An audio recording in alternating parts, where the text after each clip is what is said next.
Chapter 12. Ammonibhavim. Hate. It was the only thought in Covenant's mind. The weight of things he had not known crushed everything else. Hate. He clung to the unanswered question as he pried himself with the spear up over the rim of the hollow and hobbled down beyond the last ember light of Python's fire. Hate. His crippled foot dragged along the ground, grinding the splintered bones of his ankle together until beads of excruciation burst from his pores and froze in the winter wind. But he clutched the shaft of the spear and lurched ahead, down that hillside and diagonally up the next. The wind cut against his right cheek, but he paid no attention to it. He turned gradually towards the right, because of the steepness of the hill, not because he had any awareness of direction. When the convolution of the next slope bent him northward again, away from the plains of Ra, and his only friends, he followed it, tottered down it, fluttering in the wind like a maimed wild man, thinking only, hate. A.T.R. and Trellmate had said that it was the responsibility of the living to make meaningful the sacrifices of the dead. He had a whole land full of death to make meaningful. Behind him, Lena lay slain in her own blood, with a wooden spike through her belly. Elena was buried somewhere in the bowels of Melancurian Skyweir, dead in her private apocalypse because of his manipulations and his failures. She had never even existed. Ranihin had been starved and slaughtered. Banner and Foamfollower might be dead, or in despair. Python and Heil Troy and Trell and Triok were all his fault. None of them had ever existed. His pain did not exist. Nothing mattered except the one absolute question. He moaned deep in his throat, "Hate?" Nothing could have any meaning without the answer to that question. Despite its multitudinous disguises, he recognized it as the question which had shaped his life since the day he had first learned that he was subject to the law of leprosy. Loathing, self-loathing, fear, rape, murder, leper, outcast, unclean. They were all the same thing. He hobbled in search of the answer. He was totally alone for the first time since the beginning of his experiences in the land. Sick gray dawn found him laboring vaguely northeastward, poling himself feverishly with the spear and shivering in the bitter ague of winter. The dismal light seemed to rouse parts of him. He plunged into the shallow lee of a hillside and tried to take the measure of his situation. The shrill wind jibed around him as he plucked with diseased and frozen fingers at his pants leg. When he succeeded in moving the fabric, he felt a numb surprise at the dark discoloration of his flesh above the ankle. His foot sat at a crooked angle on his leg, and through the crusted blood he could see slivers of bone protruding against the thongs of his sandals. The injury looked worse than it felt. Its pain grated in his knee joint dully, gouged aches up through his thigh to his hip. But the ankle itself was bearable. Both his feet had been frozen senseless by the cold, and both were jabbed and torn and painlessly infected like the feet of a pilgrim. He thought blankly that he would probably lose the broken one. But the possibility carried no weight with him. It was just another part of his experience that did not exist. There were things that he should have been doing for himself, but he had no idea what they were. He had no conception of anything except the central need which drove him. He lacked food, warmth, knowledge of where he was or where he was going. Yet he was already urgent to be moving again. Nothing but movement could keep his lifeblood circulating. Nothing but movement could help him find his answer. No tentative or half-unready answer would satisfy his need. He levered himself up, then slipped and fell, crying out unconsciously at the unfelt pain. For a moment the winter roared in his ears like a triumphant predator. His breathing rasped him, as if claws of cold had already torn his air passages and lungs. But he braced the spear on the hard earth again, and climbed it up hand over hand until he was erect. Then he lurched forward once more. He forced himself up the hill and beyond it to a low ridge lying across his way like a minor wall. His arms trembled at the strain of bearing his weight, and his hand slipped repeatedly on the smooth shaft of the spear. The ascent almost defeated him. When he reached the top, air whooped brokenly in and out of his frost-bitten lungs, and icy vertigo made the whole winterscape cant raggedly from side to side. He rested, leaning on his spear. His respiration was so difficult that he thought the frozen sweat and vapor of his face might be suffocating him. But when he tried to break it, it tore away like a protective scab, hurting his skin, exposing new nerves to the cold. He let the rest of his frozen mask remain, and stood panting until at last his vision began to clear. The hard, barren region ahead of him was so dreary, so wilderlanded by fowl's cruelty, that he could hardly bear to look at it. It was gray-cold, and dead from horizon to horizon under the gray, dead clouds. Not the soft, comfortable gray of twilit illusions, of unstark colors blurring like consolation or complacency into each other, but rather the gray of disconsolation and dismay, paradoxically dull and raw, numb and poignant, a gray like the ashen remains of color and sap and blood and bone.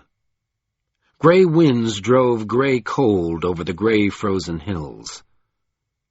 Gray snow gathered in thin drifts under the lees of the gray terrain. Gray ice underscored the black, brittle, leafless branches of the trees, barely visible in this distance on his left, and stifled the gray, miserable current of the river, almost out of sight on his right. Gray numbness clutched at his flesh and soul. Lord Fowl, the despiser, was everywhere. Then for a time he remembered his purpose. He set his ice-muzzled teeth into the teeth of the cold and hobbled down from the ridge straight towards the source of the winter. Half blinded by the opposition of the wind, he stumped unheedingly past slight shelters and straggling aliantha, thrust his tattered way among the hills, dragging his frozen foot like an accusation he meant to bring against the despiser. But gradually the memory faded, lapsed from his consciousness like everything else except his reiterating interrogation of hate. Some inchoate instinct kept him from wending downward towards the river, but all other sense of direction deserted him. With the wind angling against his right cheek, he struggled slowly upward, as if it were only in climbing that he could keep himself erect at all. As the morning passed, he began to fall more often. He could no longer retain his grip on the spear. His hands were too stiff, too weak, and the slick sheen of ice sweat made the spear too slippery. Amid the crunch of ice and his own panting cries, he slipped repeatedly to the ground, and after several convulsive efforts to go on, he lay face down on the ruined earth with his breath rattling in his throat, and tried to sleep. But before long he moved again. Sleep was not what he wanted. It had no place in the one focused fragment of his consciousness. Gasping thickly, he levered himself to his knees. Then, with an awkward abruptness, as if he were trying to take himself by surprise, he put weight on his broken ankle. It was numb enough. Pain jabbed the rest of his leg, and his foot twisted under him, but his ankle was numb enough. Ignoring the fallen spear, he heaved erect, tottered, and limped extremely into motion again. For a long time he went on that way, jerking on his broken ankle like a badly articulated puppet commanded by clumsy fingers. He continued to fall. He was using 2 hunks of ice for feet, and he could not keep his balance when the hillsides became too steep. And these slopes grew gradually worse. For some reason, he tended unevenly to his left, where the ground rose up to meet black trees. So more and more often he came to ascents and descents that affected him like precipices, though they might have seemed slight enough to a healthy traveler. He went up them on hands and knees, clawing against the hard ground for handholds, and plunged rolling helplessly down them like one of the damned.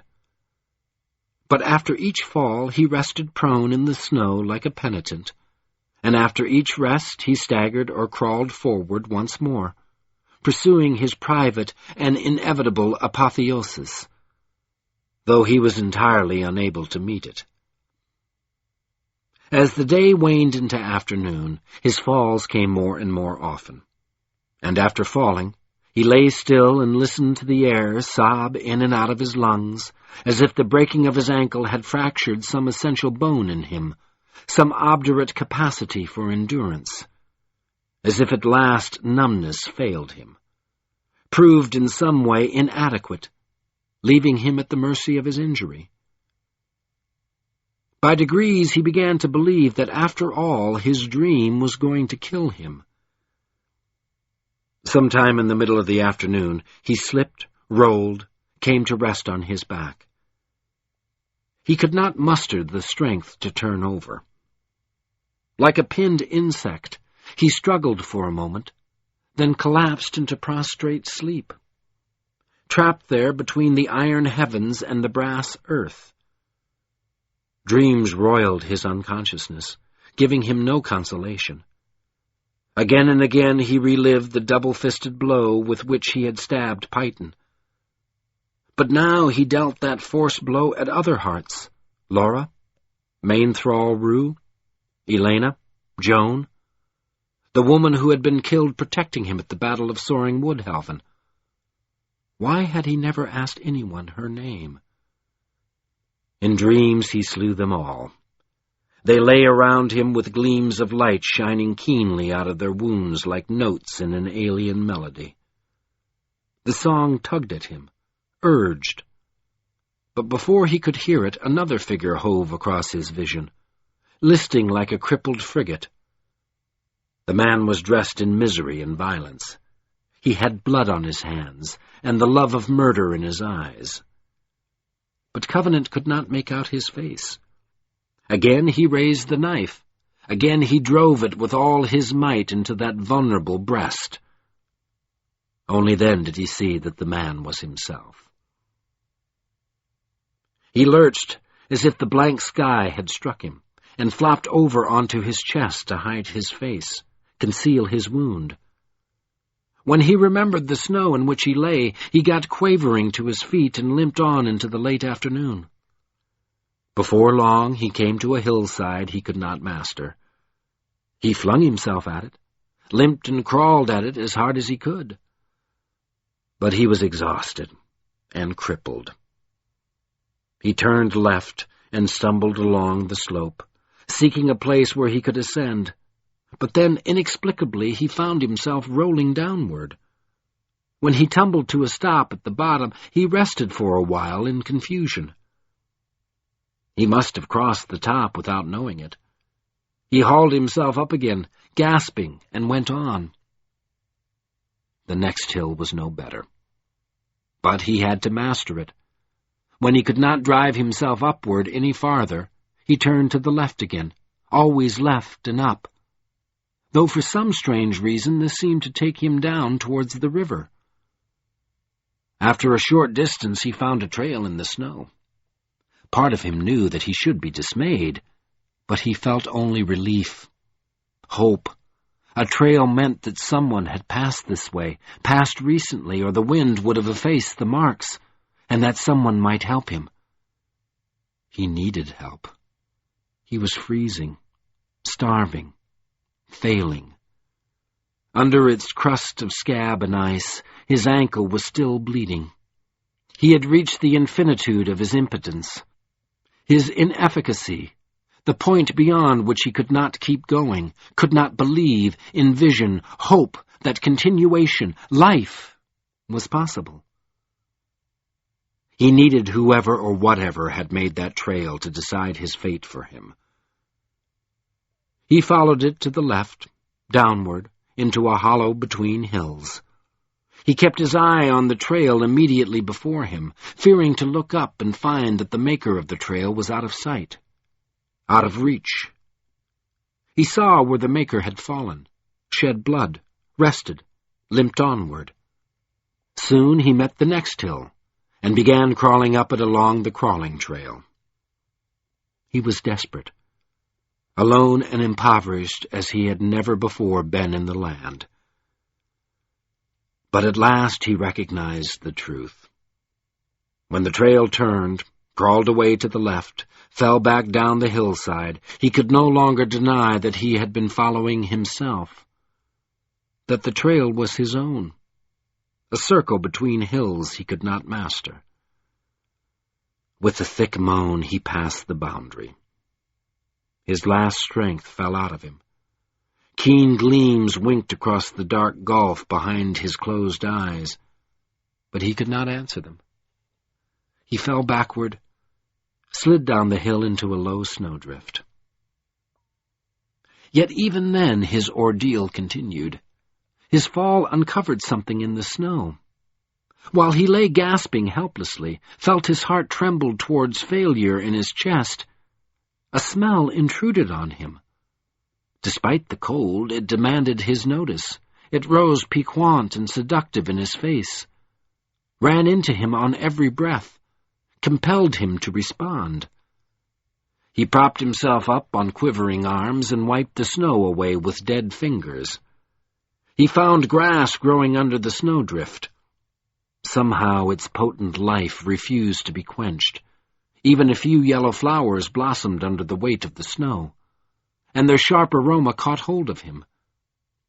His hands were useless for plucking, so he knocked some of the ice from around his mouth. Then he lowered his face to the grass, tore up blades with his teeth, and ate them. As he swallowed the grass, its juice seemed to flow straight to his muscles like the energy of madness. The suddenness of the infusion caught him unawares.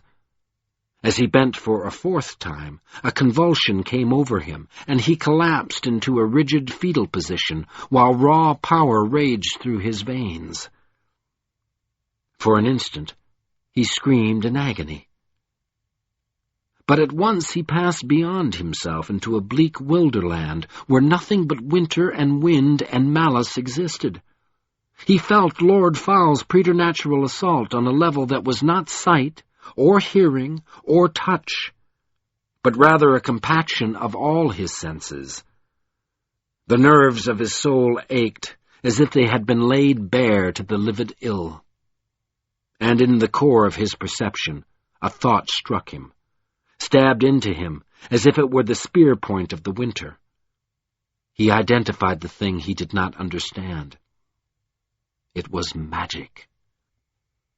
A suggestion of keen gleams penumbered the thought, then receded.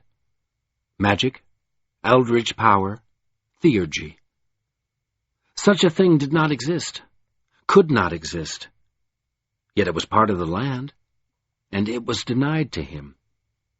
The thought turned painfully in him as cruel hands twisted the spear. He had heard Mahoram say, "You are the white gold." What did that mean? He had no power. The dream was his, but he could not share its life force. Its life force was what proved it to be a dream. Magic. Power. It sprang from him, and he could not touch it. It was impossible. With the land's doom locked in the irremediable white gold circle of his ring, he was helpless to save himself. Gripped by an inchoate conviction, where prophecy and madness became indistinguishable. He flung himself around the contradiction and tried to contain it, make it all one within him. But then it faded in a scatter of keen alien gleaming. He found himself on his feet without any knowledge of how he had climbed erect. The gleam danced about his head like silent melody. The wild light of the grass played through his veins and muscles, elevating inanition and cold to the stature of gaunt priests presiding over an unholy sacrifice. He laughed at the immense prospect of his futility. The folly of his attempts to survive alone amused him. He was going to die a leper's death. His laughter scaled up into high, gibbering mirth. Stumbling, limping, falling, lurching up and limping again, he followed the music towards the dark trees. He laughed every time he fell, unable to contain the secret humor of his distress. The frozen agony grinding in his ankle drew shrill peals from him like screams.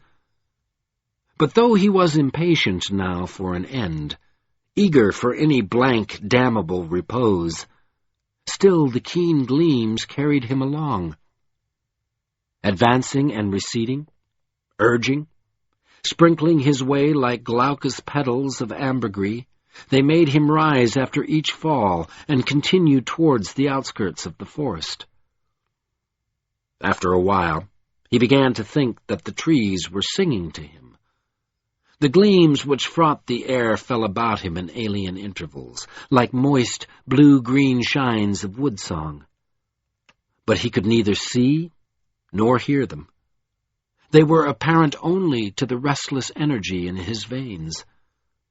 When in his wildness he tried to pluck them as if they were ailanthus, they strewed themselves beyond his reach, enticing him on and on again after each fall until he found himself among the first winter-black trunks. As he wended through the marge of the forest, he felt an unexpected diminution of the cold. Daylight was dying out of the ashen sky behind him, and ahead lay nothing but the brooding gloom of the forest depths. Yet the winter seemed to ease rather than sharpen with the coming of night. Shambling onward, he soon discovered that the snow thinned as he moved deeper among the trees. In few places he even saw living leaves. They clung grimly to the branches, and the trees in turn clung to each other, interwove their branches and leaned on each other's shoulders like staunch, broad, black-wounded comrades, holding themselves erect together. Through the thinning snow, animal tracks made light whirls that dizzied him when he tried to follow them, and the air grew warmer. Gradually a dim light spread around him. For a time he did not notice it to wonder what it was. He walked like a ruin along the alien spangles, and did not see the pale ghost-like expanding. But then a wet strand of moss struck his face, and he jerked into awareness of his surroundings. The tree trunks were glowing faintly, like moonlight mystically translated out of the blind sky into the forest. They huddled around him in stands and stretches and avenues of gossamer illumination. They were poised on all sides like white eyes, watching him, and through their branches hung draped, dangled curtains and hawsers of moist black moss. Then, in his madness, fear came upon him like a shout of ancient forestal rage, springing from the unavenged slaughter of the trees, and he turned to flee. Wailing lornly, he slapped the moss away from him and tried to run. But his ankle buckled under him at every stride, and the music held him. Its former allure became a command, swinging him against his will so that his panic itself, his very flight, drove him deeper among the trees and the moss and the light. He had lost all possession of himself. The strength of the grass capered in him like poison. The gleams danced through their blue-green intervals, guiding him.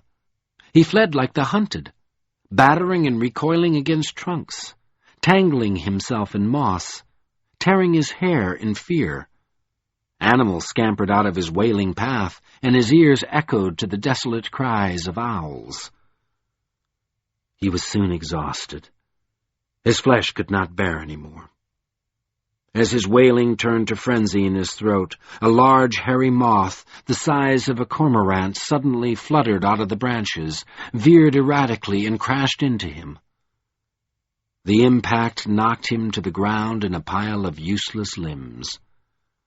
For a moment he thrashed weakly, but he could not regain his breath, steady himself, rise.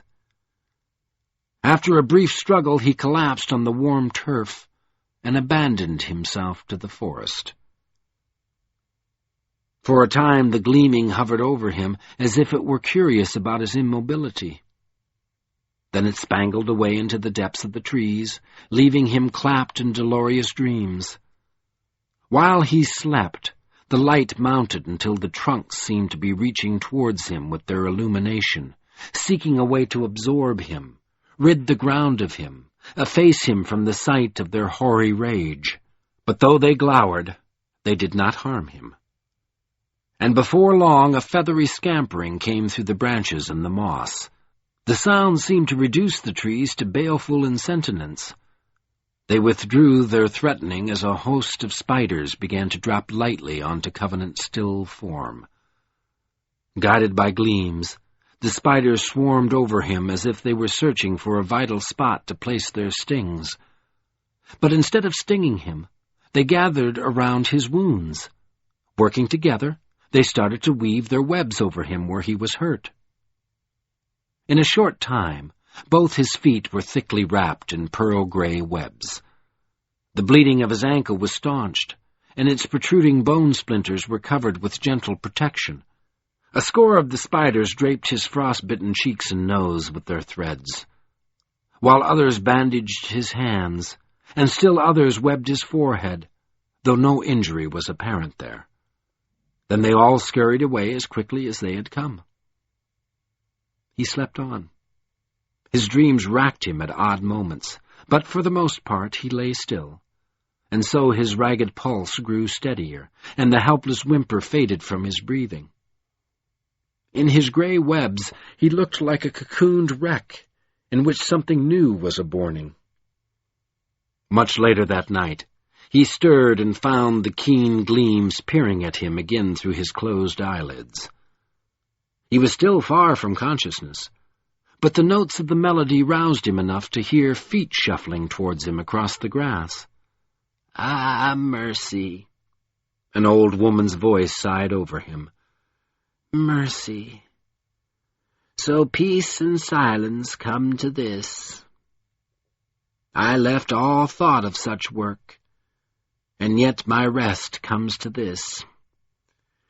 Have mercy." Hands cleared the gentle bindings from his head and face. "Yes, I see. For this reason the forest called me from my old repose. Injured, cold ill, and he has eaten Amandibhavum. Ah, mercy!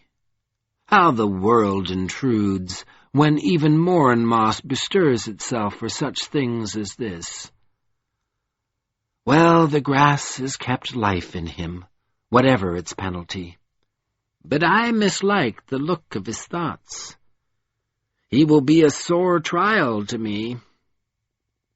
Covenant heard the words, though they did not penetrate the cold center of his sleep. He tried to open his eyes, but they kept themselves closed, as if out of fear of what he might see. The old woman's hands, as they searched him for other injuries, filled him with loathing. Yet he lay still, slumberous, shackled in mad dreams. He had no volition with which to oppose her, so he lurked within himself, hid from her until he could spring and strike her down and free himself. "Mercy," she mumbled on to herself. "Mercy indeed. Cold, ill, and broken-minded. I left such work. Where will I find the strength for it?" Then her deft fingers bared his left hand, and she gasped, Curian. White gold? Ah, by the 7! How has such a burden come to me? The need to protect his ring from her drew him closer to consciousness. He could not move his hand, could not even clench his fist around the ring, so he sought to distract her. "Lena," he croaked through cracked lips, without knowing what he said. "Lena, are you still alive?" With an effort he pried open his eyes.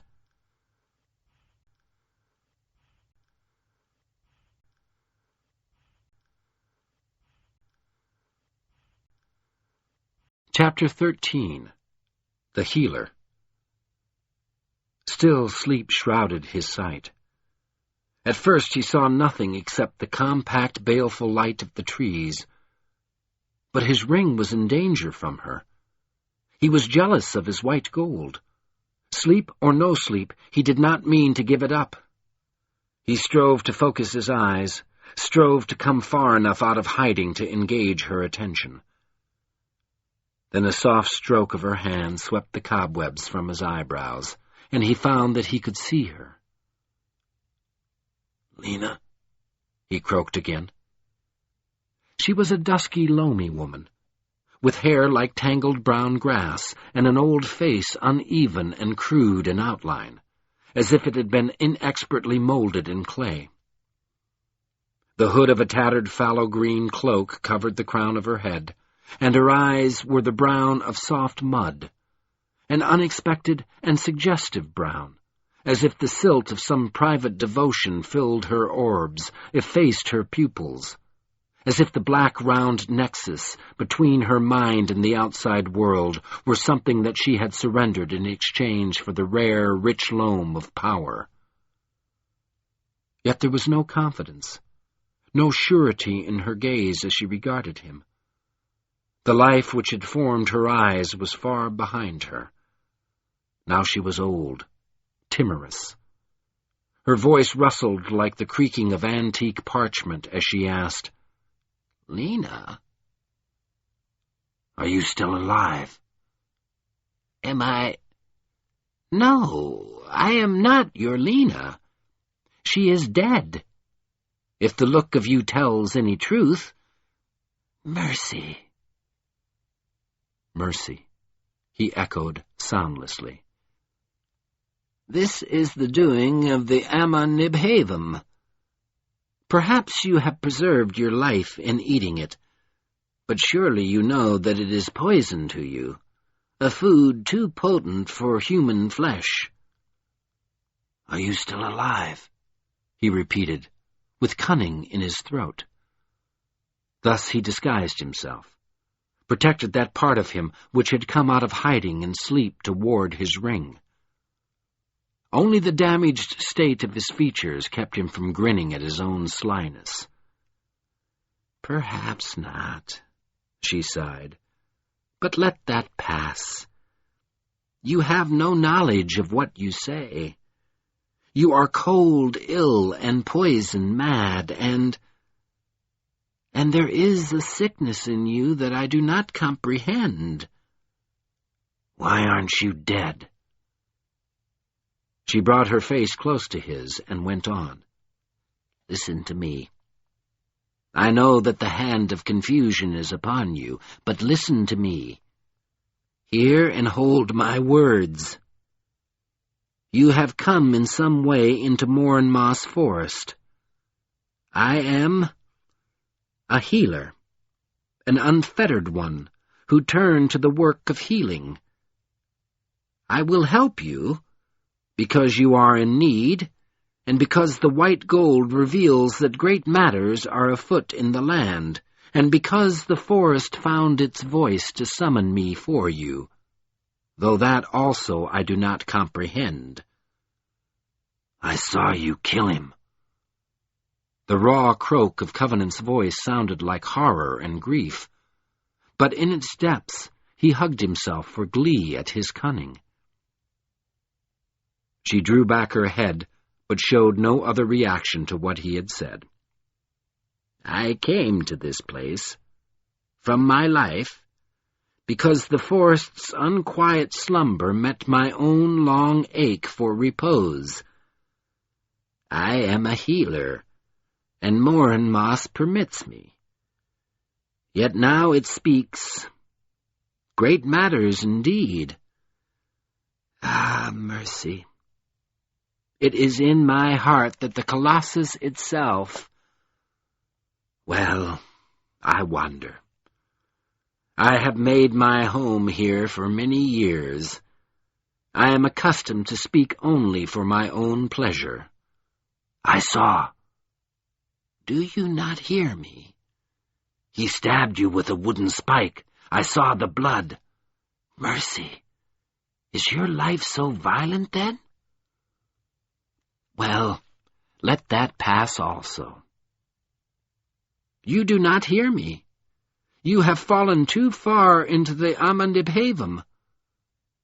But violent or not, I must aid you. It is well that my eyes have not forgotten their work. I see that you are too weak to harm me, whatever your purpose. Weak, he echoed to himself. What she said was true, but he was too frail even to clench his fist for the protection of his wedding band. Have you come back to haunt me? He gasped. To blame me? Speak if you must, she said in a rustling tone, but I cannot listen. I must be about my work. With a low groan, she climbed to her feet and moved stiffly away from him. That's it, he continued, impelled by his grotesque inner glee. That's it, isn't it? You've come back to torture me. You're not satisfied that I killed him. I put that knife all the way into his heart, but you're not satisfied. You want to hurt me some more. You want me to go crazy thinking about all the things I'm guilty of. I did foul's work for him, and you came to torture me for it. You and your blood. Where were you when it would have made a difference what happens to me? Why didn't you try to get even with me after I raped you? Why wait until now? If you'd made me pay for what I did then, maybe I would have figured out what's going on before this. All that generosity. It was cruel. Oh, Lena. I didn't even understand what I'd done to you until it was too late. Too late. I couldn't help myself. What are you waiting for? Torture me. I need pain. You need food, the healer muttered, as if he had disgusted her. With one hand she fixed his jaw in an odd, compelling grip, while the other placed 2 or 3 treasure berries in his mouth. Swallow the seeds. They, too, will sustain you. He wanted to spit out the aliantha, but her grip made him chew in spite of himself. Her other hand stroked his throat until he swallowed, then fed him more of the berries. Soon she had coerced him to eat several mouthfuls. He could feel sustenance flowing into him, yet for some reason it seemed to feed his deep slumber, rather than his cunning. Before long he could not remember what he had been saying. An involuntary drowsiness shone into him from the trees. He was unable to resist or comply when the healer lifted him from the grass. Grunting at the strain, she raised his limp form until he was half erect in her arms. Then she leaned him against her back with his arms over her shoulders and gripped his upper arms like the handles of a burden. His feet dragged behind him.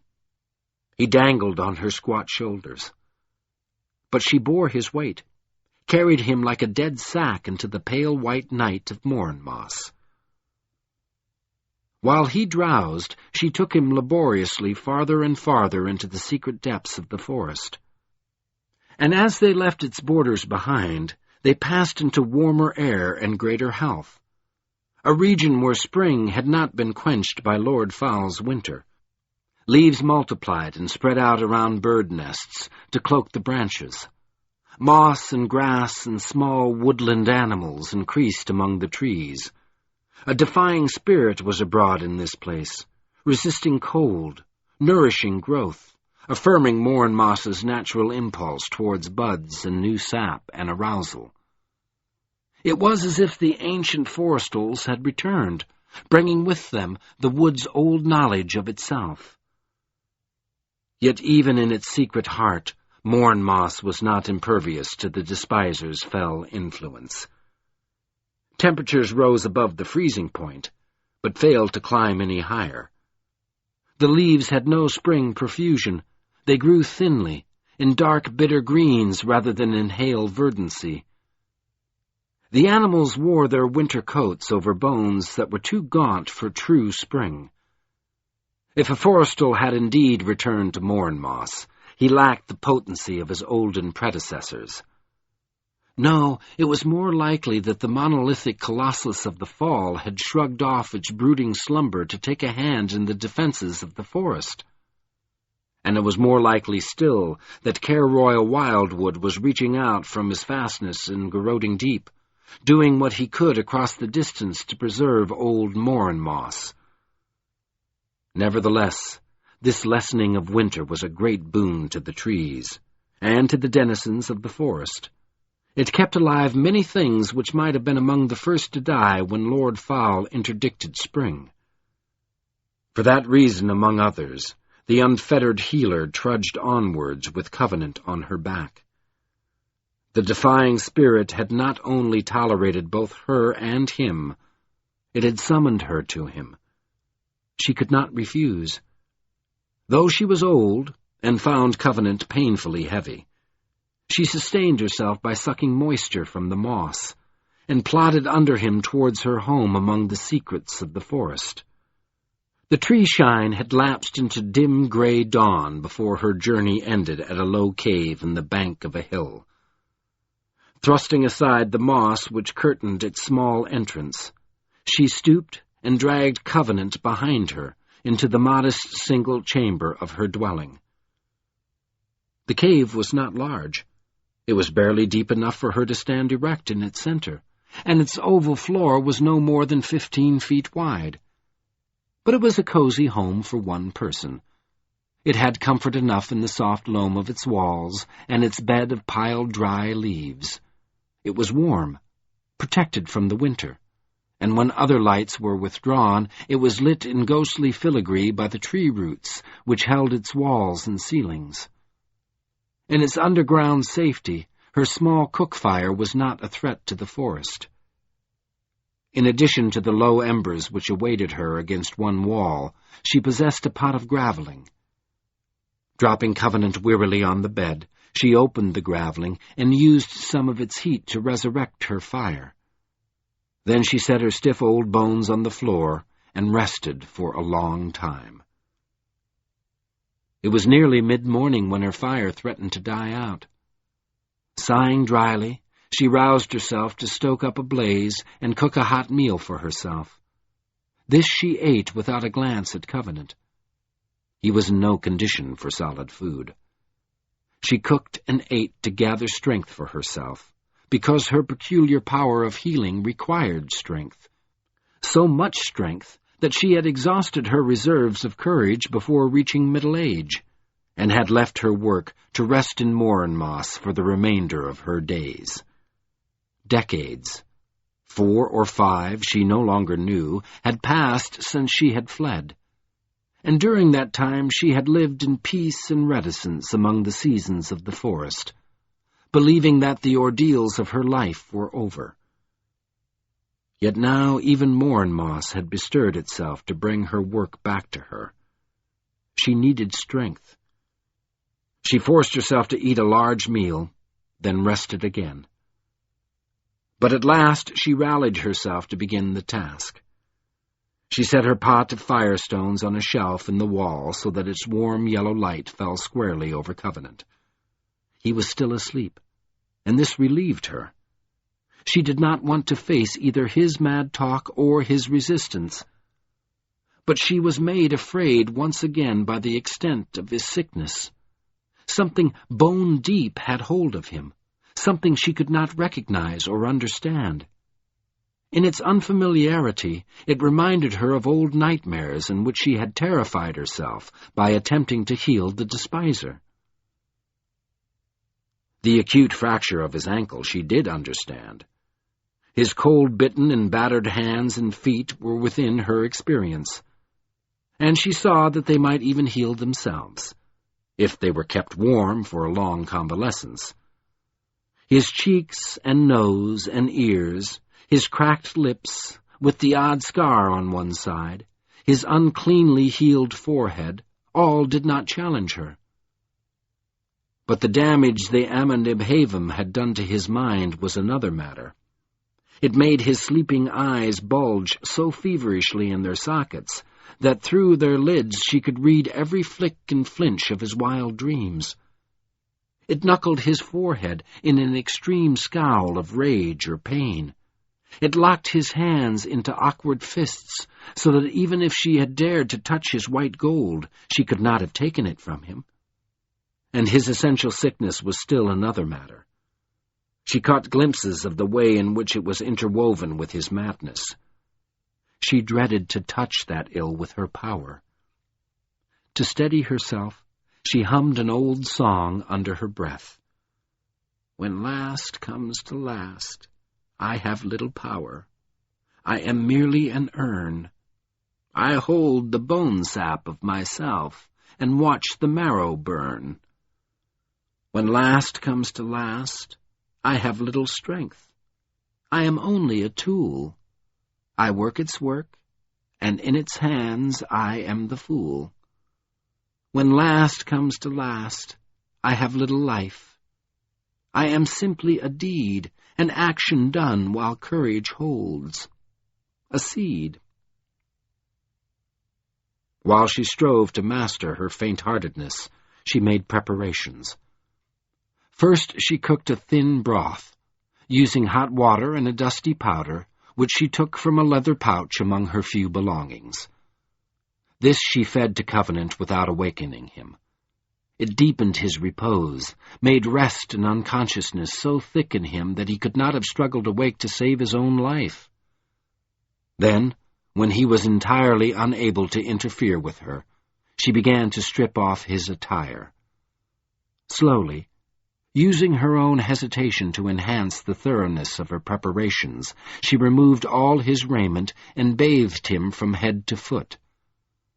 After cleaning away the cobwebs and grime and old sweat and encrusted blood, she explored him with her hands, probed him gently to reassure herself that she knew the full extent of his hurts. The process took time, but it was done too soon for her unready courage. Still hesitating, she unwrapped from her belongings one of her few prized possessions, a long, cunningly woven white robe, made of a fabric both light and tough, easy to wear and full of warmth. It had been given to her decades ago by a great weaver from Soaring Woodhelven, whose life she had saved at severe cost to herself. The memory of his gratitude was precious to her, and she held the robe for a long time in hands that trembled agedly. But she was old now, old and alone. She had no need of finery. Her tattered cloak would serve her well enough as either apparel or cerement. With an expensive look in her loamy eyes, she took the robe to Covenant and dressed him tenderly in it. The effort of moving his limp form shortened her breathing, and she rested again, muttering out of old habit, "Ah, mercy, mercy, this is work for the young, for the young. I rest and rest, but I do not become young. Well, let that pass. I did not come to Morinmoss in my search of youth. I came because I had lost heart for my work. Have I not found it again, in all this time? Ah, but time is no healer. The body grows old, and now cruel winter enslaves the world, and the heart does not renew itself. Mercy, Mercy. Courage belongs to the young, and I am old. Old. Yet surely great matters are afoot. Great and terrible. White gold. By the 7. White gold. And this winter is the despiser's doing, though Morn Moss resists. Ah, there are terrible purposes. The burden of this man was put upon me by a terrible purpose. I cannot, I must not refuse, must not. Ah, mercy. But I am afraid. I am old. I have no need to fear. No, I do not fear death, but the pain. The pain. Have mercy. Have mercy upon me. I lack the courage for this work. Yet Covenant lay on her bed like an irrefusable demand, molded of broken bone and blood and mind. And after she had dozed briefly, she came back to herself. Well, that too I must set aside. Complaint also is no healer. I must set it aside and work my work. Stiffly, she got to her feet, went to the far end of the cave to her supplies of firewood. Even now she hoped in her heart that she would find she did not have enough wood. Then she would need to hunt through the forest for fallen dead branches and twigs before she could begin her main task. But her woodpile was large enough. She could not pretend that it justified any further delay. She carried most of the wood to her cook fire and faced the commencement of her ordeal. First, she took her graveling pot from the shelf above Covenant and made a place for it in the center of the fire, so that its heat and light were added to the core of the coals. Then, panting already at the thought of what she meant to do, she began to build up the fire. She stoked it, concentrated it with dry, hard wood until its flames mounted towards the cave ceiling, and its heat drew sweat from her old brows. And when the low roar of its blaze sucked at the air, causing the moss curtains over the entrance to flutter in the draught, she returned to the pouch of powder from which she had made the broth. With her fist clenched in the pouch, she hesitated once more, faltering, as if the next step constituted an irretrievable commitment. Ah, mercy, she breathed brittly to herself. I must remember that I am alone. No one else will tend him, or me. I must do the work of 2. For this reason, eremites do not heal. I must do the work. Panting in dismay at her own audacity, she threw a small quantity of the powder into the high fire. At once the blaze began to change. The flames did not die down, but they muted themselves, translated their energy into a less visible form.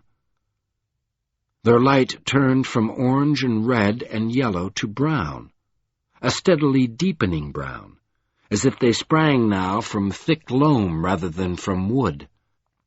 And as the brightness of the fire dimmed, a rich aroma spread into the cave. It tasted to the healer like the breaking of fresh earth, so that seeds could be planted, like the lively imminence of seeds and buds in spring, like the fructifying of green things, which had germinated in healthy soil. She could have lost herself in that brown fragrance, forgetful of Lord Fowle's winter and the sick man and all pain. But it was part of her work. Through her love for it, it impelled her to Covenant's side. There she planted her feet and took one last moment to be sure of what she meant to do. His hands and feet and face she would not touch. They were not crucial to his recovery, not worth what they would cost to her. and the sickness in his mind was too complex and multifarious to undertake until he was physically whole enough to bear the strain of healing. So she bent her loamy gaze towards his broken ankle. As she concentrated on that injury, the light of the fire became browner, richer, more potent and explicit, until it shone like the radiance of her eyes between her face and his ankle. The rest of the cave fell into gloom. Soon only the link of sight between her attention and his pain retained illumination. It stretched between them, binding them together, gradually uniting their opposed pieces of need and power. Amid the heat and fragrancy of the fire, they became like one being, annealed of isolation, complete. Blindly, tremulously, as if she were no longer aware of herself, she placed her hands on his ankle, explored it with her touch until she unconsciously knew the precise angle and acuteness of its fracture. Then she withdrew. Her power subsumed her, made her independent flesh seem transient, devoid of significance. She became an involuntary vessel for her work, anchor and source of the bond which made her one with his wound.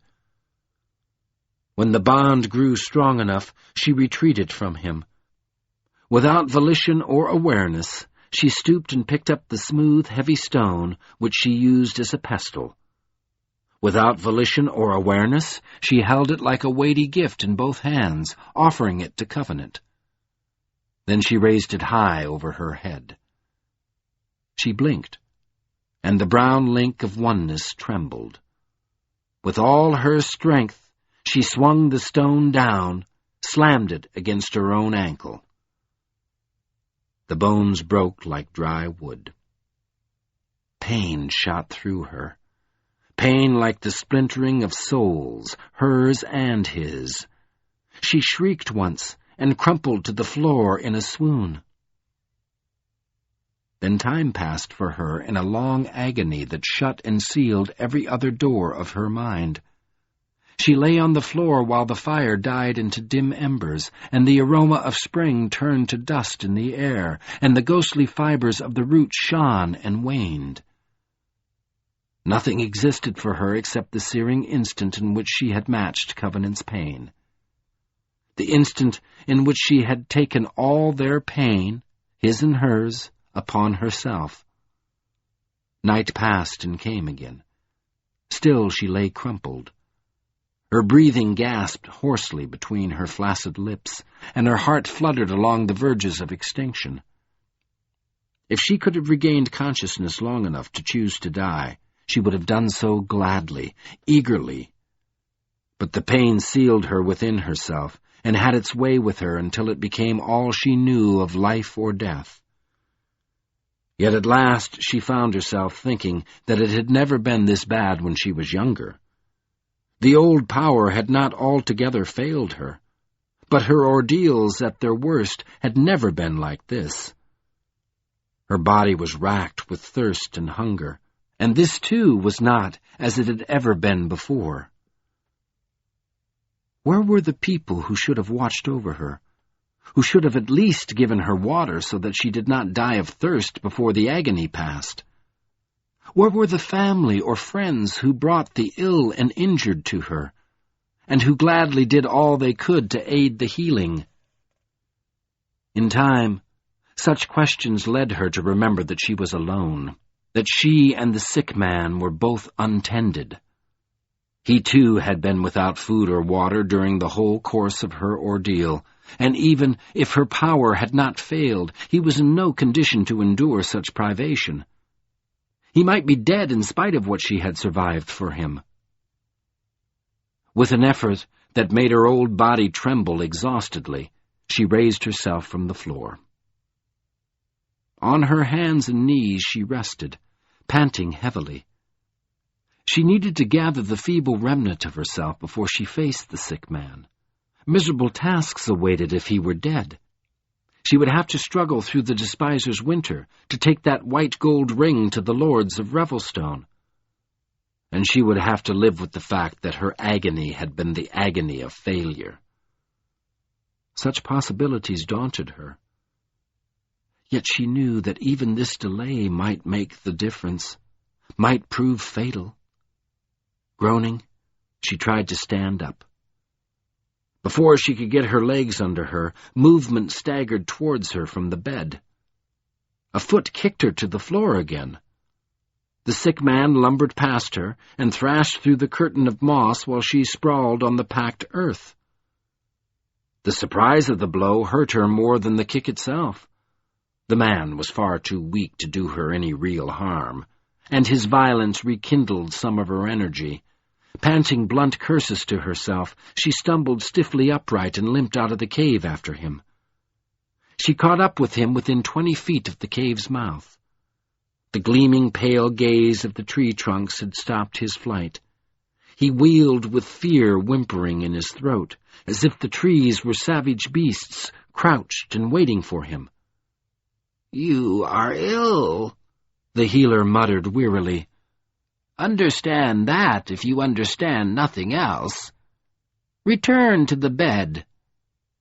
He veered around to face her. "You're trying to kill me." "I am a healer. I do not kill."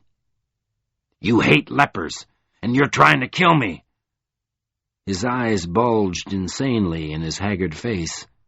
"You don't even exist." She could see that inanition had only aggravated his Amenib-Havum confusion and his inexplicable sickness. They had become so dominant that she could no longer tell them apart. And she was too weak to placate him. She had no strength to waste on words or gentleness which would not reach him. Instead, she simply stepped close to him and jabbed her rigid finger into his stomach. While he fell gagging to the grass, she made her way to the nearest aliantha. It was not far from the entrance to her cave, but her fatigue was so extreme that she nearly swooned again before she could pluck and eat a few of the treasure berries. However, their tangy potency came to her aid as soon as she swallowed them. Her legs steadied. After a moment she was able to throw the seeds aside and pick more berries. When she had eaten half the ripe fruit, she picked the rest and took it back to Covenant. He tried to crawl away from her, but she held him down and forced him to eat. Then she went to the large sheet of moss hanging nearby, where she drank deeply of its rich green moisture. This refreshed her, gave her enough strength to wrestle the sick man back into the cave and control him while she put him back to sleep with a pinch of her rare powder. Under other circumstances, she might have pitied the turgid panic with which he felt himself lapsing into helplessness again. But she was too weary, and too full of dread for the work she had yet to do. She did not know how to console him, and made no attempt. When he fell into uneasy slumber, she only muttered, "Mercy," over him, and turned away. She wanted to sleep too. But she was alone, and had to bear the burden of care herself. Groaning at the unwieldiness of her old joints, she built another fire from the graveling and started a meal for herself and the sick man. While the food heated, she inspected his ankle. She nodded dully when she saw that it was as whole as her own. Already his pale scars were fading. Soon his bones would be as well and sturdy as if they had never been fractured. Looking at the evidence of her power, she wished that she could take pleasure in it. But she had lost decades ago her capacity to be pleased by the results of her anguish. She knew with certainty that if she had comprehended when she was young what her decisions would cost, she would never have taken the rites of unfettering, never have surrendered to the secret power yearning for birth within her. But power was not so easily evaded. Costs could not be known until they came to full fruition, and by that time the power no longer served the wielder. The wielder was the servant. No escape, no peace or reticence could then evade the expense, and she could take no pleasure in healing. With the work she had yet to do lying stricken before her, she had no more satisfaction than choice. Yet, as she resumed her cooking, she turned her back on regret. "Let it pass," she murmured dimly. "Let it pass. Only let it be done purely, without failure. At least the work which remained would be a different pain altogether." When the food was ready, she fed herself and Covenant, then gave him more of the soporific broth, so that he would not arise to strike her again. Then she banked her cook-fire, pulled her tattered cloak tightly around her, and went agedly to sleep leaning against the pile of leaves that had been her bed. In the days that followed she rested, tended Covenant's madness, and tried to remember courage. His need made her heart quail in her old bosom. Even in his slumber she could see that his mind was being eaten away by its ingrown torments. As his body regained its strength, her potions slowly lost their ability to control the restlessness of his dream-ridden sleep. He began to flail his arms and jabber deliriously, like a man snared in the skein of a nightmare. At unexpected moments his ring gave out white gleams of passion, and when by chance the healers saw them squarely, they seemed to pierce her like a voice of misery, beseeching her to her work. The forest itself echoed its distress. Its mood bent in towards her like a demand, a compulsion as unmistakable as the summons which had called her to him in the beginning. She did not know why Morn Moss cared.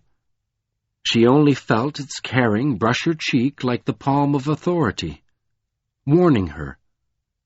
He needed to be healed. If it were not done in time, the essential fabric of his being would rot beyond all restitution. At last she became aware of time. She felt in the brightness of the tree shine that somewhere behind the impenetrable clouds moved a dark moon, readying itself for a new phase of the despiser's power.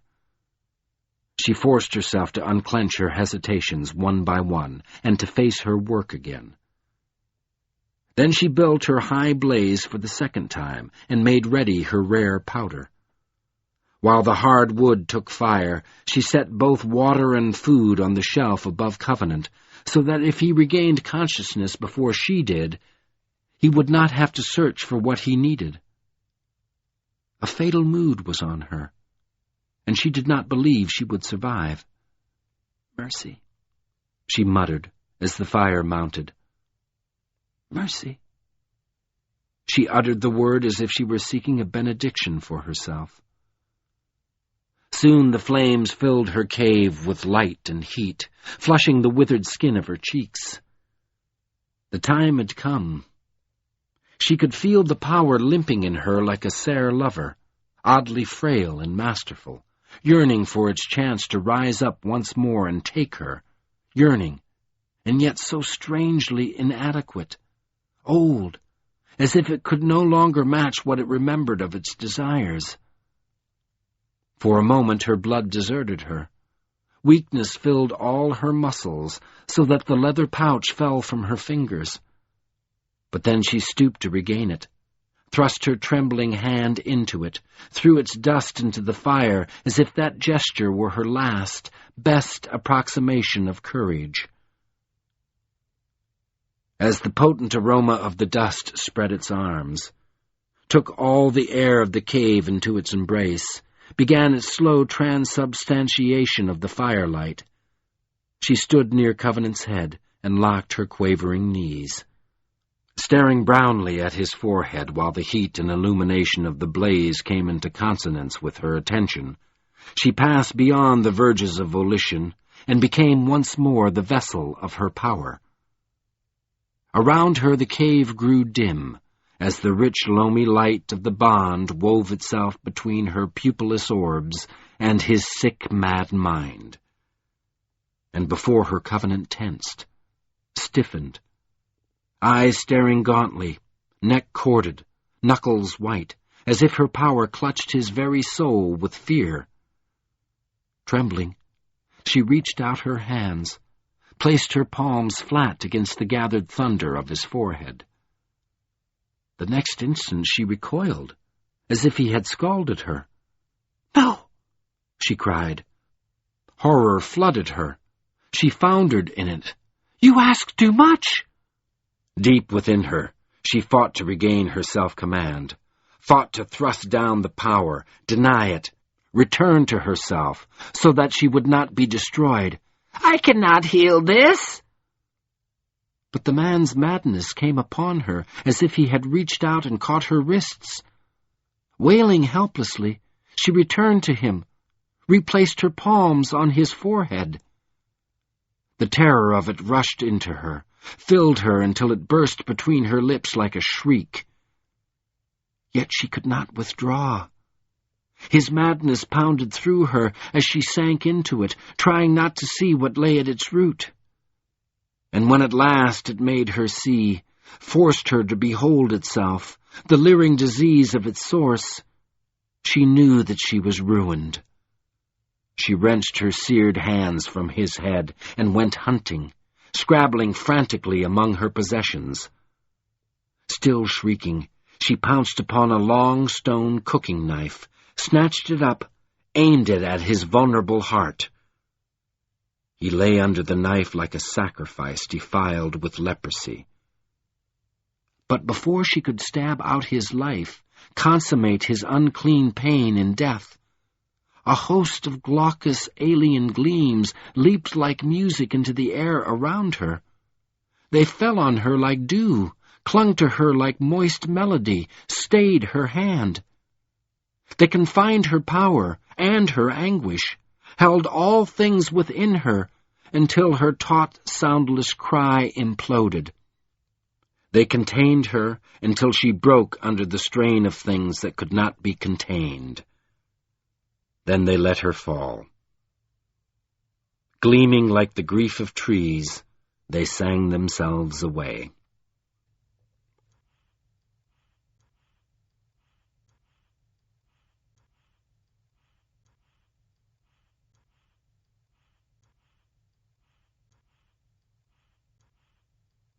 Chapter 14. Only Those Who Hate. Covenant first awoke after a night and a day. But the stupor of essential sleep was still on him, and he only roused himself at the behest of a nagging thirst. When he sat up in the bed of leaves, he found a water jug on a shelf by his head. He drank deeply, then saw that a bowl of fruit and bread also occupied the shelf. He ate, drank again, and went back to sleep as soon as he had stretched himself out among the warm, dry leaves once more. The next time he came languorously out of slumber amid the old gentle fragrance of the bed. When he opened his eyes, he discovered that he was looking up through a dim gloom of daylight at the root-woven roof of a cave. He turned his head, looked around the earthen walls until he located the moss-hung entrance, which admitted so little light. He did not know where he was, or how he had come here, or how long he had slept. But his ignorance caused him no distress. He had recovered from fear. On the strength of unknown things which lay hidden behind the veil of his repose, he felt sure that he had no need to fear. That feeling was the only emotion in him. He was calm, steady, and hollow, empty, and therefore undisturbed, as if the same cleansing or apotheosis which had quenched his terror had also drained every other passion from him. For a time, he could not even remember what those passions had been. Between him and his past lay nothing but sleep, and an annealed gulf of extravagant fear. Then he caught the first faint scent of death in the air. It was not urgent, and he did not react to it immediately. While he took its measure, made sure of it, he stretched his sleep-stiff muscles, feeling the flecks of their revitalization. Whatever had brought him to this place had happened so long ago that even his body appeared to have forgotten it. Yet his recovery gave him little satisfaction. He accepted it with complete and empty confidence, for reasons that were hidden from him. When he was ready, he swung his feet off the bed and sat up. At once he saw the old brown woman lying crumpled on the floor.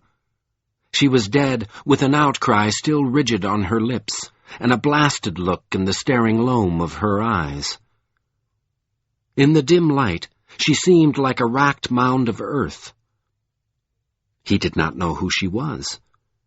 He gazed at her with an effort of recollection, and could not remember ever having seen her before. But she gave him the vague impression that she, too, had died for him. "That's enough," he said dimly to himself. Other memories began to float to the surface, like the dead seaweed and wreckage of his life. This must not happen again. He looked down at the unfamiliar white robe for a moment, then pushed the cloth aside so that he could see his ankle. It was broken, he thought in hollow surprise. He could remember breaking it. He could remember wrestling with Python, falling. He could remember using Python's spear to help him walk until the fracture froze. Yet now it showed no sign of any break. He tested it against the floor, half expecting its wholeness to vanish like an illusion. He stood up, hopped from foot to foot, sat down again. Muttering dully to himself, by hell, he gave himself his first VSE in many days. He found that he was more healed than he would have believed possible. The damage which he had done to his feet was almost completely gone.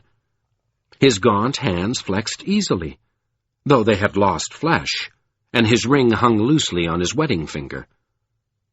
Except for a faint numbness at their tips, his ears and nose had recovered from frostbite. His very bones were full of deep, sustaining warmth. But other things had not changed. His cheeks felt as stiff as ever. Along his forehead was the lump of a badly healed scar. It was tender to the touch, as if beneath the surface it festered against his skull. And his disease still gnawed its way remorselessly up the nerves of his hands and feet.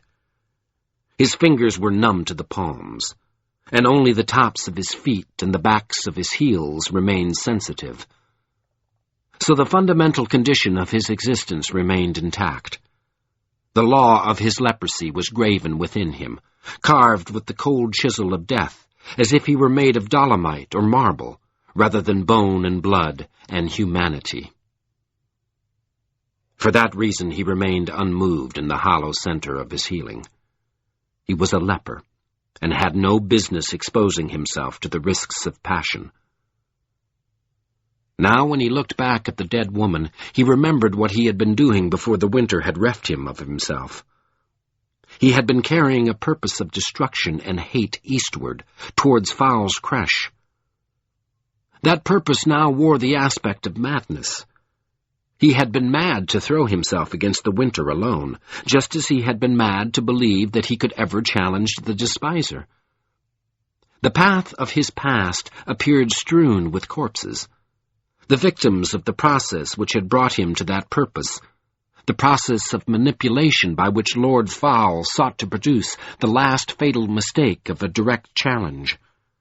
And the result of that mistake would be a total victory for the despiser. He knew better now. The fallen woman taught him a kind of wisdom. He could not challenge the despiser for the same reason that he could not make his way through the despiser's winter alone. The task was impossible, and mortal human beings accomplish nothing but their own destruction when they attempted the impossible. A leper's end, prescribed and circumscribed for him by the law of his illness, awaited him not far down the road of his life.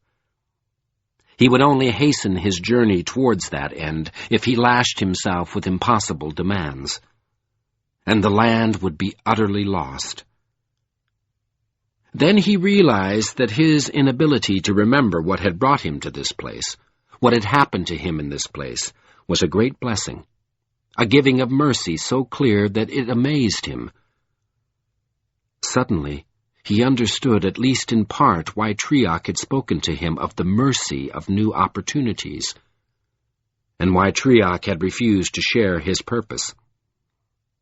He put that purpose aside and looked around the cave for his clothes. He located them in a heap against one wall, but a moment later he had decided against them.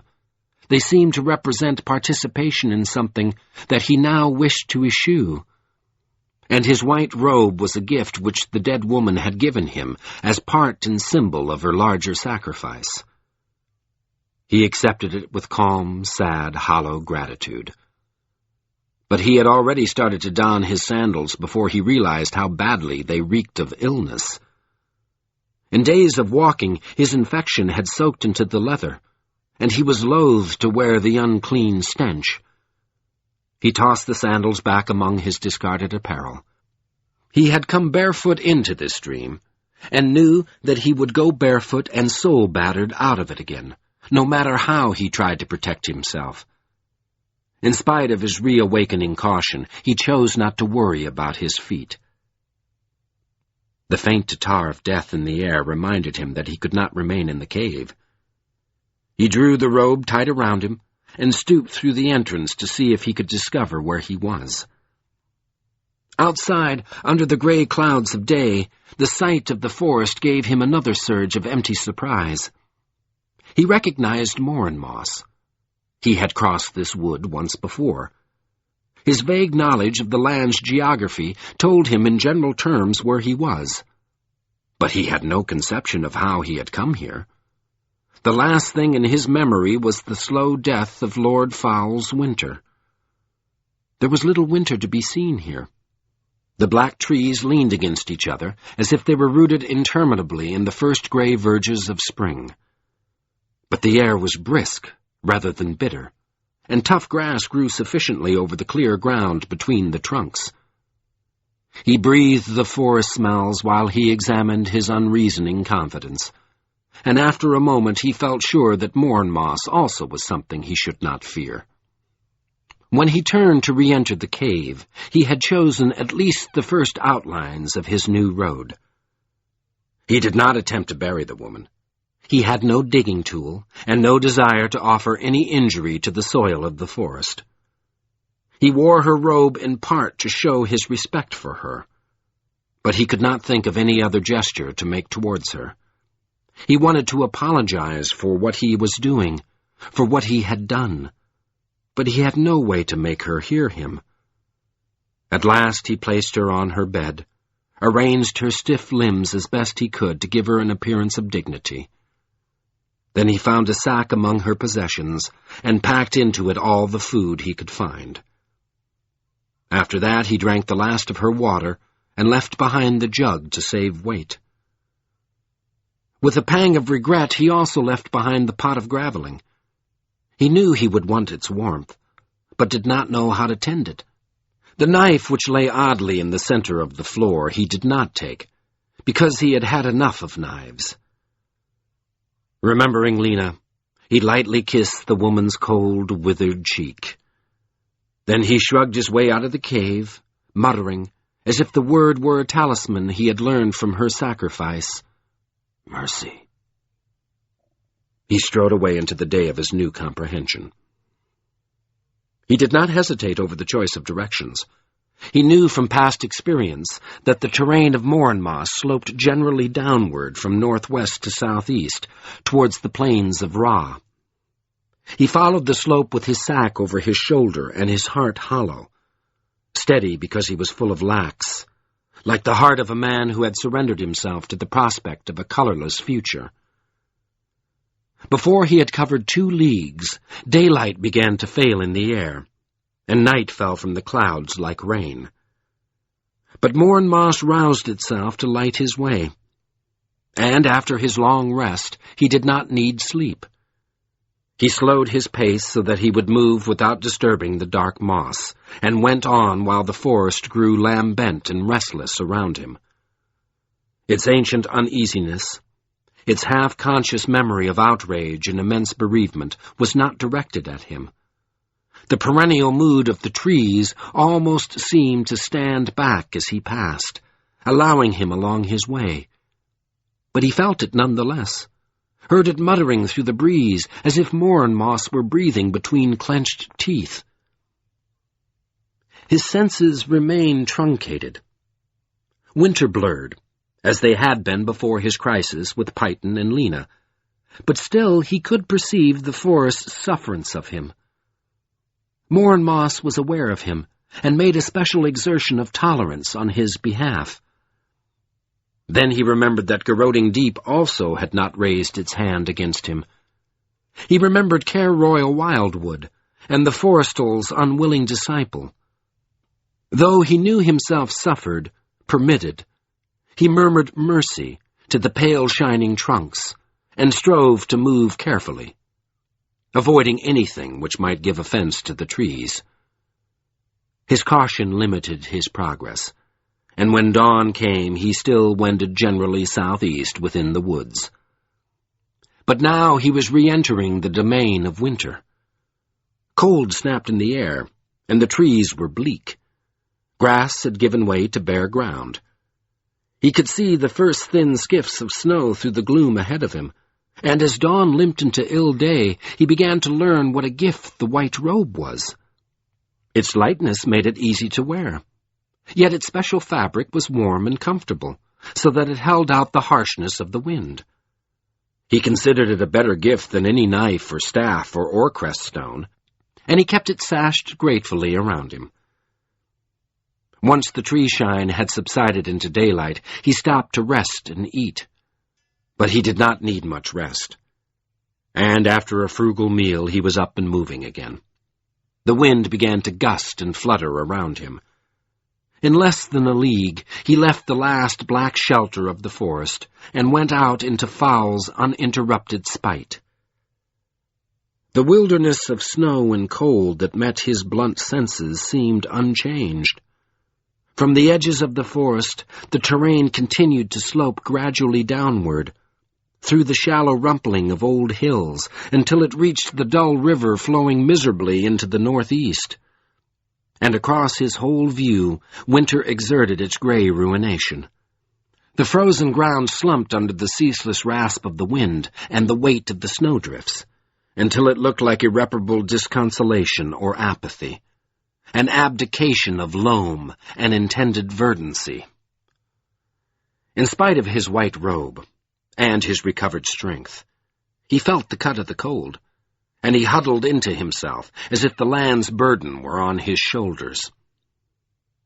For a moment he peered through the wind with moist eyes to choose his direction. He did not know where he was in relation to the shallows where he had crossed the river, but he felt sure that this river was in fact the Rome's Edge, the northern boundary of the plains of Ra, and the terrain off to his left seemed vaguely familiar. If his memory of the quest for the Staff of Law did not delude him, he was looking down at the Rome's Edge ford. Leaning against the wind, limping barefoot over the brutalized ground, he made for the ford as if it were the gateway to his altered purpose. But the distance was greater than it had appeared from the elevation of the forest, and his movements were hampered by wind and snow and hill slopes. Noon came before he reached the last ridge west of the ford. When his gaze passed over the top of the ridge and down towards the river crossing, he was startled to see a man standing on the bank. The man's visage was hidden by the hood of a stone-downer cloak, but he faced squarely towards Covenant, with his arms akimbo, as if he had been impatiently awaiting the Unbeliever's arrival for some time. Caution urged Covenant to duck out of sight, but almost at once the man gestured brusquely, barking in tones that sounded like a distortion of a voice Covenant should have been able to recognize. "Come, Unbeliever! You have no craft for hiding or flight. I have watched your approach for a league." Covenant hesitated, but in his hollow surety he was not afraid. After a moment he shrugged and started towards the ford. As he moved down the hillside, he kept his eyes on the waiting man and searched for some clue to the man's identity. At first he guessed that the man represented a part of his lost experience in the forest and the woman's cave, a part he might never be able to comprehend or evaluate. But then his eyes made out the pattern woven into the shoulders of the stone-downer cloak. It was a pattern like crossed lightning. "Triak?" he gasped under his breath. Triak? He ran over the hard ground, hurried up to the man, caught him by the shoulders. "Triak?" An awkward thickness in his throat constricted his voice. "Triak, what are you doing here? How did you get here? What happened?" As Covenant panted questions at him, the man averted his face so that the hood sheltered his features. His hands leaped to Covenant's wrists, tore Covenant's hands off his shoulders as if their touch were noxious to him.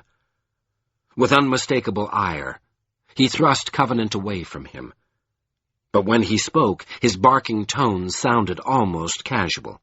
"Well, Lord Covenant, Unbeliever and White Gold Wielder." He invested the titles with a sarcastic twang. "You have not come far in so many days. Have you rested well in Morin Moss?" Covenant stared and rubbed his wrists. Triak's anger left a burning sensation in them, like a residue of acid. The pain gave him an instant of doubt. But he recognized Triak's profile beyond the edge of the hood. In his confusion, he could not think of a reason for the stone-downer's belligerence. "What happened?" he repeated uncertainly. "Did you get in touch with Mahorim? Did you find that unfettered one?" Triak kept his face averted, but his fingers flexed and curled like claws, hungry for violence. Then a wave of sorrow effaced Covenant's confusion. "Did you find Lena?" With the same hoarse casualness, Triak said, "I followed you because I did not trust your purpose, or your companions. I see that I have not misjudged." "Did you find Lena?" "Your vaunted aim against the despiser is expensive in companions as well as in time. How was the giant persuaded from your side? Did you leave him?" he sneered. "Among the perverse pleasures of Morin Moss?" "Lena," Covenant insisted thickly. Triak's hands jerked to his face as if he meant to claw out his eyes. His palms muffled his voice, made it sound more familiar. "With a spike in her belly, and a man slain at her side." Fierce trembling shook him, but abruptly he dropped his hands, and his tone resumed its mordant insouciance. "Perhaps you will ask me to believe that they slew each other." Through his empty sorrow, Covenant replied, "It was my fault. She tried to save me. Then I killed him." He felt the incompleteness of this, and added, "He wanted my ring." "The fool!" Triak barked sharply. "Did he believe he would be permitted to keep it?" But he did not give Covenant time to respond. Quietly again he asked, "And the giant?" "We were ambushed. They stayed behind, so that Lena and I could get away." A harsh laugh spat between Triak's teeth. "Faithful to the last," he jibed. The next instant, a wild sob convulsed him, as if his self-control had snapped, as if a frantic grief had burst the bonds which held it down. But immediately he returned to sarcasm. Showing Covenant a flash of his teeth, he sneered, "It is well that I have come." "Well?" Covenant breathed. "Triak, what happened to you?" "Well, forsooth." The man sniffed as if he were fighting tears.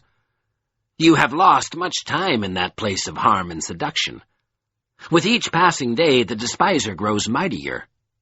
He straitly binds—" His teeth grinned at Covenant under the shadow of his hood. "Thomas Covenant, your work must be no longer delayed. I have come to take you to Ridjek Thome." Covenant gazed intensely at the man. A moment passed while he tested his hollow core and found that it remained sure. Then he bent all his attention towards Triak, tried to drive his truncated sight past its limits, its superficiality, so that he might catch some glimpse of Triak's inner state. But the winter and Triak's distraction foiled him. He saw the averted face, the rigid flex and claw of the fingers, the baring of the white, wet teeth, the turmoil. But he could not penetrate beyond them. Some stark travail was upon the stone-downer. In sympathy and bafflement and self-defense, Covenant said, "Triak, you've got to tell me what happened." "Must I?" "Yes." "Do you threaten me? Will you turn the wild magic against me if I refuse?" Triak winced, as if he were genuinely afraid, and an oddly craven grimace flicked like a spasm across his lips. But then he shrugged sharply and turned his back so that he was facing straight into the wind. "Ask, then." "Threaten?" Covenant asked Triak's hunched shoulders. No, I don't want it to happen again. I've done enough harm." "Ask."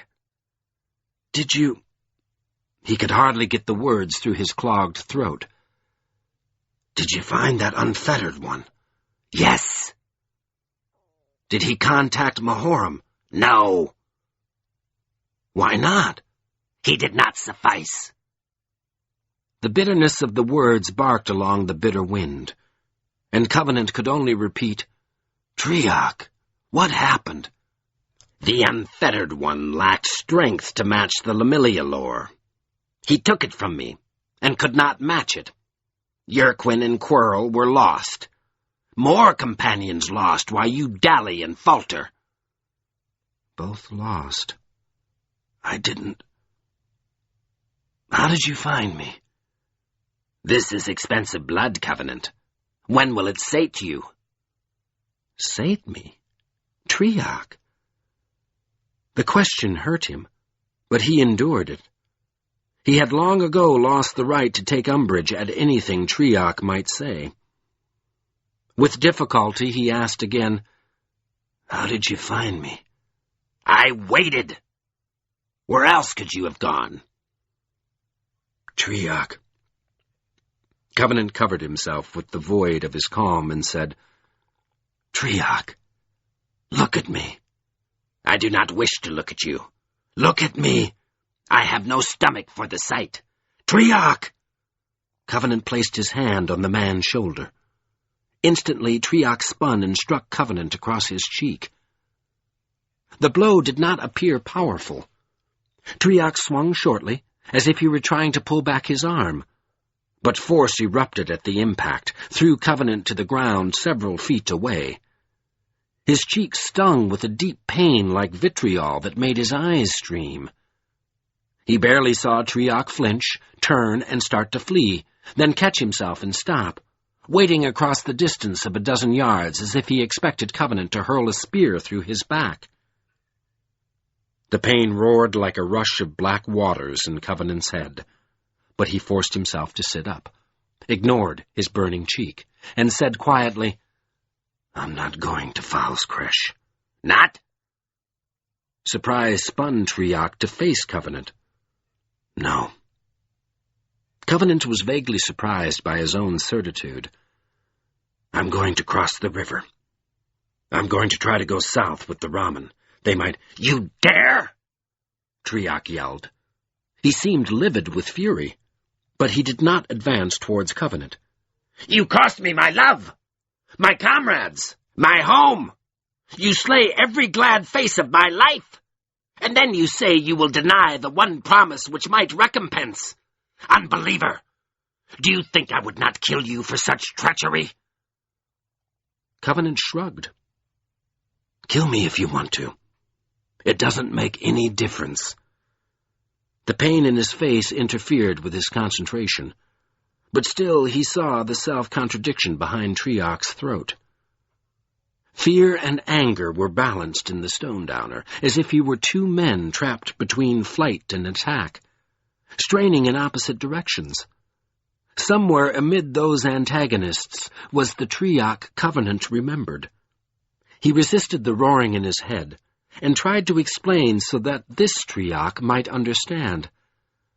The only way you can kill me is if I'm dying in my own world. You saw me when you summoned me. Maybe you could kill me. But if I'm really dying, it doesn't matter whether you kill me or not. I'll get killed somehow. Dreams are like that. But before you decide, let me tell you why. Why I'm not going to Fowl's Creche. He got painfully to his feet. He wanted to go to Triarch, look deeply into the man's face, but Triarch's conflicting passions kept him at a distance. I'm not exactly innocent, I know that. I told you it was my fault, and it is. But it isn't all my fault. Lena and Elena and Atiaran, the giants and Ranihin and Raman and Bloodguard, and you, it isn't all my fault. All of you made decisions for yourselves. Lena made her decision when she tried to save me from punishment after I raped her. Atiaran made her own decision when she helped me get to Revelstone. Elena made her own decision when she drank the earth blood. You made your own decision. You decided to be loyal to the oath of peace. None of it is entirely my doing. You talk as if we exist. Triarch growled bitterly. As far as my responsibility goes, you do. I don't control my nightmares. Part of me, the part that's talking, is a victim, as you are, just less innocent. But Fowl has arranged it all. He, or the part of me that does the dreaming, has been arranging everything from the beginning. He's been manipulating me, and I finally figured out why. He wants this ring. He wants the wild magic. And he knows that if he can get me feeling guilty and responsible and miserable enough, I'll try to fight him on his own ground, on his own terms. I can't win a fight like that. I don't know how to win it. So he wants me to do it. That way he ends up with everything, and I end up like any other suicide. Look at me, Triarch. Look! You can see that I'm diseased. I'm a leper. It's carved into me so loud anybody could see it. And lepers commit suicide easily. All they have to do is forget the law of staying alive. That law is simple, selfish, practical caution. Fowl's done a pretty good job of making me forget it. That's why you might be able to kill me now if you want to. But if I've got any choice left, the only way I can use it is by remembering who I am. Thomas Covenant Leper. I've got to give up these impossible ideas of trying to make restitution for what I've done.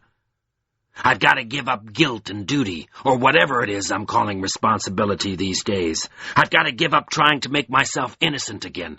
It can't be done. It's suicide to try. And suicide for me is the only absolute perfect way Fowl can win. Without it, he doesn't get the wild magic. It's just possible that somewhere, somehow, he'll run into something that can beat him. So I'm not going. I'm not going to Fowl's Creche. I'm going to do something simple and selfish and practical and cautious instead. I'm going to take care of myself as a leper should. I'll go into the plains. I'll find the Raman. They'll take me with them. The Ranihin. The Ranihin are probably going south already to hide in the mountains. The Raman will take me with them. Mahorm doesn't know I'm here, so he won't be expecting anything from me. Please understand, Triarch. My grief for you is... it'll never end. I loved Elena, and I loved the land. But if I can just keep myself alive the way I should, Fowl can't win. He can't win. Triarch met this speech queerly across the distance between them. His anger seemed to fade, but it was not replaced by an understanding. Instead, a mixture of cunning and desperation gained the upper hand on his desire to flee, so that his voice held a half-hysterical note of cajolery as he said, "Come, Unbeliever! Do not take this choice hastily. Let us speak of it calmly. Let me urge. He looked around as if in search of assistance, then went on hurriedly. You are hungry and worn. The forest has exacted a harsh penance. I see it. Let us rest here for a time. You are in no danger. I will build a fire, prepare food for you. We will talk of this choice while it may still be altered. Why? Covenant wanted to ask. Why have you changed like this? But he already knew too many explanations, and Triac bustled away promptly in search of firewood, as if to forestall any questions.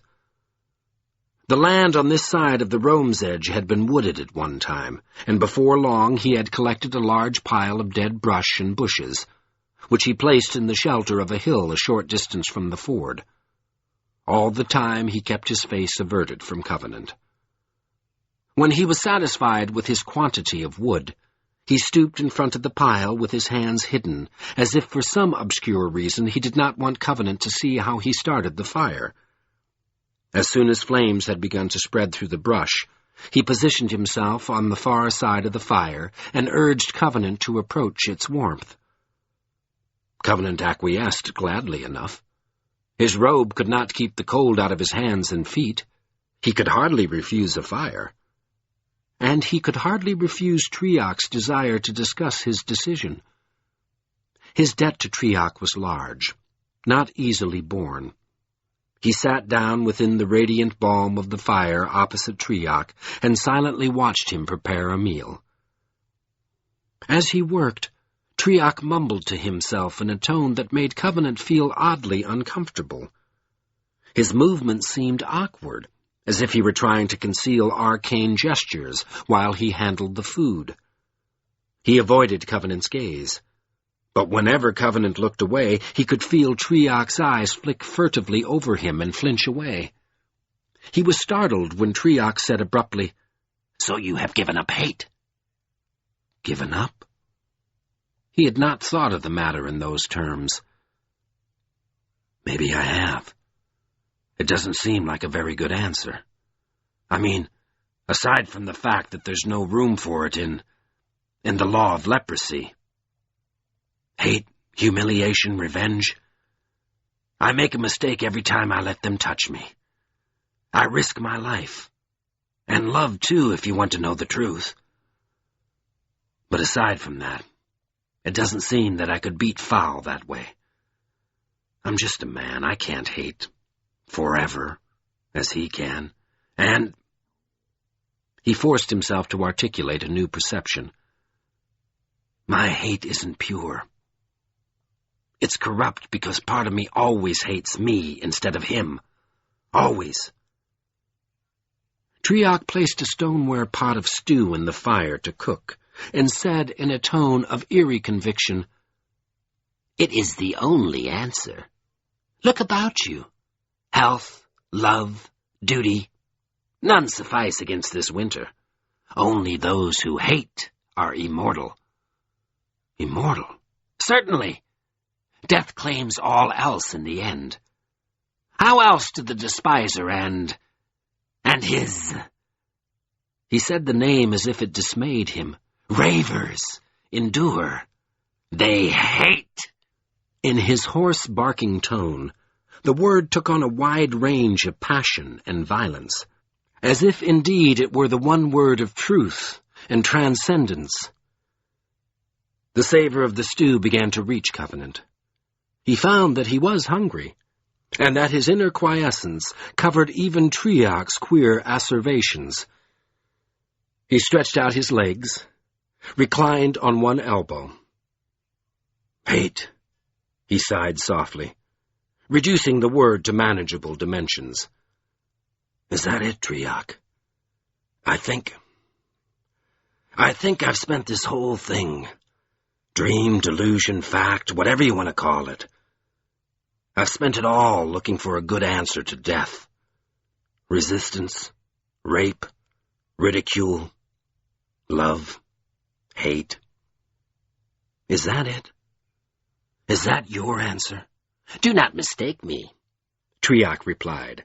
I do not hate death. Covenant gazed into the dance of the fire for a moment, and let the aroma of the stew remind him of deep, sure, empty peace.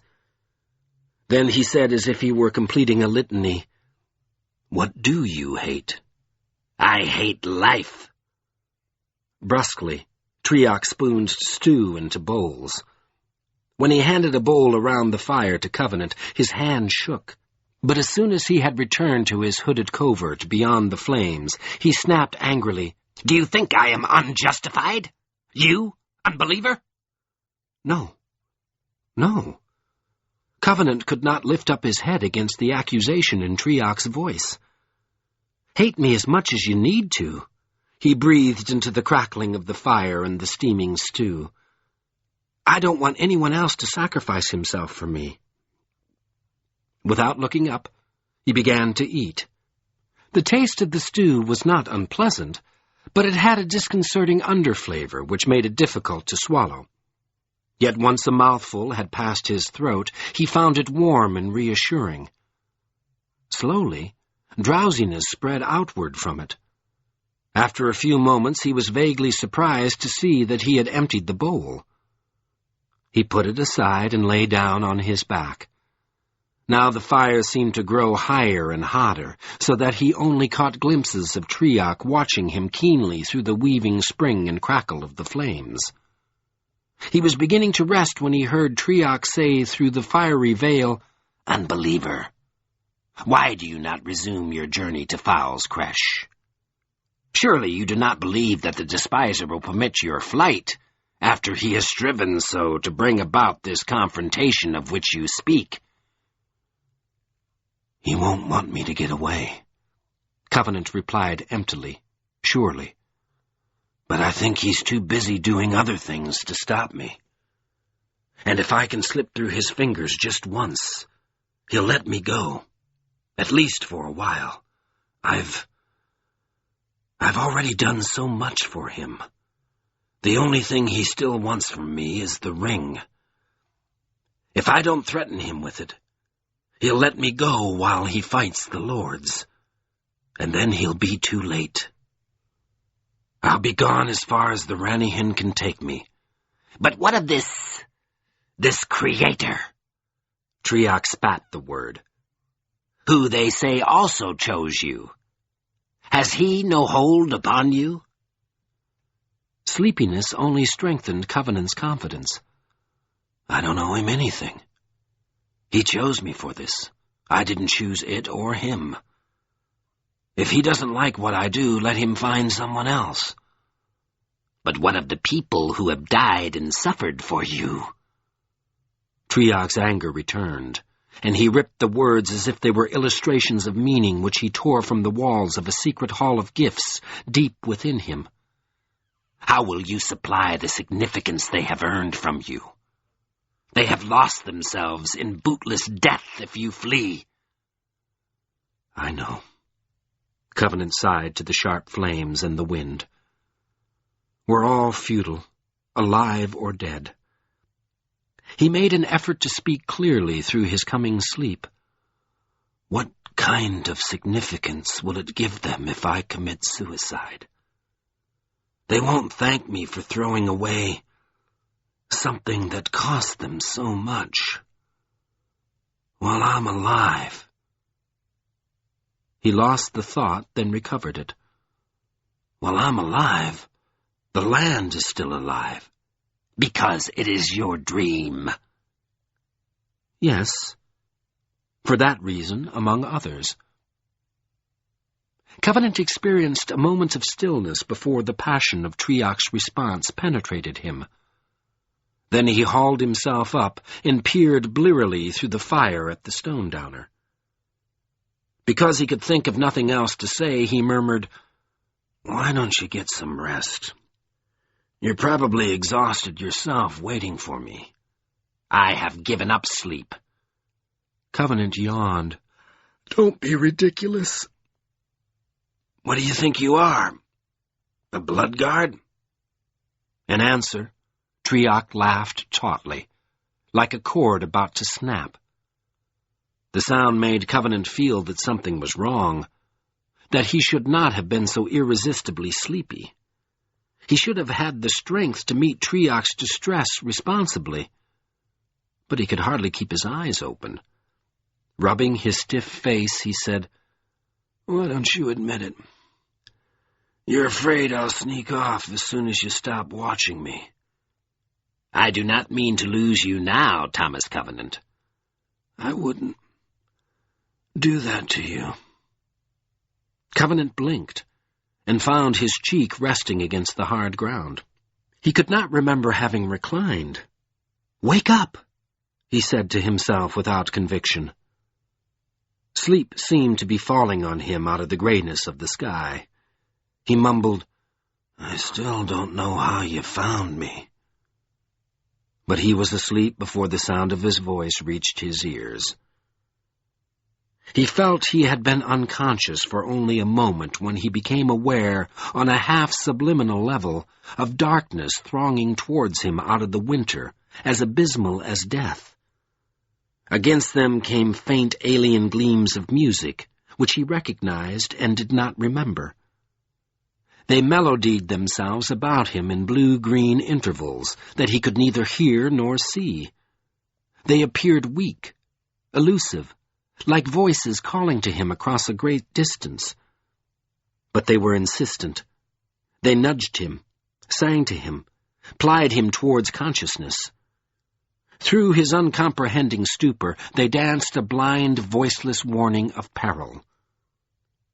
To his own surprise, he heard himself muttering, "He drugged me. By hell, that crazy man drugged me." The assertion made no sense. How had he arrived at such a conclusion? Triak was an honest man, frank and magnanimous in grief, a man who clove to mercy and peace despite their cost to himself. He drugged me. Where had that conviction come from? Covenant fumbled with numb fingers through his unconsciousness, while an unshakable sense of peril clutched his heart. Darkness and harm crowded towards him. Behind his sleep, behind the glaucous music, he seemed to see Triak's campfire still burning. How did he light that fire? How did he find me? The urgent gleams were trying to tell him things he could not hear. Triak was a danger. Triak had drugged him. He must get up and flee. Flee somewhere. Flee into the forest. He struggled into a sitting position, wrenched his eyes open. He faced the low campfire in the last dead light of evening. Winter blew about him as if it were salivating gall. He could smell the approach of snow. Already a few fetid flakes were visible at the edges of the firelight. Triak sat cross-legged opposite him, stared at him out of the smoldering abomination of his eyes. In the air before Covenant danced faint glaucous gleams, fragments of inaudible song. They were shrill with insistence. "Flee! Flee!" "What is it?" He tried to beat off the clinging hands of slumber. "What are they doing?" "Send it away," Triak answered in a voice full of fear and loathing. "Rid yourself of it. He cannot claim you now." "What is it?" Covenant lurched to his feet and stood trembling, hardly able to contain the panic in his muscles. "What's happening?" "It is the voice of a forestal." Triak spoke simply, but every angle of his inflection expressed execration. He jumped erect and balanced himself as if he meant to give chase when Covenant began to run. "Corroding Deep has sent Caer Caverol to Morinmoss, but he cannot claim you." "I can." His voice shook. "I cannot permit it." "Claim? Permit?" The peril gripping Covenant's heart tightened until he gasped. Something in him that he could not remember urged him to trust the gleams. "You drugged me." "So that you would not escape." White, rigid fear clenched Triak, and he stammered through drawn lips, "He urges you to destroy me. He cannot reach far from Morinmoss, but he urges—" The white gold! Ah! Abruptly his voice sharpened into a shriek. Do not toy with me! I cannot! Destroy me and have done! I cannot endure it! The cries cut through Covenant's own dread. His distress receded, and he found himself grieving for the Stone Downer. Across the urging of the gleams he breathed thickly, Destroy you? Don't you know that you're safe from me? Don't you understand that I haven't got one godforsaken idea how to use this white gold? I couldn't hurt you if that were my heart's sole desire. What? Triarch howled. Still? Have I feared you for nothing? For nothing, groaned Covenant. Triarch gaped bleakly out from under his hood, then threw back his head and began to laugh. Mordant glee barked through his teeth, making the music shiver as if its abhorrence were no less than his.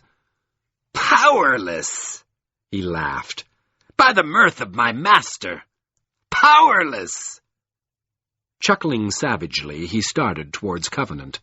At once the silent song rushed gleaming between them, but Triarch advanced against the lights. Begone! He growled. You also will pay for your part in this. With a deft movement, he caught one spangle in each fist. Their wailing shimmered in the air as he crushed them between his fingers. Ringing like broken crystal, the rest of the music vanished. Covenant reeled as if an unseen support had been snatched away. He flung up his hands against Triarch's approach, stumbled backward. But the man did not touch him. Instead, he stamped one foot on the hard ground. The earth buckled under Covenant, stretched him at Triarch's feet. Then Triarch threw off his hood. His visage was littered with broken possibilities, wrecked faiths and loves. But behind his features, his skull shone with pale malice. The backs of his eyes were as black as night, and his teeth gaped as if they were hungry for the taste of flesh. Leering down at Covenant, he smirked. No, groveler. I will not strike you again. The time for masquerading has ended. My master may frown upon me if I harm you now. Master? Covenant croaked. I am Taria Raver, also called Harim, and Kinslaughterer, and Triarch. He laughed again grotesquely. This guise has served me well, though Triarch is not pleased. Behold me, groveler. I need no longer let this form and thoughts disguise me. You are powerless. Ha ha! I savor that jest. So now I permit you to know me as I am. It was I who slew the giants of Sea Reach. I who slew the Unfettered One as he sought to warn that fool Mahoram. I who have captured the white gold. Brothers, I will sit upon the Master's right hand and rule the universe. As he gloated, he reached into his cloak and drew out the Lomiliolor rod. Brandishing it in Covenant's face, he barked, Do you see it? I would. I spit on it. The test of truth is not a match for me. Then he gripped it between his hands as if he meant to break it, and shouted quick, cruel words over it. It caught fire, blazed for an instant in red agony, and fell into cinders. Gleefully the Raver snarled at Covenant. Thus I signal your doom, as I was commanded. Breathe swiftly, groveler. There are only moments left to you.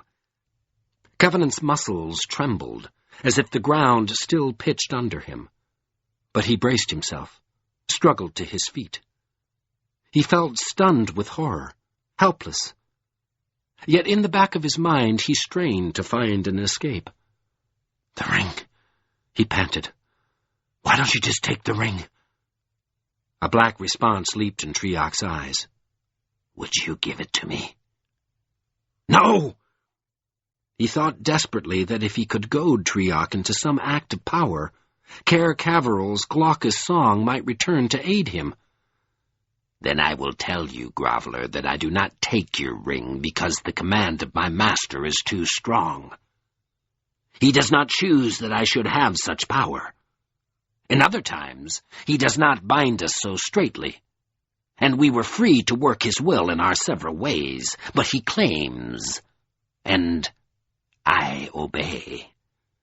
Try to take it, Covenant panted. Be the ruler of the universe yourself. Why should he have it? For an instant, he thought he saw something like regret in Triok's face. But the raver only snarled. Because the law of death has been broken, and he is not alone. There are eyes of compulsion upon me even now.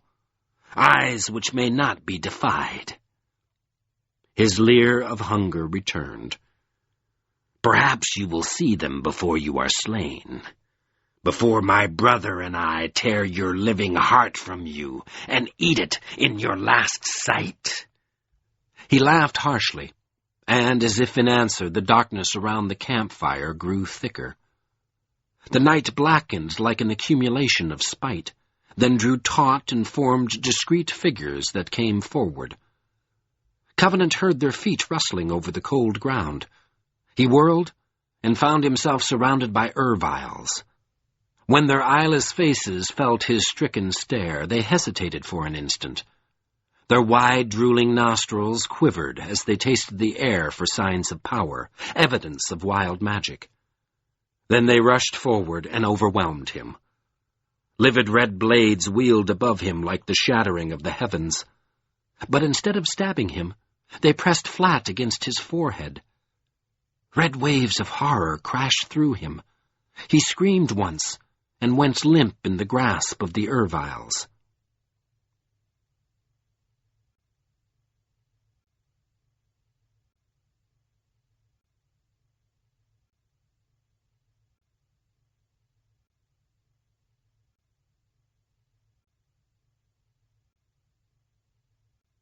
Chapter 15. Lord Mahorm's Victory. The exertion of hauling the dead forms from the ground and throwing them at Revelstone had exhausted Samadhi Satan's Fist, drained him until he could no longer sustain the expenditure of force. He had seen High Lord's furl torn from its flagpole atop the tower by his cave wights. He knew he had met at least part of his master's objective in this assault. While his forces held the tower, while tons of sand blocked the inner gates of the keep, while winter barrened the upland plateau above Revelstone, the lords and all their people were doomed. They could not feed themselves within those stone walls indefinitely. If last came to last, the giant raver knew that he could, through patience alone, make the great keep into one reeking tomb or crypt. He let his dead collapse into sand. Yet his failure to burst those inner gates enraged him, made him pant for recompense, even though he lacked the strength to assail the walls himself. He was a raver, insatiable for blood, despite the mortal limits of the giantish body he occupied. And other things compelled him also. There was an implacable coercion in the wind, a demand which brooked no failure, however partial or eventually meaningless. As the dead fell apart, Satan's Fist ordered his long-leashed army to the attack. With a howl that shivered the air, echoed savagely off the carven walls, beat against the battlements like the ululation of fangs and claws and hungry blades, the despisers' hordes charged. They swept up through the foothills like a shrill gray flood and hurled themselves at Revelstone. Lord Fowl's stone-spawned creatures led the attack, not because they were effective against granite walls and abutments, but because they were expendable. The Raver's army included twice 100,000 of them, and more arrived every day, marching to battle from Fowl's Crash through the center plains. So Samadhi used them to absorb the defense of the keep, thus protecting his cave wights and Erviles. Thousands of perverted creatures fell with arrows, spears, javelins jutting from them. But many, many thousands more forged ahead. and behind them came the forces which knew how to damage Revelstone. In moments, the charge hit. Rabid, rock-wise cave-wights found crafty holds in the stone, vaunted themselves up onto the lowest battlements and balconies. Mighty Ervile wedges used their black vitriol to wipe clear the parapets above them, then pounced upward on sturdy wooden ladders brought to the walls by other creatures. Within a short time, Revelstone was under assault all along its south and north faces. But the giants who made Lord's Keep had built well to defend against such an attack. Even the lowest parapets were high off the ground. They could be sealed off, so that the attackers were denied access to the city. They were defended by positions higher still in the walls. And Warmark Quan had drilled the war ward year after year, preparing it for just this kind of battle. The prearranged defenses of the keeps sprang into action instantly, as alarms sounded throughout the city. Warriors left secondary tasks and ran to the battlements. Relays formed to supply the upper defenses with arrows and other weapons. Concerted eelmen charged the cave-wights and Erviles, which breached the lower abutments. Then came lore wardens, higher brands, gravelinguses. Lore wardens repulsed the attacks with songs of power, while higher brands set fire to the ladders, and gravelinguses braced the walls themselves against the strength of the cave-wights. As he commanded the struggle from a coign in the upper walls, Quan soon saw that his warriors could have repulsed this assault if they had not been outnumbered 30 or more to 1. If every life in his army had not been so vital, and every life in the Ravers so insignificant. But the war ward was outnumbered. It needed help. In response to the fragmentary reports which reached him from the close, reports of fire and power and immense relief, he sent an urgent messenger to summon the lords to Revelstone's aid. The messenger found High Lord Mahorum in the close, but Mahorum did not respond to Quan's call. It only reached the outskirts of his mind, and he held it gently distant, away from himself. When he heard one of the guards explain to the messenger what had transpired in the fire-ruined close, he let his own awareness of the battle slip away, let all thought of the present danger drop from him, and gave himself to the melding of the lords. They sat on the slumped floor around the graveling pit with their staffs on the stone before them. Trevor and Loria on Mahorum's left, Amatin on his right. In his trembling hands, the krill blazed in hot affirmation of white gold. Yet he barely saw the light. His eyes were heat-scorched, and he was blinded by tears of release that would not stop. Through the silent contact of the meld, he spread strength about him, and shared knowledge which had burdened him more than he had ever realized. He told his fellow lords how he had been able to remove the krill from its stone rest, and why now it did not burn his vulnerable flesh. He could feel Amatin shrink from what he said, feel Trevor shake with a pain that only in part came from his injury, feel Loria appraise his communication as if she might have appraised any new weapon. To each of them, he gave himself. He showed them his conviction, his understanding, his strength. And he held the proof in his hands, so that they would not doubt him. With such evidence shining amid the ravage of the close, they followed the process which had led him to his secret knowledge, and shared the dismay which had taught him to keep it secret. Finally, Lord Amatin framed her question aloud. It was too large for silence. It required utterance, so that Revelstone itself could hear it. She swallowed awkwardly, then floated words in the untarnished acoustics of the chamber. So it is we ourselves who have, for so many generations, the lords themselves have inured themselves to the power of Kevin's lore. Yes, Lord, Mahorum whispered, knowing that everyone in the close could hear him. The oath of peace has prevented— Yes, Lord. Her breathing shuddered for a moment. Then we are lost, Mahoram felt the lorn dilemma in her words, and stood up within himself, pulling the authority of his lordship about his shoulders. No. "Without power we are lost," she countered. "Without the oath of peace, we are not who we are, and we are lost."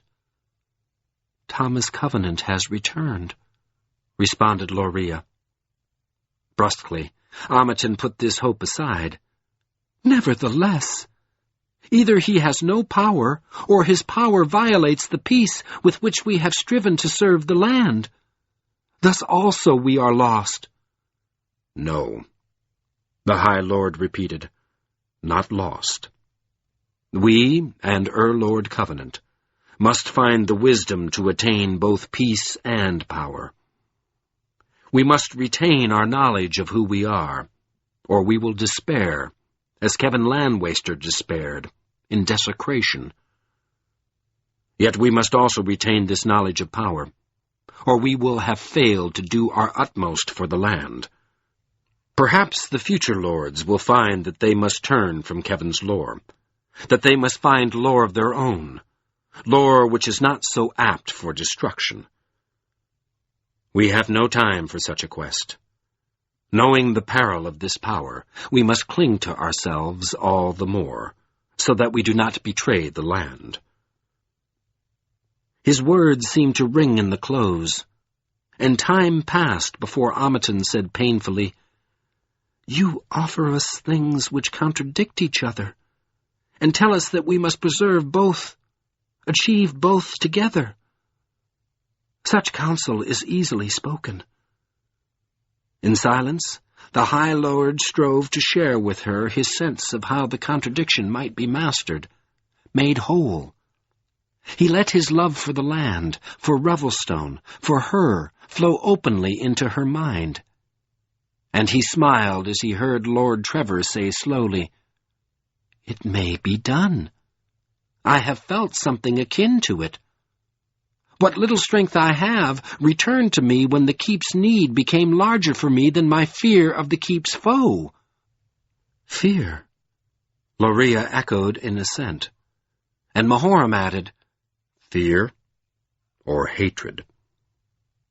A moment later Ameton began to weep quietly in comprehension.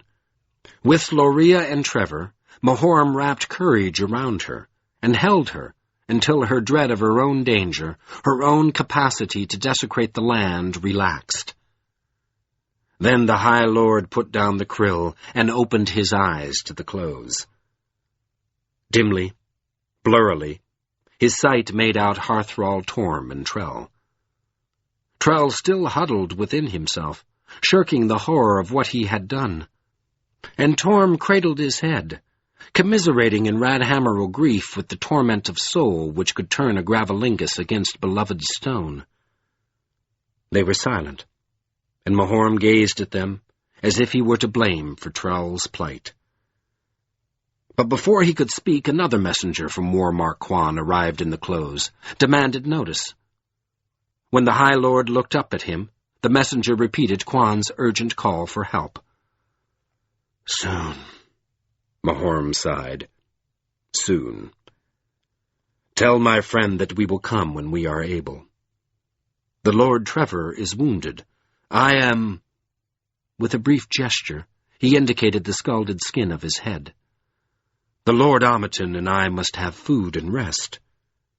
And the Lord Loria—" "I will go," Loria said firmly. "I have not yet fought as I should for Revelstone." To the messenger she responded, "Take me to the place of greatest need, then carry the High Lord's reply to Warmark Quan." Moving confidently, as if the new discovery of power answered her darkest doubts, she climbed the stairs and followed the warrior away towards the south wall of the keep. As she departed, she sent the guards to call the healers and bring food. The other lords were left alone for a short time, and Torm took the opportunity to ask Mahoram what was to be done with Trell. Mahoram gazed around the ruined galleries as if he were trying to estimate the degree to which he had failed Trell. He knew that generations of Radhammerl work would be required to restore some measure of the chamber's useful rightness, and tears blurred his vision again as he said to Torm, "The healers must work with him. Perhaps they will be able to restore his mind." "What will be the good? How will he endure the knowledge of what he has done?" "We must help him to endure. I must help him. We must attempt all healing, no matter how difficult. And I, who have failed him, cannot deny the burden of his need now." "Failed him?" Trevor asked.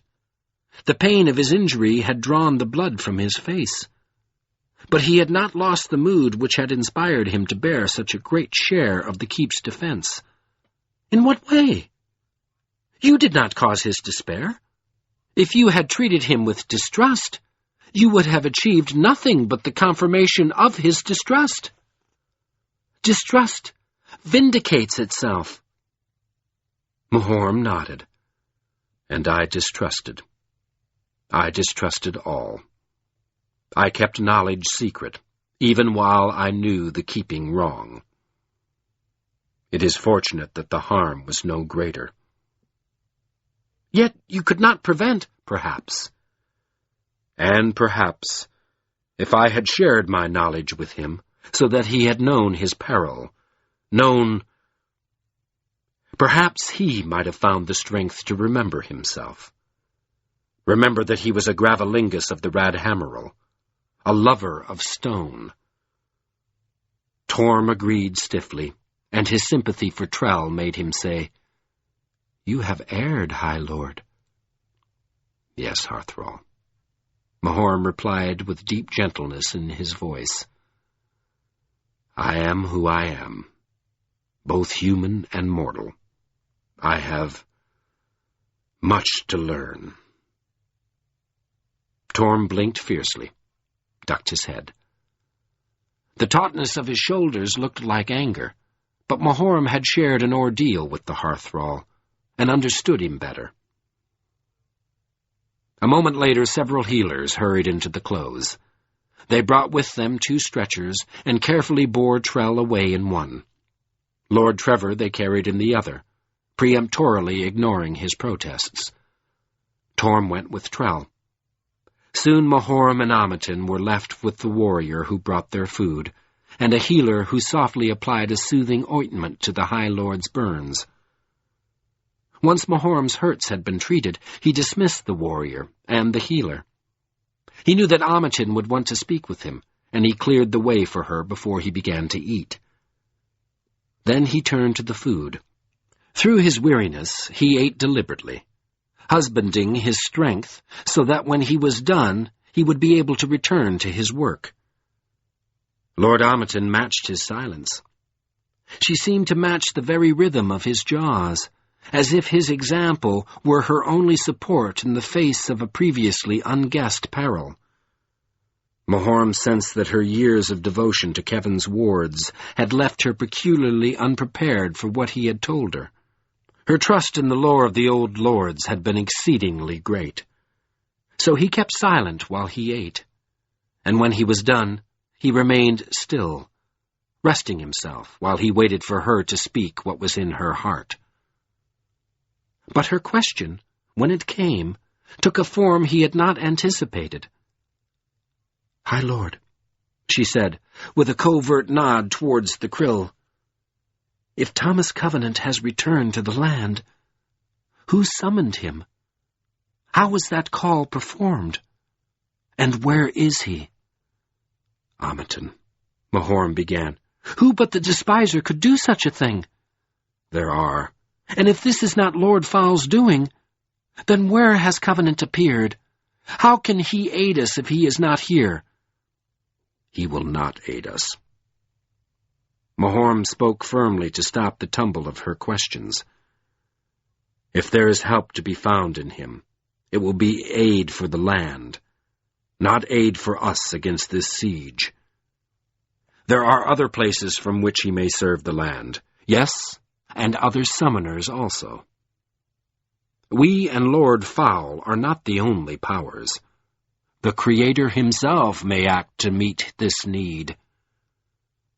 Her waifish eyes probed him, trying to locate the source of his serenity. I lack your faith in this Creator. Even if such a being lives, the law which preserves the earth precludes.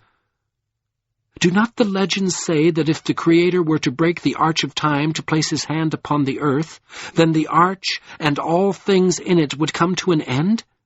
And the despiser would be set free?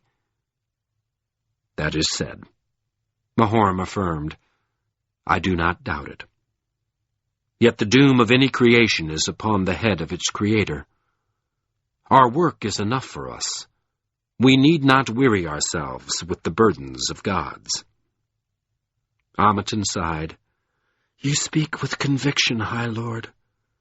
If I were to say such things, they would sound glib. Then do not say them. I speak only of what gives me courage. You are a different person and will have a different courage. Only remember that you are a lord, a servant of the land. Remember the love that brought you to this work, and do not falter. Yes, High Lord, she replied, looking intensely into him. Yet I do not trust this power which makes desecration possible. I will not hazard it. Her gaze turned him back to the krill. Its white gem flamed at him like the light of a paradox, a promise of life and death. Slowly he reached out and touched its hilt. But his exaltation had faded, and the krill's heat made him withdraw his hand. He smiled crookedly. Yes, he breathed, as if he were speaking to the blade. It is a hazard. I am very afraid. Carefully he took a cloth from within his robe. Carefully he wrapped the krill and set it aside until it could be taken to a place where the lore wardens could study it. Then he glanced up and saw that Ameton was trying to smile also. Come, Sister Ameton, he said to her bravery. We have delayed our work too long. Together they made their way to the battle, and with Lord Loria they called fire from their staffs to throw back the hordes of the despiser. The three were joined late in the afternoon by a bandaged and hobbling Trevor. But by that time Revelstone had survived the worst frenzy of Satan's Fist's assault. The lords had given the war ward the support it needed. Under Quan's stubborn command, the warriors held back the onslaught. Wherever the lords worked, the casualties among the defenders dropped almost to nothing, and the losses of the attackers increased vastly. In this kind of battle, the Erviles could not focus their power effectively. As a result, the lords were able to wreak a prodigious ruin among the cave wights and other creatures. Before the shrouded day had limped into night, Samadhi Raver called back his forces. But this time did not allow the keep to rest. His attacks began shortly after dark. Under the cover of cold winter blackness, Erviles rushed forward to throw liquid vehemence at the battlements, and behind them tight companies of creatures charged, carrying shields and ladders. Gone now was the haphazard fury of the assault, the unconcerted wild attempt to breach the whole keep at once. In its place were precision and purpose. Growing with hunger, the horde shaped themselves to the task of wearing down Revelstone as swiftly and efficiently as possible. In the days that followed, there was no let to the fighting. Satan's Fist controlled the assaults so that his losses did not significantly outrun the constant arrival of his reinforcements. But he exerted pressure remorselessly, allowing the warriors no respite in which to recover. Despite Quan's best efforts to rotate his Eoman and Eo ward, so that each could rest in turn, the war ward grew more and more weary, and weary warriors were more easily slain, and those who fell could not be replaced. But the war ward did not have to carry the burden of this battle alone. Gravelinguses and higher brands and lore wardens fought as well. People who had no other urgent work, Homeless farmers and cattle herds, artists, even older children, took over supporting tasks. They supplied arrows and other weapons, stood sentry duty, ran messages. Thus many eelmen were freed for either combat or rest, and the lords rushed into action whenever Quan requested their aid. They were potent and compelling. In their separate ways, they fought with the hard strength of people who knew themselves capable of desecration and did not intend to be driven to that extreme. Thus Lord's Keep endured. Eelman after eelman fell in battle every day. Food stores shrank. The healers' supplies of herbs and poultices dwindled. Strain carved the faces of the people, cut away comfortable flesh until their skulls seemed to be covered by nothing but pressure and apprehension. But Revelstone protected its inhabitants, and they endured. At first, the lords concentrated their attention on the needs of the battle. Instinctively, they shied away from their dangerous knowledge. They spent their energy in work and fighting, rather than in studying last resorts. But when the continuous adumbrations of assault had echoed through the keep for 6 days, High Lord Mahoram found that he had begun to dread the moment when Satan's fist would change his tactics, when the raver and his master were ready to use the stone and the staff again. And during the 7th night, Mahoram's sleep was troubled by dim dreams, like shadows of his former visionary nightmares. Time and again, he felt that he could almost hear somewhere in the depths of his soul the sound of an unfettered one screaming. He awoke in an inchoate sweat, and hastened upland to see if anything had happened to the unfettered one of Glimmermere. The one was safe and well, as were Loria's daughters, but this did not relieve Mahoram. He felt a chill in the marrow of his bones like an echo of winter. He felt sure that someone, somewhere, had been slain in torment.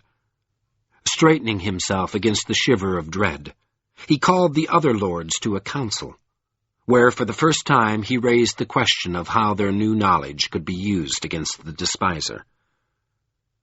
His question sparked unspoken trepidations in them all. Ameton stared widely at the High Lord. Trevor winced. Loria studied her hands. And Mahoram felt the acuteness of their reaction, as if they were saying, "Do you think, then, that we should repeat the work of Kevin Landwaster?" But he knew they did not intend that accusation. He waited for them, and at last Loria found her voice. "When you defended the close, you worked against another's wrong. How will you control this power if you initiate it?" Mahoram had no answer. Shortly, Trevor forced himself to add, "We might have nothing through which we could channel such might. It is in my heart that our staffs would not suffice. They would not be strong to control power of that extent. We lack the staff of law, and I know of no other tool equal to this demand. And," Ameton said sharply, "this knowledge in which you dare to put your faith did not suffice for High Lord Kevin, son of Lorik. It only increased the cost of his despair. I have given my life to this lore, and I speak truly. Such power is a snare and a delusion. It cannot be controlled. It strikes the hand which wields it. Better to die in the name of peace than to buy one day of survival at the cost of such peril." Again Mahoram had no answer. He could not name the reasons behind his question. Only the cold foreboding in his bones impelled him, told him that unknown horrors stalked the land in places far distant from Revelstone. When Ameton concluded grimly, "Do you fear that Lord Covenant may yet desecrate us?" he could not deny that he was afraid. So the council ended without issue, and the lords went back to the defense of the keep. Still the fighting went on without surcease. For 4 more days the lords wielded their staff fire with all the might and cunning they could conceive, and the war ward drove itself beyond its weariness, as if it could not be daunted. And the other people of Revelstone did their utmost to hurl cave-whites, Erviles, stone spawn from the walls. But Satan's fist did not relent. He pressed his assault as if his losses were meaningless, spent whole companies of his creatures to do any kind of damage to the city, however small. And the accumulating price that Lord's Keep paid for its endurance grew more terrible day by day. During the 5th day, Mahoram withdrew from the battle to inspect the condition of the city. Warmark Quan joined him, and when they had seen the fatal diminishment of the stores, had taken the toll of lost lives, Quan met Mahoram's gaze squarely and said with a tremor in his brusque voice, "We will fail. If this raver does not raise another finger against us, still we will fail." Mahoram held his old friend's eyes. "How long can we hold? 30 days, at most? No more. 40 if we deny food to the ill and the injured and the infirm. We will not deny food to any who yet live. 30 then. Less if my warriors lose strength and permit any breach of the walls." He faltered and his eyes fell. "High Lord, does it come to this? Is this the end for us, for the land?" Mahoram put a firm hand on Quan's shoulder. "No, my friend. We have not come to the last of ourselves. And the Unbeliever. Do not forget Thomas Covenant." That name brought back Quan's war hardness. "I would forget him if I could. He will—" "Softly, Warmark," Mahoram interrupted evenly. "Do not be abrupt to prophesy doom. There are mysteries in the earth of which we know nothing." After a moment, Quan murmured, "Do you yet trust him?" The High Lord did not hesitate. "I trust that despite is not the sum of life." Quan gazed back into this answer as if he were trying to find its wellspring. Some protest or plea moved in his face. But before he could speak, a messenger came to recall him to the fighting. At once he turned and strode away. Mahoram watched his stern back for a moment, then bestirred himself to visit the healers. He wanted to know if any progress had been made with Trell Atiaranmate. In the low groaning hall which the healers had made into a hospital for the hundreds of injured men and women, Mahoram found the big Gravalingus sprawled like a wreck on a pallet in the center of the floor. A fierce brain fever had wasted him. To Mahoram's cold dread, he looked like the incarnated fate of all Covenant's victims, a fleshless future crouched in ambush for the land. The High Lord's hands trembled. He did not believe he could bear to watch that ineluctable ravage happen. "At first, we placed him near the wall," one of the attendants said softly, "so that he would be near stone. But he recoiled from it in terror. Therefore we have laid him here. He does not recover, but he no longer shrieks. Our efforts to succor him are confounded." "Covenant will make restitution," Mahoram breathed in answer, as if the attendant had said something else. "He must." Trembling, he turned away, and tried to find relief for his dismay in the struggle of Revelstone. The next night, Samadhi changed his tactics. Under cover of darkness, a band of cave-whites rushed forward and clambered up onto one of the main battlements, and when warriors ran out to meet the attack, 2 Ervile wedges hidden in the night near the walls swiftly formed forbiddings across the ends of the battlement, thus trapping the warriors, preventing any escape or rescue. 2 eelmen were caught and slaughtered by the Erviles before Lord Omiton was able to break down one of the forbiddings. The same pattern was repeated simultaneously at several points around the keep. Warmark Quan had lost more than 80 warriors before he grasped the purpose of these tactics. They were not intended to break into Revelstone, but rather to kill defenders. So the lords were compelled to bear the brunt of defending against these new assaults. A forbidding was an exercise of power which only they were equipped to counter. As long as darkness covered the approach of the Erviles, the attacks continued, allowing the lords no chance to rest.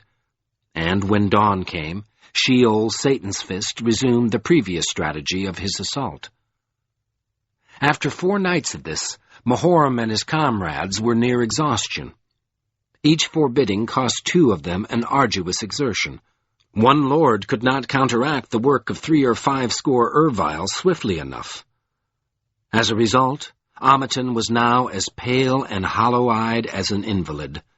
Loria's once sturdy muscles seemed to hang like ropes of mortality on her bones.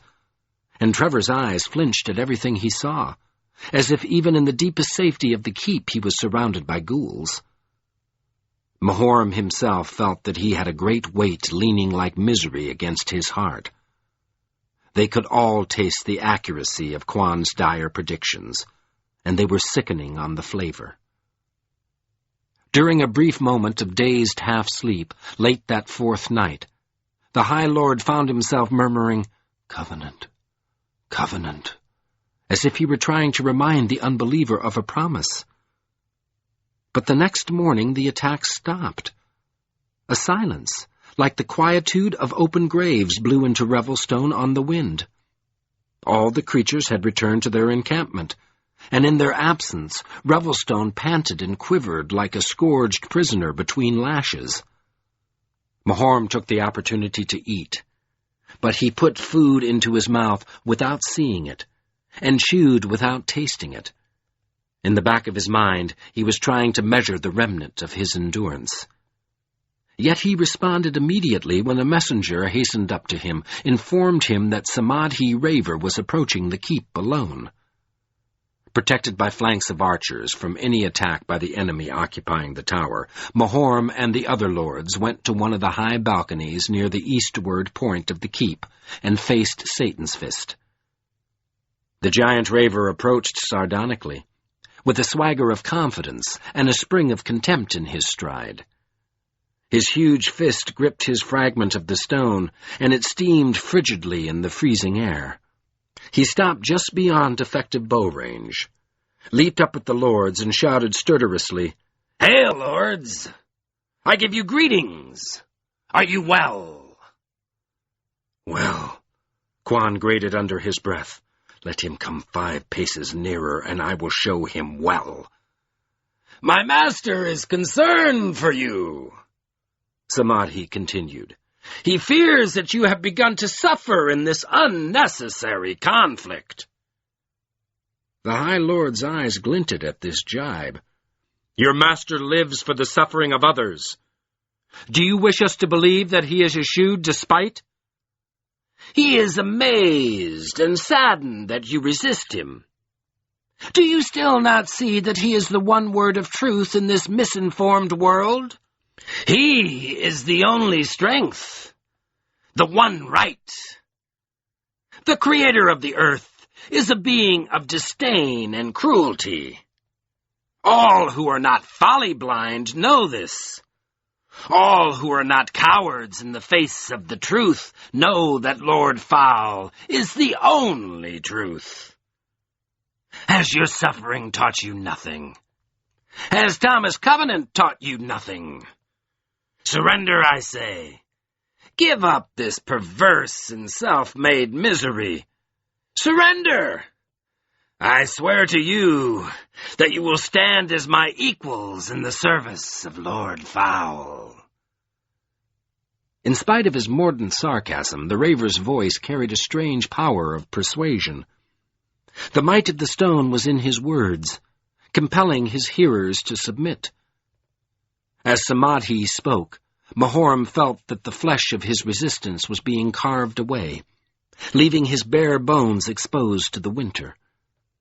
His throat ached at the taste of abdication, and he had to swallow heavily before he could reply.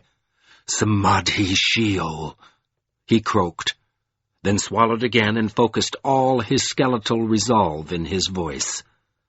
"Samadhi Sheol, You mock us, but we are not mocked. We are not blind. We see the atrocity which underlies your persuasion. Begone, foul chattel! Take this army of torment and despocation. Return to your master. He has made your suffering. Let him take joy in it while he can. Even as we stand here, the days of his might are numbered. When his end comes upon him, be certain he will do nothing to preserve your miserable being. Begone, raver! I have no interest in your cheap taunts. He hoped that the raver would react with anger, do something which would bring him within reach of the archers. But Satan's fist only laughed. Barking with savage glee, he turned away and gave a shout that sent his forces forward to renew their assault. Mahoram turned also, pulled himself painfully around to face his fellow lords. But they were not looking at him. They were intent on a messenger who stood trembling before them. Fear sweat slicked his face despite the cold, and the muscles of his throat locked, clenched him silent. Mutely he reached into his tunic, brought out a cloth bundle. His hand shook as he unwrapped it. After a febrile moment he exposed the krill. The gem was as dull as death. Mahoram thought he heard gasps, groans, cries, but he could not be sure. Dread roared in his ears, made other sounds indistinguishable. He snatched up the krill. Staring aghast at it, he fell to his knees, plunged as if his legs had broken. With all the force of his need, he thrust his gaze into the gem, tried to find some gleam of life in it. But the metal was cold to his touch, and the edges of the blade were dull. Blind, lusterless winter filled the farthest depths of the jewel. The hope of the wild magic was lost. Covenant was gone. Now Mahoram understood why the raver had laughed. Mahoram? High Lord? Mahoram! Supplications reached towards him, asking him for strength, begging him, requiring. He ignored them. He shrugged off the hands of melding which plucked at his mind. The prophecy of his dread had come to pass. He had nothing left with which to answer supplications. Ah, High Lord! There were tears and despairs in the appeals, but he had nothing left with which to answer. He was only dim aware that he arose to his feet, returned the krill to the messenger. He wanted it removed from his sight, as if it were a treacher.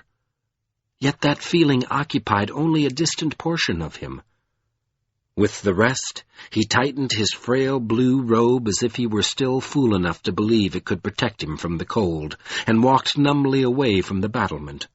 The short, stiff shock of his hair, newly grown after the fire in the clothes, gave him a demented aspect. People came after him, beseeching, requiring, but he kept up his wooden pace, ahead of them, so he would not have to see their needy eyes. He gave no thought to where he was going until he reached a fork in the passage. There, the weight of decision almost crushed him to his knees again. Left and down into the keep, or right and out towards the upland plateau. He turned to the right, because he could not bear the unintended recrimination of Revelstone, and because he was a man who already knew that he had no choice. When he started up the long ascending road, the people behind him slowed, let him go. He heard them whispering, "He goes to the unfettered one, to the interpreter of dreams." But that was not where he was going. He had no questions to ask an oracle. Oracles were for people to whom ambiguous visions could make a difference. But now the only things that could make a difference to High Lord Mahoram, son of Varial, were things which could give him courage. In a stupor of dread, he climbed out into the wind which scythed across the open plateau. Above its chill ululations, he could hear battle crashing against the walls of the keep. waves of assailants hurling themselves like breakers against a defiant and ultimately frangible cliff. But he put the sound behind him. It was only a symbol, a concentration of the whole land's abominable doom. Without Thomas Covenant, Mahorm could not complete the thought. He walked up through the barren hills away from Revelstone, up towards the river and northward along it, with an abyss in his heart where the survival of the land should have been. This, he told himself, was what Kevin Landwaster must have felt when Lord Fowl overwhelmed Curash Plenithor, making all responses short of desecration futile. He did not know how the pain of it could be endured. After a time, he found himself standing cold in the wind on a hill above Glimmermere. Below him, the rare potent waters of the lake lay unruffled, despite the buffeting of the wind, though the skies above it were as gray as the ashes of the world's end.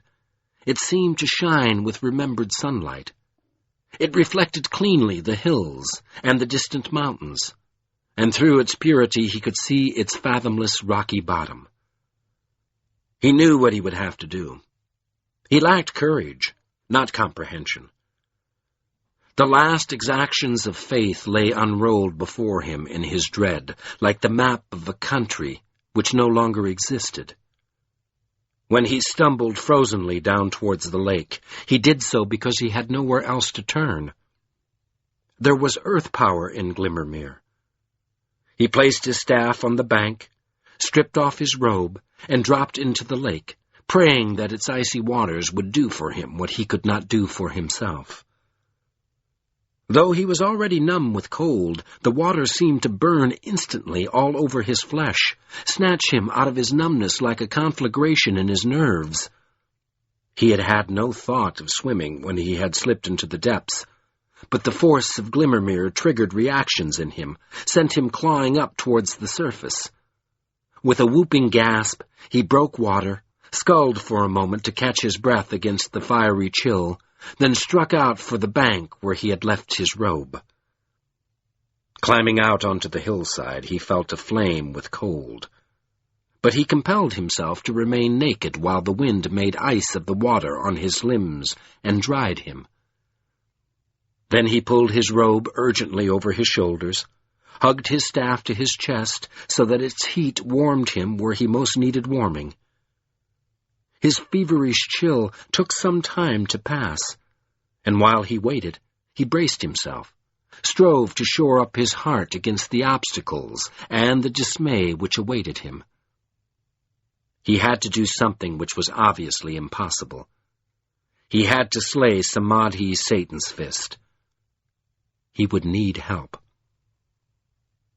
Putting grimly aside all his formal scruples, he turned to the only possible source of help, the only aid whose faithfulness matched his need. He raised one cold hand to his lips and whistled shrilly 3 times. The turbulent wind seemed to snatch the sound to pieces, tatter it instantly. In a place where echoes were common, his call disappeared without resonance or answer. The wind tore it away, as if to undo his purpose, make him unheard. Nevertheless, he summoned his trust, pried himself up the hillside to stand waiting on the vantage of the crest. A suspense like the either-or of despair filled him, but he faced the western mountains as if his heart knew neither doubt nor fear.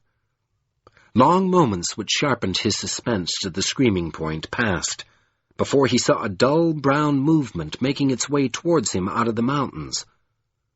Then his soul leaped up in spite of his burdens, and he stood erect with the wind snapping in his ears so that his stance would be becoming to the Ranihin that was answering his call. The weight nearly froze the blood in his veins, but at last the Ranihin reached the hills around Glimmermere and nickered in salutation. Mahorm groaned at the sight. In order to answer his call, the Ranihin must have left the plains of Ra scores of days ago.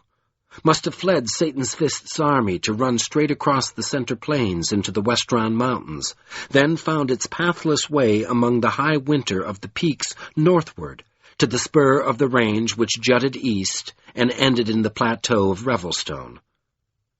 The long ordeal of the mountain trek had exacted a severe price from the great stallion. His flesh hung slack over gaunt ribs. He stumbled painfully on swollen joints, and his coat had a look of ragged misery. Still Mahoram recognized the Ranihin, and greeted him with all the respect his voice could carry. "Hail, Drinny, proud Ranihin, oh, bravely done! Worthy son of a worthy mother, tail of the sky, mane of the world! I am—" A clench of emotion caught his throat, and he could only whisper, "I am honored." Drinny made a valiant effort to trot up to Mahoram, but when he reached the High Lord, he rested his head trembling on Mahoram's shoulder, as if he needed the support in order to keep his feet. Mahoram hugged his neck, whispered words of praise and encouragement in his ear, stroked his ice-clogged coat. They stood together as if in their differing weaknesses they were making promises to each other. Then Mahoram answered the nudging of Drinny's unquenchable pride by springing on to the Ranihin's back. Warming the great horse with his staff, he rode slowly, resolutely back towards Revelstone. The ride took time.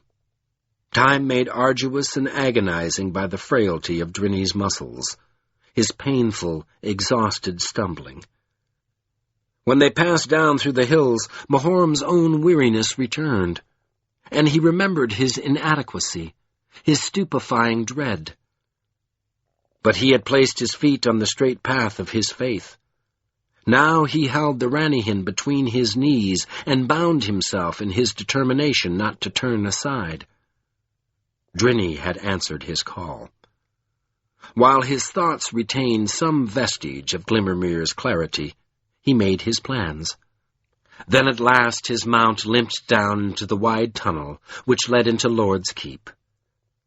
The clap of hooves echoed faintly against the smooth stone walls and ceiling, echoed and scurried ahead of the High Lord like a murmurous announcement of his return. Soon he could feel the voices of the keep spreading word of him, proclaiming that he had come back on a Ranihin. People left their work and hastened to the main passage of the tunnel to see him. They lined his way, muttered in wonder or pain at the sight of the Ranihin, whispered intently to each other about the look of focused danger which shone in his eyes. Down into the keep he rode, as if he were borne on a low current of astonishment and hope. After he had ridden a few hundred yards along the main way of Revelstone, he saw ahead of him the other leaders of the city, the Lords Trevor, Ameton, and Loria, Warmark Quan, the two hearthralls Torm and Bariller. They awaited him as if they had come out together to do him honor. When the Ranihin stopped before them, they saluted the High Lord and his mount mutely, lacking words for what they felt. He gazed back at them for a moment, studied them. In their separate ways, they were all haggard, needy, stained with battle. Quan in particular appeared extravagantly worn. His bluff old face was knotted into a habitual scowl now, as if only the clench of constant belligerence held the pieces of his being together. And Ameton, too, looked nearly desperate. Her physical slightness seemed to drain her moral stamina. Bariller's face was full of tears that Mahoram knew came from the loss of Thomas Covenant. Trevor and Loria supported each other, unable to remain upright alone. Of them all, only Torm was calm, and his calm was the steadiness of a man who had already passed through his personal crisis. Nothing could be worse for him than the stone desecration he had experienced in the close, experienced and mastered. The others met Mahoram with concentrated hope and dismay and suspense and effectlessness in their faces.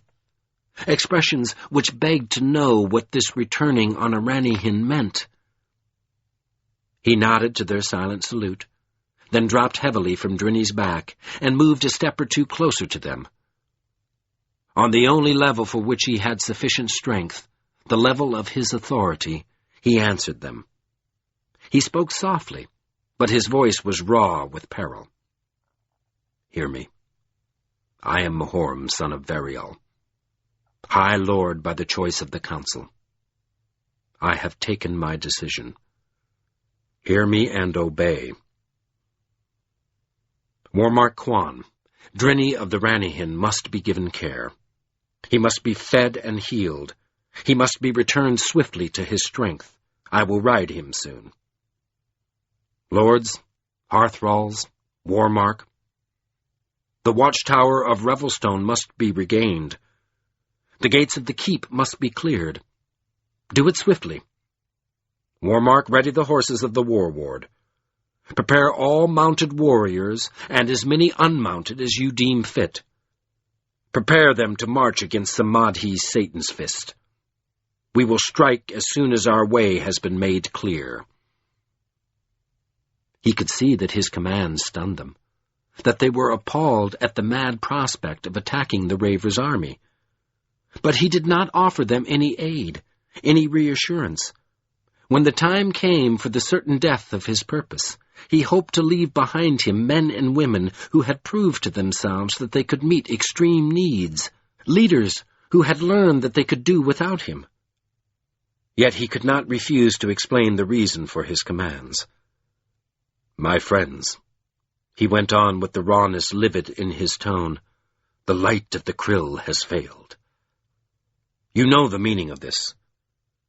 Thomas Covenant has left the land, or has fallen to his death, or has been bereft of his ring.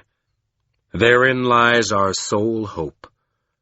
If the Unbeliever lives, and while the wild magic has not been brought into use against us, we can hope that he will regain his ring. We must act on this hope. It is small, but all hopes are small in this extremity. It is our work to redeem victory from the blood and havoc of despair. We must act. Surely the despiser knows that Lord Covenant has lost the white gold, if it has been lost, and not withdrawn from the land or captured. Therefore his thoughts may be turned from us for a time. In that time we may have some hope of success against Samadhi Raver. And if Lord Fowl seeks to prevent the Unbeliever's recovery of his ring, we may give a distant aid to Lord Covenant by requiring the despiser to look towards us again. He could not bear to watch the aghast supplications which wrung the faces of his friends. He put his arm over Drinny's neck and concluded, as if he were speaking to the Ranihin, This choice is mine. I will ride against Satan's fist alone if I must, but this act must be made. At last Amiten found herself to gasp, Melanchurian! Melanchurian Abatha! Mahoram, have you learned nothing from Trell Atiaran, mate? From the Bloodguard? From Kevin Landwaster himself? You beg yourself to become a desecrator. In this way, we learn to destroy that which we love. High Lord Mahoram's reply had the sting of authority. Warmark, I will take no warrior with me who has not accepted this hazard freely. You must explain to the war ward that the light of Lorik's Krill has failed. He ached to rush to his friends, ached to throw his arms around them, hug them, show them in some way his love and his terrible need for them. But he knew himself. He knew he would be utterly unable to leave them if they did not first show their independence to themselves and him by meeting alone his extreme demands. His own courage hung too much on the verge of faltering. He needed some demonstration from them to help him follow the straight line of faith. So he contained himself by hugging Drinny tightly for a moment, then turned on his heel and walked stiffly away to his private chambers. He spent the next days alone, trying to rest, searching himself for some resource which would enable him to bear the impossibility and the uselessness of his decision. But a fever was on his soul. The foundation of serenity which had sustained him for so long seemed to have eroded. Whether he lay on his bed, or ate, or paced his chambers, or studied, he could feel a great emptiness in the heart of the keep where the krill's fire should have been. He had not realized how much that white blaze had taught him to rely on the Unbeliever. Its quenching left him face to face with futile death. Death for himself, for Drinny, for any who dared follow him. Death that could only be trusted to foreshorten Revelstone's survival. So he spent large stretches of the time on his hands and knees on the floor, probing through the stone in an effort to sense how his commands were being met. Without difficulty he read the preparations of the war ward. The few hundred horses which had been stabled in the keep were being made ready. The duty rotations of the warriors were changed so that those who chose to follow the High Lord could rest and prepare. And, as a result, the burden of resisting Samadhi's attacks fell on fewer shoulders. Soon the defense took on a febrile pitch which matched Mahoram's own fever. His commands had hastened the war ward's ineluctable decline into frenzy and desperation. He ground his teeth on that pain and hunted elsewhere in the city for the lords. He found that Lord Aumaton had retreated to the isolation of the Lor's Rat's libraries. But Trevor, Loria, and Hearthrall Torm were active. Together Lord Trevor and Torm went down into one of the unfrequented caverns directly under the tower. There they combined their lore in a rite dangerously similar to Trell's destruction of the clothes, and sent a surge of heat up through the stone into the passages of the tower. They stoked the heat for a day, raised it against the enemy, until the cave wights and creatures began to abandon the tower. And when the lowest levels were empty, Lord Loria led several eelmen in an assault. Under cover of darkness, they leaped from the main keep into the sand, crossed the courtyard, and entered the tower to fight their way upward. By the dawn of the third day, they were victorious. Makeshift crosswalks were thrown up over the courtyard, and hundreds of archers rushed across to help secure the tower. Their success gave Mahoram a pride in them that eased his distress for a time. He doubted that the tower could be held for more than a day or two, but a day or two would be enough, if the rest of his commands were equally met. Then, during the third day, Aumaton returned to work. She had spent the time in an intense study of certain arcane portions of the Second Ward, which High Lord Mahoram himself had never grasped, and there she had found the rites and invocations she sought.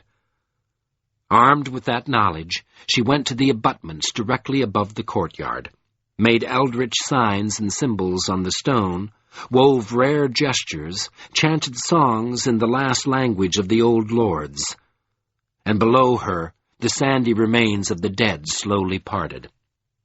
They pulled back far enough to permit the opening of the gates, far enough to permit an army to ride out of Revelstone. Her achievement drew Mahoram from his chambers to watch. When she was done, she collapsed in his arms, but he was so proud of her that his concern was dominated by relief. When the healers assured him that she would soon recover if she were allowed to rest, he left her and went to the stables to see Drinny. He found a Ranihan that hardly resembled the ragged, worn horse he had ridden into Revelstone. Good food and treatment had rekindled the light in Drinny's eyes, renewed his flesh, restored elasticity to his muscles. He pranced and nickered for Mahoram as if to show the High Lord he was ready. Such things rejuvenated Mahoram. Without further hesitation, he told Warmark Quan that he would ride out against the Raver the next morning. But late that night, while Trevor, Loria, and Quan all struggled against a particularly fierce flurry of onslaughts, Lord Aumaton came to Mahoram's rooms. She did not speak, but her wan, bruised aspect caught at his heart. Her labors had done something to her. In straining herself so severely, she had lost her defenses, left herself exposed to perils and perceptions for which she was neither willing nor apt. This vulnerability gave her a look of abjection, as if she had come to cast herself at Mahorm's feet. Without a word, she raised her hands to the High Lord.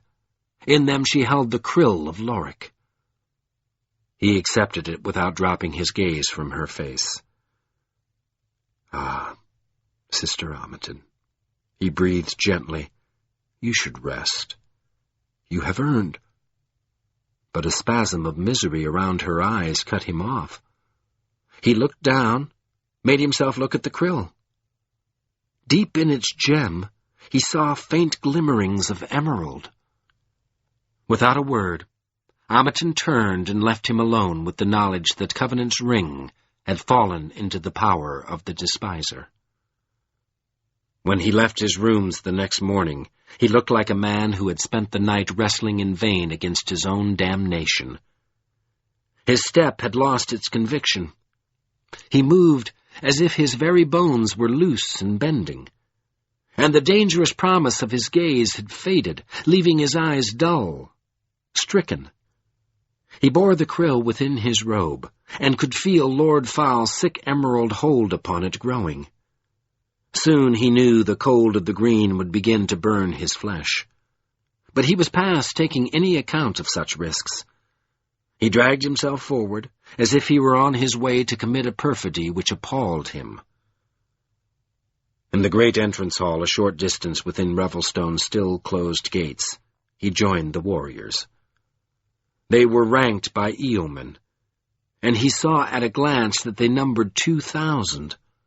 1 eel ward on horseback, and 4 on foot. A third of the surviving war ward. He faltered at the sight. He had not expected to be responsible for so many deaths. But the warriors hailed him bravely, and he forced himself to respond as if he trusted himself to lead them. Then he moved in anguish to the forefront, where Drinny awaited him.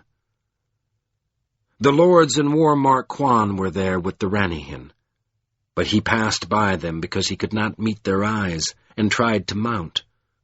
His muscles failed him.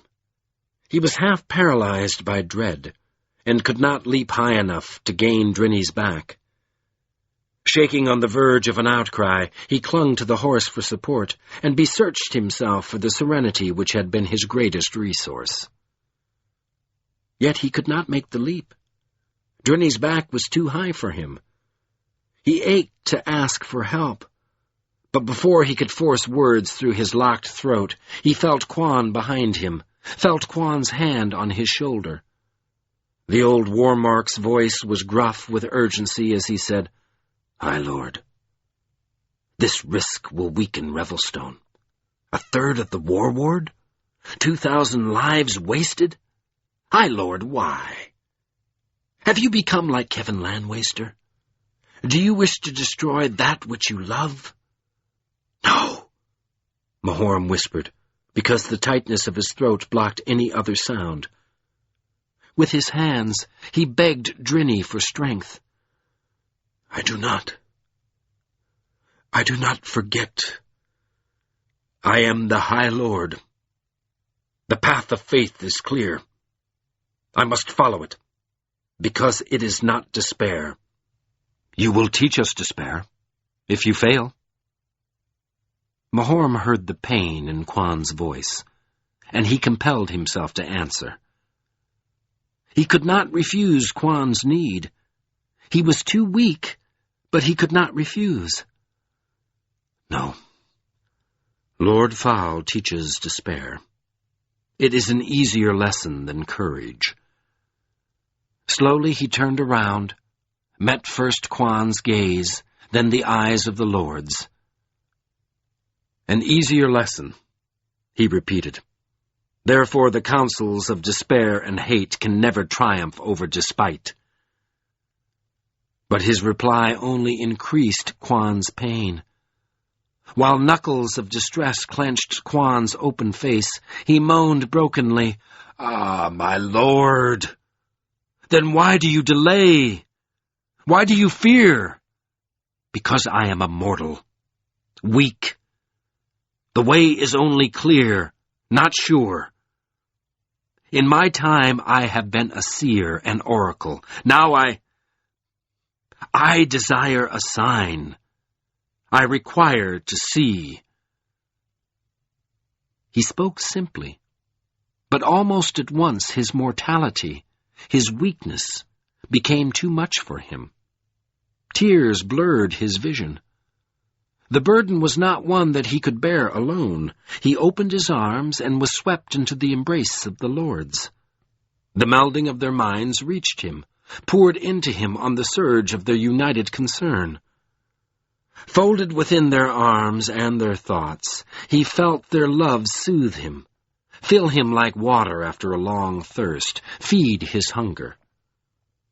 Throughout the siege he had given them his strength, and now they returned strength to him. With quiet diffidence, Lord Trevor restored his crippled sense of endurance and service, a fortitude which came not from the server, but from the preciousness of the things served. Lord Loria shared with him her intense instinct for protection, her capacity for battle on behalf of children, loved ones who could not defend themselves. And Lord Amerton, though she was still frail herself, gave him the clear, uncluttered concentration of her study, her lore wisdom, a rare gift which for his sake she proffered separate from her distrust of emotion. In such melding, he began to recover himself. Blood seemed to return to his veins, his muscles uncramped, his bones remembered their rigor. He accepted the lords deep into himself, and in response, he shared with them all the perceptions which made his decision necessary. Then he rested on their love and let it assuage him. His appetite for the meld seemed to have no bottom, but after a time the contact was interrupted by a strident voice so full of strange thrills that none of the lords could refuse to hear it.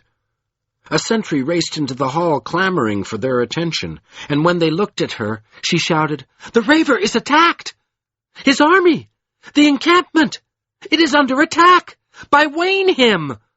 There are few, but the Raver has no defenses on that side, and they have already done great damage. He has called his army back from Revelstone to fight them." High Lord Mahorum whirled away, ordering the war ward to readiness as he moved. He heard Warmark Quan echo his commands. A look full of dire consequences for the Raver passed between them. Then Quan leaped onto his own horse, a tough, mountain-bred Mustang. To one side among the warriors, Mahorum saw Hearthrall Bariller mounting. He started to order Bariller down. Hirebrands were not fighters. But then he remembered how much hope Bariller had placed in Thomas Covenant, and left the Hearthrall alone. Loria was already on her way to aid the defenses of the tower, keep it secure so that the war ward would be able to re-enter Revelstone. Trevor had gone to the gates. Only Amerton remained to see the danger shining in Mahorum's eyes.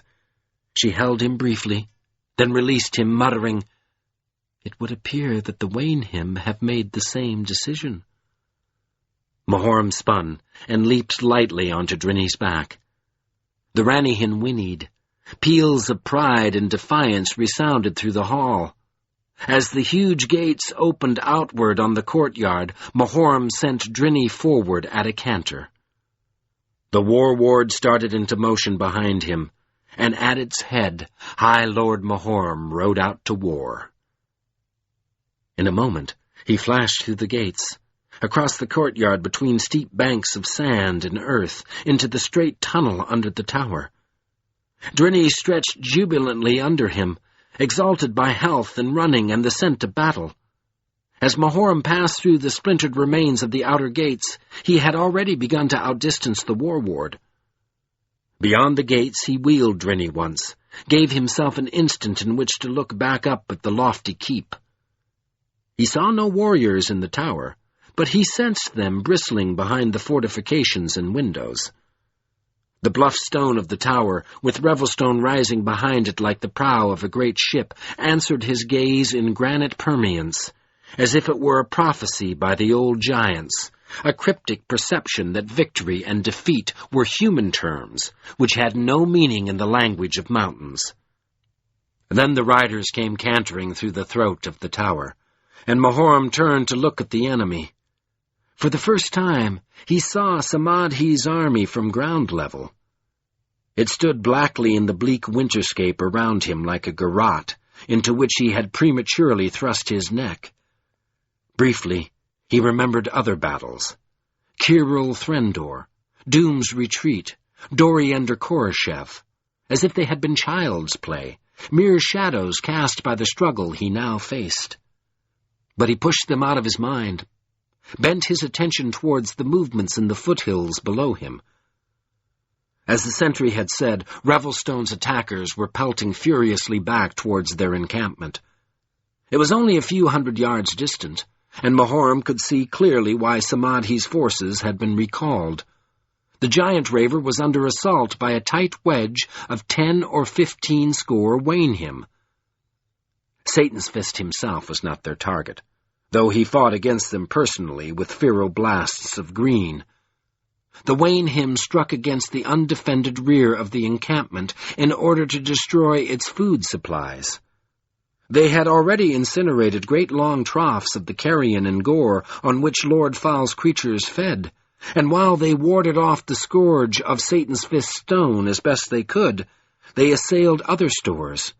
Flash fired huge aggregations of hacked dead flesh into cinders. Even if they had faced the raver alone, they would have had no chance to survive. With his giantish strength and his fragment of the ill-earth stone, with the support of the Staff of Law, he could have beaten back 10 or 15,000 Wainhim. And he had an army to help him. Hundreds of Erviles were nearly within striking distance. Thousands of other creatures converged towards the fighting from all directions. The Wainhim had scant moments of life left. Yet they fought on, resisted Samadhi's emerald ill with surprising success. Like the Erviles, they were demon-dim spawn, masters of a dark and potent lore which no lord had ever touched. And they had not wasted the 47 years since they had gone into hiding. They had prepared themselves to resist despite. Yelping rare words of power, gesturing urgently, they shrugged off the raver's blasts and continued to destroy every trough and accumulation of food they could reach. All this High Lord Mahoram took in almost instantly. The raw wind hurt his face, made his eyes burn, but he thrust his vision through the blur to see. And he saw that, because of the Wainhim, he and the war ward had not yet been noticed by Satan's Fist's army. "Warmark!" he snapped. "We must aid the Wainhim. Give the commands!" Rapidly Quan barked his instructions to the mounted warriors and the halves of the 4 unmounted eel ward as they came through the tunnel. At once, 100 riders positioned themselves on either side of the High Lord. The remaining 200 fell into ranks behind him. Without breaking stride, the unmounted warriors began to run. Mahoram touched Drini and started at a slow gallop straight down through the foothills towards the raver. Some distant parts of the encampment saw the riders before they had covered a third of the distance. Hoarse cries of warning sprang up on all sides. Erviles, cave whites, stone-made creatures which had not already been ordered to the giant raver's aid swept like a ragged tide at the war ward. But the confusion around the Wainhim prevented Satan's Fist's immediate forces from hearing the alarm. The raver did not turn his head. Revelstone's counterattack was nearly upon him before he saw his danger. In the last distance, Warmark Quan shouted an order, and the riders broke into full gallop. Mahoram had time for one final look at his situation. The forces around Samadhi were still locked in their concentration on the Wainhim. The Ravers' reinforcements were long moments away. If Quan's warriors could hit hard enough, break through towards the Wainhim fast enough, the unmounted Eoward might be able to protect their rear long enough for them to strike once at the Raver and withdraw. That way, some of the warriors might survive to return to the keep. Mahoram sent Drinny forward at a pace which put him among the first riders crashing into Satan's Fist's unready hordes. They impacted with a shock that shook the High Lord in his seat. Horses plunged, hacked with their hooves. Swords were brandished like metal lightning. Shrieks of surprised pain and rage shivered the air as disorganized ranks of creatures went down under the assault. Heaving their mounts forward, the warriors cut their way in towards the Raver. But thousands of creatures milled between them and Satan's Fist.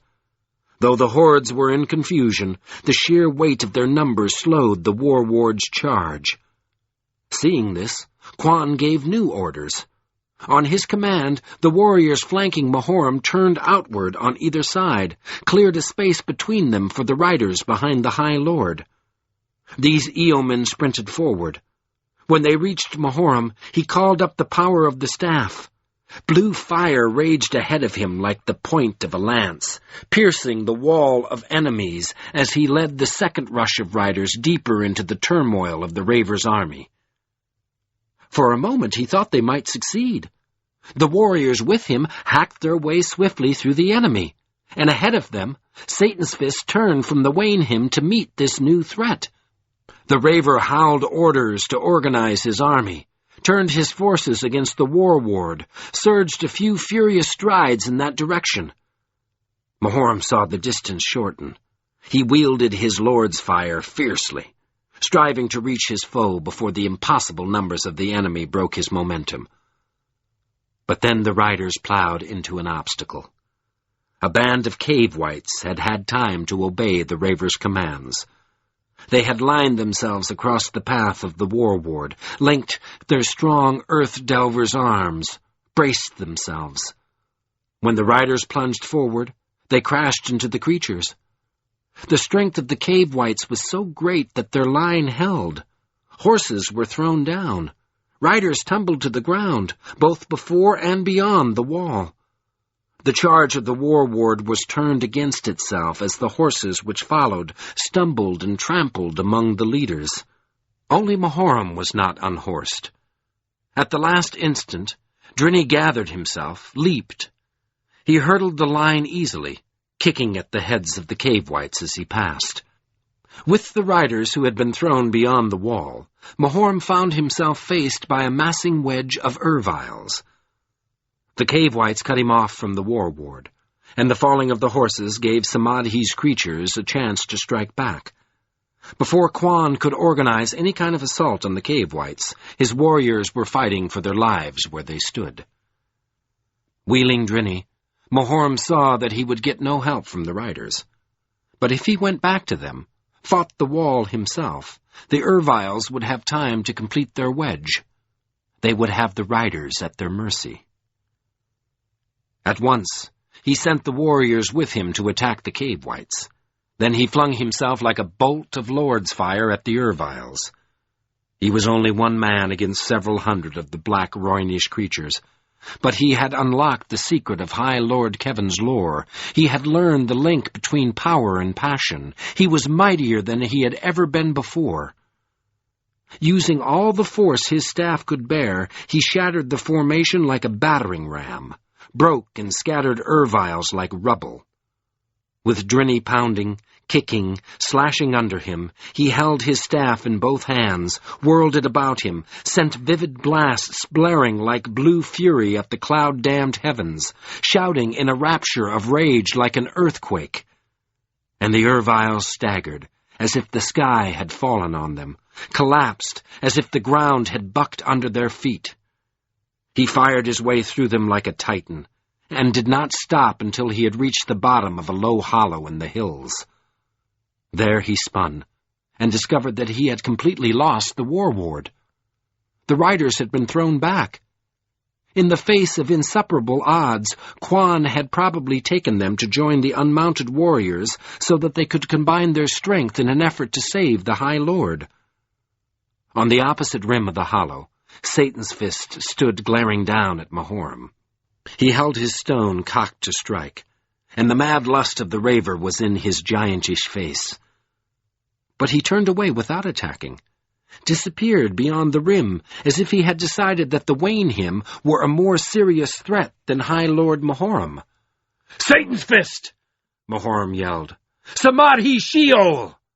Return and fight me! Are you craven, that you dare not risk a challenge?" As he shouted, he hit Drinny with his heels, launched the Ranihin in pursuit of Satan's fist. But in the instant that his attention was turned upward, the surviving Erviles rallied. Instead of retreating to form a wedge, they flung themselves at him. He could not swing his staff. Ravenous black hands clutched at him, clawed his arms, caught hold of his robe. Drinny fought back, but he succeeded only in pulling himself out from under the High Lord. Mahorum lost his seat and went down under a pile of rabid black bodies. Blood-red demon-dim blades flared at him. But before any of the eldritch knives could bite his flesh, he mustered an eruption of force which blasted the Erviles away. Instantly he was on his feet again, wielding his staff, crushing every creature that came near him, searching fervidly for his mount. The Ranihin was already gone, driven out of the hollow. Suddenly Mahorum was alone. The last Erviles fled, leaving him with the dead and dying. In their place came a fatal silence that chilled his blood. Either the fighting had ended, or the livid wind carried all sounds away. He could hear nothing but the low, cruel voice of Lord Fowl's Winter and his own hoarse respiration. The abrupt absence of clamor and turmoil kept him still also. He wanted to shout for Quan, but could not raise his voice through the horror in his throat. Wanted to whistle for Drinny, but could not bring himself to break the awful quietude. He was too astonished with dread. The next instant, he realized that the raver had trapped him. He sprang into a run, moving away from the war ward towards the Wayne hymn, hoping that this choice would take the trap by surprise. It was too complete to be surprised. Before he had gone a dozen yards, creatures burst into view around the entire rim of the hollow. Hundreds of them let him see them. They stood leering down at him, pawing the ground hungrily, slavering at the anticipated taste of his blood and bones. The wind bore their throaty lust down to him, as if they gave tongue to the animating spirit of the winter. He was alone against them. He retreated to the center of the hollow, hunted swiftly around the rim for some gap or weakness in the surrounding horde. He found none. And though he sent his perceptions ranging as far as he could through the air, he discovered no sign of the war ward. If the warriors were still alive, still fighting, they were blocked from his senses by the solid force of the trap. As he grasped the utterness of his plight, he turned inward, retreated into himself as if he were fleeing. There he looked at the end of all his hopes, and all his land service in the face, and found that its scarred, terrible visage no longer appalled him. He was a fighter, a man born to fight for the land. As long as something for which he could fight remained, he was impervious to terror. And something did remain. While he lived, at least one flame of love for the land still burned. He could fight for that. His crooked lips stretched into an extreme and perilous grin. Hot, serene triumph shone in his eyes. "Come then!" he shouted. "If your master is too much a coward to risk himself against me, then come for me yourselves. I do not wish to harm you, but if you dare me, I will give you death." Something in his voice halted them momentarily. They hesitated, moiling uneasily. But almost at once the grip of their malice locked like jaws. At the harsh shout of a command, they started down towards him from all sides like an avalanche. He did not wait for them. He swung in the direction Satan's fist had taken, intending to pursue the raver as far as his strength could carry him. But some instinct or intuition tugged him at the last instant, deflected him to one side. He turned and met that part of the avalanche head-on. Now the only thing which limited his might was his staff itself. That wood had been shaped by people who had not understood Kevin's lore. It was not formed to bear the force he now sent blazing through it. But he had no margin for caution. He made the staff surpass itself, sent it bucking and crackling with power to rage against his assailants. His flame grew incandescent, furnace-hot. In brilliance and coruscation it sliced through his foes like a scythe of sunfire. In moments, their sheer number filled all his horizons, blocked everything but their dark assault out of his awareness. He saw nothing else, felt nothing, but huge waves of misshapen fiends that sought to deluge him, knew nothing but their ravening lust for blood and his blue fiery passion. Though they threw themselves at him in scores and hundreds, he met them, cut them down, blasted them back. Wading through their corpses as if they were the very sea of death, he fought them with fury in his veins, indomitability in his bones, extravagant triumph in his eyes. Yet they outweighed him. There were too many. Any moment now one of them would drive a sword into his back, and he would be finished. Through the savage clash of combat, he heard a high, strange cry of victory. But he hardly knew that he had made it himself. Then, unexpectedly, he glimpsed the light of a fire through a brief gap in his attackers. It disappeared instantly, vanished as if it had never happened. But he had recognized it. He shouted again and began to fight towards it. Ignoring the danger at his back, he reaped a break in the avalanche ahead. There he saw the fire again. It was the blaze of a higher brand. On the rim of the hollow, Hearthrall Bariller and the last of the Wainhim fought together against Mahorm's foes. Bariller used his flaming staff like a mace, and the Wainhim supported him with their own powers. Together they struggled impossibly to rescue the High Lord. At the sight of them, Mahorm faltered. He could see immense monsters rising up to smite them, and their peril interrupted his concentration. But he recovered, surged towards them, driving his staff until it screamed in his hands. Too many creatures were pressed between him and his rescuers. He could not reach them in time. While he fought, slipping and plowing through the blood, he saw Bariller slain, saw the formation of the Wainhim broken, scattered. He almost fell himself under his inability to help them.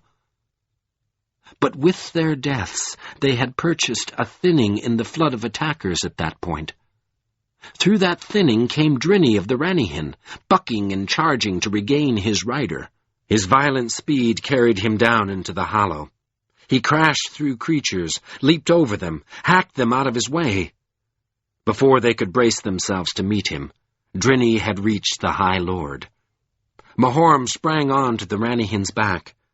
From that vantage, he brought his power down on the heads of his assailants, while Drinny kicked and plunged back up the hillside.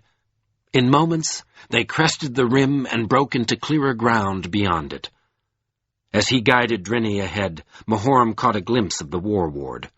It had rallied around Quan and was struggling in the High Lord's direction. The riders charged to break up the ranks of the enemy. Then the other warriors rushed to take advantage of the breach. But they were completely engulfed, a small, valiant island in the sea of Satan's Fist's army. Their progress was tortuous, their losses atrocious. High Lord Mahorm knew only one effective way to help them, and he took Drinny towards it without an instant of hesitation. Together, they pursued Samadhi Raver. Satan's Fist was only 50 yards away. He stood on a knoll from which he could direct the battle, and he was alone. All his forces were engaged elsewhere. He towered atop the hill like a monolith of hatred and destruction, wielding his army with the force of green ill. Holding his staff ready, Mahoram sent the Ranihin lunging straight into the teeth of the winter, straight at Samadhi. When he was scant strides away from his foe, he cried his challenge, "Melancurian Abatha! Durak Minas Mil Kabahal!" With all his strength, he leveled a blast of Lord's fire at the raver's leering skull. Satan's fist knocked the attack down as if it were negligible. Disdainfully, he slapped Mahoram's blue out of the air with his stone and returned a bolt so full of cold emerald force that it scorched the atmosphere as it moved. Mahoram sensed its power, knew that it would slay him if it struck. But Drini dodged with the fleet, fluid motion which belied the wrenching change of his momentum. The bolt missed, crashed instead into the creatures pursuing the High Lord, killed them all. That gave Mahoram the instant he needed. He corrected Drini's aim, cocked his staff over his shoulder. Before Samadhi could unleash another blast, the High Lord was upon him. Using all Drini's speed, all the strength of his body, all the violated passion of his love for the land, Mahoram swung. His staff caught Satan's fist squarely across the forehead. The concussion ripped Mahoram from his seat like a dry leaf in the wind. His staff shattered at the blow, exploded into splinters, and he hit the ground amid a brief light rain of wood slivers. He was stunned. He rolled helplessly a few feet over the frozen earth, could not stop himself, could not regain his breath. His mind went blank for an instant, then began to ache as his body ached. His hands and arms were numb, paralyzed by the force which had burned through them. Yet even in his daze, he had room for a faint amazement at what he had done. The blow had staggered Satan's fist, knocked him backward. The giant raver had fallen down the far side of the knoll. With a gasp, Mahoram began to breathe again. Spikes of sensation dug into his arms. Dazzling pain filled his vision. He tried to move, and after a moment succeeded in rolling onto his side. His hands hung curled on the ends of his wrists as if they were crippled. But he lifted his shoulder and elbow, turned himself onto his stomach, then levered himself with his forearms until he gained his knees. There he rested while the pain of returning life stabbed its way down into his fingers. The sound of heavy steps, heavy breathing, made him look up. Samadhi Sheol stood over him. Blood poured from Satan's fist's forehead into his eyes, but instead of blinding him, it seemed only to enrich his raving ferocity. His lips were contorted with a paroxysm of savage glee. Ecstatic rage shone on his wet teeth. In the interlocked clasp of his fingers, the ill-earth stone burned and fumed as if it were on the brink of apotheosis. Slowly, he raised the stone over Mahoram's head like an axe. Transfixed, stunned, as helpless as a sacrifice, Mahoram watched his death rise and poise above him. In the distance, he could hear Kwan shouting wildly, uselessly, "Mahoram! Mahoram!" On the ground nearby, Drini groaned and strove to regain his feet. Everywhere else there was silence. The whole battle seemed to have paused in mid-blow to watch Mahoram's execution, and he could do nothing but kneel and regret that so many lives had been spent for such an end. Yet when the change of the air came, an instant later, it was so intense, so vibrant and thrilling, that it snatched him to his feet. It made Satan's fist arrest his blow, gape uncomprehendingly into the sky, then drop his fists, and whirl to shout strident curses at the eastern horizon. For that moment, Mahoram also only gaped and gasped. He could not believe his senses, could not believe the touch of the air on his cold, punished face. He seemed to be tasting something which had been lost from human experience. Then Drini lurched up, braced himself on splayed legs, and raised his head to neigh in recognition of the change. His whinny was weak and strained, but it lifted Mahorm's heart like the trumpets of triumph. While he and Satan's Fist and all the army stared at it, the wind faltered. It limped, spurting and fluttering in the air like a wounded bird, then fell lifeless to the ground.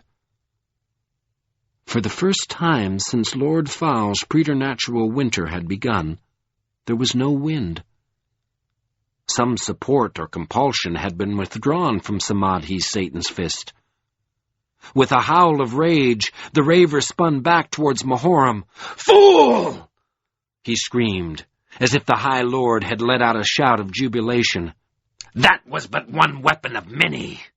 I will yet drink your heart's blood to the bottom." Reeling under the weight of his fury, he lifted his fists again to deliver the executing blow. But now Mahoram felt the fire which burned against his flesh under his robe. In a rush of exaltation, he understood it, grasped its meaning intuitively. As the stone reached its height over his head, he tore open his robe and grasped Lorik's krill. Its gem blazed like a white-hot brazier in his hands. It was charged to overflowing with echoes of wild magic. He could feel its keenness as he gripped its hilt. It was a weapon strong enough to bear any might. His eyes met Satan's Fist's. He saw dismay and hesitation clashing against the raver's rage, against Samadhi Shiel's ancient malice and the supreme confidence of the stone. Before Satan's Fist could defend himself, High Lord Mahoram sprang up and drove the krill deep into his bosom. The raver shrieked in agony. With Mahoram hanging from the blade in his chest, he flailed his arms as if he could not find anything to strike, anywhere to exert his colossal outrage. Then he dropped to his knees. Mahoram planted his feet on the ground and braced himself to retain his grip on the krill. Through the focus of that blade, he drove all his might deeper and deeper towards the giant raver's heart. Yet Samadhi did not die. Faced with death, he found a way to resist. Both his fists clenched the stone only a foot above the back of Mahoram's neck. With all the rocky giantish strength of his frame, he began to squeeze. Savage power steamed and pulsed like the beating of a heart of ice, a heart laboring convulsively, pounding and quivering to carry itself through a crisis. Mahoram felt the beats crash against the back of his spine. They kept Satan's Fist alive, while they strove to quench the power which drove the krill. But Mahoram endured the pain, did not let go. He leaned his weight on the blazing blade, ground it deeper and still deeper towards the essential chords of Samadhi's life. Slowly, his flesh seemed to disappear, fade as if he were being translated by passion into a being of pure force, of unfettered spirit and indomitable will. The stone hammered at his back like a mounting cataclysm, and Satan's Fist's chest heaved against his hands in great, ragged, bloody gasps. Then the cords were cut. Pounding beyond the limits of control, the ill-earth stone exploded, annihilated itself with an eruption that hurled Mahoram and Satan's Fist tumbling inextricably together from the knoll. The blast shook the ground, tore a hole in the silence over the battle. One slow instant of stunned amazement gripped the air, then vanished in the dismayed shrieks of the despisers' army. Moments later, Warmark Quan and the surviving remnant of his mounted Eoward dashed to the foot of the knoll. Quan threw himself from his horse and leaped to the High Lord's side. Mahoram's robe draped his bloodied and begrimed form in tatters. It had been shredded by the explosion. His hands, as they gripped the krill, were burned so badly that only black rags of flesh still clung to his bones. From head to foot, his body had the look of pain and brokenness. But he was still alive, still breathing faintly, fragilely. Fear, weariness, Hesitation dropped off Quan as if they were meaningless. He took the krill, wrapped it, and placed it under his belt, then with celerity and care lifted the High Lord in his arms. For an instant he looked around.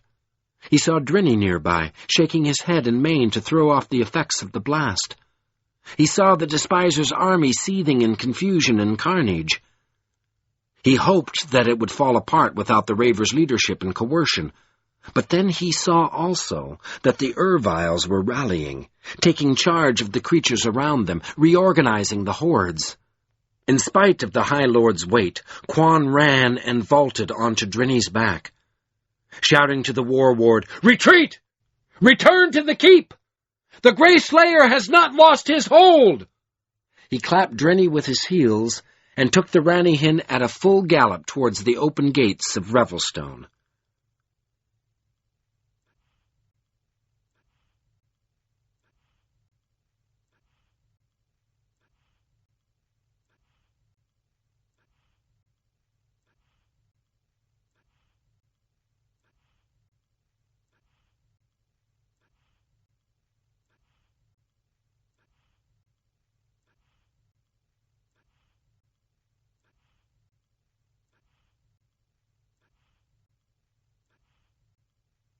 Chapter 16.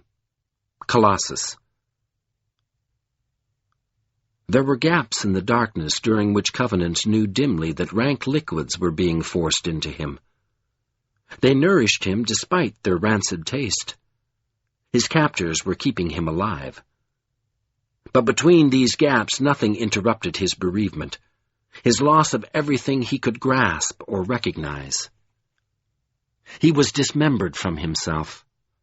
The shrill vermilion nail of pain which the Erviles had driven through his forehead impaled his identity, his memory and knowledge and awareness.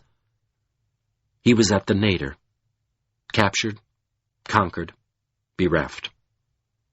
And only that iron stab in his forehead stood between him and the last numbness of the end. So when he began to regain consciousness, he jerked towards it like a half-buried corpse, striving to shift the weight which enfolded him like the ready arms of his grave. Cold ebbed into him from the abyss of the winter. His heart labored. Shuddering ran through him like a crisis. His hands clutched uselessly at the frozen dirt. Then rough hands flopped him onto his back. A grim visage advanced, receded. Something struck his chest. He gasped at the force of the blow. Yet it helped him. It seemed to break him free of imminent hysteria. He began to breathe more easily. In a moment, he became aware that he was beating the back of his head against the ground. With an effort, he stopped himself. Then he concentrated on trying to see. He wanted to see, wanted to find some answer to the completeness of his loss. And his eyes were open. Must have been open, or he would not have been able to perceive the shadowy countenance snarling over him. Yet he could not make it out. His eyeballs were dry and blind. He saw nothing but cold, universal gray smeared around the more compact gray of the visage. "Up, Covenant!" a harsh voice rasped. "You are of no use as you are." Another blow knocked his head to the side. He lurched suddenly. Through the pain in his cheek, he felt himself gaping into the raw wind.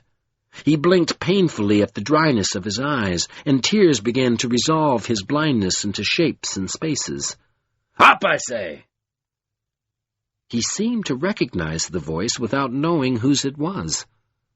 But he lacked the strength to turn his head for another look. Resting on the icy ground, he blinked until his sight came into focus on a high, monolithic fist of stone. It was perhaps 20 yards from him, and 40 feet tall, an obsidian column upraised on a plinth of native rock, and gnarled at its top into a clench of speechless defiance. Beyond it he could see nothing.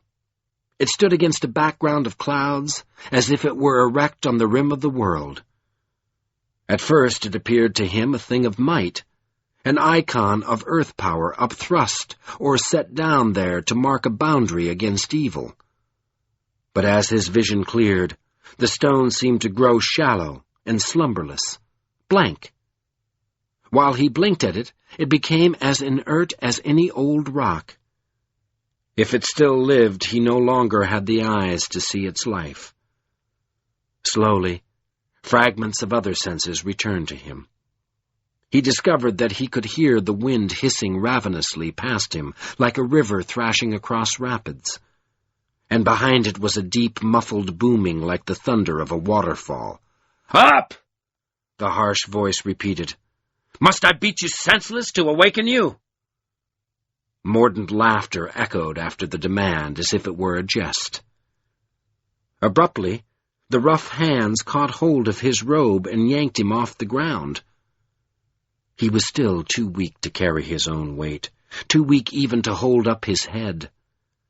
He leaned against the man's chest and panted at his pain, trying with futile fingers to grasp the man's shoulders. "Where?" he croaked at last. "Where?" The laughter ridiculed him again. Two unrecognizable voices were laughing at him. "Where?" the man snapped. "Thomas Covenant, you are at my mercy. That is the only where which signifies." Straining, Covenant heaved up his head and found himself staring miserably into Triac's dark scowl. Triac? He tried to say the name, but his voice failed him. "You have slain everything that was precious to me. Think on that, unbeliever." He invested the title with abysms of contempt. "If you require to know where you are..." Triac, there is murder and degradation in your every breath. "Ah, you stink of it." A spasm of revulsion knotted Triac's face, and he dropped Covenant to the ground again. Covenant landed heavily amid sarcastic mirth. He was still too dazed to collect his thoughts. Triac's disgust affected him like a command. He lay prostrate with his eyes closed, trying to smell himself. It was true. He stank of leprosy. The disease in his hands and feet reeked, gave off rotten effluvium out of all proportion to the physical size of his infection, and its message was unmistakable. The order in him, the putrefaction of his flesh was spreading, expanding, as if he were contagious, as if at last even his body had become a violation of the fundamental health of the land. In some ways, this was an even more important violation than the despiser's winter. Or rather, his stench was the crown of the wind, the apex of Lord Fowl's intent. That intent would be complete when his illness became part of the wind, when ice and leprosy together extinguished the land's last vitality. Then, in one intuitive leap, he understood his sense of bereavement. He identified his loss. Without looking to verify the perception, he knew that his ring had been taken from him. He could feel its absence like destitution in his heart. The despiser's manipulations were complete. The coercion and subterfuge which had shaped Covenant's experiences in the land had borne fruit. Like a stone-warped tree, they had fructified to produce this unanswerable end. The wild magic was now in Lord Fowl's possession. A wave of guilt rushed through Covenant. The enormity of the disaster he had participated upon the land appalled him. His chest locked in a clench of sorrow, and he huddled on the verge of weeping. But before he could release his pain, Triac was at him again. The stone-downer gripped the shoulders of his robe, shook him until his bones rattled. "Awaken!" Triac rasped viciously. "Your time is short. My time is short. I do not mean to waste it." For a moment, Covenant could not resist. Inanition and unconsciousness and grief crippled him. But then Triak's gratuitous violence struck sparks into the forgotten tinder of Covenant's rage. Anger galvanized him, brought back control to his muscles. He twisted in Triak's grip, got an arm and a leg braced on the ground. Triak released him, and he climbed unevenly to his feet, panting, "Hell and blood! Don't touch me, you raver!" Triak stepped forward as Covenant came erect, and stretched him in the dirt again with one sharp blow. Standing over Covenant, he shouted in a voice full of outrage, "I am no raver! I am Triak, son of Thuler, the man who loved Lena Aetiarenchild, the man who took the part of a father for Elena, daughter of Lena, because you abandoned her. You cannot deny any blow I choose to strike against you." At that, Covenant heard laughter again, but he still could not identify its source. Triak's blow made the pain in his forehead roar. The noise of the hurt confused his hearing. But when the worst of the sound passed, his eyes seemed to clear at last. He forced himself to look up steadily into Triak's face. The man had changed again. The strange combination of loathing and hunger, of anger and fear, was gone. The impression he had created that he was using his own anguish cunningly was gone. In the place of such distortion was an extravagant bitterness, a rage not controlled by any of his old restraints. He was himself and not himself. The former supplication of his eyes, the balance and ballast of his long acquaintance with Gaul, had foundered in passion. Now his brows clenched themselves into a knot of violence above the bridge of his nose. The pleading lines at the corners of his eyes had become as deep as scars, and his cheeks were taut with grimaces. Yet something in his eyes themselves belied the focus of his anger.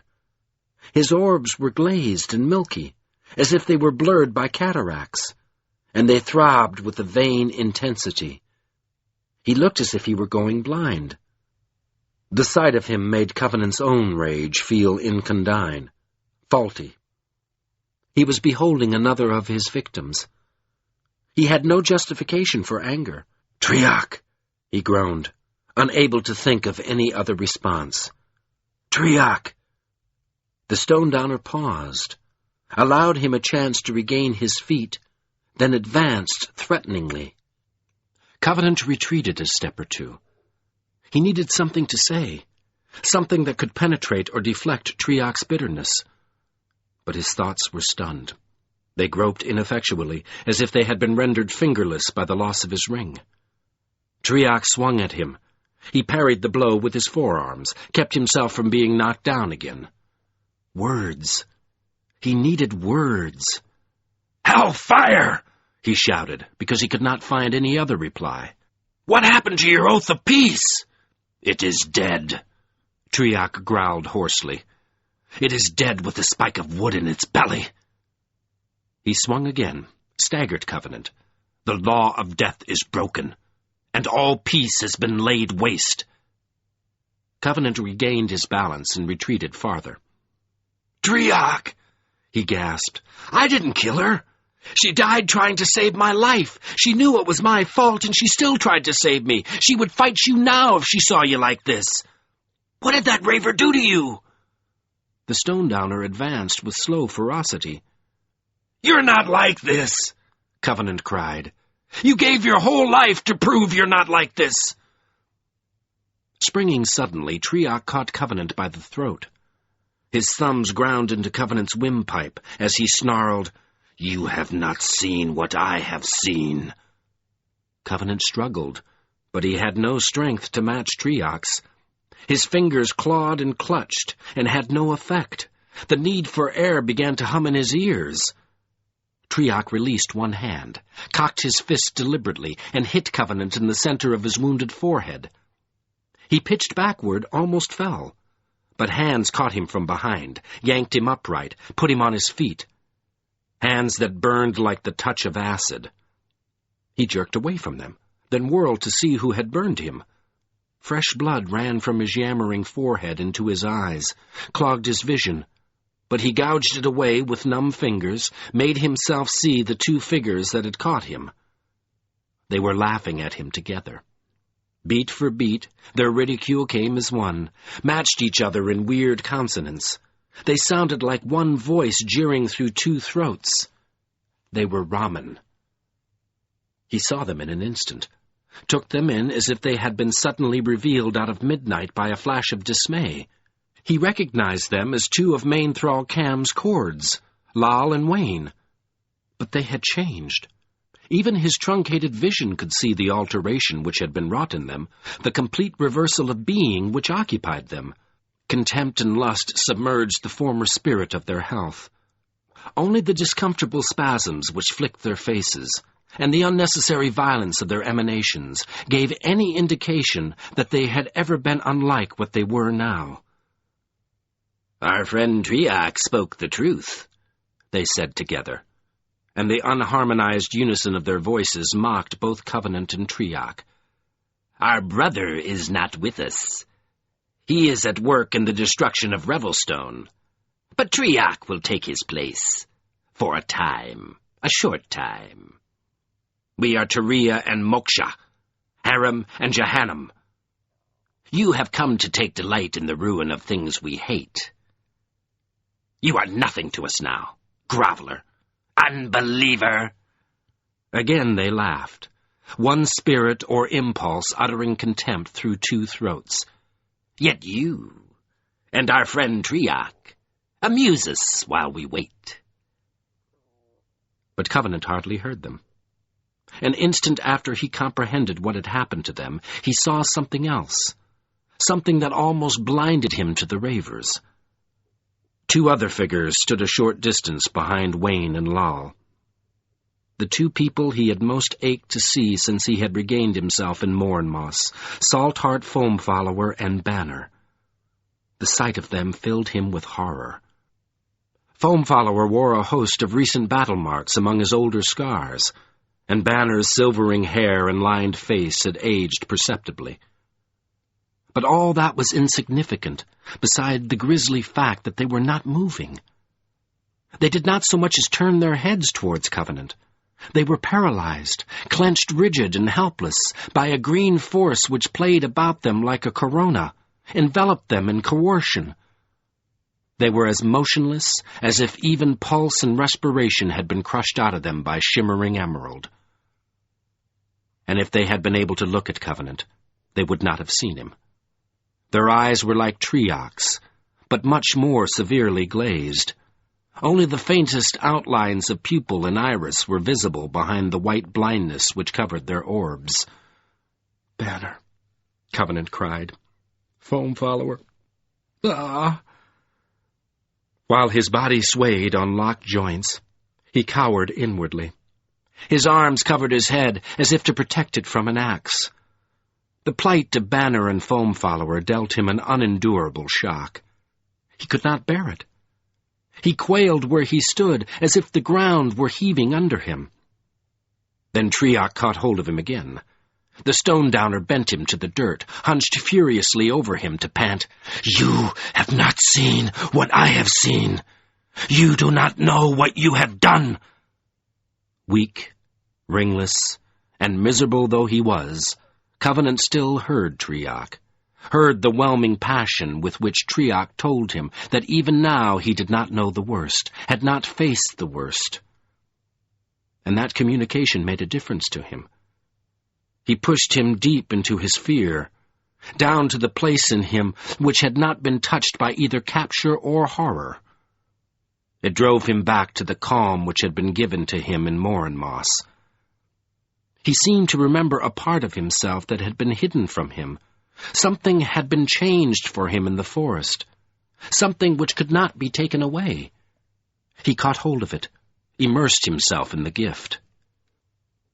A moment later he raised his head as if he had come through a dark gulf of panic. He was too weak to fight Triac. He had lost his ring. Blood streamed from his damaged forehead into his eyes. But he was no longer at the mercy of fear.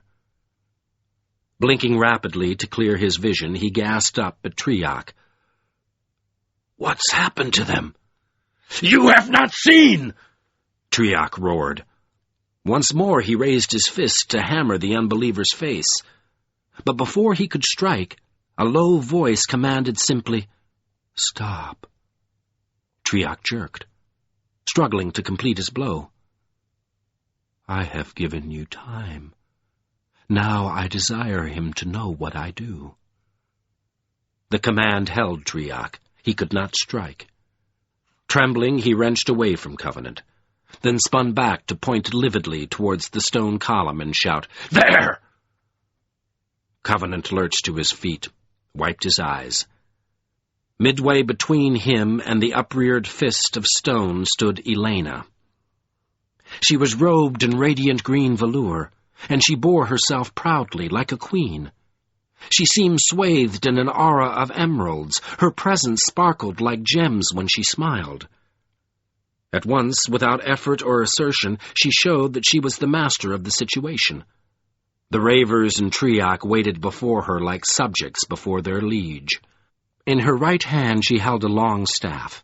It was metal-shod at both ends, and between its heels it was intricately carved with the runes and symbols of theurgy, the staff of law.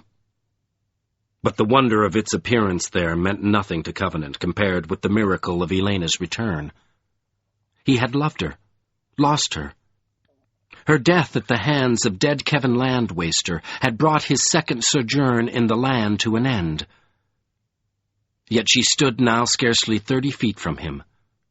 She was smiling. A thrill of joy shot through him.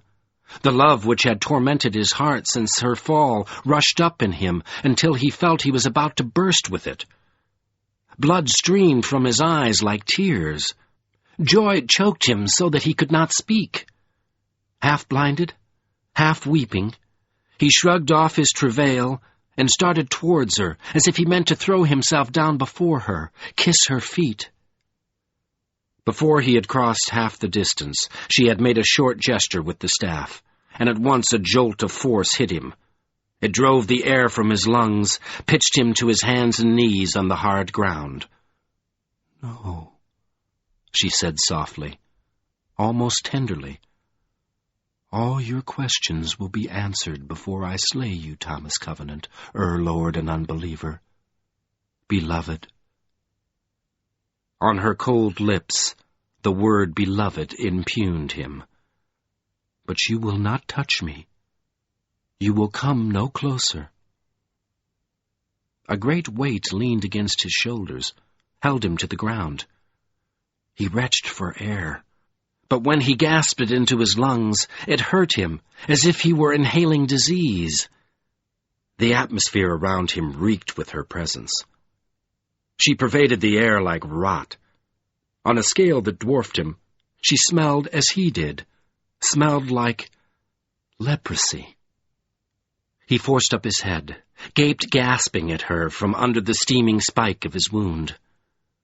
With a smile like a smirk or leer, she extended her left hand towards him and opened it, so that he could see, lying in her palm, his white gold wedding band. "Elena," he retched voicelessly. "Elena." He felt that he was being crushed under a burden of impenetrable circumstance. In supplication and futility he reached towards her, but she only laughed at him quietly, as if he were a mask of impotence enacted for her pleasure. A moment passed before his anguish permitted him to see her clearly, and while he grovelled without comprehension, she shone defiantly before him like a soul of purest emerald. But slowly he recovered his vision. Like a reborn phoenix, she flourished in green loveliness. Yet, in some way, she reminded him of the spectre of Kevin Landwaster, a spirit dredged out of its uneasy grave by commands of irrefusable cruelty. Her expression was as placid as power could make it. She radiated triumph and decay, but her eyes were completely lightless, dark. It was as if the strange bifurcation, the dualness of her sight had gone completely to its other pole, away from the tangible things around her. She seemed not to see where or who she was, what she did. Her gaze was focused elsewhere, on the secret which compelled her. She had become a servant of the despiser. Even while she stood there with the staff and the ring in her hands, Lord Fal's eyes held her like the eyes of a serpent. In her violated beauty, Covenant beheld the doom of the land. It would be kept fair, so that Lord Fal could more keenly relish its ravishment, and it would be diseased to the marrow. "Elena," he panted, then paused, gagging at the reek of her. "Elena, look at me!" With a disdainful toss of her head, she turned away from him, moved a step or two closer to the stone pillar. "Triak," she commanded lightly, "answer the unbeliever's questions. I do not wish him to be in ignorance. His despair will make a pretty present for the master." At once, Triak strode stiffly forward, and stood so that Covenant could see him without fighting the pressure which held him to the ground. The Stone-Downer's scowl had not changed, not abated one muscle or line of its vehemence, but his voice carried an odd undertow of grief. He began roughly, as if he were reading an indictment. "You have asked where you are. You are at Landsdrop. Behind you lies the fall of the river Landrider and the northmost reach of the South Ron Range. Before you stands the Colossus of the Fall." Covenant panted at this information, as if it interfered with his ragged efforts to breathe. "Perhaps the Lords," Triak hissed the word Lords in rage or desperation, "have spoken to you of the Colossus. In ages long past, it uttered the powers of the One Force to interdict its enemies, the Three Ravers, from the upper land. The Colossus has been silent for millennia. Silent since men broke the spirit of the forest. Yet you may observe that Turiya and Moksha do not approach the stone. While one Forestal lives in the remains of the forest, the Colossus may not altogether be undone. Thus it remains a thorn in the despiser's mastery. It is now Elena's purpose to destroy this stone." Behind Covenant, both Ravers growled with pleasure at the thought. "This has not been possible until now. Since this war began, Elena has stood here with the staff of law in support of the Master's armies. With the staff's power, she has held this winter upon the land, thus freeing the Master for other war work. This place was chosen for her so that she would be ready if the Colossus awoke, and so that she could destroy it if it did not awaken. But it has resisted her." The hardness in his voice sounded almost like rage at Elena. "There is earth power in it yet. But with the staff and the wild magic, she will be capable. She will throw the rubble of the Colossus from its cliff. And when you have seen that no ancient bastion, however earth-powerful and incorruptible, can stand against a servant of the Master, then Elena Foulwife will slay you where you kneel in your despair. She will slay us all." With a jerk of his head, he included Banner and Foam Follower. In horrific unison, the Ravers laughed. Covenant writhed under the pressure which held him. "How?" His question could have meant many things, but Triak understood him. "Because the law of death has been broken," he rasped. Fury flamed in his voice. He could no longer contain it. He watched Elena as she moved gracefully towards the Colossus, preparing herself to challenge it, and his voice blared after her, as if he were striving, in spite of her coercion, to find some way to restrain her. Clearly he knew how he was being compelled, what was being done to him, and the knowledge filled him with torment. "Broken," he repeated, almost shouting. "When she employed the power of command to bring Kevin Landwaster back from his grave, she broke the law which separates life from death. She made it possible for the Master to call her back in her turn, and with her the staff of law. Therefore she is his servant, and in her hands the staff serves him, though he would not use it himself, lest he share the fate of Drool Rockworm. Thus all law is warped to his will. Behold her, Thomas Covenant. She is unchanged. Within her still lives the spirit of the daughter of Lena. Even as she readies herself for this destruction, she remembers what she was, and hates what she is." His chest heaved as if he were strangling on bitterness. "That is the Master's way. She is resurrected so that she may participate in the ruin of the land. The land she loves." He no longer made any pretense of speaking to Covenant. He hurled his voice at Elena, as if his tone were the only part of him still able to resist her. "Elena Foulwife!" He uttered the name with horror. "Now holds the white gold. She is more the Master's servant than any raver. In the hands of Turiya or Moksha, that power would breed rebellion. With wild magic, any raver would throw down the Master if he could, and take a new seat in the throne hall of Ridcheck Foam. But Elena will not rebel. She will not use the wild magic to free herself. She has been commanded from the dead, and her service is pure."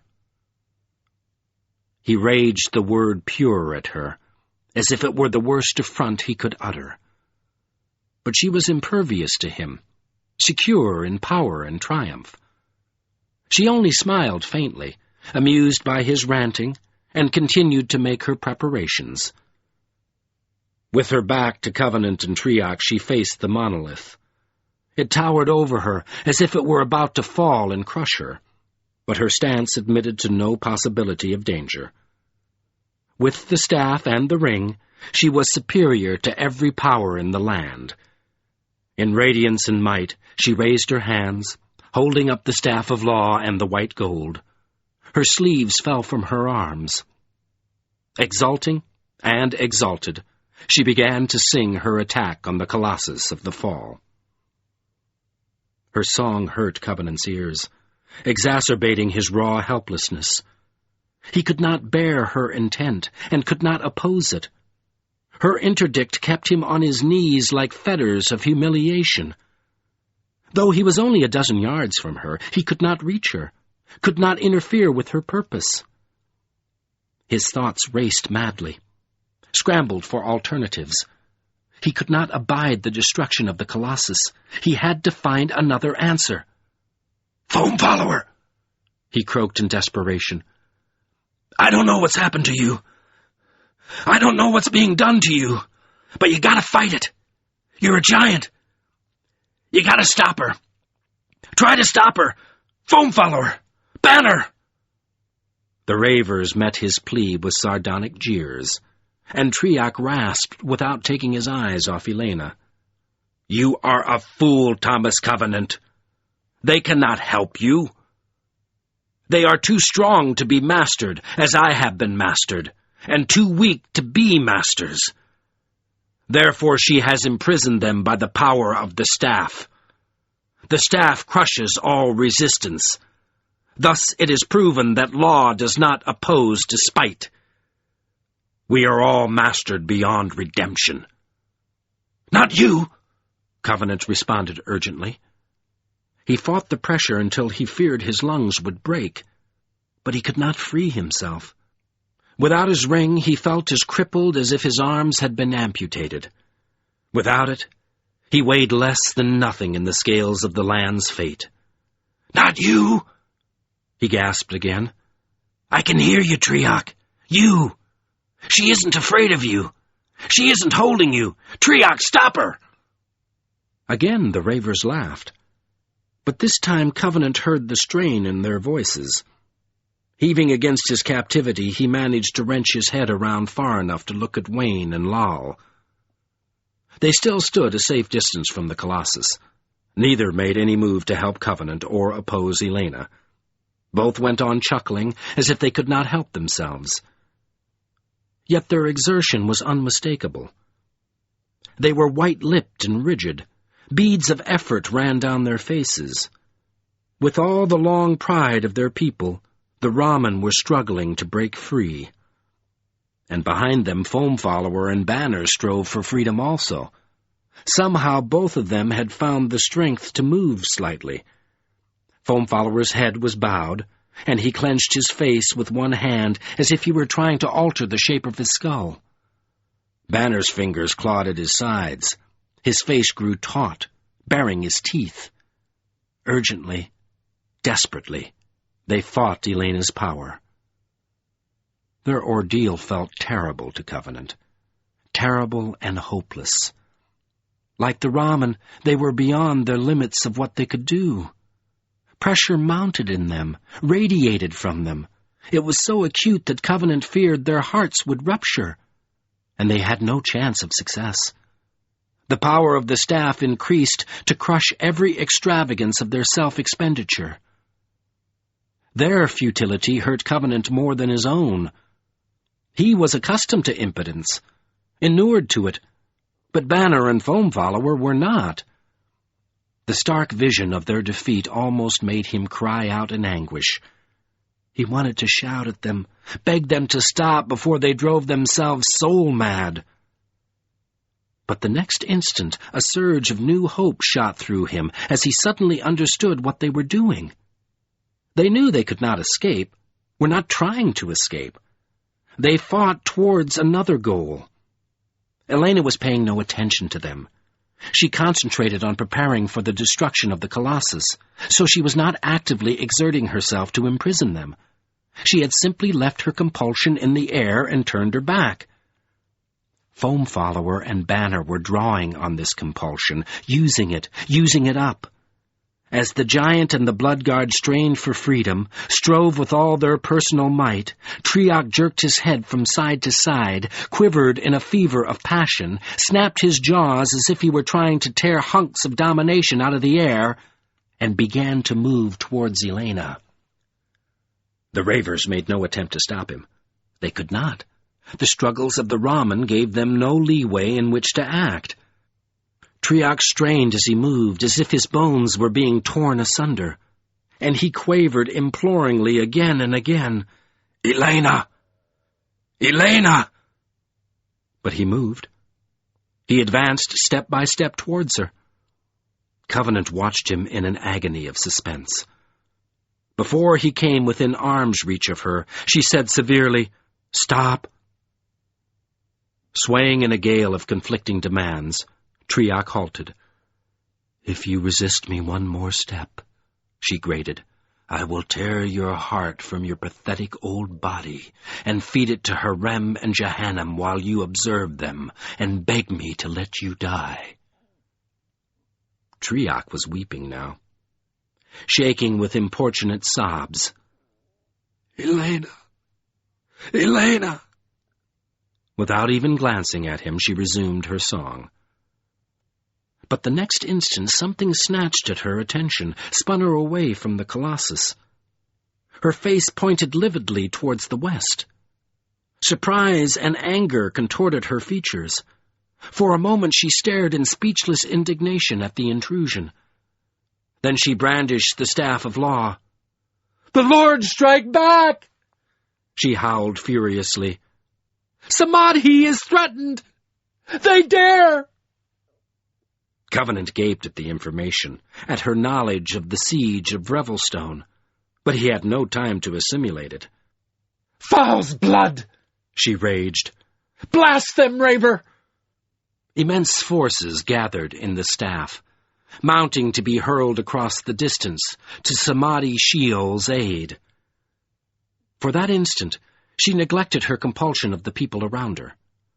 The blindness lost its hold on Banner and Foam Follower. They trotted, lurched, started into motion.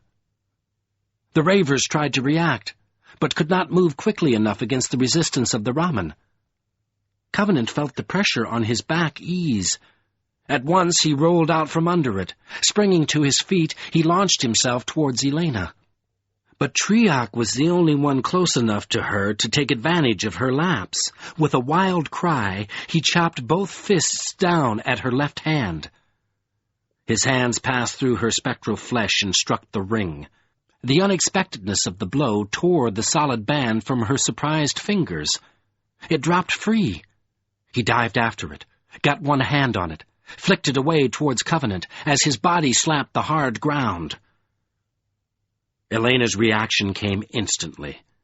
Before Triarch could roll, try to evade her, she stabbed the staff down at him, hit him in the center of his back.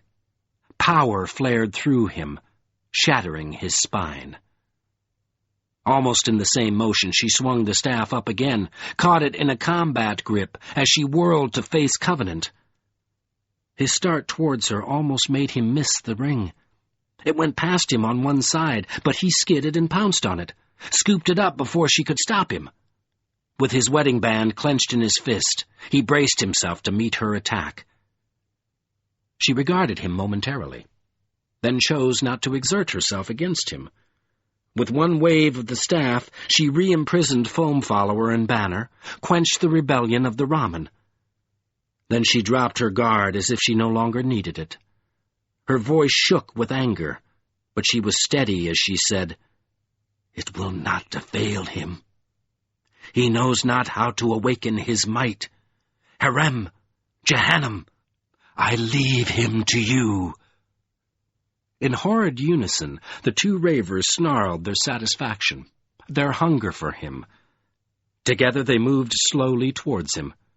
He was caught between them and Elena. So that he would not lose his ring again, he pushed it onto his wedding finger. He had lost weight. His fingers were gaunt, and the ring hung on him insecurely, as if it might fall off at any moment. Yet his need for it had never been greater. He clenched his fist around it and retreated before the advance of the ravers.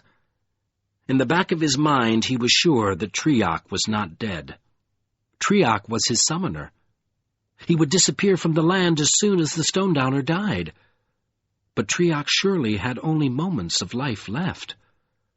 Without knowing how to do it, Covenant wanted to make those moments count. He backed away from the ravers towards Elena. She stood at rest near the Colossus, observing him. Glee and anger were balanced in her face.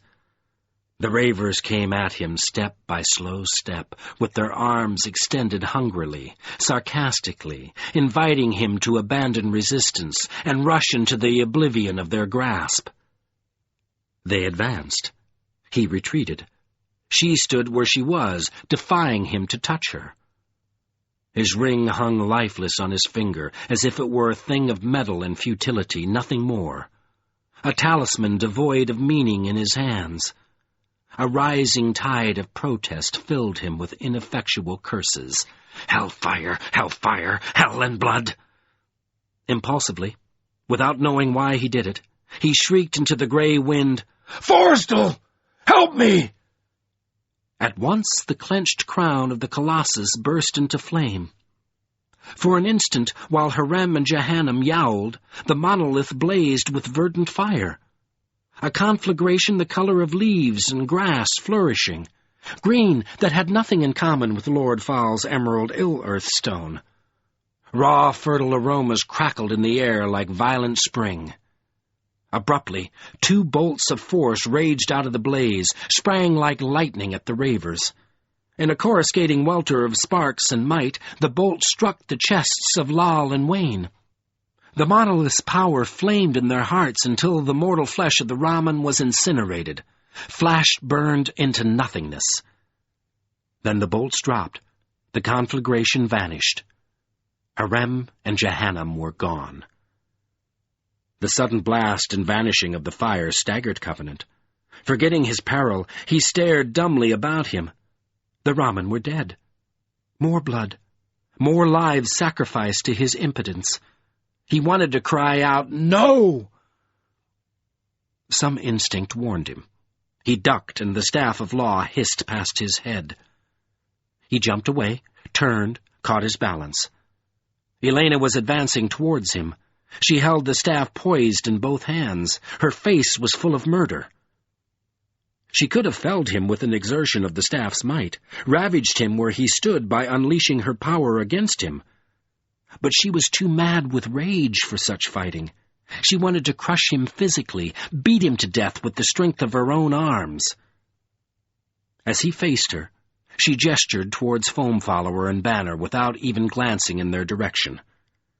They crumpled like puppets with cut strings, fell on their faces and lay still. Then she raised the staff over his head like an axe and hacked at Covenant. With a desperate fling of his arm, he deflected the staff so that it slammed against his right shoulder rather than his head. The force of the blow seemed to paralyze his whole right side. But he grappled the staff with his left hand, caught hold of it, prevented her from snatching it back for another strike. Quickly she shifted her hands on the staff and threw her weight onto the wood to take advantage of his defense. Bearing down on his shoulder, she drove him to his knees. He braced his numb arm on the ground and strained to resist her, tried to get his feet under him, but he was too weak. She changed the direction of her pressure so that it jammed squarely against his throat. He had to fight the staff with both hands to keep his larynx from being crushed. Slowly, almost effortlessly, she bent him back. Then she had him flat on the ground. He pushed the staff with all his waning strength, but he could not stop her. His breathing was cut off. His bloodied eyes throbbed in their sockets as he stared at her ferocity. Her gaze was focused on him, as if he were food for the rankest hunger of her ill soul. Through it, he seemed to see the despiser slavering in triumph and scorn. And yet her eyes showed something else as well. Triok had told the truth about her. Behind the savagery of her glare, he felt the last unconquerable core of her sobbing with revulsion. He lacked the strength to save himself. If he could have hated her, met her fury with fury, he might have been capable of one convulsive heave, one thrust to buy himself another moment or two of life. But he could not. She was his daughter. He loved her. He had put her where she was as surely as if he had been a conscious servant of the despiser all along. She was about to kill him, and he loved her. The only thing left for him was to die without breaking faith with himself. He used his last air and his last resistance to croak, "You don't even exist!" His words inflamed her like an ultimate denial. In mad fury, she eased the pressure for an instant while she gathered all her force, all her strength, and all the power of the staff for one crush which would eradicate the offense of his life. She took a deep breath as if she were inhaling illimitable might, then threw her weight and muscle and power, her very foul-given existence, threw the staff at his throat. But his hands were clenched on the staff. His ring pressed the wood. When her force touched the white gold, the wild magic erupted like an uncapped volcano. His senses went blank at the immensity of the blast. Yet not one flame or thrust of it touched him. All the detonation went back through the staff at Elena. It did not hurl her off him. It was not that kind of power. But it tore through the rune-carved wood of the staff like white sunfire, rent the staff fiber from fiber, as if its law were nothing but a shod bundle of splinters. A sharp writhing shook the atmosphere, so that even the colossus seemed to recoil from this unleashing of power. The staff of law turned to ash in dead Elena's hands. At once, the wind lurched as if the eruption of wild magic were an arrow in its bosom. With flutters and gusts and silent cries, it tumbled to the ground, came to an end as if the raw demon of winter had been stricken out of the air with one shaft. A whirl of force sprang up around Elena.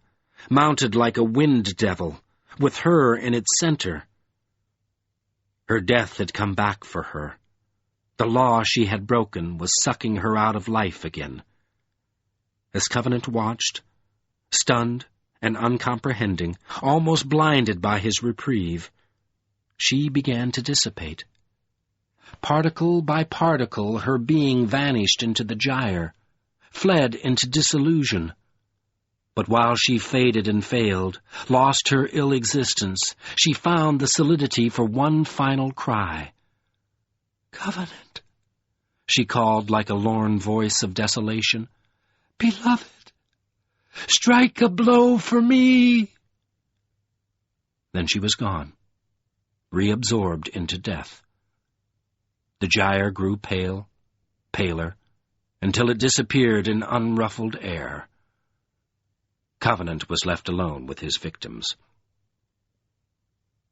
Involuntarily, through means over which he had no control, he had saved himself, and had allowed his friends to be struck down. He felt chastened, frail, as devoid of victory as if he had actively slain the woman he loved. So many people had sacrificed themselves. He knew that Triac was still alive, so he climbed painfully to his feet and stumbled over to the fallen stone-downer.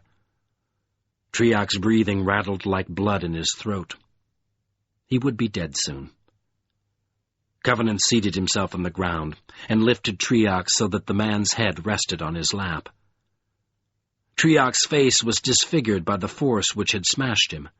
His charred skin peeled off his skull in places, and his eyes had been seared. From the slack, dark hole of his mouth came faint plumes of smoke, like the fleeing wisps of his soul. Covenant hugged Triac's head with both arms and began to weep. After a time, the stone-downer sensed in some way who held him. Through the death thickening in his gullet, he struggled to speak.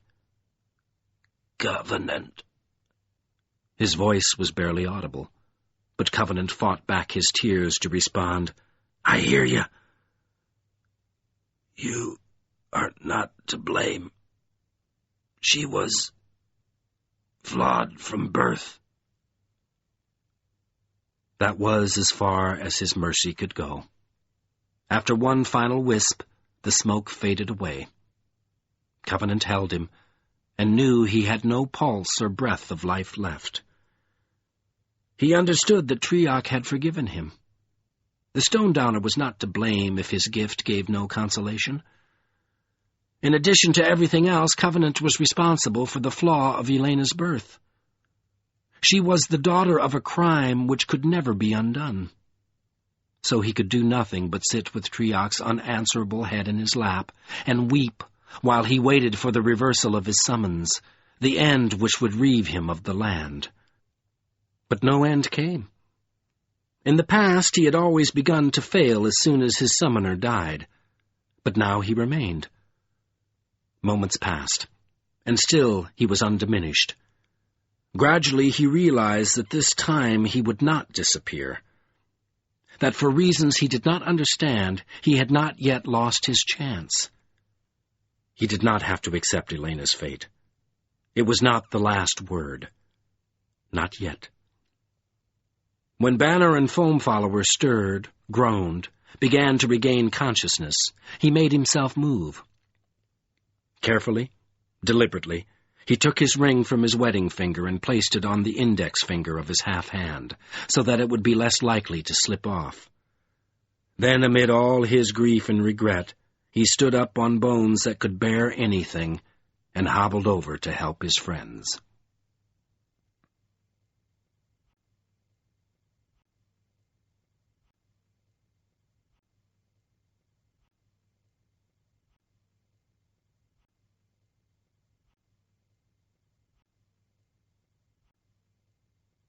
Chapter 17.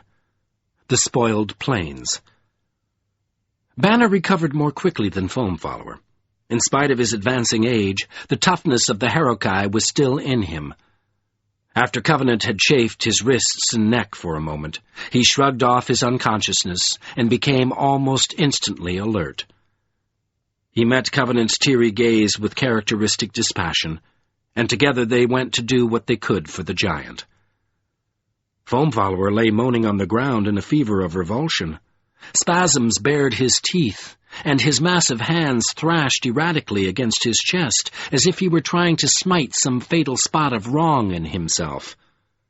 He seemed in danger of harming himself, so Banner sat on the ground at the giant's head, braced his feet on Foamfollower's shoulders, and caught his flailing arms by the wrists.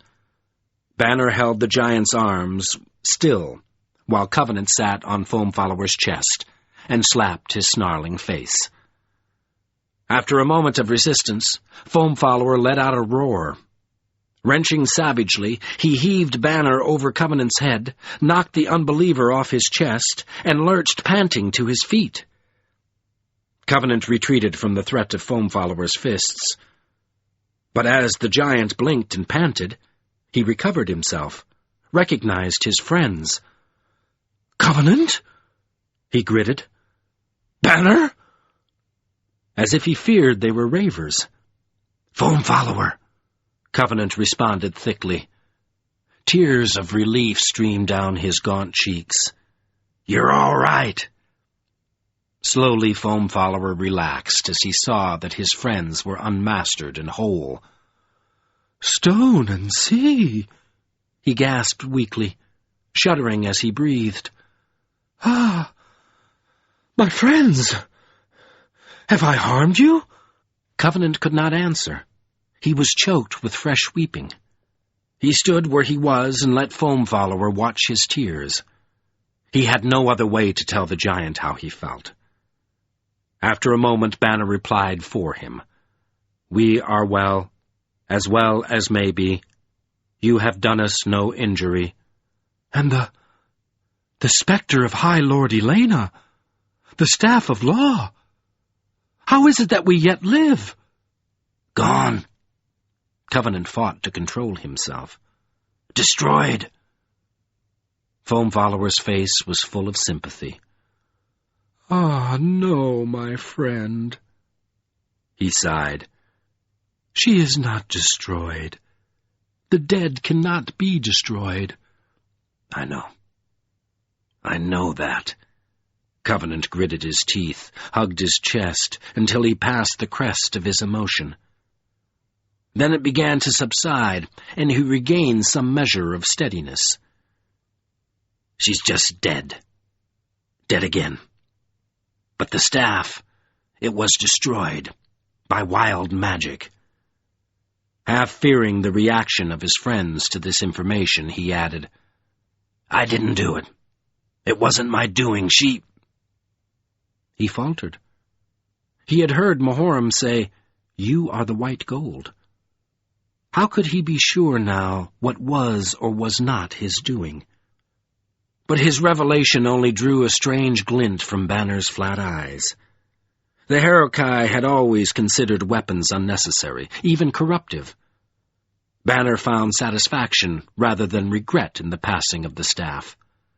And Foamfollower shrugged the explanation aside, as if it were unimportant compared to his friend's distress. "Ah, Covenant, Covenant," he groaned. "How can you endure?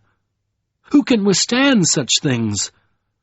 "I'm a leper," Covenant responded. He was surprised to hear himself say the word without bitterness. "I can stand anything, because I can't feel it." He gestured with his diseased hands because his tears so obviously contradicted him. "This is a dream. It can't touch me. He grimaced, remembering the belief which had first led Elena to break the law of death. "Numb." Answering tears blurred Foamfollower's cavernous eyes. "And you are very brave," he said in a thick voice. "You are beyond me." The giant's grief almost reopened Covenant's weeping. But he steadied himself by thinking of the questions he would have to ask, the things he would have to say. He wanted to smile for Foamfollower, but his cheeks were too stiff. Then he felt he had been caught in the act of perennial failure, a habitual inadequacy of response, He was relieved to turn away when Banner called their attention to the weather. Banner made him aware of the absence of wind. In his struggle with Elena, he had hardly noticed the change, but now he could feel the stillness of the atmosphere like a palpable healing. For a time, at least, Lord Fowl's gelid frenzy was gone, and without the wind to drive it, the gray cloud cover hung sullen and empty overhead, like a casket without a corpse. As a result, the air felt warmer. Covenant half expected to see dampness on the ground as the hard earth thawed, half expected spring to begin on the spot. In the gentle stillness, the sound of the waterfall reached him clearly. Banner's perceptions went further. He sensed something Covenant had missed. After a moment, he took Covenant and Foam Follower to the Colossus to show them what he had found. From the obsidian monolith came a soft emanation of heat. This warmth held the true promise of spring. It smelled of buds and green grass, of ailanthus and moss and forest loam. Under its influence, Covenant found that he could relax. He put aside misery, fear, unresolved need, and sank down gratefully to sit with his back against the soothing stone. Foam Follower hunted around the area until he located the sack of provisions he had carried with him from the ramen covert. He took out food and his pot of graveling.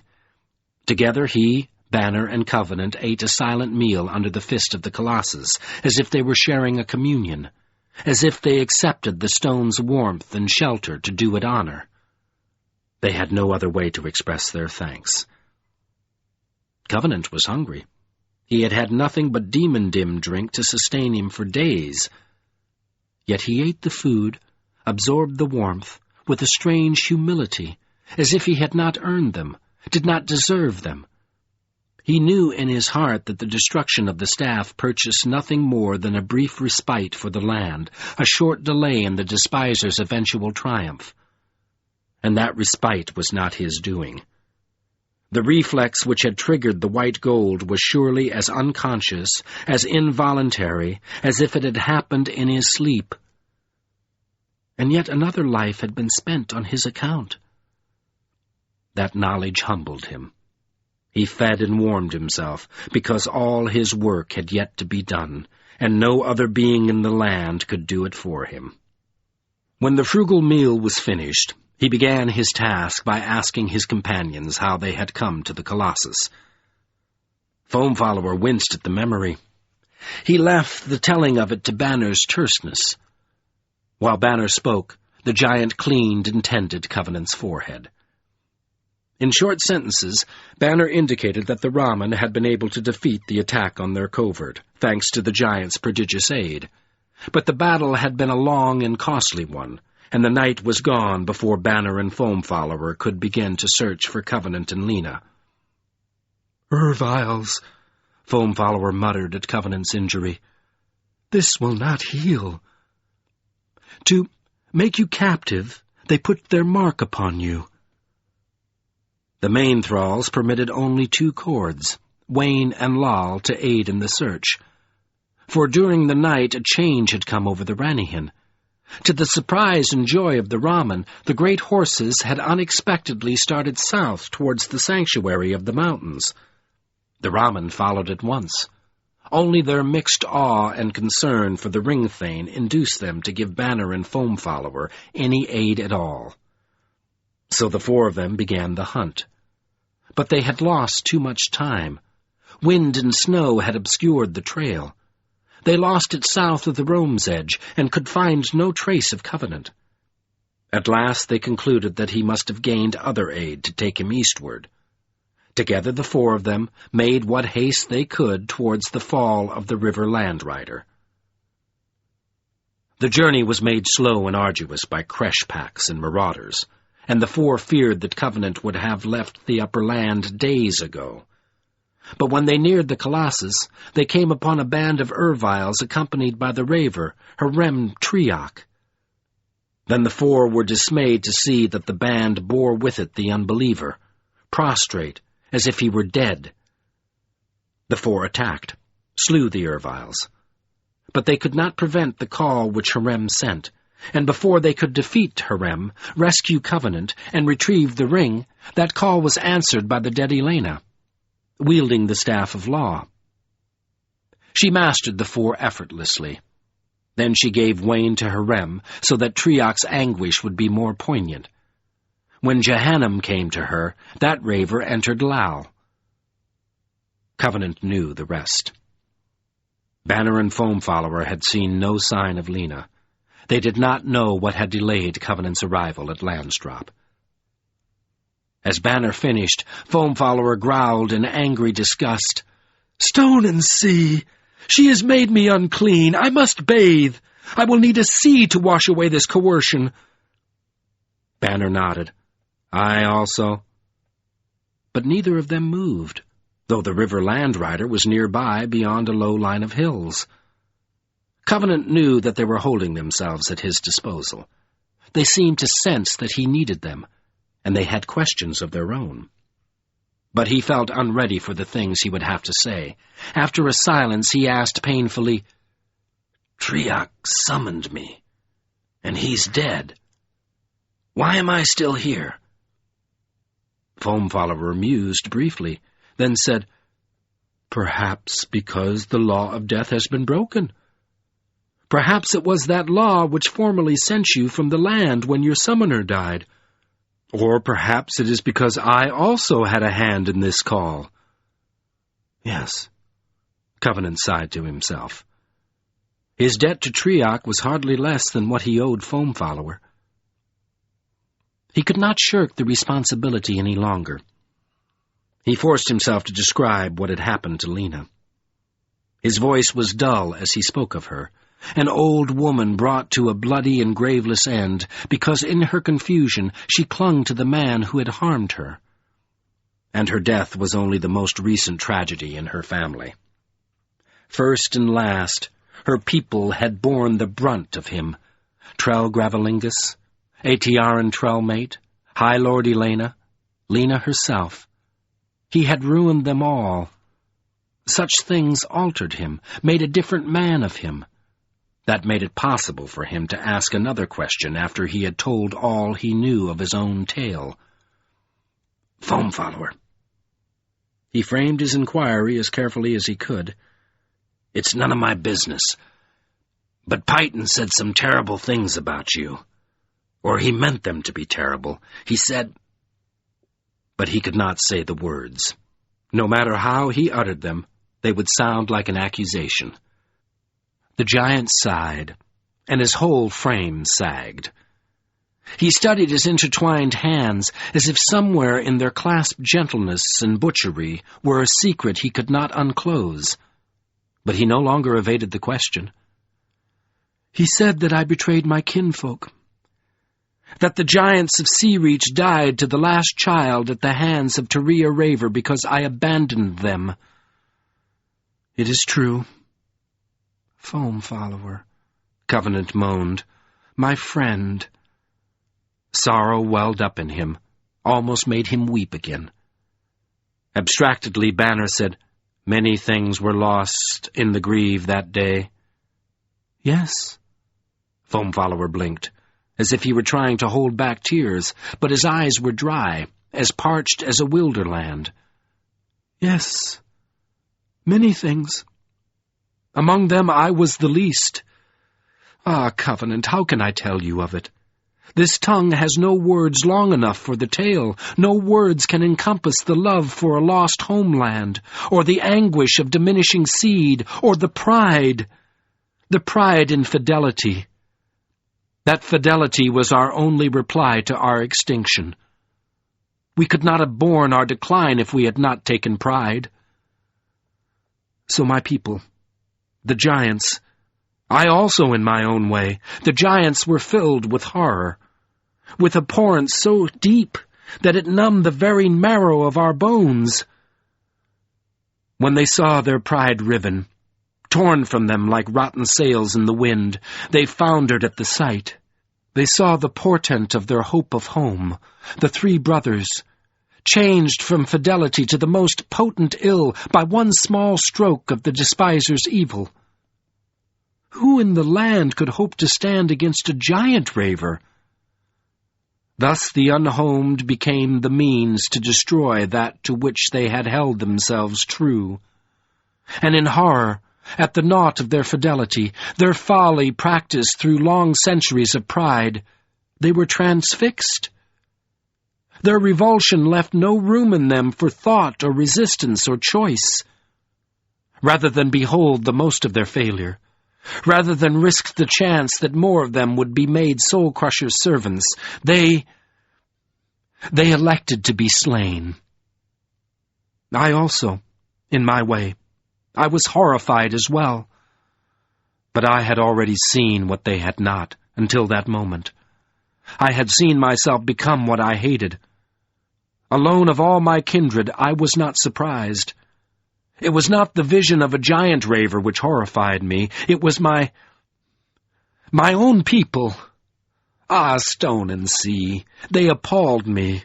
I stormed at them. I ran through the grieve like a dark sea of madness, howling at their abandonment, raging to strike one spark of resistance in the drenched tinder of their hearts. But they put away their tools, and banked their fires, and made ready their homes as if in preparation for departure. Abruptly his suppressed passion broke into a cry. My people! I could not bear it. I fled them with abjection crowding at my heart. Fled them lest I too should fall into their dismay. Therefore they were slain. I, who might have fought the raver, deserted them in the deepest blackness of their need. Unable to contain himself any longer, he heaved to his feet. His raw, scourged voice rasped thickly in his throat. I am unclean. I must wash. Holding himself stiffly upright, he turned and lumbered away towards the river. The helplessness of Covenant's pain came out as anger. His own voice shook as he muttered to Banner, If you say one word to blame him, I swear... Then he stopped himself. He had accused Banner unjustly too often in the past. The Bloodguard had long ago earned better treatment than this from him. But Banner only shrugged. I am a Harukai, he said. We also are not immune. Corruption wears many faces. Blame is a more enticing face than others, but it is nonetheless a mask for the despiser. His speech made Covenant look at him closely. Something came up between them that had never been laid to rest, neither on Gallows How nor in the Ramen covert. It wore the aspect of habitual Bloodguard distrust, but as he met Banner's eyes, Covenant sensed that the issue was a larger one. Without inflection, Banner went on. Hate and vengeance are also masks. Covenant was struck by how much the Bloodguard had aged. His mortality had accelerated. His hair was the same silver as his eyebrows. His skin had a sere appearance, as if it had started to wither, and his wrinkles looked oddly fatal, like gullies of death in his countenance. Yet his steady dispassion seemed as complete as ever. He did not look like a man who had deserted his sworn loyalty to the lords. Lord, he said evenly, what will you do? Do? Covenant did his best to match the Bloodguard, though he could not look at Banner's aging without remorse. I still have work to do. I've got to go to Fowl's Creche. For what purpose? I've got to stop him. High Lord Elena also strove to stop him. You have seen the outcome. Yes. Covenant did full justice to Banner's statement, but he did not falter. I've got to find a better answer than she did. Do you make this choice out of hate? He met the question squarely. I don't know. Then why do you go? Because I must. That must carried the weight of an irrefusable necessity. The escape he had envisioned when he had left Mornmoss did not suffice. The land's need held him like a harness. I've done so many things wrong. I've got to try to make them right. Banner considered this for a moment, then asked bluntly, "Do you know, then, how to make use of the wild magic?" "No," Covenant answered. "Yes." He hesitated, not because he doubted his reply, but because he was reluctant to say it aloud. But his sense of what was unresolved between him and Banner had become clearer. Something more than distrust was at stake. "I don't know how to call it up, do anything with it, but I know how to trigger it." He remembered vividly how Banner had compelled him to help High Lord Prothel summon the fire lions of Mount Thunder. "If I can get to the Ill-Earth Stone, I can do something." The Bloodguard's voice was hard. "The stone corrupts." "I know." He understood Banner's point vividly. "I know. That's why I have to get to it. That's what this is all about. Everything. That's why Fowl has been manipulating me. That's why Elena did what she did. That's why Mahorum trusted me." Banner did not relent. "Will it be another desecration?" Covenant had to steady himself before he could reply. "I hope not. I don't want it to be." In answer, the Bloodguard got to his feet. Looking soberly down at the Unbeliever, he said, "Lord Covenant, I will not accompany you for this purpose." "Not?" Covenant protested. In the back of his mind, he had been counting on Banner's companionship. "No, I no longer serve lords." More harshly than he intended, Covenant rasped, "So you've decided to turn your back?" "No." Banner denied the charge flatly. "What help I can, I will give. All the Bloodguard knowledge of the spoiled plains, of Quirash Quellenir and Hodash Slay, I will share with you. But Ridchek Thome, corruption's seat, there I will not go. The deepest wish of the Bloodguard was to fight the despiser in his home, pure service against corruption. This desire misled. I have put aside such things. My proper place now is with the Ranihin and their Ramen, in the exile of the mountains." Covenant seemed to hear an anguish behind the inflectionless tone of the speech, an anguish that hurt him in the same way that this man always hurt him. "Ah, Banner," he sighed, "why are you so ashamed of what you were?" Banner cocked a white eyebrow at the question, as if it came close to the truth. "I am not shamed," he said distinctly, "but I am saddened that so many centuries were required to teach us the limits of our worth. We went too far, in pride and folly. Mortal men should not give up wives and sleep and death for any service, lest the fact of failure become too abhorrent to be endured." He paused almost as if he were hesitating, then concluded, "Have you forgotten that High Lord Elena carved our faces as one in her last marrow-meld work?" "No." Banner had moved him. His response was both an assertion and a promise. "I will never forget." Banner nodded slowly. Then he said, "I too must wash," and strode away towards the river without a backward glance. Covenant watched him go for a moment, then leaned his head back against the warmth of the Colossus and closed his sore eyes. He knew that he should not delay his departure any longer, that he increased his risks every moment he remained where he was. Lord Fowl was certain to know what had happened. He would feel the sudden destruction of the staff, and would search until he found the explanation, perhaps by compelling Elena once more out of her death to answer his questions. Then preparations would be made against the Unbeliever. Fowl's creche would be defended. Hunting parties would be sent out. Any delay might mean defeat. But Covenant was not ready. He had one more confession to make, the last and hardest thing he would have to tell his friends. So he sat absorbing the heat of the Colossus like sustenance while he waited for Banner and Foam Follower to return. He did not want to carry the weight of any more dishonesty with him when he left the place where Triac had died. Banner was not gone long. He and Foamfollower returned dripping to dry themselves in the heat of the stone.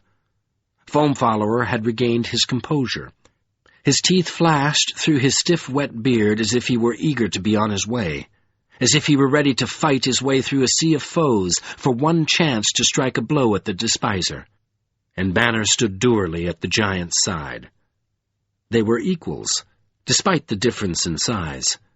They both met Covenant's gaze when he looked up at them. For an odd moment he felt torn between them, as if they represented the opposing poles of his dilemma. But odder than this torn feeling was the confidence which came with it. In that fleeting moment, he seemed to recognize where he stood for the first time. While the impression lasted, his fear or reluctance or uncertainty dropped from him. "There's one more thing," he said to both his friends at once. "One more thing I've got to tell you." Then, because he did not want to see their reactions until he had given them the whole tale, he sat gazing into the lifeless circle of his ring while he described how High Lord Mahorum had summoned him to Revelstone, and how he had refused. He spoke as concisely as he could without minimizing the plight of Revelstone as he had seen it then, or the danger of the little girl for whom he had denied Mahorum's appeal, or the hysteria which had been on him when he had made his choice. He found as he spoke that he did not regret the decision. It seemed to have nothing to do with either his regret or his volition. He simply could have not chosen otherwise. But the land had many reasons for regret, a myriad reasons, one for every life which had been lost, one for every day which had been added to the winter, because he had not given himself and his ring into Mahorum's hands. He explained what he had done so that Banner and Foamfollower would at least not be able to reproach him for dishonesty. When he was done, he looked up again. Neither Banner nor Foamfollower met his eyes at first. In their separate ways, they appeared upset by what they had heard. But finally Banner returned Covenant's gaze and said levelly, "A costly choice, Unbeliever. Costly. Much harm might have been averted." Foamfollower interrupted him. "Costly? Might?" A fierce grin stretched his lips, echoed out of his deep eyes. "A child was saved! Covenant, my friend, even reduced as I am, I can hear joy in such a choice. Your bravery, stone and sea, it astounds me." Banner was not swayed. "Call it bravery, then. It is costly none the less. The land will bleed under the expense for many years, whatever the outcome of your purpose in Fowl's Creche." Once again Covenant was forced to say, "I know." He knew with a vividness that felt terrible to him. "I couldn't do anything else, and I wasn't ready then. I'm ready now. Readier." "I'll never be ready," he thought. "It's impossible to be ready for this. Maybe I can do something now that I couldn't do then." Banner held his eyes for another moment, then nodded brusquely. "Will you go now?" he asked without expression. "Corruption will be a hunt for you." Covenant sighed and pushed himself to his feet. "Yes." He did not want to leave the comfort of the Colossus. "Ready or not, let's get on with it." He walked between Banner and Foamfollower, and they took him up the last of the hills to a place where he could look down the cliff of Landsdrop to the spoiled plains. The precipice seemed to leap out from behind the hills, as if it had been hiding in ambush for Covenant. Abruptly, he found himself looking over the edge and down 2,000 feet. But he gripped the arms of his friends on either side, and breathed deeply to hold back his vertigo. After a moment, the suddenness of the view faded, and he began to notice details. At the base of the hill on his right, the river Landrider swooped downward in a final rush to pour heavily over the lip of Landsdrop. The tumult of its roar was complex. In this region, the cliff broke into 4 or 5 ragged stairs, so that the waterfall went down by steps, all pounding simultaneously and harmonically. From the bottom of the fall, it angled away southeastward into the perpetual wasteland of the spoiled plains. "There," said Banner, "there begins its ordeal. There the land rider becomes the ruin wash, and flows polluted towards the sea. It is a murky and repelling water, unfit for use by any but its own unfit denizens. But it is your way for a time. It will provide a path for you through much of these hazardous plains, and it will place you south of Curash Quellenir. You know," he nodded to Foam Follower, "that the spoiled plains form a wide deadland around the promontory of Ridjek Thome, where Fowl's Cresh juts into the sea. Within that deadland lies Curash Quellenir, the Shattered Hills. Some say that these hills were formed by the breaking of a mountain, others that they were shaped from the slag and refuse of corruption's war caverns, furnaces, breeding dens. However they were made, they are a maze to bewilder the approach of any foe, and within them lies Gorak Kremble, Hot Ash Slay. From sea cliff to sea cliff about the promontory, it defends corruption's seat with lava, so that none may pass that way to gain the one gateless maw of the Cresh. Corruption's creatures make their way to and from Ridjek Thome through tunnels, which open in secret places among Curash Quellenir. But it is in my heart that such an approach will not avail you. I do not doubt that a giant may find a tunnel within the maze, but on that road all corruption's defending armies stand before you. You cannot pass. I will tell you of a passage through the Shattered Hills on their southward side. The narrowest point of Hot Ash Slay is there, where the lava pours through a gash in the cliff into the sea. A giant may find crossing in that place." He spoke as if he were discussing a convenient path among mountains, not an approach to the corrupter of the Bloodguard. In that way, it may be that you will take Ridjek Thome by surprise. Foam Follower absorbed this information and nodded. Then he listened closely, while Banner detailed his route through the maze of Curash Quellenir. Covenant tried to listen also, but his attention wandered. He seemed to hear Landsdrop calling to him. Imminent vertigo foiled his concentration. "Elena," he breathed to himself. He called her up in his mind, hoping that her image would steady him. But the emerald radiance of her fate made him wince and groan. "No," he averred into the approach of dizziness. "It doesn't have to be that way. It's my dream. I can do something about it." Foam Follower and Banner were looking at him strangely. His fingers gripped them feebly, urgently. He could not take his eyes off the waterfall's rush. It called him downward like the allure of death. He took a deep breath. Finger by finger, he forced himself to release his friends. "Let's get going," he murmured. "I can't stand any more waiting." The giant hefted his sack. "I am ready," he said.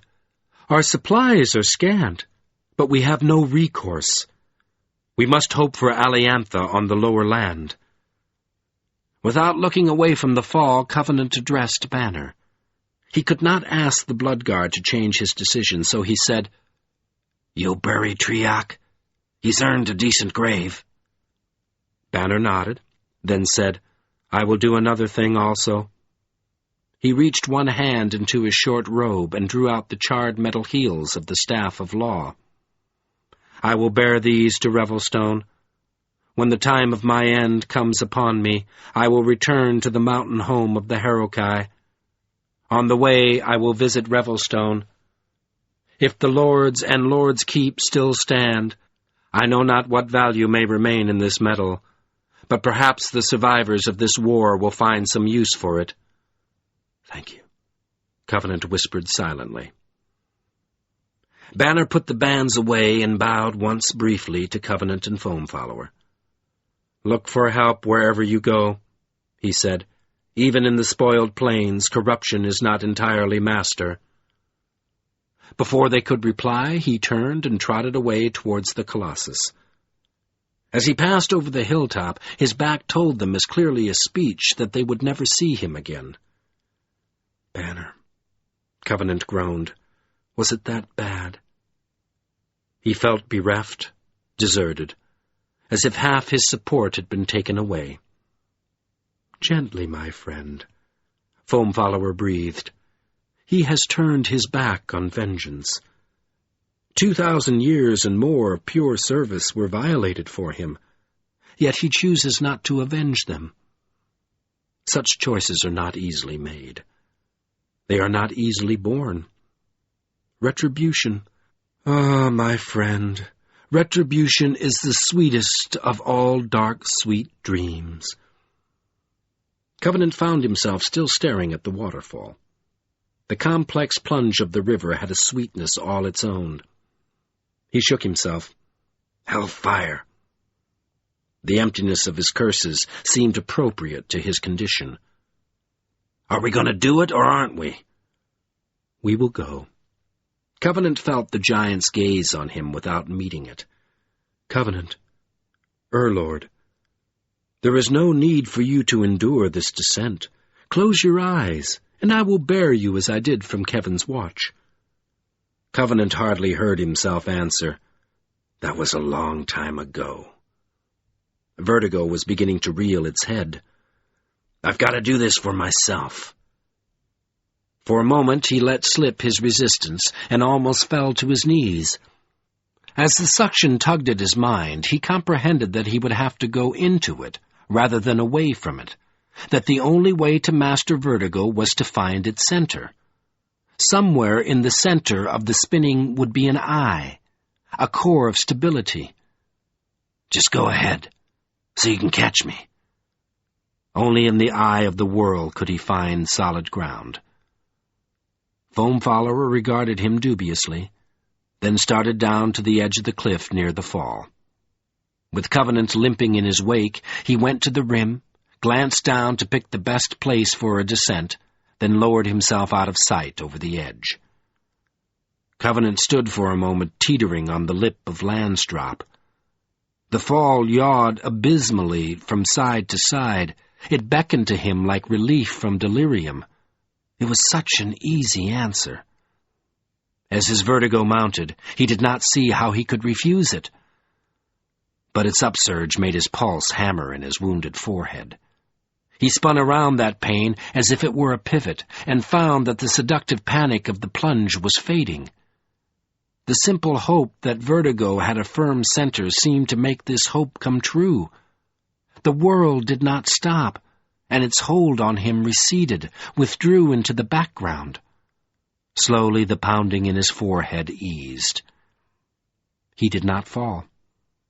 He felt as weak as a starving penitent, hardly able to carry his own weight, but he knelt on the edge, lowered his legs over the rim. Clinging to the top of the cliff with his arms and stomach, he began to hunt blindly for footholds. Soon he was crawling backward down Landsdrop, as if it were the precipice of his personal future. The descent took a long time, but it was not particularly difficult. Foam Follower protected him all the way down each stage of the broken cliff, and the steeper drops were moderated by enough ledges and cracks and hardy scrub brush to make that whole stretch of the cliff passable. The giant had no trouble finding a route Covenant could manage, and Covenant eventually gained a measure of confidence, so that he was able to move with less help down the last stages to the foothills. When at last he reached the lower ground, he took his drained nerves straight to the pool at the foot of the fall and dropped into the chill waters to wash away the accumulated sweat of his fear. While Covenant bathed, Foam Follower filled his water jug and drank deeply at the pool. This might be the last safe water they could find. Then the giant set out the graveling for Covenant. As the Unbeliever dried himself, he asked Foam Follower how long their food supplies would last. The giant grimaced. 2 days? 3 or 4 if we find Aliantha a day or 2 into the spoiled plains. But we are far from Fowl's Creche. Even if we were to run straight into Soul Crusher's arms, we would have 3 or 4 foodless days within us before he made sustenance unnecessary." Then he grinned. "But it is said that hunger teaches many things. My friend, a wealth of wisdom awaits us on this journey." Covenant shivered. He had had some experience with hunger, and now the possibility of starvation lay ahead of him. His forehead had been re-injured. He would have to walk a long distance on bare feet. One by one, the conditions of his return to his own life were being met. As he tightened the sash of his robe, he muttered sourly, "I heard Hiram say once that wisdom is only skin deep, or something like that, which means that lepers must be the wisest people in the world." "Are they?" the giant asked. "Are you wise, Unbeliever?" "Who knows? If I am, wisdom is overrated." At this, Foam Follower's grin broadened. "Perhaps it is. Perhaps it is. My friend, we are the 2 wisest hearts in the land. We who march thus weaponless and unredeemed into the very bosom of the despiser. Verily, wisdom is like hunger. Perhaps it is a very fine thing, but who will willingly partake of it?" Despite the absence of the wind, the air was still wintry. Knuckles of ice clenched the rocky borders of the pool where the spray of the fall had frozen, and Foam Follower's breath plumed wetly in the humid air. Covenant needed to move to warm himself, keep up his courage. "It's not fine," he grated, half to himself, "but it's useful. Come on." Foam Follower repacked his graveling, then swung the sack onto his shoulder and led Covenant away from Landsdrop along the river. Night stopped them when they had covered only 3 or 4 leagues. But by that time they had left behind the foothills and the last vestiges of the unspoiled flatland, which had at one time, ages ago in the history of the earth, stretched from the South Ron wastes north to the Serengrave and Life Swallower, the great swamp. They were down in the bosque of the Ruin Wash. Gray, brittle, dead brush and trees, cottonwoods, junipers, once beautiful tamarisks, stood up out of the dried mud on both sides of the stream, occupying ground which had once been part of the riverbed. But the Ruin Wash had shrunk decades or centuries ago, leaving partially fertile mud on either side, mud in which a scattering of tough trees and brush had eked out a bare existence until Lord Fowl's preternatural winter had blasted them.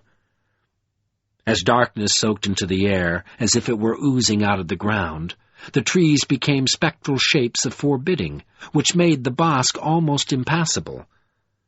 Covenant resigned himself to camping there for the night, though the dried mud had an old, occluded reek, and the river made a slithering noise, like an ambush in its course. He knew that he and Foam Follower would be safe if they traveled at night. But he was weary, and did not believe the giant could find his way in the cloud-locked dark. Later, however, he found that the river gave off a light like lambent verdigris. The whole surface of the water glowed dimly. This light came, not from the water, but from the hot eels which flicked back and forth across the current. They had a hungry aspect, and their jaws were rife with teeth. Yet they made it possible for him and Foam Follower to resume their journey. Even in the cynosural eel light, they did not go much farther. The destruction of the staff had changed the balance of Lord Fowl's winter. Without the wind to hold them, the massed energies of the clouds recoiled. In the deeper chill of darkness, they triggered rain out of the blind sky. Soon torrents fell through the damaged grasp of the clouds, crashed straight down onto the lower land, as if the vaulting which held up the heavens had broken. Under those conditions, Foam Follower could not find his way. He and Covenant had no choice but to huddle together for warmth in the mud and try to sleep while they waited. With the coming of dawn, the rain stopped, and Covenant and Foam Follower went on along the ruin wash in the blurred light of morning. During that day they saw the last of the Aliantha. As they penetrated into the spoiled plains, the mud became too dead for treasure berries. The travelers kept themselves going on scant shares of their dwindling supplies. At night, the rains came again, soaking them until they seemed to have its dankness in the marrow of their bones. The next day an eagle spotted them through a gap in the gray trees. It cycled twice close over their heads, then soared away, screaming in mockery like a voice from the dead, "Foam Follower! Kin Abandoner!" "They're after us," said Covenant. The giant spat violently. "Yes! They will hunt us down." He found a smooth stone the size of Covenant's 2 fists and carried it with him to throw at the eagle if it returned. It did not come back that day, but the next, after another torrential downpour avalanched the plains as if the cloud lid over the land were a shattered sea, Lord Fowl's bird circled them twice, morning and afternoon. The first time it taunted them until Foam Follower had hurled all the stones he could find nearby. Then it slashed close to bark scornfully, "Kin Abandoner! Groveler!"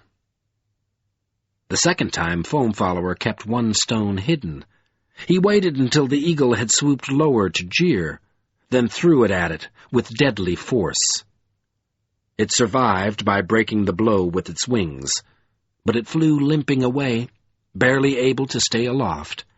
"Make haste," Foam Follower growled. "That ill bird has been guiding the pursuit towards us. It is not far off." At the best pace Covenant could manage on his numb, battered feet, he pushed ahead through the bosque. They stayed under tree cover as much as possible to ward against spying birds.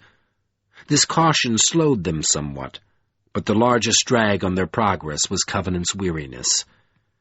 His injury and the ordeal of the Colossus appeared to have drained some essential resilience out of him.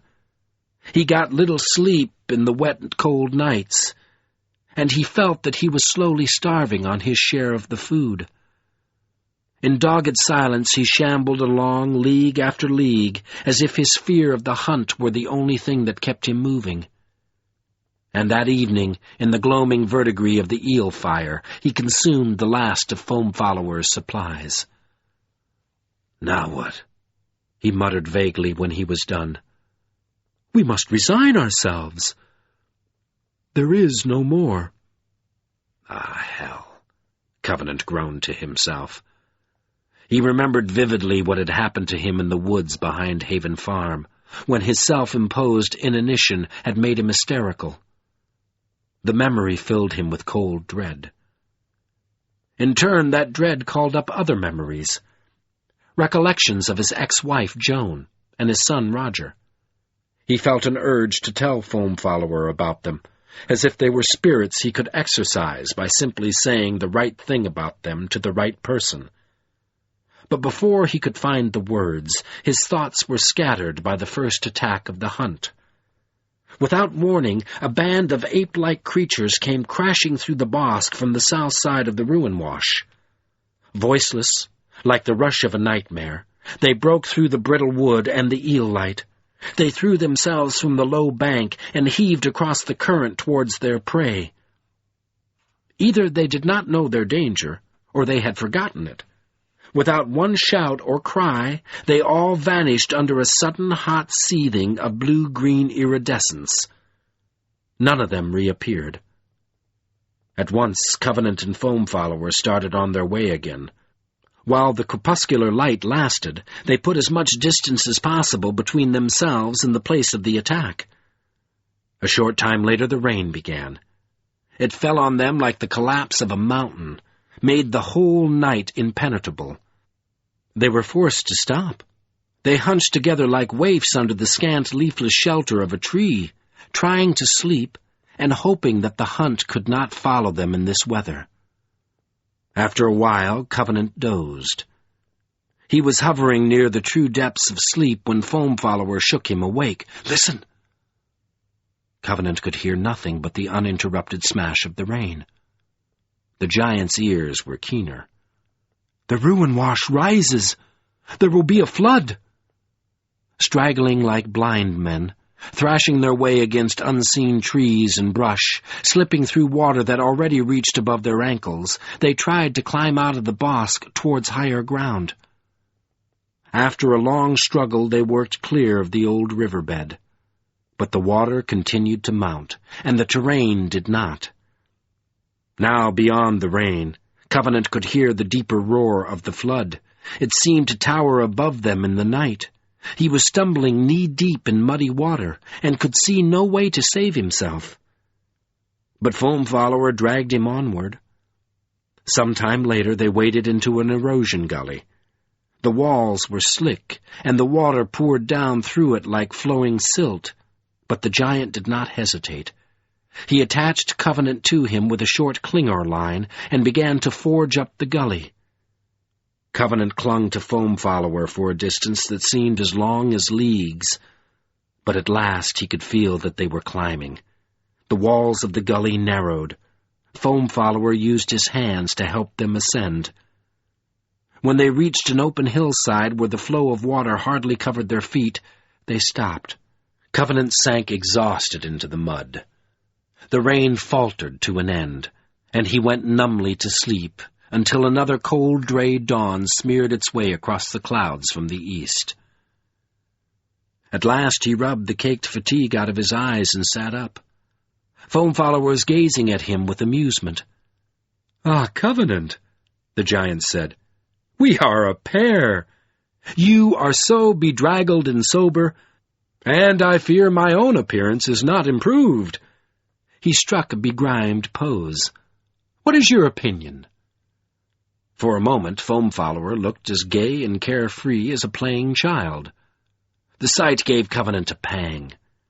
How long had it been since he had heard the giant laugh? "Wash your face," he croaked with as much humor as he could manage. "You look ridiculous." "You honor me," Foam Follower returned. But he did not laugh. As his amusement faded, he turned away and splashed a little water on his face to clean it. Covenant followed his example, though he was too tired to feel dirty. He drank 3 swallows from the jug for breakfast, then pried himself unsteadily to his feet. In the distance he could see a few treetops sticking out of the broad brown swath of the flood. No other signs remained visible to mark the bosque of the ruin wash. Opposite the flood, in the direction he and Foam Follower would now have to take, lay a long ridge of hills. They piled in layers above him until they seemed almost as high as mountains, and their scarred sides looked as desolate as if their very roots had been dead for eons. He groaned at the prospect. His worn flesh balked, but he had no choice.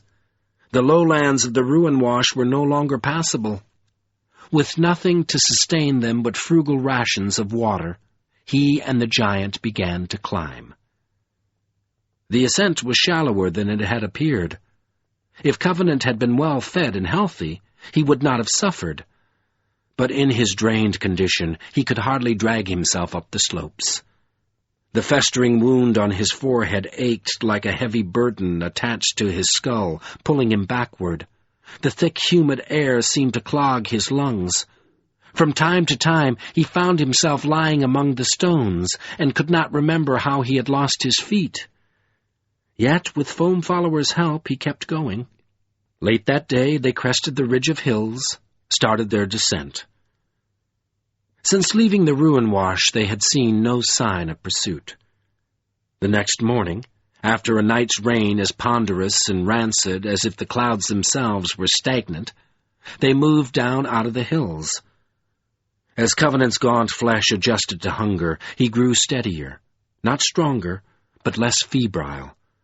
He made the descent without mishap, and from the ridge he and Foam Follower traveled generally eastward out into the barren landscape. After a foodless and dreary noon, they came to an eerie wilderness of thorns. It occupied the bottom of a wide lowland. For nearly a league, dead thorn trees with limbs like arms and gray barbs as hard as iron stood in their way. The whole bottom looked like a ruined orchard, where sharp spikes and hooks had been grown for weapons. The thorns stood in crooked rows, as if they had been planted there, so that they could be tended and harvested. Here and there gaps appeared in the rows, but from a distance Covenant could not see what caused them. Foam Follower did not want to cross the valley. Higher ground bordered the thorn wastes on both sides, and the barren trees offered no concealment. While they were down in the bottom, they could be easily seen. But again they had no choice. The wastes extended far to the north and south. They would need time to circumvent the thorns, time in which hunger could overcome them, pursuit overtake them. Muttering to himself, Foam Follower scanned all the terrain as far as he could see, searching for any sign of the hunt. Then he led Covenant down the last slope into the thorns. They found that the lowest branches of the trees were 6 or 7 feet above the ground. Covenant could move erect along the crooked rows of trunks, but Foam Follower had to crouch or bend almost double to keep the barbs from ripping open his torso and head. He risked injury if he moved too quickly. As a result, their progress through the wastes was dangerously slow. Thick dust covered the ground under their feet. All the rain of the past night seemed to have left this valley untouched. The lifeless dirt faced the clouds as if years of torrents could never assuage the thirst of its ancient ruin. Choking billows rose up from the strides of the travelers, filled their lungs and stung their eyes, and plumed into the sky to mark their presence as clearly as smoke. Soon they came to one of the gaps in the thorns. To their surprise, they found that it was a mud pit. Damp clay bubbled in a small pool. In contrast to the dead dust all around it, it seemed to be seething with some kind of muddy life, but it was as cold as the winter air. Covenant shied away from it, as if it were dangerous, and hurried on through the thorns as fast as Foam Follower could go. They were halfway to the eastern edge of the valley when they heard a hoarse shout of discovery in the distance behind them. Whirling, they saw 2 large bands of marauders spring out of different parts of the hills. The bands came together as they charged in among the thorn trees, howling for the blood of their prey. Covenant and Foam Follower turned and fled. Covenant sprinted with the energy of fear. In the first surge of flight, he had room in his mind for nothing but the effort of running, the pumping of his legs and lungs. But shortly he realized that he was pulling away from Foam Follower. The giant's crouched stance cramped his speed. He could not use his long legs effectively without tearing his head off among the thorns. "Flee!" he shouted at Covenant. "I will hold them back!" "Forget it!" Covenant slowed to match the giant's pace. "We're in this together!" "Flee!" Foam Follower repeated, flailing one arm urgently, as if to hurl the unbeliever ahead. Instead of answering, Covenant rejoined his friend. He heard the savage outcry of the pursuit, as if it were clawing at his back, but he stayed with Foam Follower. He had already lost too many people who were important to him. Abruptly, Foam Follower lurched to a halt. "Go, I say! Stone and sea!" He sounded furious. "Do you believe I can bear to see your purpose fail for my sake?" Covenant wheeled and stopped. "Forget it!" he panted again. "I'm good for nothing without you." Foam Follower spun to look at the charging hunters. "Then you must find the way of your white gold now. There are too many." "Not if you keep moving. By hell, we can still beat them." The giant swung back to face Covenant. For an instant, his muscles bunched to carry him forward again. But then he went rigid. His head jerked up. He stared hotly through the branches into the distance past Covenant's head. A new dread seized Covenant. He turned, followed the giant's gaze. There were Erviles on the eastern slope of the valley. They rushed in large numbers towards the wastes, as if they were swarming, and as they moved, they coalesced into 3 wedges. Covenant could see them clearly through the thorns. When they reached the bottom, they halted, wielded their staves. All along the eastern edge of the forest, they set fire to the dead trees. The thorns flared instantly. Flames leaped up with a roar, spread rapidly through the branches from tree to tree. Each trunk became a torch to light its neighbors. In moments, Covenant and Foam Follower were cut off from the east by a wall of conflagration. Foam Follower snatched his gaze back and forth between the fire and the charging hunters, and his eyes shot gleams of fury like battle lust from under his massive brows. "Trapped!" he shouted, as if the impossibility of the situation outraged him. But his anger had a different meaning. "They have erred! I am not so vulnerable to fire! I can break through and attack!" "I'm vulnerable," Covenant replied numbly. He watched the giant's rising rage with a nausea of apprehension in his guts. He knew what his response should have been. Foam Follower was far better equipped than he to fight the despiser. He should have said, "Take my ring and go. You can find a way to use it. You can get past those Erviles." But his throat would not form the words, and the fear that Foam Follower would ask for his wedding band churned in him, inspired him to find an alternative. He croaked, "Can you swim in quicksand?" The giant stared at him, as if he had said something incomprehensible. "The mud pits. We can hide in one of them until the fire passes, if you can keep us from drowning." Still Foam Follower stared. Covenant feared that the giant was too far gone in rage to understand what he said. But a moment later Foam Follower took hold of himself. With a sharp convulsion of will, he mastered his desire to fight. "Yes!" he snapped. "Come!" At once he scuttled away towards the fire. They raced to find a pool of the bubbling clay near the fire before the hunters caught up with them. Covenant feared that they would be too late. Even through the wild roar of the fire he could hear his pursuers howling. But the blaze moved with frightful rapidity. While the creatures were still several hundred yards distant, he slapped into the heat of the flames and veered aside, searching for one of the pits. He could not find one. The rush of heat stung his eyes, half blinded him. He was too close to the fire. It chewed its way through the treetops towards him like a world-devouring beast. He called to Foam Follower, but his voice made no sound amid the tumult of the blaze. The giant caught his arm, snatched him up. Running crouched like a cripple, he headed towards a pool directly under the wall of flame. The twigs and thorns nearest the pit were already bursting into hot orange flower, as if they had been brought back to life by fire. Foam Follower leaped into the mud. His impetus carried them in over their heads, but with the prodigious strength of his legs, he thrust them to the surface again. The mounting heat seemed to scorch their faces instantly, but Covenant was more afraid of the mud. He thrashed frantically for a moment, then remembered that the swiftest way to die in quicksand was to struggle. Straining against his instinctive panic, he forced himself limp. At his back he felt Foam Follower do the same. Only their heads protruded from the mud. They did not sink. The fire swept over them while they floated, and long moments of pain seared Covenant's face as he hung in the wet clay, hardly daring to breathe. His intense helplessness seemed to increase as the fire passed.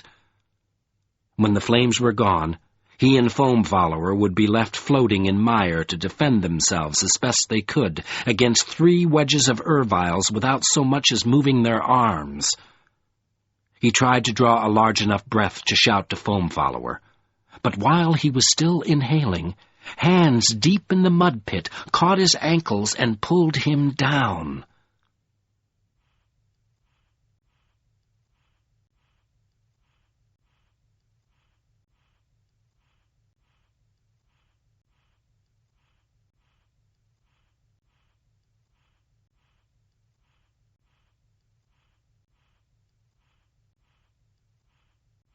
Chapter 18. The Corrupt. He struggled desperately, trying to regain the surface. But the mud clogged his movements, sucked at his every effort, and the hands on his ankles tugged him downward swiftly. He grappled towards Foam Follower, but found nothing. Already he felt he was far beneath the surface of the pit. He held his breath grimly. His obdurate instinct for survival made him keep on fighting, though he knew that he could never float to the surface from this cold depth. Straining against the mud, he bent, worked his hands down his legs in an effort to reach the fingers which held him, but he could not find them. They pulled him downward. He felt their wet clench on his ankles, but his own hands passed through where those hands should have been, must have been. In his extremity, he seemed to feel the white gold pulsing for an instant, but the pulse gave him no sensation of power, and it disappeared as soon as he reached towards it with his mind. The air in his lungs began to fail. Red veins of light intaglioed the insides of his eyelids. He began to cry wildly, "Not like this! Not like this!" The next moment, he felt that he had changed directions. While his lungs wailed, the hands pulled him horizontally, then began to take him upward. With a damp sucking noise, they heaved him out of the mud into dank black air. He snatched at the air in shuddering gasps. It was stale and noisome, like the air in a wet crypt, but it was life, and he gulped it greedily. For a long moment the red blazonry in his brain blinded him to the darkness. But as his respiration subsided into dull panting, he squeezed his eyes free of mud and blinked them open, tried to see where he was. The blackness around him was complete. He was lying on moist clay. When he moved, his left shoulder touched a muddy wall. He got to his knees and reached up over his head, an arm's length above him. He found a ceiling. He seemed to be against one wall of a buried chamber in the clay. A damp voice near his ear said, "He cannot see." It sounded small and frightened, but the surprise of it startled him, made him jerk away and slip panting against the wall. "That is well," another timorous voice responded. "He might harm us." "It is not well. Provide light for him." This voice seemed more resolute, but it still quavered anxiously. "No, no, no!" Covenant could distinguish 8 or 10 speakers protesting. The sterner voice insisted, "If we did not intend to aid him, we should not have saved him. He may harm us." "It is not too late. Drown him." "No." The sterner voice stiffened. "We chose this risk." "Oh, if the Maker learns!" "We chose, I say. To save and then slay, that would surely be Maker work. Better that he should harm us. I will—" The voice hesitated fearfully. "I will provide light myself if I must." "Stand ready!" Speakers chorused, spreading an alarm against Covenant. A moment later he heard an odd slippery noise like the sound of a stick being thrust through mud. A dim red glow, the color of rock light, opened in the darkness a few feet from his face. The light came from a grotesque figure of mud standing on the floor of the chamber. It was about 2 feet tall, and it faced him like a clay statue formed by the unadept hands of a child. He could discern awkward limbs, vague misshapen features, but no eyes, ears, mouth, nose. Reddish pockets of mud in its brown form shone dully, giving off a scanty illumination.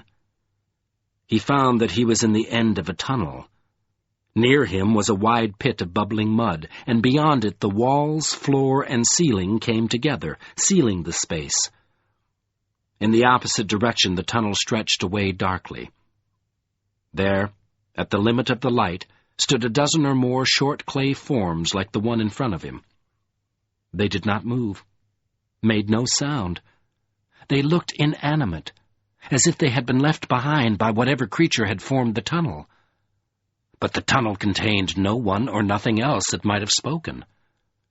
Covenant gaped at the gnarled shapes and tried to think of something to say.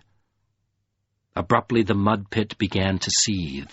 Directly in front of Covenant, several more clay forms hopped suddenly out of the mire, dragging 2 huge feet with them. The glowing shape quickly retreated down the tunnel to make room for them. In an instant they had heaved Foam Follower out onto the floor of the tunnel and had backed away from him to join the forms which stood watching Covenant. Foam Follower's giantish lungs had sustained him. He needed no time at all to recover. He flung himself around in the constricted space and lurched snarling towards the clay forms with rage in his eyes and one heavy fist upraised. At once the soul light went out. Amid shrill cries of fear, the mud creatures scudded away down the tunnel. "Foam Follower!" Covenant shouted urgently. "They saved us!" He heard the giant come to a stop, heard him panting hoarsely. "Foam Follower!" he repeated. "Giant!" Foam Follower breathed deeply for a moment, then said, "My friend?" In the darkness, his voice sounded cramped, too full of suppressed emotions. "Are you well?" "Well." Covenant felt momentarily unbalanced on the brink of hysteria, but he steadied himself. "They didn't hurt me. Foam Follower, I think they saved us." The giant panted a while longer, regaining his self-command. "Yes," he groaned. "Yes. Now I have taught them to fear us." Then, projecting his voice down the tunnel, he said, "Please pardon me. You have indeed saved us. I have little restraint. Yes, I am quick to anger, too quick. Yet without proposing to do so, you wrung my heart. You took my friend and left me. I feared him dead. Despair came upon me. Banner of the Blood Guard told us to look for help wherever we went. Fool that I was, I did not look for it so near to Soul Crusher's domain. When you took me also, I had no thought left but fury. I crave your pardon." Empty silence answered him out of the darkness. "Ah, hear me," he called intently. "You have saved us from the hands of the despiser. Do not abandon us now." The silence stretched, then broke. "Despair is maker work," a voice said. "It is not our intent." "Do not trust them," other voices cried. "They are hard."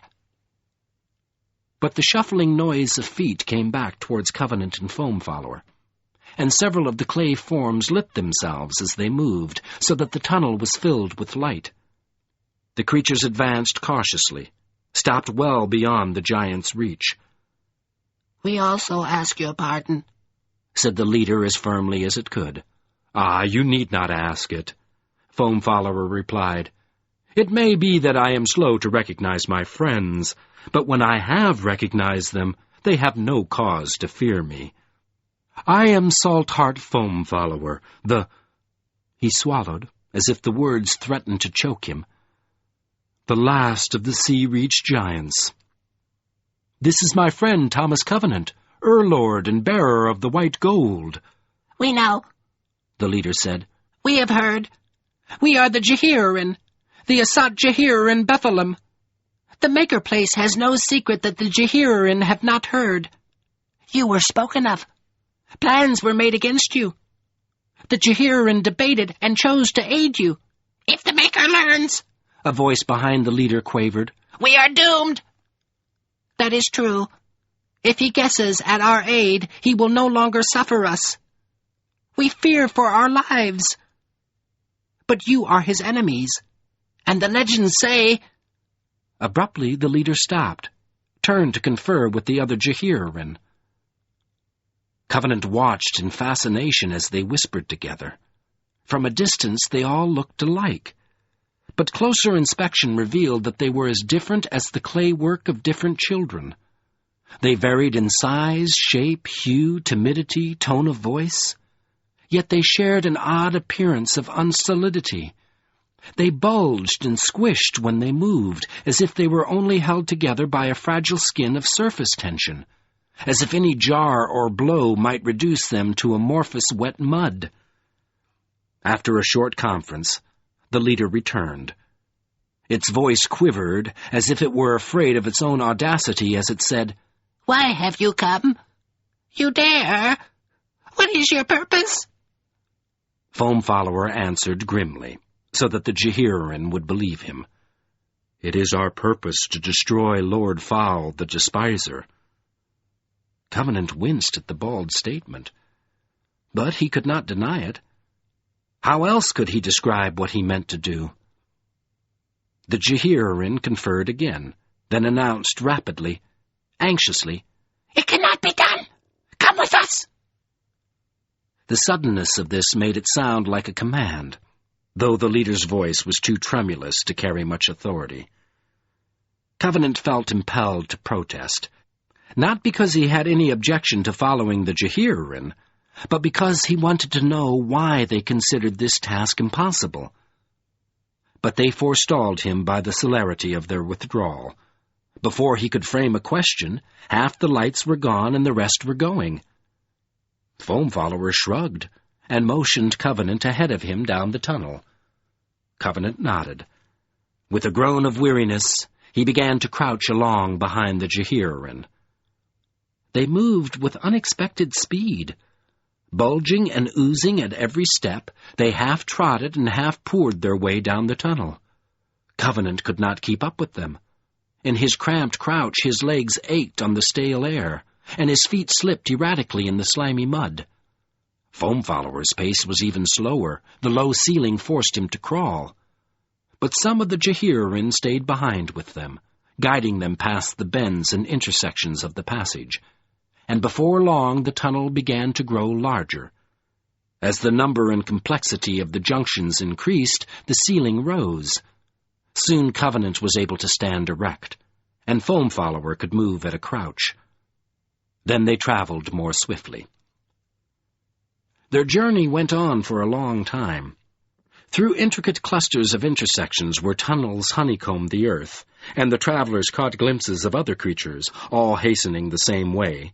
Through mud so wet and thick that Covenant could barely wade it, and shiny coal loads reflecting the rock light of the Jehirin garishly, they tramped for leagues with all the speed Covenant could muster. But that speed was not great, and it became steadily less as the leagues passed. He had been 2 days without food and closer to 10 without adequate rest. The caked mud throbbed like fever on his forehead, and the numbness in his hands and feet, a lack of sensation which had nothing to do with the cold, was spreading. Yet he trudged on. He was not afraid that he would cripple himself. In his weariness, that perpetual leper's dread had lost its power over him. Feet, head, hunger. The conditions for his return to his own world were being met. It was not the fear of leprosy which drove him. He had other motivations. The conditions of the trek gradually improved. Rock replaced the mud of the tunnel. The air grew slowly lighter, cleaner. The temperature moderated. Such things helped Covenant keep going. And whenever he faltered, Foam Follower's concern and encouragement steadied him. League after league he went on as if he were trying to erase the troublesome numbness of his feet on the bare rock. At last he lapsed into somnolence. He took no more notice of his surroundings or his guides or his exhaustion. He did not feel the hand Foam Follower placed on his shoulder from time to direct him. When he found himself unexpectedly stationary in a large rock-lit cavern full of milling creatures, he stared at it as dumbly as if he could not imagine how he had arrived there. Most of the creatures stayed a safe distance from him and Foam Follower, but a few dragged themselves forward, carrying bowls of water and food. As they approached, they oozed with instinctive fear. Nevertheless, they came close enough to offer the bowls. Covenant reached out to accept, but the giant stopped him. "Ah, Jehirin," Foam Follower said in a formal tone, "your hospitality honors us. If we could, we would return honor to you by accepting. But we are not like you. Our lives are unalike. Your food would do us harm rather than help." This speech roused Covenant somewhat. He made himself look into the bowls and found that Foam Follower was right. The food had the appearance of liquefied marl, and it reeked of old rot, as if dead flesh had mouldered in it for centuries. But the water was fresh and pure. Foam Follower accepted it with a bow of thanks, drank deeply, then handed it to Covenant. For the first time, Covenant realized that Foam Follower's sack had been lost in the thorn wastes. The rush of cold water into his emptiness helped him shake off more of his somnolence. He drank the bowl dry, savoring the purity of the water as if he believed he would never taste anything clean again. When he returned it to the waiting, trembling Jehirin, he did his best to match Foam Follower's bow. Then he began to take stock of his situation. The cavern already held several hundred creatures, and more were arriving constantly. Like the Jehirin who had rescued him, they all appeared to be made of animated mud. They were grotesquely formed, like monsters, ridiculed for their monstrosity. They lacked any sense organs that Covenant could recognize. Yet he was vaguely surprised to see that they came in several different types. In addition to the short, erect forms he had first seen, there were 2 or 3 distinct beast shapes, which looked like miserably failed attempts to mold horses, wolves, cave wights in mud, and one oddly serpentine group of belly crawlers. "Foam Follower," he murmured. A painful intuition twisted in him. "What are they?" "They name themselves in the tongue of the old lords," Foam Follower replied carefully, as if he were skirting something dangerous. "According to their shapes. Those who rescued us are the Asat Bephalim of the Jehirin. Other Bephalim you see, the Fail Bephalim," he pointed to the crawlers, "and the Rogue," he indicated the cave wight-like creatures. "I have heard portions of their talk as we marched," he explained, but he did not continue. Covenant felt nauseated by the thrust of his guess. He insisted, "What are they?" Under the mud which darkened his face, Foam Follower's jaw muscles knotted. His voice quivered slightly as he said, "Ask them. Let them speak of it if they will." He stared around the cavern, did not meet Covenant's gaze. "We will speak," a cold, dusky voice said. One of the failed Jehirin Bephalim crawled a short distance towards them.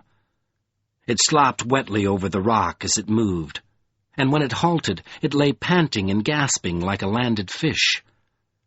Resolution and fear opposed each other in every heave of its length, but Covenant was not repelled. He felt wrung with pity for all the Jehirin.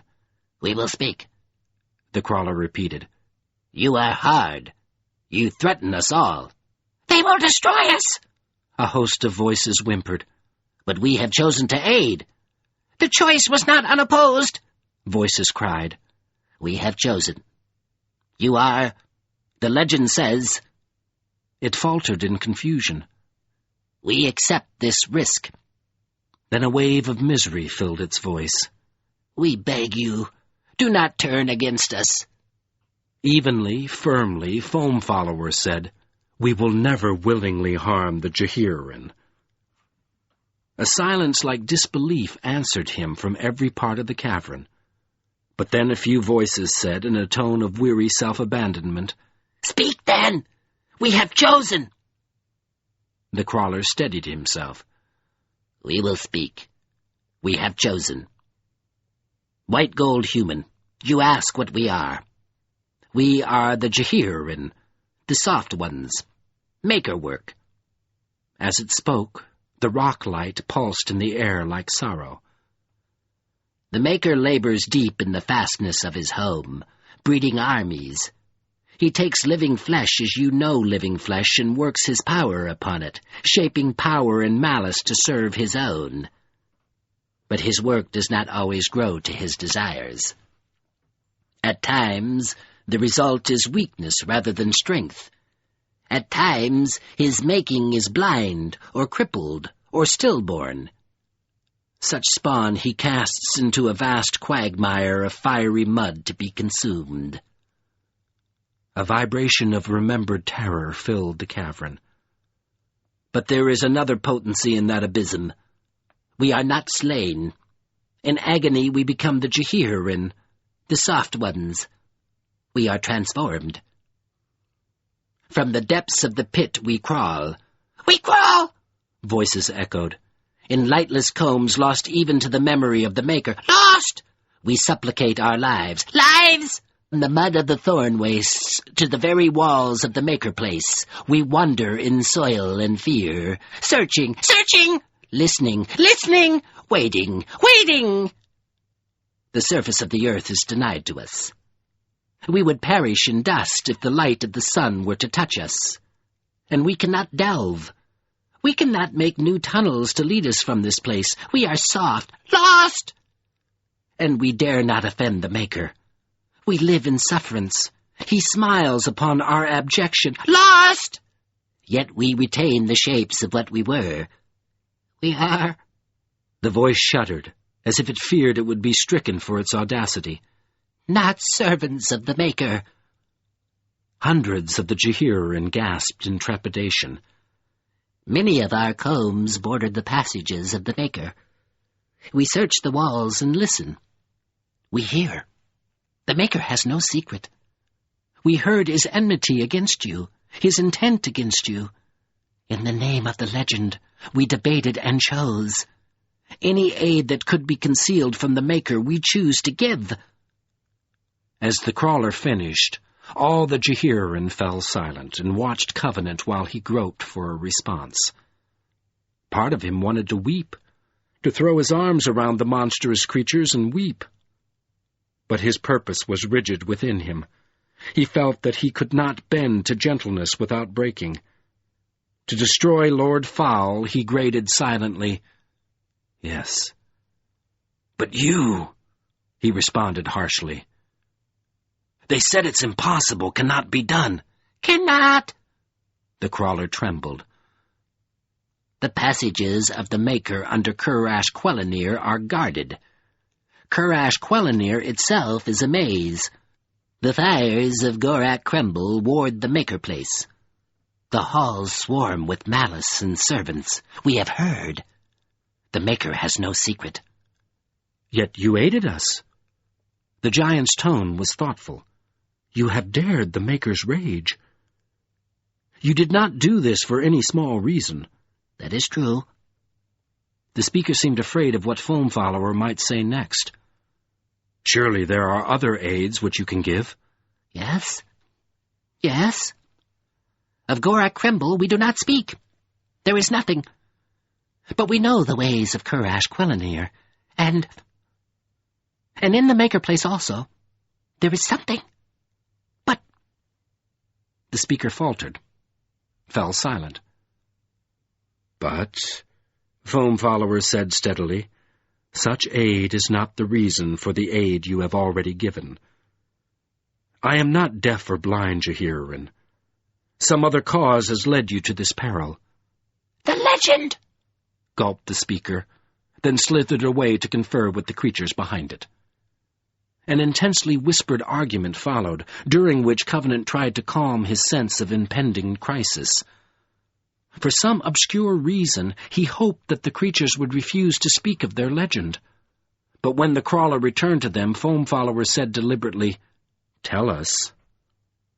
A silence of dread echoed in the cavern, and when the speaker replied fearfully, We will, a chorus of shrieks pierced the air. Several score of the Jehirin fled, unable to bear the risk. We must! There is no other way! The crawler approached a few feet, then slumped wetly on the floor, gasping as if it could not breathe. But after a moment it lifted up its quavering voice and began to sing.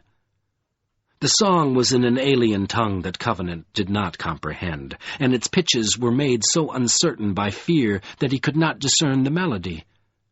Yet, more in the way the Jehirin listened than in the song itself, he sensed something of its potency, its attractiveness for the creatures. Without understanding anything about it, he was moved. It was a short song, as if long ages of grim or abject use had reduced it to its barest bones.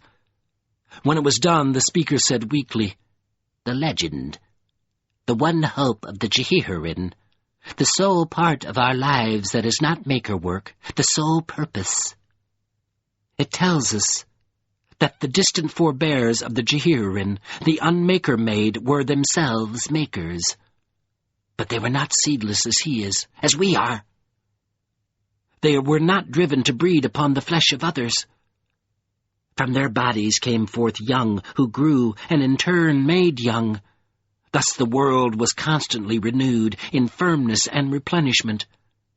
Such things cannot be imagined. But the makers were flawed. Some were weak, some blind, others incautious. Among them the Maker was born, seedless and bitter, and they did not see or fear what they had done. Thus they fell into his power. He captured them and took them to the deep fastness of his home, and used them to begin the work of forming armies. We are the last vestige of these flawed unmaker-made. Their last life is preserved in us. In punishment for their flaws, we are doomed to crawl the combs in misery and watchfulness and eternal fear. Mud is our sun and blood and being, our flesh and home. Fear is our heritage, for the Maker could bring us to an end with one word, living as we do in the very shadow of his home. But we are watchful in the name of our one hope, for it is said that some unmaker-made are still free of the Maker, that they still bring forth young from their bodies. It is said that when the time is ready, a young will be birthed without flaw, a pure offspring impervious to the Maker and his making, unafraid. It is said that this pure one will come bearing tokens of power to the Maker's home. It is said that he will redeem the Jehirin if he finds them worthy, that he will win from the Maker their release from fear and mud, if... The crawler could not go on.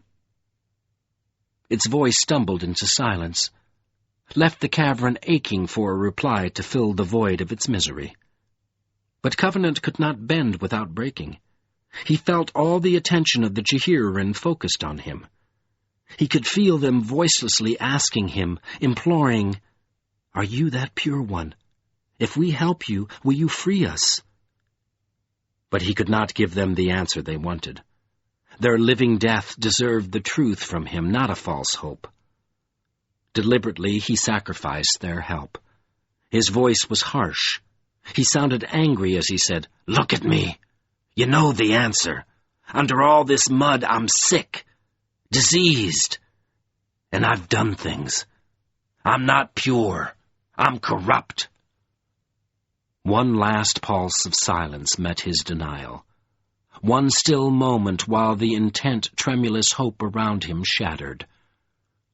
Then a shrill wail of despair tore through the multitude of the Jehirin. All the light vanished at once.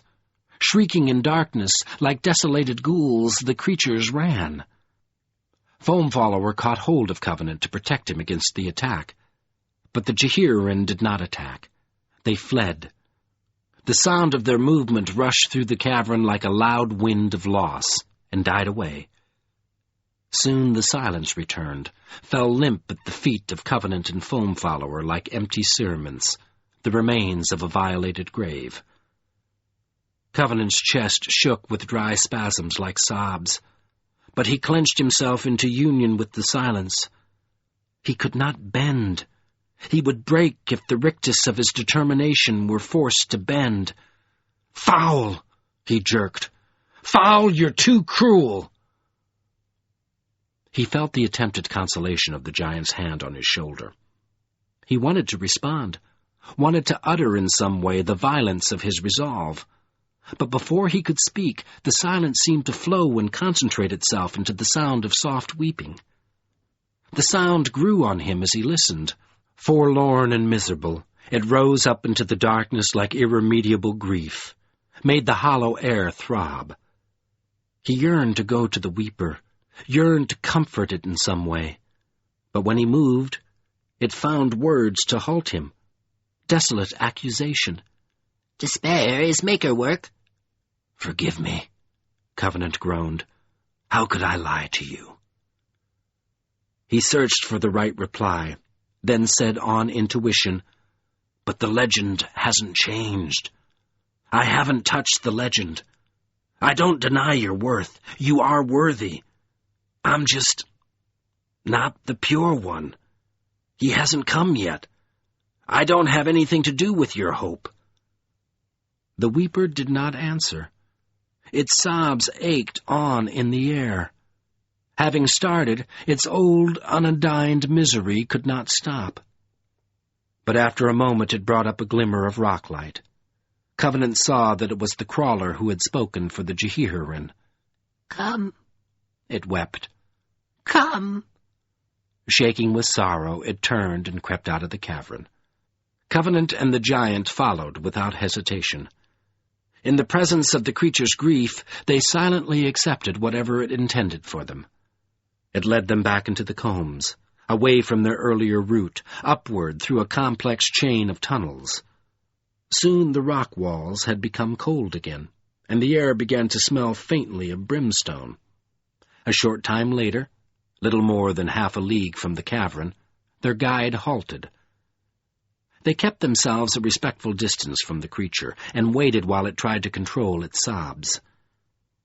Its dim, rock-lit struggle was painful to watch, but they contained their own emotions, waited. Covenant was prepared to allow the creature any amount of time. Patience seemed to be the only thing he could offer the Jehirin. It did not keep them waiting long. Forcing down its grief, it said thickly, "This tunnel, it ends in Kurash Quellenir. At every turn choose the way towards the fire. You must pass a passage of the Maker. It will be guarded. Beyond it, take each turn away from the fire. You will find Gorak Kremble. You cannot cross. You must cross it. Beyond it is the rock of the Maker Place. Its mouth is guarded, but has no gate. Within it swarms, but there are secret ways. The Maker has secret ways, which his servants do not use. Within the mouth is a door. You cannot see it. You must find it. Press once upon the center of the lintel.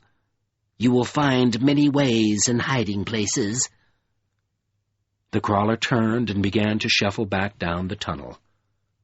Its light flickered and went out, leaving Covenant and Foam Follower in darkness. Out of the distance of the hollow comb, the creature moaned, "Try to believe that you are pure." Then the sound of its grief faded, and it was gone. After a long moment of silence, Foam Follower touched Covenant's shoulder. "My friend, did you hear it well? It has given us precious aid. Do you remember all it said?" Covenant heard something final in the giant's tone, but he was too preoccupied with the bitter rictus of his own intent to ask what that tone signified. "You remember it," he breathed stiffly. "I'm counting on you. You must get me there." "My friend. Unbeliever." The giant began dimly, then stopped, let drop whatever he had been about to say. "Come, then." He steered Covenant by the shoulder. "We will do what we can." They climbed on up the tunnel. It made 2 sharp turns and began to ascend steeply, narrowing as it rose. Soon Covenant was forced to his hands and knees by the angle of the cold stone slope. With Foam Follower breathing close behind him, helping him with an occasional shove, he pulled and scraped upward, kept on scrambling while the rock grew more and more constricted. Then the tunnel ended in a blank wall. Covenant stretched around with his numb hands. He found no openings. But he could not touch the ceiling. When he looked upward, he saw a faint window of red light out of reach above his head. By pressing against each other, he and Foam Follower were able to stand in the end of the tunnel. The dim opening was within the stretch of Foam Follower's arms. Carefully he lifted Covenant, boosted him through the window. Covenant climbed into a vertical slit in the rock. Crawling along its floor, he went forward and looked out around its edges into what appeared to be a short, roofless corridor. Its walls were sheer stone, scores of feet high, It looked as if it had been rough-adzed out of raw, black, igneous rock. A passage leading senselessly from one blank wall to another. But as his eyes adjusted to the light, he discerned intersections at both ends of the corridor. The light came from the night sky. Along one rim of the walls was a dull red glow, the shine of a fire in the distance. The air was acrid and sulphurous. If it had not been cold, Covenant would have guessed that he was already near Hot Ash Sleigh. When he was sure that the corridor was empty, he called softly to Foam Follower. With a leap, the giant thrust his head and shoulders through the opening into the slit, then squirmed up the rest of the way. In a moment he was at Covenant's side. "This is Kurash Quellenir," he whispered as he looked around. "The Shattered Hills. If I have not lost all my reckoning, we are far from the passage which Banner taught us. Without the aid of the Jehirin, we would be hard-pressed to find our way." Then he motioned for Covenant to follow him. "Stay at my back. If we are discovered, I must know where you are." Gliding forward as smoothly as if he were rested and eager for stealth, he started towards the fiery glow, and Covenant limped along behind him on bare, numb feet. Near the end of the corridor, they pressed themselves cautiously against one wall. Covenant held his breath, while Foam Follower peered around the corner. An instant later, the giant signaled. They both hurried into the next passage, taking the turn towards the red sky shine. This second corridor was longer than the first. The ones beyond it were crooked, curved. They reversed directions, twisted back on themselves, writhed their way through the black rough rock like tormented snakes. Covenant soon lost all sense of progress. Without the instructions of the Jehirin, he would have attempted to recover lost ground, correct apparent errors. Once again he realized how much his survival had, from the beginning, depended on other people. Atiaran, Elena, Lena, Banner, Triok, Mahoram, the Jehirin. He would have arrived nowhere, done nothing without them. In return for his brutality, his raging and incondign improvidence, they had kept him alive, given him purpose. And now he was wholly dependent upon Saltheart Foam Follower.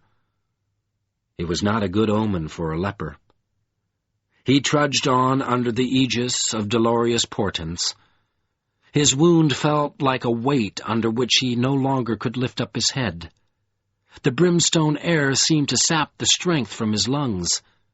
In time, he began to feel numb and effectless, as if he were wandering in confusion. Yet he noticed the increase of light near a sharp turn in one corridor. The brightening was brief. It opened and shut like a door, but it plunged him into alertness. He dogged the giant's feet like a shadow as they approached the corner. They heard guttural voices from beyond the turn. Covenant flinched at the thought of pursuit, then steadied himself. The voices lacked the urgency or stealth of hunting. Foam Follower put his head to the corner, and Covenant crouched under him to look as well. Beyond it, the corridor opened into a wide area faintly lit by two small stones of rocklight, one near each entrance to the open space. Against the far wall, midway between the two stones, stood a dark band of half-human creatures. Covenant counted 10 of them. They held spears, and stood in relaxed or weary postures, talking to each other in low, rough voices. Then 5 of them turned to the wall behind them. A section of the stone opened, letting out a stream of red light. Covenant glimpsed a deep tunnel behind the opening. The 5 creatures passed through the entrance and closed the stone behind them. The door closed so snugly that no crack or gleam of light revealed the tunnel's existence. "Changing the watch," Foam Follower breathed. "We are fortunate that the light warned us."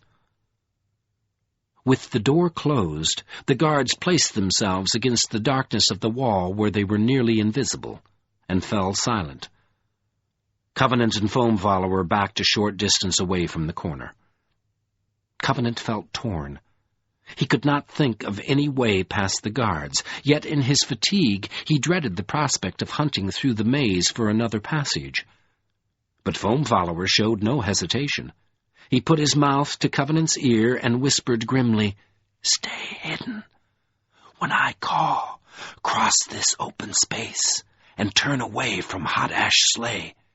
Wait for me beyond one turn." Trepidation beat in Covenant's head. "What are you going to do?" The giant grinned, but his mud-dark face held no humor, and his eyes glinted hungrily. "I think I will strike a blow or two against these maker-work creatures." Before Covenant could respond, he returned to the corner. With both hands, Foam Follower searched the wall until he found a protruding lump of stone.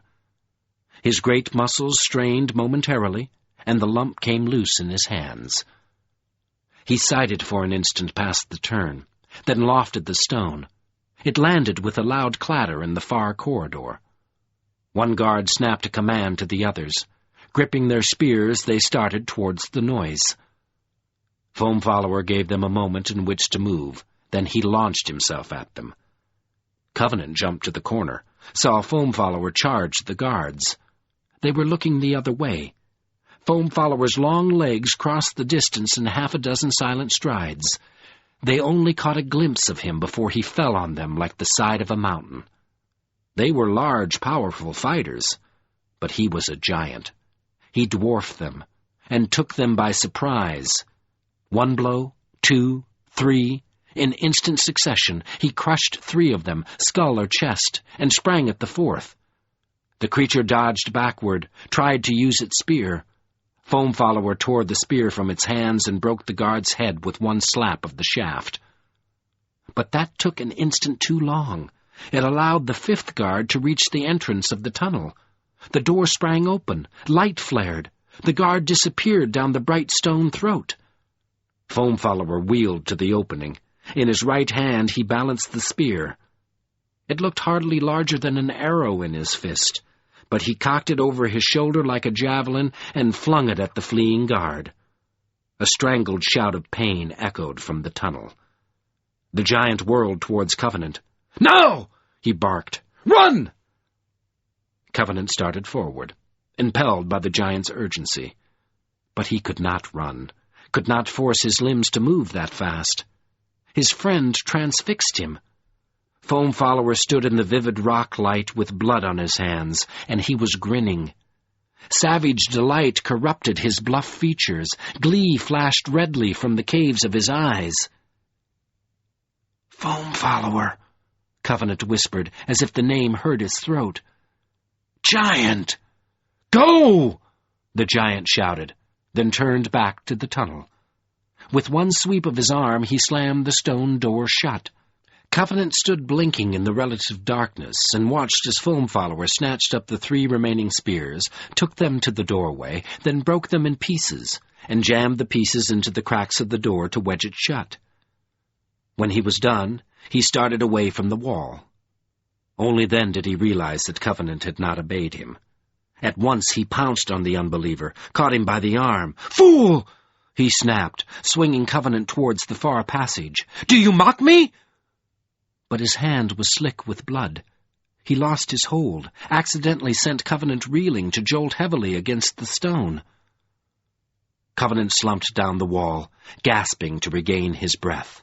"Foam Follower, what's happened to you?" Foam Follower reached him, gripped his shoulders, shook him. "Do not mock me. I do such things for you." "Don't do them for me," Covenant protested. "You're not doing them for me." With a snarl, the giant picked up Covenant. "You are a fool if you believe we can survive in any other way."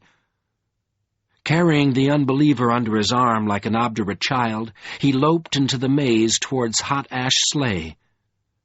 Now he turned away from the fiery sky glow at every intersection. Covenant flopped in his grasp, demanding to be put down. But Foam Follower did not exceed until he had put 3 turns and as many switchbacks behind him. Then he stopped and set Covenant on his feet. Covenant staggered, regained his balance. He wanted to shout at the giant, rage at him, demand explanations. But no words came.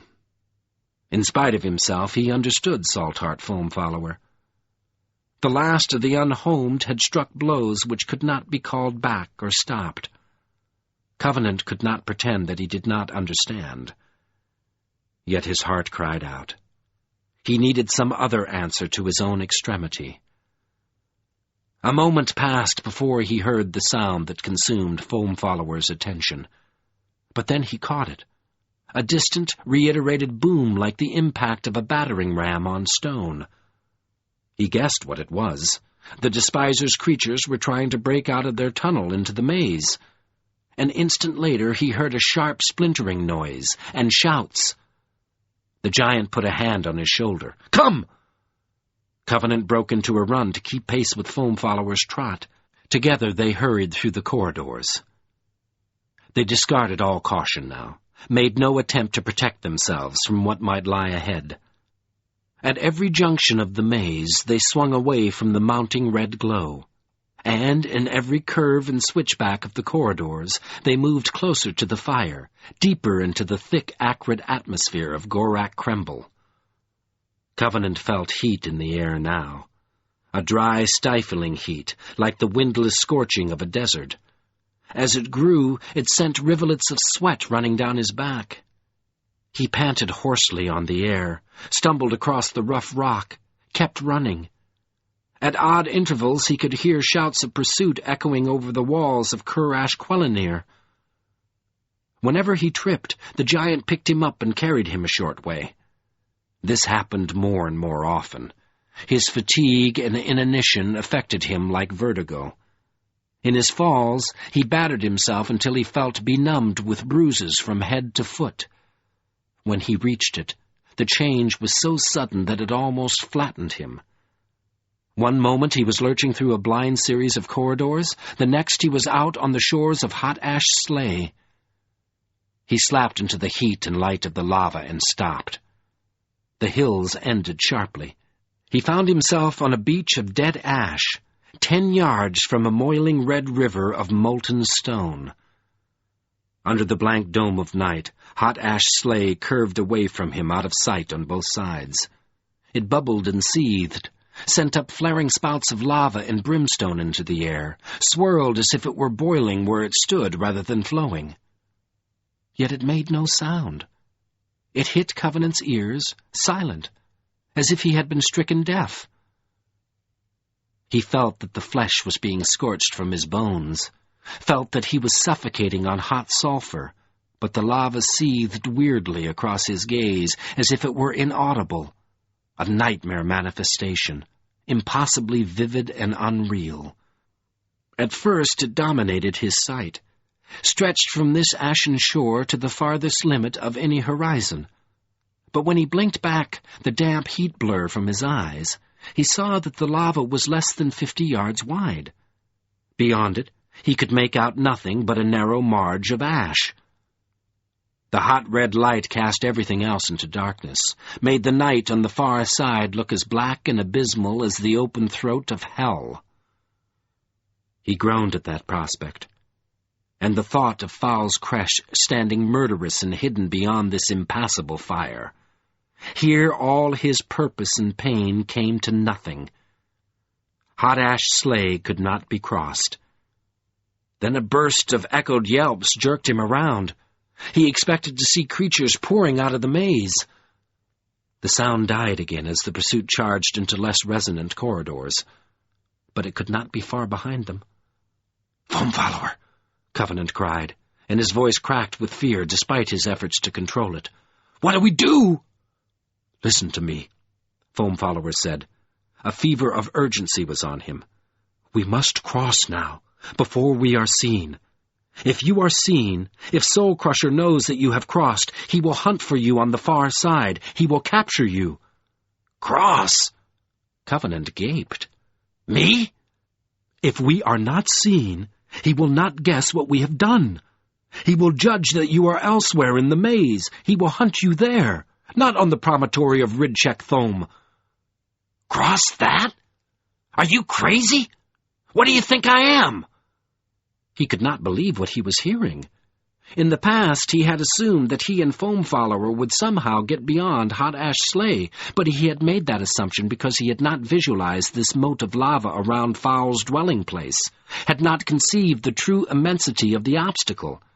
Now he saw his folly. He felt that if he went 2 steps closer to the lava, his skin would begin to char. "No," replied Foam Follower. His voice was full of fatality. "I have striven to prepare myself. It may be that in doing this I will anneal the long harm of my life before I die. My friend, I will bear you across." At once he lifted Covenant into the air, placed him sitting upon his broad shoulders. "Put me down!" Covenant protested. "What the hell are you doing?" The giant swung around to face the fiery liquefaction of the stone. "Do not breathe," he barked fiercely. "My strength will help you to endure the heat, but it will sear your lungs if you breathe." "Damnation, giant, put me down! You're going to kill us!" "I am the last of the giants," Foam Follower grated. "I will give my life as I choose." Before Covenant could say another word, Foam Follower sprinted down the ashen beach towards the lava of Hot Ash Sleigh. From the last edge of the shore he leaped mightily out over the molten stone. As his feet touched the lava, he began to run with all his great giantish strength towards the far shore. The swift blast of heat almost snuffed out Covenant's consciousness. He heard a distant wailing, but moments passed before he realized that it came from his throat. The fire blinded him, wiped everything but red violence out of his sight. It tore at him as if it were flailing the flesh from his bones. But it did not kill him.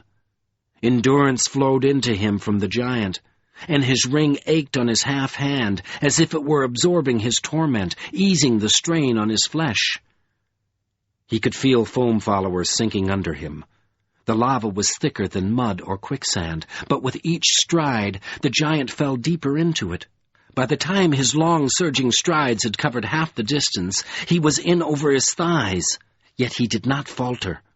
Agony shot up through his shoulders at Covenant. Still, he thrust himself forward, stretching every sinew past all limits in his effort to reach the far bank. Covenant stopped wailing to hold his breath, though Foam Follower's pain seemed to burn him worse than the heat of the lava. He tried to grasp the white gold with his mind, pull strength from it to aid the giant. But he could not tell whether or not he succeeded. The red fire blinded his perceptions. In another 2 strides, Foam Follower had sunk to his waist. He gripped Covenant's ankles, boosted him up so that the Unbeliever was standing on his shoulders. Covenant wavered on that heaving perch, but Foam Follower's hold on his ankles was as strong as iron, kept him erect. 2 more strides. The lava reached Foam Follower's chest. He mastered his pain for 1 instant, to gasp out over the silent fire, "Remember the Jehirin!" Then he began to howl, driven beyond his endurance by red molten agony. Covenant could see nothing, did not know how far they had come. Reeling over the lava, he held his breath, kept himself from joining Foam Follower's terrible scream. The giant went on, propelled himself with his tortured legs as if he were treading water. But finally he floundered to a stop. The weight and pain of the lava halted him. He could not wade any farther. With one last horrific exertion, he thrust himself upward, reared back, concentrated all his strength on his shoulders. Heaving so hard that he seemed to tear his arms from their sockets, he hurled Covenant towards the bank. Covenant arched through the blazing light for an instant, clenched himself against the sudden pain of incineration. He landed on dead cinders 5 feet from the edge of Hot Ash Sleigh. The ashes crunched under him, gave slightly, absorbed some of the impact. Gasping for breath, he rolled, staggered to his knees. He could not see. He was blind with tears. He gouged water out of his eyes with numb fingers, blinked furiously, forced his vision into focus. 10 or more yards out in the lava, he saw one of Foam Follower's hands still above the surface. It clenched uselessly for a moment, trying to find a grip on the brimstone air. Then it followed the giant into the molten depths. "Foam Follower," Covenant cried soundlessly. He could not find enough air to scream aloud. "Foam Follower!" The heat beat back at him furiously, and through the pounding blaze came dim shouts, the approaching clamor of pursuit. "Before we are seen," Covenant remembered dumbly. Foam Follower had done this for him so that he would not be seen, so that Fowl would not know that he had crossed Hot Ash Sleigh. He wanted to kneel where he was until he dissolved in heat and grief, but he stumbled to his feet. "Foam Follower, my friend." Lumbering stiffly, he turned his back on the lava as if it were the grave of all his victims and moved away into darkness. After a short distance, he crossed a low, barren ridge, fell into the shallow gully beyond it. At once, a landfall of weariness buried him, and he abandoned himself to sleep. For a long time, he lay in his own night, dreaming of impossible sunlight.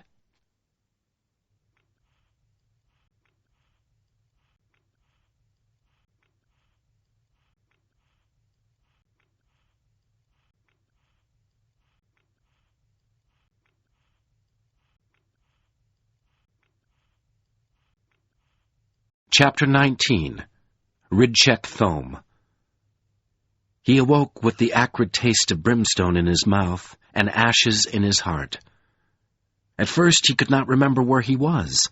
He could not identify the ruined ground on which he lay, or the rasp of sulfur in his throat, or the sunless sky.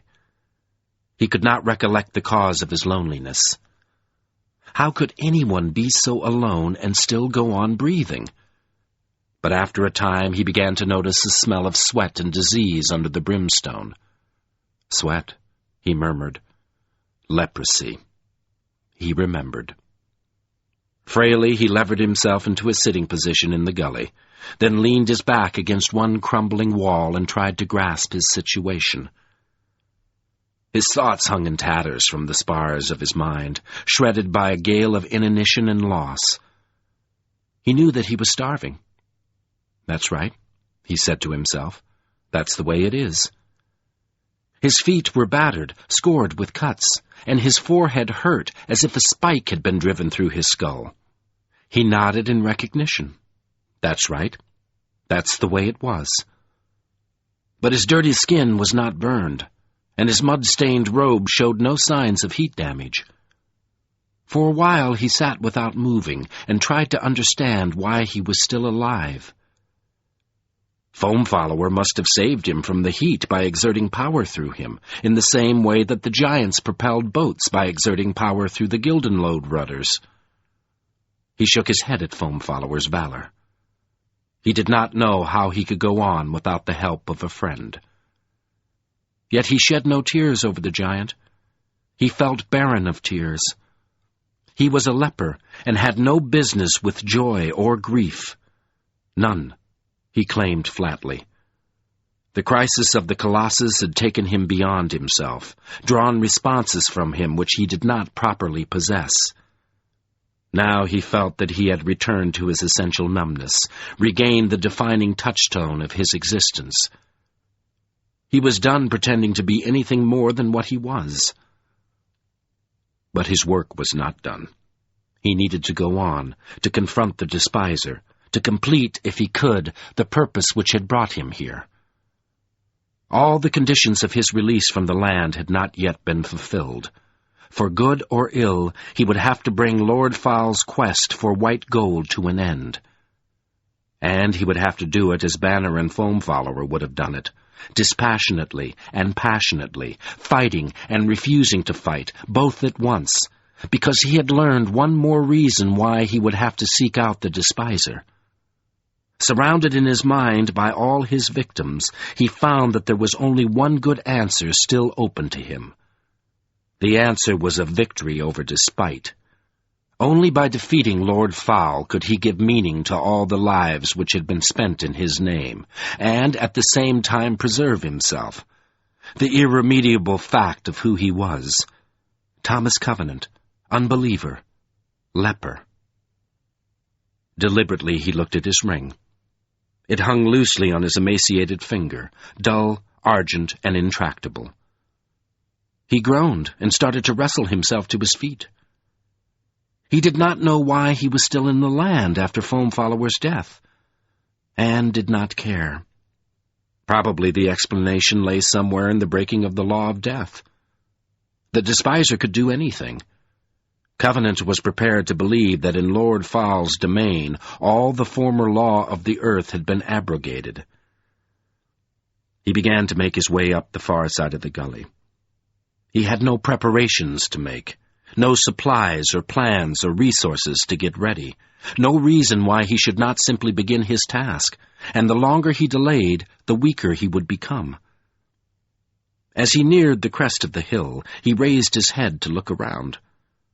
There he got his first sight of Fowl's creche.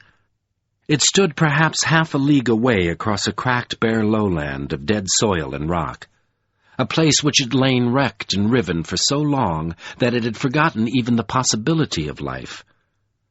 From the vantage of the hill, the last elevation between him and Fowl's creche, he could see that he was at the base of Ridcheck Thome's promontory. Several hundred yards away from him on either side, the ground fell off in sheer cliffs, which drew closer to each other as they jutted outward until they met at the tip of the promontory.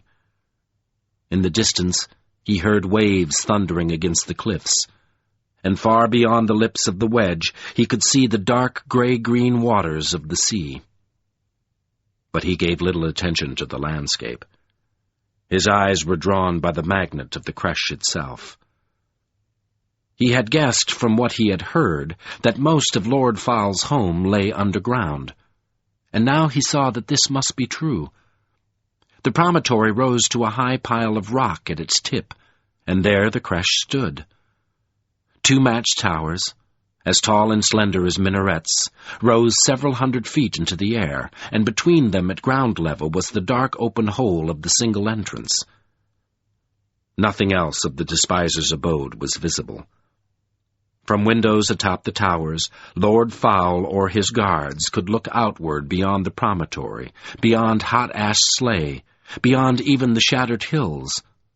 But the rest of his domain, his breeding dens, storehouses, power works, barracks, throne hall, had to be underground, delved into the rock, accessible only through that one mouth and the tunnels hidden among Cur-Ash Quellenir. Covenant stared across the promontory, and the dark windows of the towers gaped blindly back at him like soulless eyes, hollow and abhorred. At first he was simply transfixed by the sight, stunned to find himself so close to such a destination. But when that emotion faded, he began to wonder how he could reach the creche without being spotted by sentries. He did not believe that the towers would be as empty as they appeared. Surely the despiser would not leave any approach unwatched, and if he waited for dark to conceal him, he might fall off a cliff or into one of the cracks. He considered the problem for some time without finding any answer, but at last he decided that he would have to take his chances. They were no more impossible than they had ever been, and the ground he had to cross was blasted and rough, scarred with slag pits, ash heaps, crevices. He would be able to find cover for much of the distance. He began by returning to the gully and following it south until it began to veer down towards the cliff. He could hear and see the ocean clearly now, though the lava's brimstone still overwhelmed any smell of salt in the air. But he took notice of it only to avoid the danger of the cliff. From there he climbed the hill again and peered over it to study the nearby terrain. To his relief, he saw more gullies. From the base of the hill, they ran like a web of erosion scars over that part of the lowland. If he could get into them without being seen, he would be safe for some distance. He congratulated himself grimly on the filthiness of his robe, which blended well into the ruined colors of the ground. For a moment, he gathered his courage, steadied himself. Then he sprinted, tumbled down the last slope, rolled into the nearest gully. It was too shallow to allow him to move erect, but by alternately crawling and crouching, he was able to work his way into the web. After that, he made better progress. But beyond the heat of hot ash sleigh, the air turned cold and wet, like an exhalation from a dank crypt. It soaked into him despite his robe, made his sweat hurt like ice on his skin, drained his scant energies. The ground was hard, and when he crawled, his knees felt muffled ill beating up through the rock. Hunger ached precipitously within him, but he drove himself onward. Beyond the gullies, he moved more swiftly for a time by limping between slag pits and ash heaps. But after that he came to a flat, shelterless stretch riddled with cracks and crevices. Through some he could hear the crashing of the sea. From others came rank blasts of air, ventilation for the creche. He had to scuttle unprotected across the flat, now running between wide gaps in the ground, now throwing himself in dizzy fear over cracks across his path. When at last he reached the foot of the rugged, upraised rock which led to the towers, he dropped into the shelter of a boulder and lay there, gasping, shivering in the damp cold, dreading the sound of guards. But he heard no alarms, no shout or rush of pursuit, nothing but his own hoarse respiration, the febrile pulse of his blood, the pounding of the waves. Either he had not been seen, or the guards were preparing to ambush him. He mustered the vestiges of his strength and began to clamber up through the rocks. As he climbed, he grew faint. Weakness like vertigo filled his head, made his numb hands powerless to grasp, his legs powerless to thrust. Yet he went on. Time and again he stopped with his heart lurching because he had heard, or thought he had heard, some clink of rock or rustle of apparel which said that he was being stalked. Still he forced himself to continue. Dizzy, weak, alone, trembling, vulnerable, he was engaged in a struggle that he could understand. He had come too far for any kind of surrender. Now he was so high that he could seldom hide completely from the towers. But the angle was an awkward one for any guards that might have been at the windows. So he gasped and scraped up the last ascents. He worried less about concealment. He needed all his attention, energy, just to move his hands and feet, lift his body upward, upward. At last he neared the top. Peering through a gap between two boulders, he caught his first close look at the mouth of Fowl's creche. It was smooth and symmetrical, unadorned, perfectly made. The round opening stood in a massive abutment of wrought stone, a honed and polished fortification which cupped the entrance as if it led to a sacred crypt. Its sheen echoed the clouded sky exactly, reflected the immaculate gray image of the parapets.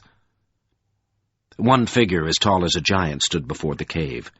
It had 3 heads, 3 sets of eyes so that it could watch in all directions, 3 brawny legs forming a tripod to give it stability. Its 3 arms were poised in constant readiness. Each held a gleaming broadsword. Each was protected with heavy leather bands. A long leather buckler girded its torso. At first, Covenant saw no movement to indicate that the figure was alive. But then it blinked, drew his attention to its fetid yellow eyes. They roamed the hilltop constantly, searching for foes. When they flicked across the gap through which he peered, he recoiled as if he had been discovered. But if the figure saw him, it gave no sign. After a moment he calmed his apprehension. The warder was not placed to watch any part of the promontory except the last approaches to the cave. Virtually all his trek from Hot Ash Sleigh had been out of the figure's line of sight, so he was safe where he crouched. But if he wanted to enter Fowl's creche, he would have to pass that warder. He had no idea how to do so. He could not fight the creature. He could not think of any way to trick it. And the longer he waited for some kind of inspiration, the larger his fear and weakness became. Rather than remain where he was until he paralyzed himself, he squirmed on his belly up through the boulders to the fortification on one side of the entrance. Hiding behind the parapet, almost directly below and between the twin towers, he clenched himself to quiet his breathing and tried to muster his courage for the only approach he could conceive. Drop over the parapet into the entryway and try to outrun the warder. He was so close to the figure now that he felt sure it could smell his sweat, hear the reel of his dizziness and the labor of his heart. Yet he could not move. He felt utterly exposed to the towers, though he was out of sight of the windows. Yet he could not make himself move. He was afraid. Once he showed himself, once the warder saw him, Fowl's Creche would be warned. All Foam Followers' effort and sacrifice, all the aid of the Jehirin, would be undone in an instant. He would be alone against the full defenses of Ridgek Foam. "Damnation!" he panted to himself. "Come on, Covenant. You're a leper. You ought to be used to this by now." Fowl's Creche was a big place. If he could get past the warder, he might be able to avoid capture for a while, might even be able to find the secret door of which the Jehirin had spoken. This if was no greater than any other. He was trapped between mortal inadequacy and irrefusable need. He had long ago lost the capacity to count costs, measure chances. He braced his hands on the stone, breathed deeply for a moment. Before he could move, something crashed into him, slammed him down. He struggled, but a grip as hard as iron locked his arms behind his back. Weight pinned his legs. In fury and fear, he tried to yell. A hand clamped over his face. He was helpless. His attacker could have broken his back with one swift wrench. But the hands only held him still, asserting their mastery over him, waiting for him to relax, submit. With an effort, he forced his muscles to unclench. The hand did not uncover his mouth, but he was suddenly flipped onto his back. He found himself looking up into the warm, clean face of Saltheart Foam Follower. The giant made a silencing gesture, then released him. At once Covenant flung his arms around Foam Follower's neck, hugged him, clung to his strong neck like a child. A joy like sunrise washed the darkness out of him, lifted him up into hope as if it were the pure, clear dawn of a new day. Foam Follower returned the embrace for a moment, then disentangled it and moved stealthily away. Covenant followed, though his eyes were so full of tears that he could hardly see where he was going. The giant led him from the abutment to the far side of one of the towers. There they were hidden from the warder, and the rumble of the waves covered their voices. Grinning happily, Foam Follower whispered, "Please pardon me. I hope I have not harmed you.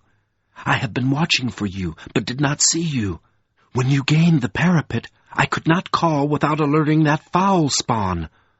And I feared that in your surprise you might betray your presence." Covenant blinked back his tears. His voice shook with joy and relief as he said, "Pardon you. You scared me witless." Foam Follower chuckled softly, hardly able to contain his own pleasure. "Ah, my friend, I am greatly glad to see you once again. I feared I had lost you in Hot Ash Sleigh, feared you had been taken prisoner, I had a host of fears." "I thought you were dead," Covenant sobbed once, then caught hold of himself, steadied himself. Brusquely he wiped his eyes so that he could look at the giant. Foam Follower appeared beautifully healthy. He was naked. He had lost his raiment in the fires of the sleigh, and from head to foot his flesh was clean and well. The former extremity of his gaze had been replaced by something haler, more serene. His eyes gleamed with laughter out of their cavernous sockets. The alabaster strength of his limbs looked as solid as marble, and except for a few recent scrapes received while scrambling from Hot Ash Sleigh to the creche, even his old battle scars were gone, effaced by a fire which seemed to have refined him down to the marrow of his bones. Nothing about him showed that he had been through agony. Yet Covenant received an impression of agony, of a transcending pain which had fundamentally altered the giant. Somehow in Hot Ash Sleigh, Foam Follower had carried his most terrible passions through to their apocalypse. Covenant steadied himself with sea air and repeated, "I thought you were dead." The giant's happiness did not falter. "As did I. This outcome is an amazement to me, just as it is to you. Stone and Sea, I would have sworn that I would die. Covenant, the despiser can never triumph entirely over a world in which such things occur." "That's true," Covenant said to himself, "in that kind of world." Aloud he asked, "But how did you do it? What happened?"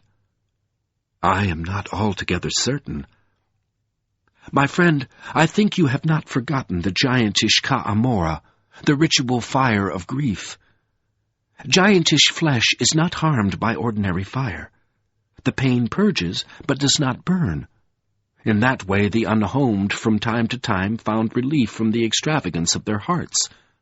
In addition, it will surprise you to hear that I believe your wild magic succored me in some degree. Before I threw you from my shoulders, I felt some power sharing strength with me, just as I shared strength with you." "Hellfire." Covenant gaped at the blind argent band on his finger. Hellfire and bloody damnation. Again he remembered Mahoram's assertion, "You are the white gold." But still he could not grasp what the High Lord had meant. "And in addition," the giant continued, "there are mysteries alive in the earth of which Lord Foul, Satan's heart and soul crusher, does not dream.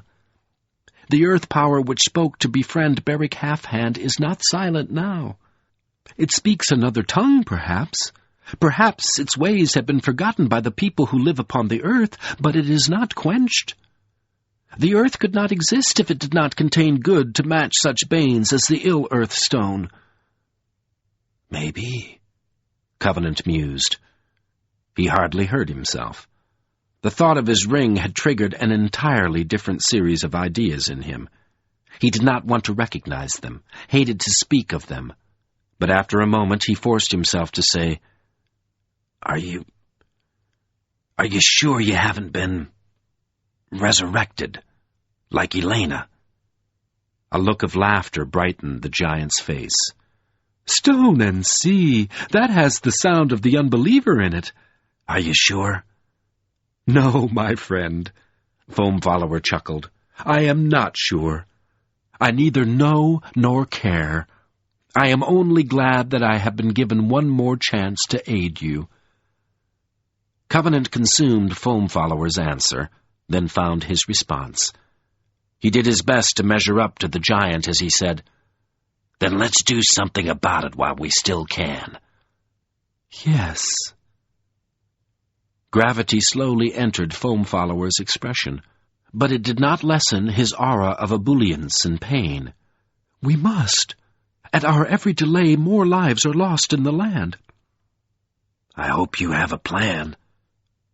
Covenant strove to repress his anxiety. "I don't suppose that warden is just going to wave us through, if we ask it nicely." "I have given some thought to the matter." Carefully, Foam Follower outlined the results of his thinking. Covenant considered for a moment, then said, "That's all very well. But what if they know we're coming? What if they're waiting for us, inside there?" The giant shook his head, and explained that he had spent some time listening through the rock of the towers. He had heard nothing which would indicate an ambush, nothing to show that the towers were occupied at all. Perhaps Soul Crusher truly does not believe that he can be approached in this way. Perhaps this warder is the only guard. We will soon know.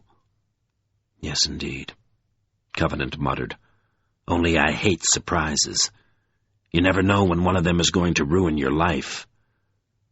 Grimly, Foam Follower replied, Perhaps now we will be able to return a measure of ruin to the ruiner. Covenant nodded. I certainly hope so. Together they crept back towards the entrance, then separated. Following the giant's instructions, Covenant worked his way down among the boulders and rubble, trying to get as close as he could to the front of the cave without being seen. He moved with extreme caution, took a circuitous route. When he was done, he was still at least 40 yards from the abutment. The distance distressed him, but he could find no alternative. He was not trying to sneak past the warder. He only wanted to make it hesitate. Come on, Covenant, he snarled. Get on with it. This is no place for cowards. He took a deep breath, cursed himself once more as if this were his last chance, and stepped out of his hiding place. At once he felt the warder's gaze spring at him, but he tried to ignore it, strove to pick his way up towards the cave with at least a semblance of nonchalance. Gripping his hands behind him, whistling tunelessly through his teeth, he walked forward as if he expected free admittance to Fowl's creche. He avoided the warder's stare. That gaze felt hot enough to lay bare his purpose, expose him for what he was. It made his skin crawl with revulsion. But as he passed from the rubble onto the polished stone apron of the entryway, he forced himself to look into the figure's face. Involuntarily he faltered, stopped whistling. The yellow ill of the warder's gaze smote him with chagrin. Those eyes seemed to know him from skin to soul, seemed to know everything about him, and hold everything they knew in the utterest contempt. For a fraction of an instant, he feared that this being was the despiser himself. But he knew better. Like so many of the marauders, this creature was made of warped flesh, a victim of Lord Fowl's stonework. And there was uncertainty in the way it held itself. Feigning cockiness, he strode up the apron until he was almost within sword reach of the warder. There he stopped, deliberately scrutinizing the figure for a moment. When he had surveyed it from head to foot, he met its powerful gaze again, and said with all the insolence he could muster, "Don't tell Fowl I'm here. I want to surprise him." As he said surprise him, he suddenly snatched his hands from behind his back. With his ring exposed on the index finger of his right hand, he lunged forward as if to attack the warder with a blast of wild magic. The warder jumped into a defensive stance. For an instant, all three of its heads turned towards Covenant. In that instant, Foam Follower came leaping over the abutment above the entrance to the creche. The warder was beyond his reach, but as he landed, he dived forward, rolled at it, swept its feet from under it. It went down in a whirl of limbs and blades. At once he straddled it. It was as large as he, perhaps stronger. It was armed. But he hammered it so mightily with his fists, pinned it so effectively with his body, that it could not defend itself. After he dealt it a huge two-fisted blow at the base of its necks, it went limp. Quickly he took one of its swords to behead it. "Foam Follower!" Covenant protested. Foam Follower thrust himself up from the unconscious figure, faced Covenant with the sword clenched in one fist. "Don't kill it!" Panting slightly at his exertion, the giant said, "It will alert the creche against us when it recovers." His expression was grim, but not savage. "There's been enough killing," Covenant replied thickly. "I hate it." For a moment, Foam Follower held Covenant's gaze. Then he threw back his head and began to laugh. Covenant felt suddenly weak with gratitude. His knees almost buckled under him.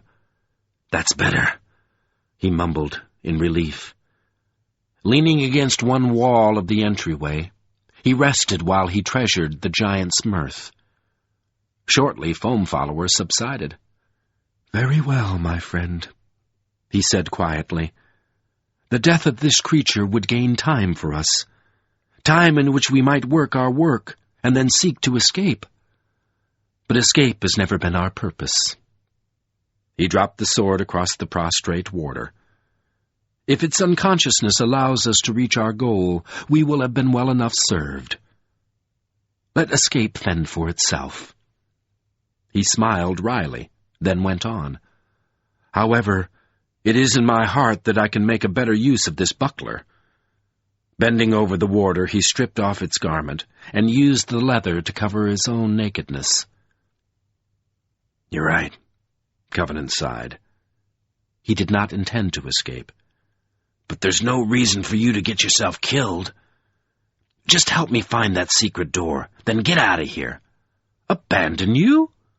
Foam Follower adjusted the ill-fitting buckler with an expression of distaste. "How could I leave this place? I will not attempt hot ash slay again." "Jump into the sea. Swim away, I don't know." A sense of urgency mounted in him. They could not afford to spend time debating at the very portal of Fowl's Creche. "Just don't make me responsible for you, too." "On the contrary," the giant replied evenly, "it is I who am responsible for you. I am your summoner." Covenant winced. "I'm not worried about that." "Nor am I," Foam Follower returned with a grin. "But I mislike the talk of abandonment. My friend, I am acquainted with such things."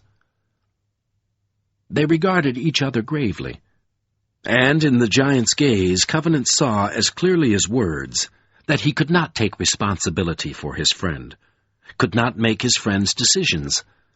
He could only accept Foam Follower's help and be grateful. He groaned in pain at the outcome he foresaw. "Then let's go," he said dismally. "I'm not going to last much longer." In answer, the giant took his arm, supported him. Side by side they turned towards the dark mouth of the cave. Side by side they penetrated the gloom of Fowl's Creche. To their surprise, the darkness vanished, as if they had passed through a veil of obscurity. Beyond it, they found themselves in the narrow end of an egg-shaped hall. It was coldly lit from end to end, as if green sea ice were aflame in its walls. The whole place seemed on the verge of bursting into frigid fire. Involuntarily they paused, stared about them. The hall's symmetry and stonework were perfect. At its widest point, it opened into matched passages which led up to the towers, and the floor of its opposite end sank flawlessly down to form a wide spiral stairway into the rock.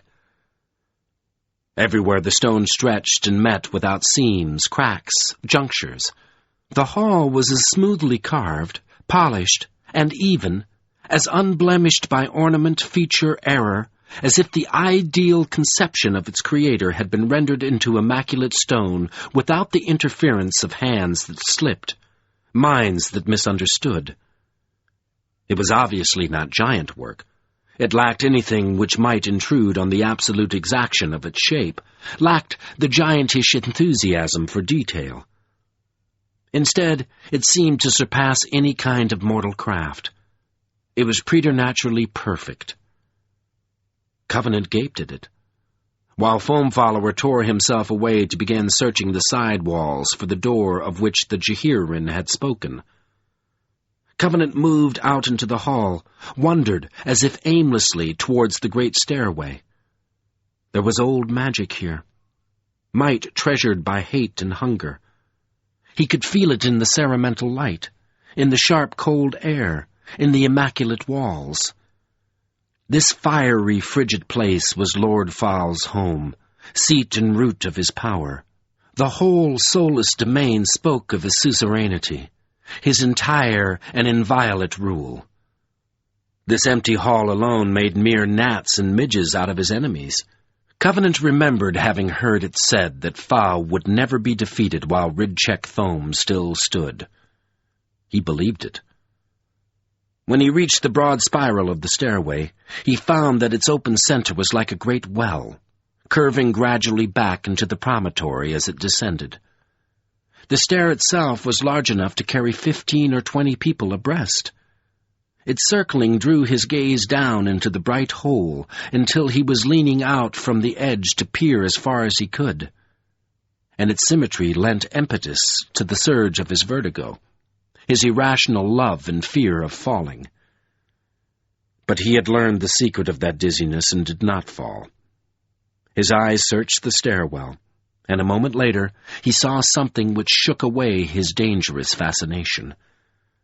Running soundlessly up out of the depths was a large band of erviles. He pulled himself backward. "You better find it fast!" he called to Foam Follower. "They're coming!" Foam Follower did not interrupt his scrutiny of the walls. As he searched the stone with his hands and eyes, probed it for any sign of a concealed entrance, he muttered, "It is well hidden. I do not know how it is possible for stone to be so wrought. My people were not children in this craft, but they could not have dreamed such walls." "They had too many nightmares of their own," gritted Covenant. "Find it! Those erviles are coming fast!" Remembering the creature that had caused his fall in the catacombs under Mount Thunder, he added, "They can smell white gold." "I am a giant," answered Foam Follower. "Stonework is in the very blood of my people. This doorway cannot be concealed from me." Then his hands found a section of the wall which felt hollow. Swiftly he explored the section, measured its dimensions, though no sign of any door was visible in that immaculate wall. When he had located the entrance as exactly as possible, he pressed once at the center of its lintel. Glimmering with green tracery, the lintel appeared in the blank wall.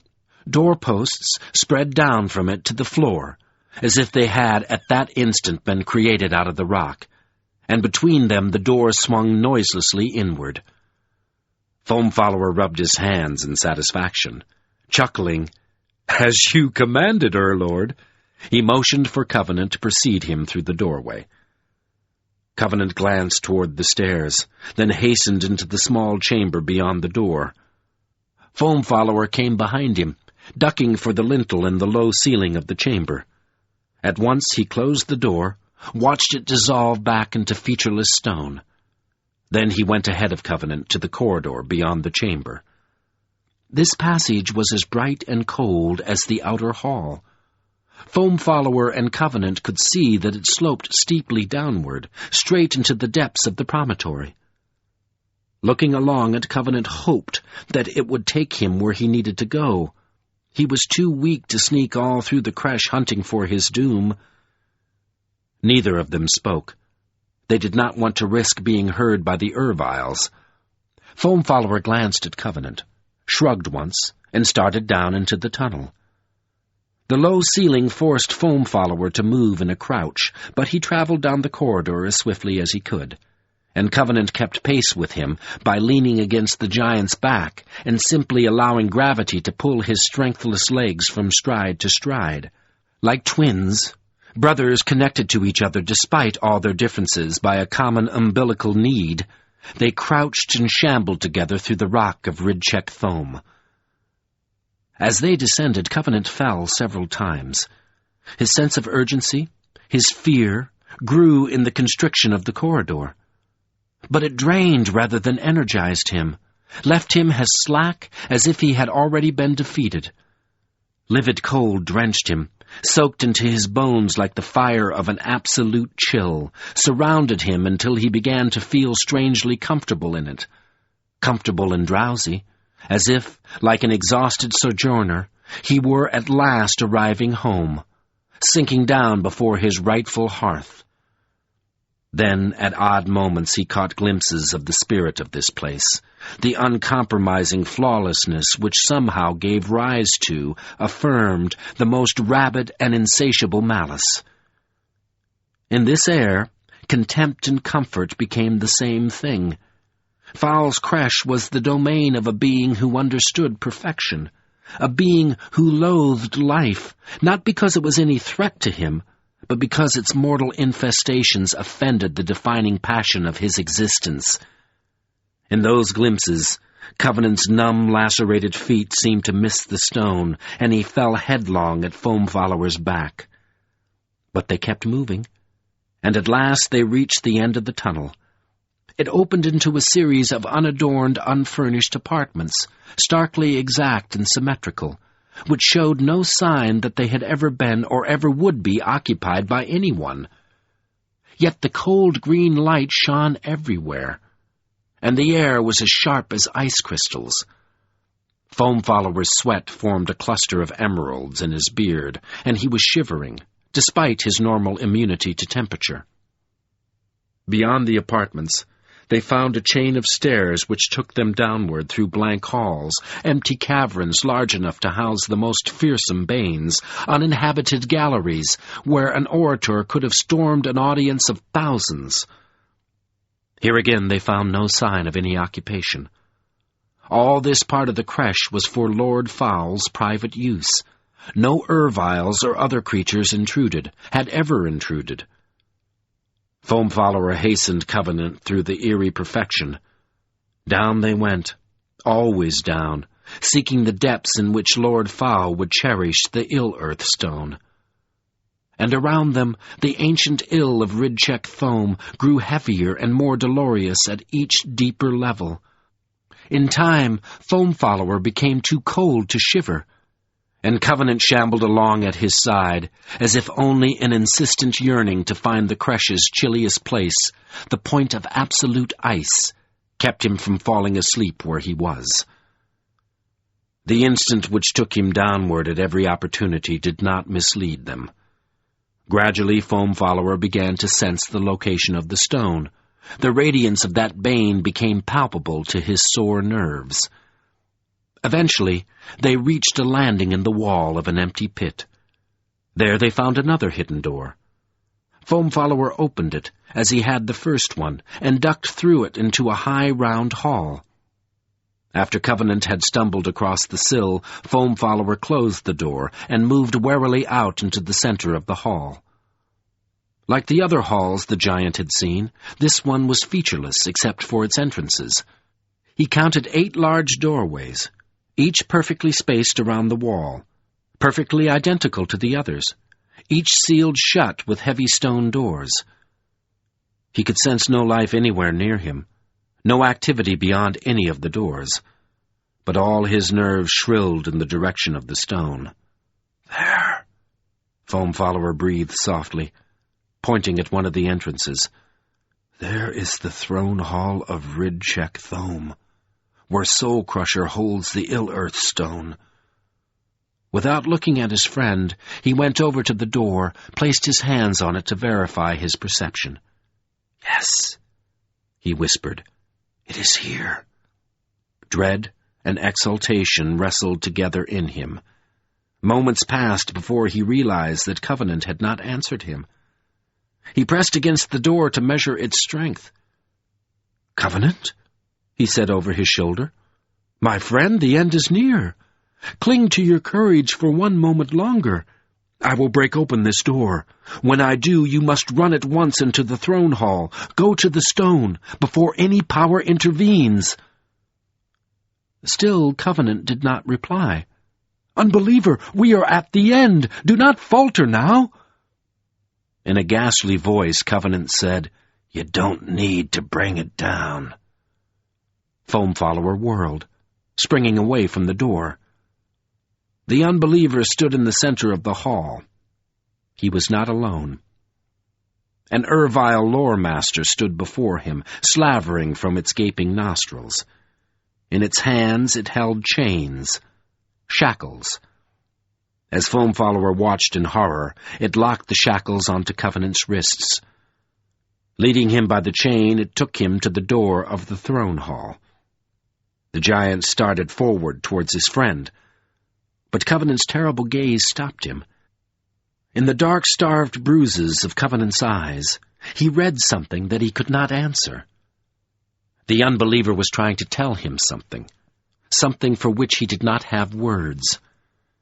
Foam Follower had studied the injury which other Erviles had done to Covenant, but he could not fathom the depth of a misery which could make a man surrender to demon-dim spawn. "Covenant!" he cried in protest. Deliberately, Covenant's gaze flicked away from the giant, bored intensely into him, and then jumped away, pulling Foam Follower's eyes with it. The giant turned in spite of himself, and saw another giant standing across the hall from him. The newcomer's fists were clenched on his hips, and he was grinning savagely.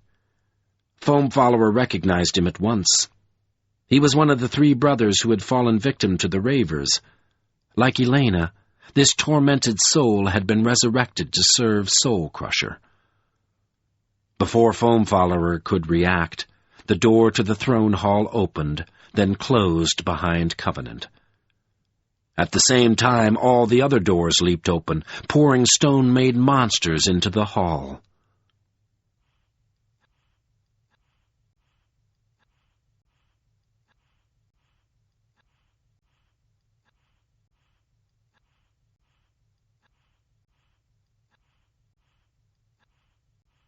Chapter 20. The Unbeliever. Foam Follower wheeled around, saw that he had been surrounded. Scores of creatures had entered the hall. They were more than enough to deluge him, bury him under their weight if they did not choose to slay him with their weapons. But they did not attack. They spread out along the wall, bunched in tight formations before the doors, so that he could not escape. There they stopped. With the doors closed behind them, they stood leaning eagerly forward, as if they yearned to hack him to pieces. But they left him to the dead giant. Foam Follower swung back to face the spectre. It advanced slowly, jeering at him with its malevolent grin. "Greetings, Foam Follower," it spat. "Kin abandoner, comrade. I have come to congratulate you. You served the Master well, not content merely to desert our people in their time of doom, so that our entire race was extirpated from the land. You have now delivered this groveler and his effectless white gold into the hands of the despiser, Satan's heart and soul crusher. Oh, well done! I give you greeting and praise, comrade!" It ejaculated the word comrade as if it were a supreme affront. "I am Kinslaughterer. It is I who slew, adult and child, every giant in the Grieve. Behold the fruit of your life, kin abandoner. Behold and despair." Foam Follower retreated a few steps, but his eyes did not for an instant quail from the dead giant. "Retribution," Kinslaughterer sneered. "I see it in your face. You do not think of despair. You are too blind to perceive what you have done. By the Master! You do not even think of your despicable friend. You have retribution in your heart, comrade. You behold me and believe that if all else in your life fails, you now at least have been made able to exact vengeance for your loss, for your crime. Kin abandoner, I see it in you. It is the dearest desire of your heart to rend me limb from limb with your own hands. Fool! Do I have the appearance of one who fears you?" While he held the spectre's gaze, Foam Follower gauged his position, measured distances around him. Kinslaughterer words affected him. In them he saw the sweetness of retribution. He knew the fury of killing, the miserable involuntary delight of crushing flesh with his hands. He quivered as if he were eager, poised the gnarled might of his muscles for a leap. "Attempt me, then," the dead giant went on. "Unleash the lust which fills you. Do you believe you can vindicate yourself against me? Are you so blind, comrade? There is nothing that justifies you. If you shed blood enough to wash the land from east to west, you cannot wash out the ill of yourself. Imbecile! A Nile fool! If the Master did not control you, You would do his work for him so swiftly that he would be unable to take pleasure in it. Come then, comrade. Attempt me. I am slain already. How will you bring me to death again? I will attempt it, Foam Follower grated softly. In my own way. The spectre's unnecessary goading told him what he needed to know. The creatures would have slain him at any time. Yet they waited while Kinslaughterer strove to provoke him. Therefore Soul Crusher still had something to gain from him. Therefore Covenant was still alive, still unbeaten. Perhaps Lord Fowl hoped to use Foam Follower himself against the Unbeliever. But Foam Follower had survived the Ka'amora of Hot Ash Slay. He poised himself, his whole body tensed. Yet when he sprang suddenly into motion, he did not attack Kinslaughterer. Straining mightily, thrusting with all the power of his legs, he launched himself at the guards before the door of the throne hall. They ducked under the suddenness of his assault. He dived headlong over them, forearms braced, so that his entire force struck the doors. They had not been made to withstand such an impact. With a sharp cry of splintering stone, they burst inward. Foam Follower fell in a flurry of door shards, somersaulted, snapped to his feet in the throne hall of Ridchek Thome. The room was a wide, round hall like the one he had just left, but it had fewer doors, and its ceiling was far higher, as if to accommodate the immense powers which occupied it.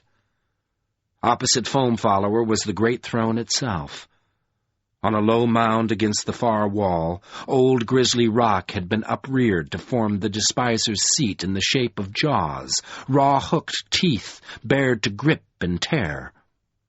It and its base were the only things he had seen in Fowl's Creche which were not perfectly carved, utterly polished.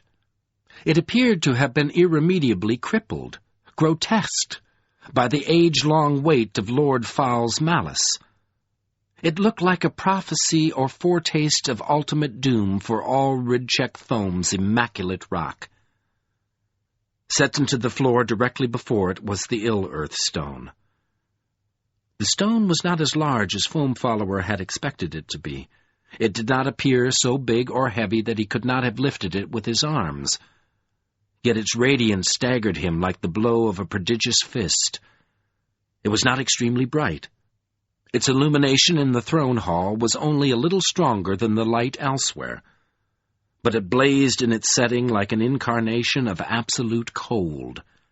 It pulsed like a mad heart, sent out unfetterable gouts or flares of force, radiated violently its power for corruption.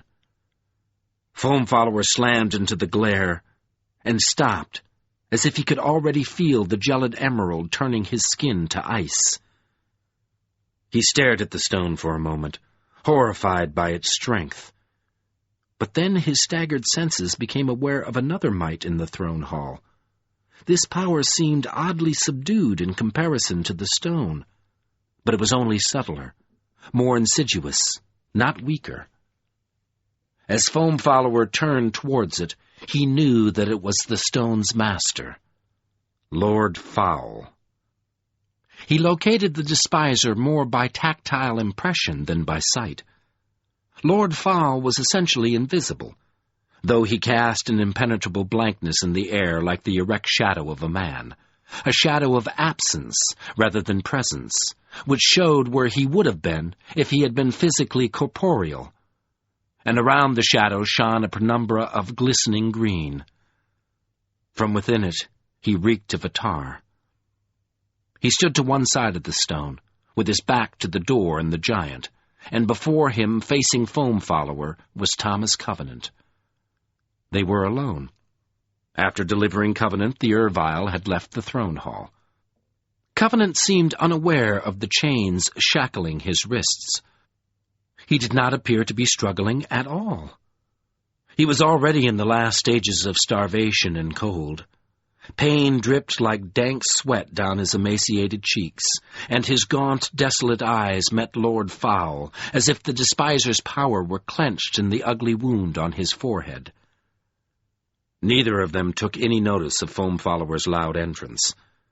They were concentrated on each other, to the exclusion of everything else.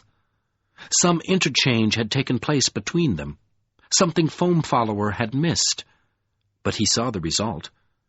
Just as he had focused his attention on Lord Fowl and Covenant, the despiser raised one penumbral arm and struck Covenant across the mouth. With a roar, Foam Follower charged to his friend's aid. Before he had taken 2 strides, an avalanche of creatures rushed through the shattered doorway and fell on him. They pounded him to the floor, pinned him under their weight, secured his limbs. He fought wildly, extravagantly, but his opponents were many and strong. They mastered him in a moment. They dragged him to the side wall and fettered him there with chains so massive that he could not break them. When the creatures left him, hurried out of the throne hall, he was helpless. The dead giant was not with them.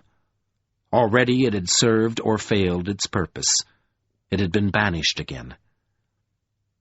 He had been placed in a position where he could watch Lord Fowl and Covenant, where their conflict would be enacted, with him as its audience. As soon as the creatures had departed, the despiser turned towards him for the first time.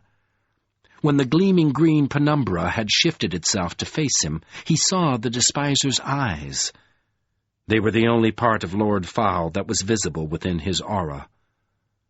He had eyes like fangs, carious and yellow, fangs so vehement in malice that they froze Foam Follower's voice, gagging him on the encouragement he had tried to shout for Covenant's sake. "Be silent," Lord Fowl said venomously, "or I will roast you before your time." Foam Follower obeyed without volition.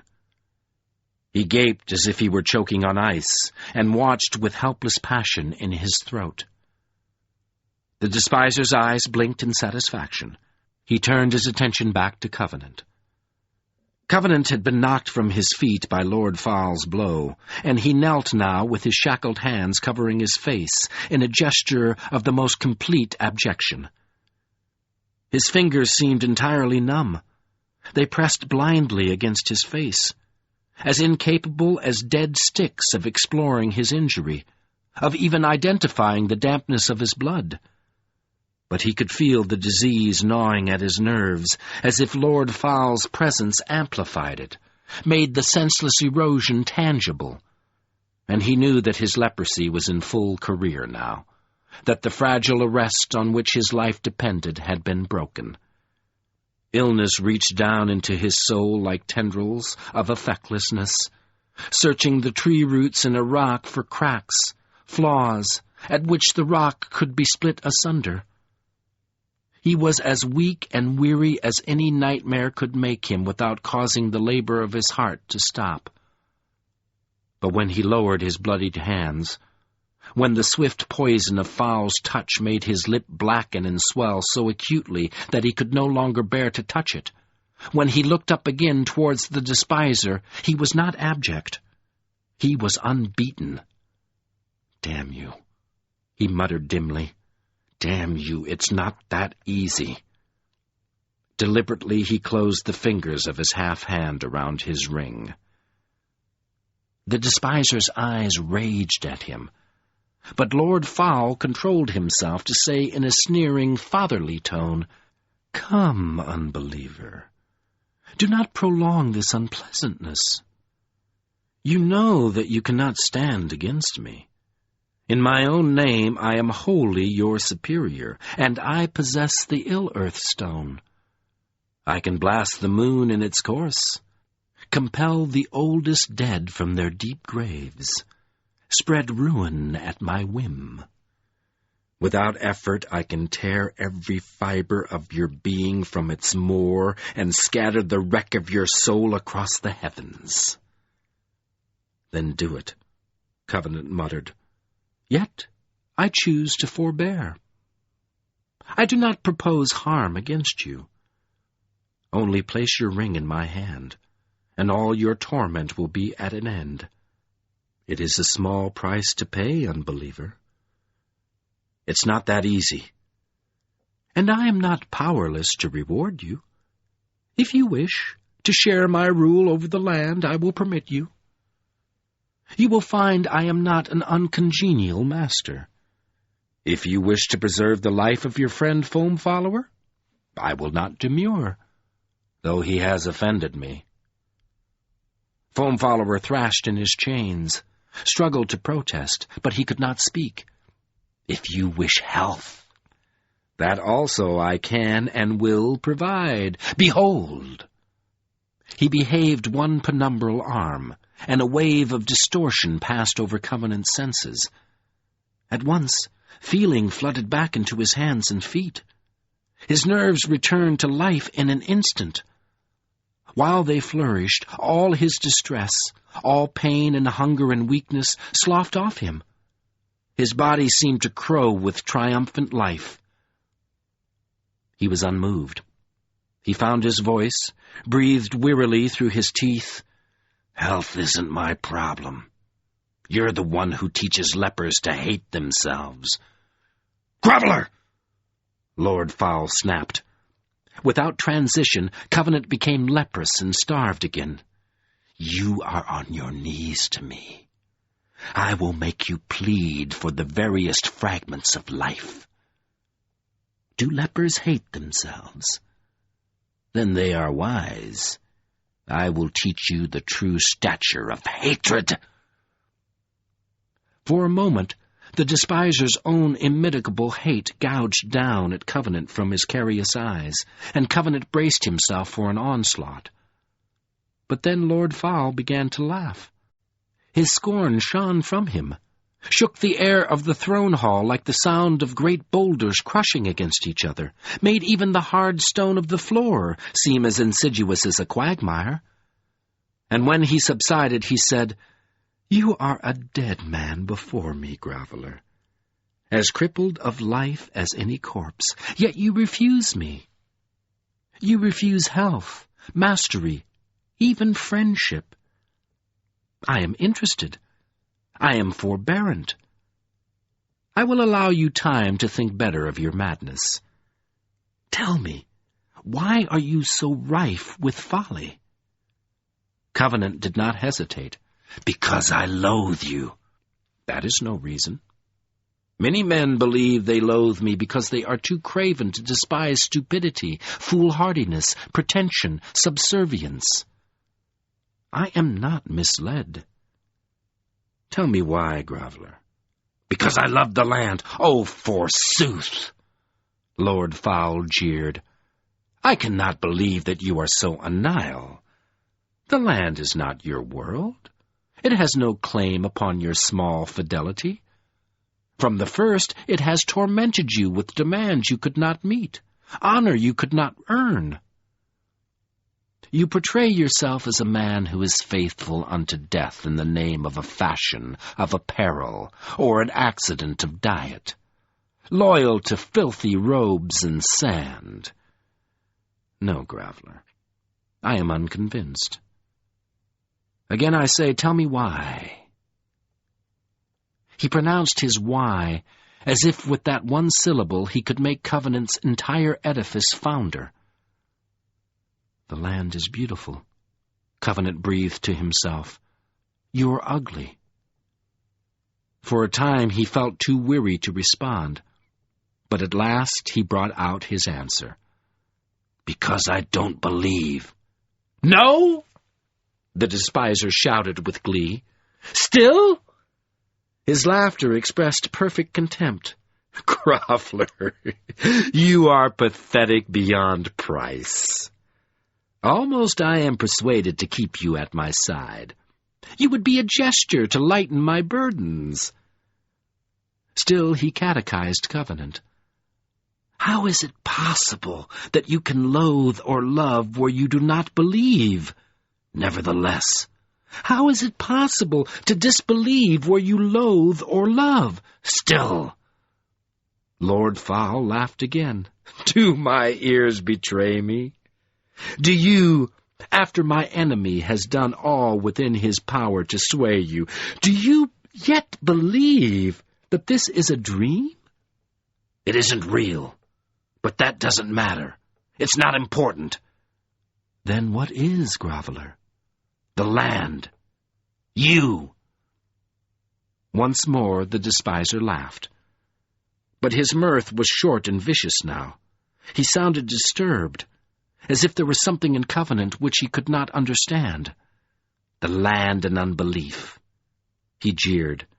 You poor deranged soul. You cannot have both. They preclude each other. But Covenant knew better. After all that he had been through, he knew better. Only by affirming them both, accepting both poles of the contradiction, keeping them both whole, balanced, only by steering himself not between them, but with them, could he preserve them both, preserve both the land and himself, find the place where the parallel lines of his impossible dilemma met. The eye of the paradox. In that place lay the reason why the land had happened to him. So he said nothing as he stared up at the blank shadow and the emerald aura and the incalculable might of the despiser. But in himself he gritted, No, they don't, Fowl. You're wrong. It's not that easy. If it were easy, I would have found it long ago. But I grow weary of your stupid assertions. Lord Fowl went on after a moment. My patience is not infinite. And there are other questions I wish to ask. I will set aside the matter of your entry into my domain. It is a small matter, easily explained. In some manner unknown to me, you suborned a number of my chattel, so that twice I received false reports of your death. But set it aside. I will flay the very souls from their bones and learn the truth. Answer this question, Groveler. He moved closer to Covenant, and the intensity of his voice told Covenant that the despiser had reached the heart of his probing. This wild magic is not a part of your world. It violates your unbelief. How can you use this power in which you do not believe? There Covenant found the explanation of Lord Fowl's forbearance. The despiser had spent his time interrogating Covenant, rather than simply ripping the fingers off his hand to take the ring, because he, Lord Fowl, feared that Covenant had secretly mastered the wild magic, that he had concealed his power, risked death in the spoiled plains and Hot Ash Slay and Curash Quellenir, permitted himself to be taken captive so that he could surprise the despiser, catch Lord Fowl from a weak or blind side. Fowl had reason for this fear. The staff of law had been destroyed. For an instant, Covenant thought he might use this apprehension to help himself in some way. But then he saw that he could not. For his own sake, so that his defense would not be flawed by his old duplicity, he told the truth. I don't know how to use it. His voice stumbled thickly past his swollen lip. I don't know how to call it up, but I know it is real in the land. I know how to trigger it. I know how to bring this bloody icebox down around your ears. The despiser did not hesitate, doubt. He seemed to expand in Covenant's sight as he roared savagely, You will trigger nothing! I have endured enough of your insolence. Do you say that you are a leper? I will show you leprosy. Power swarmed around Covenant like 1,000 mad wasps. Before him, the despiser's blank shadow grew horribly, swept upward larger and larger until it dwarfed Covenant, dwarfed Foam Follower, dwarfed the throne hall itself. It filled the air, the hall, the entire creche. He felt himself plunging into the abyss of it. He cried out for help, but no help came. Like a stricken bird, he plummeted downward. The speed of his fall roared in his ears, as if it were trying to suck him out of himself. He could sense the rock on which he would be shattered, unutterably far below him. In the void, an attar-laden voice breathed, Worship me, and I will save you. giddy terror lust rushed up in him. A black whirlwind hurled him at the rock, as if all the puissance of the heavens had come to smash him against the unbreakable granite of his fate. Despite screamed in his mind, demanding admittance, demanding, like the suicidal paradox of vertigo, to overwhelm him. But he clung to himself, refused. He was a leper.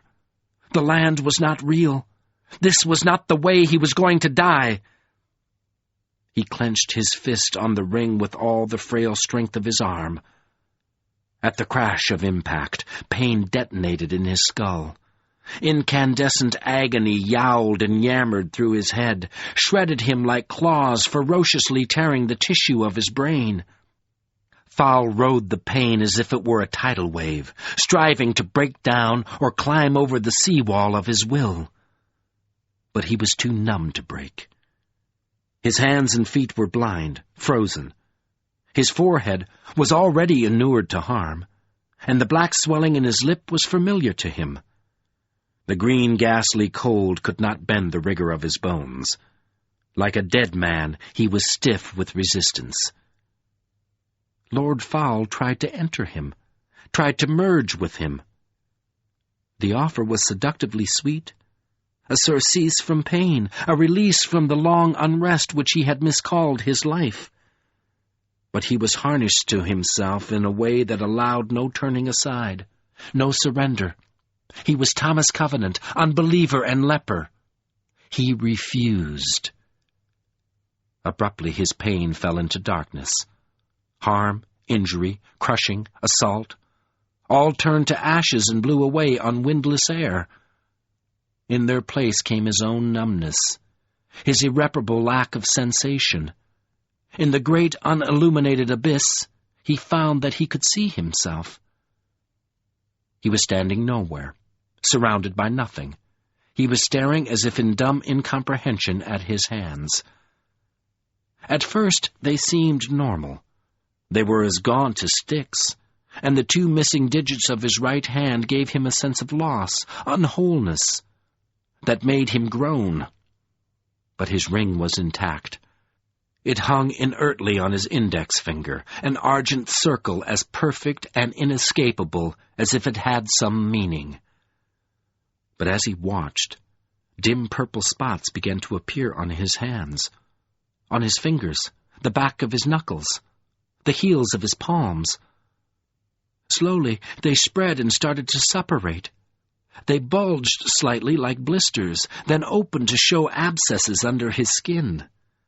Fluid oozed from the sores as they grew and spread. Soon both his hands were covered with infection. They became gangrenous, putrescent. The cloying stench of live, rotten flesh poured from them like the effluvium of some gnawing fungus, noisome and cruel. And under the affection, the bones of his fingers began to gnarl. Unmarrowed, flawed by rot, stressed by tendons whose nerves had died, leaving them perpetually taut, perpetually clenched against each other, the bones twisted, broke, and froze at crooked angles. In the rot and the disease, his hands maimed themselves, and the black, sick swelling of gangrene began to eat its way up his wrists. The same pressures, the same fetid and uncontrollable tension of muscles and thews, bereft of volition by the rot of his nerves, bowed his forearms so that they hung grotesquely from his elbows. Then pus began to blossom like sweat from the abscessed pores of his upper arms. When he twitched his robe aside, he found that his legs were already contorted to the knees. The assault horrified him, buried him in misery and self-loathing. He was wearing his own future, the outcome of his illness, the destination of the road down which every leper fared who did not either kill himself or fight hard enough to stay alive. He was seeing the very thing which had first determined him to survive all those long months ago in the leprosarium. But now it was upon him, virulent and immedicable. His leprosy was in full rank flower, and he had nothing left for which to fight. Nevertheless, he was on his home ground. He knew leprosy with the intimacy of a lover. He knew that it could not happen so swiftly, so completely. It was not real. And it was not all of him. This heinous and putrescent gnawing was not the sum total of his being. Despite what the doctors said, despite what he saw in himself, he was more than that, more than just a leper. "No, Fowl," he panted bitterly. "It's not that easy." "Tom? Tom!" a stricken voice cried. It was familiar to him, a voice as known and beloved as health. "Give it up. Don't you see what you're doing to us?" He looked up and saw Joan standing before him. She held their infant son Roger in her hands, so that the child was half extended like an offering towards him. Both of them appeared just as they had been when he had last seen them, so long ago. Joan had the same look of torn grief in her face, the expression that begged him to understand why she had already decided to divorce him. But she was inexplicably naked. His heart wept in him when he saw the lost love of her loins, the unwillingness of her breasts, the denied treasure of her face. As he gazed at her, purple stains began to show through the warmth of her skin. Abscesses suppurated on her breasts. Sickness oozed from her nipples like milk. Roger was pulling pathetically in her hands. When he turned his helpless infant head towards his father, Covenant saw that his eyes were already glazed and cataractal, half blinded by leprosy. 2 dim magenta spots tainted his cheeks. "Foul!" Covenant shrieked. "Damn you!" Then he saw other figures pressing forward behind Joan. Mahoram was there. Lena and Atiaran were there. Banner and Heil Troy were there. Mahoram's whole face had fallen into a yellow rot and running cankerous sores. His eyes cried out through the infection as if they were drowning in a quagmire of atrocious wrong. All Lena's hair had fallen out, and her bald scalp bristled with tubercular nodules. Atiaran's eyes were drowning in milky blindness. The grotesque gnarling of Banner's limbs entirely crippled him. Troy's eyeless face was one puckered mass of gangrene, as if the very brain within his skull were festering. And behind these figures stood more of the people Covenant had known in the land. All were mortally ill, rife and hideous with leprosy, and behind them crowded multitudes more, numberless victims. All the people of the land stricken and destitute, abominable to themselves, as ruined as if Covenant had brought a plague of absolute virulence among them. At the sight of them he erupted. Fury at their travail sprouted up in him like lava. Volcanic anger, so long buried under the weight of his complex ordeal, sent livid fiery passion geysering into the void. "Foul!" he screamed. "Foul, you can't do this!" "I will do it," came the mocking reply. "I am doing it. Stop it! Give me the ring." "Never!" "Then enjoy what you have brought to pass. Behold, I have given you companions. The solitary leper has remade the world in his own image, so that he will not be alone." "I won't let you!" The despiser laughed sardonically. "You will aid me before you die." "Never! Damn you! Never!" Fury exalted Covenant. Fury as hot as magma. A rage for lepers carried him beyond all his limits. He took one last look at the victims thronging innumerably before him. Then he began to struggle for freedom like a newborn man fighting his way out of an old skin. He seemed to be standing in the nowhere nothingness of the abyss, but he knew that his physical body still knelt on the floor of the throne hall. With a savage effort of will, he disregarded all sensory impressions, all appearances that prevented him from perceiving where he was. Trembling, jerking awkwardly, he levered his gaunt frame to his feet. The eyes of his body were blind, still caught in Lord Foul's control, but he grated fiercely, "I see you, Foul!" He did not need eyes. He could sense with the nerves of his stiff cheeks the emanations of power around him. He took 3 lumbering, tottering steps, and felt Foul suddenly surge towards him, rush to stop him. Before the despiser could reach him, he raised his hands and fell fist first at the ill-earth stone. The instant his wedding band struck the stone, a hurricane of might exploded in his hand. Gales of green and white fire blasted through the air, shattered it like a biamo. The veil of Lord Foul's assault was shredded in a moment and blown away.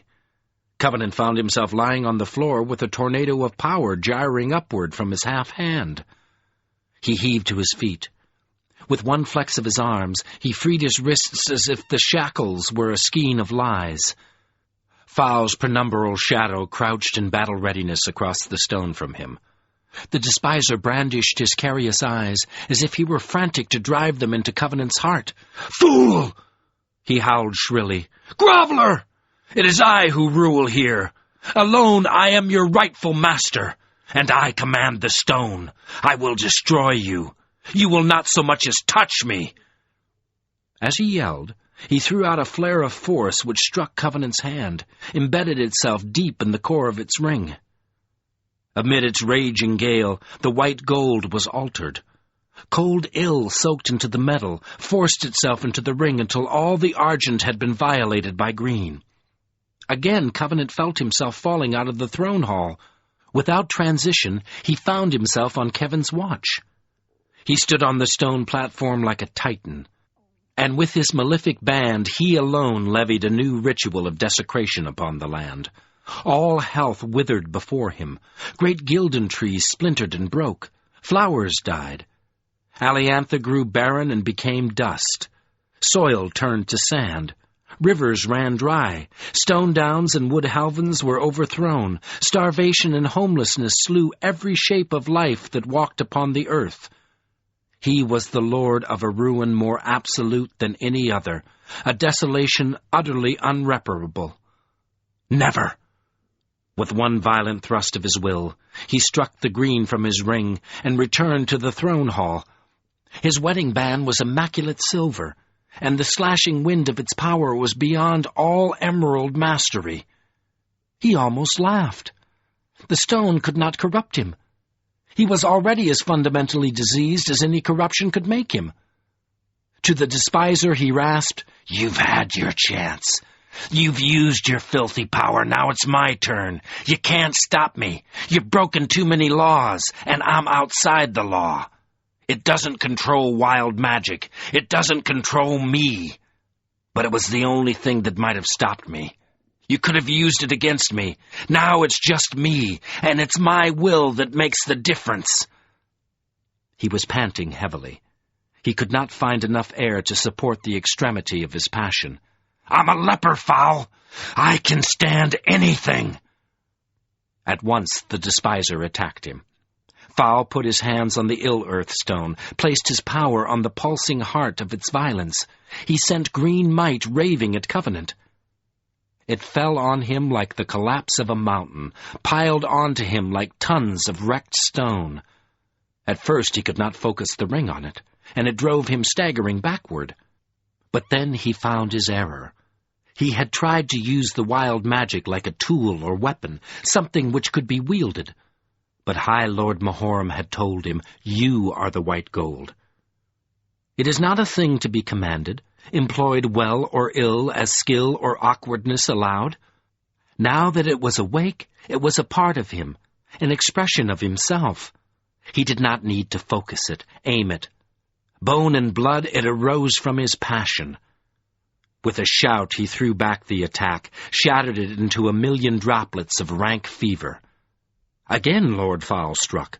Power that fried the air between them sprang at Covenant, strove to interrupt the white, windless gale of the ring. Their conflict coruscated through the throne hall like a mad gibberish of lightning, green and white blasting, battering, devouring each other like all the storms of the world gone insane. Its sheer immensity daunted Covenant, tried like a landslide to sweep the feet of his resolve from under him. He was unacquainted with power, unadept at combat, but his rage for lepers, for the land, for the victims of despite kept him upright, and his unbelief enabled him. He knew more completely than any native of the land could have known that Lord Fowl was not unbeatable. In this manifestation, despite had no absolute reality of existence. The people of the land would have failed in the face of despite because they were convinced of it. Covenant was not. He was not overwhelmed. He did not believe that he had to fail. Lord Fowl was only an externalized part of himself, not an immortal, not a god. Triumph was possible. So he threw himself heart and soul and blood and bone into the battle.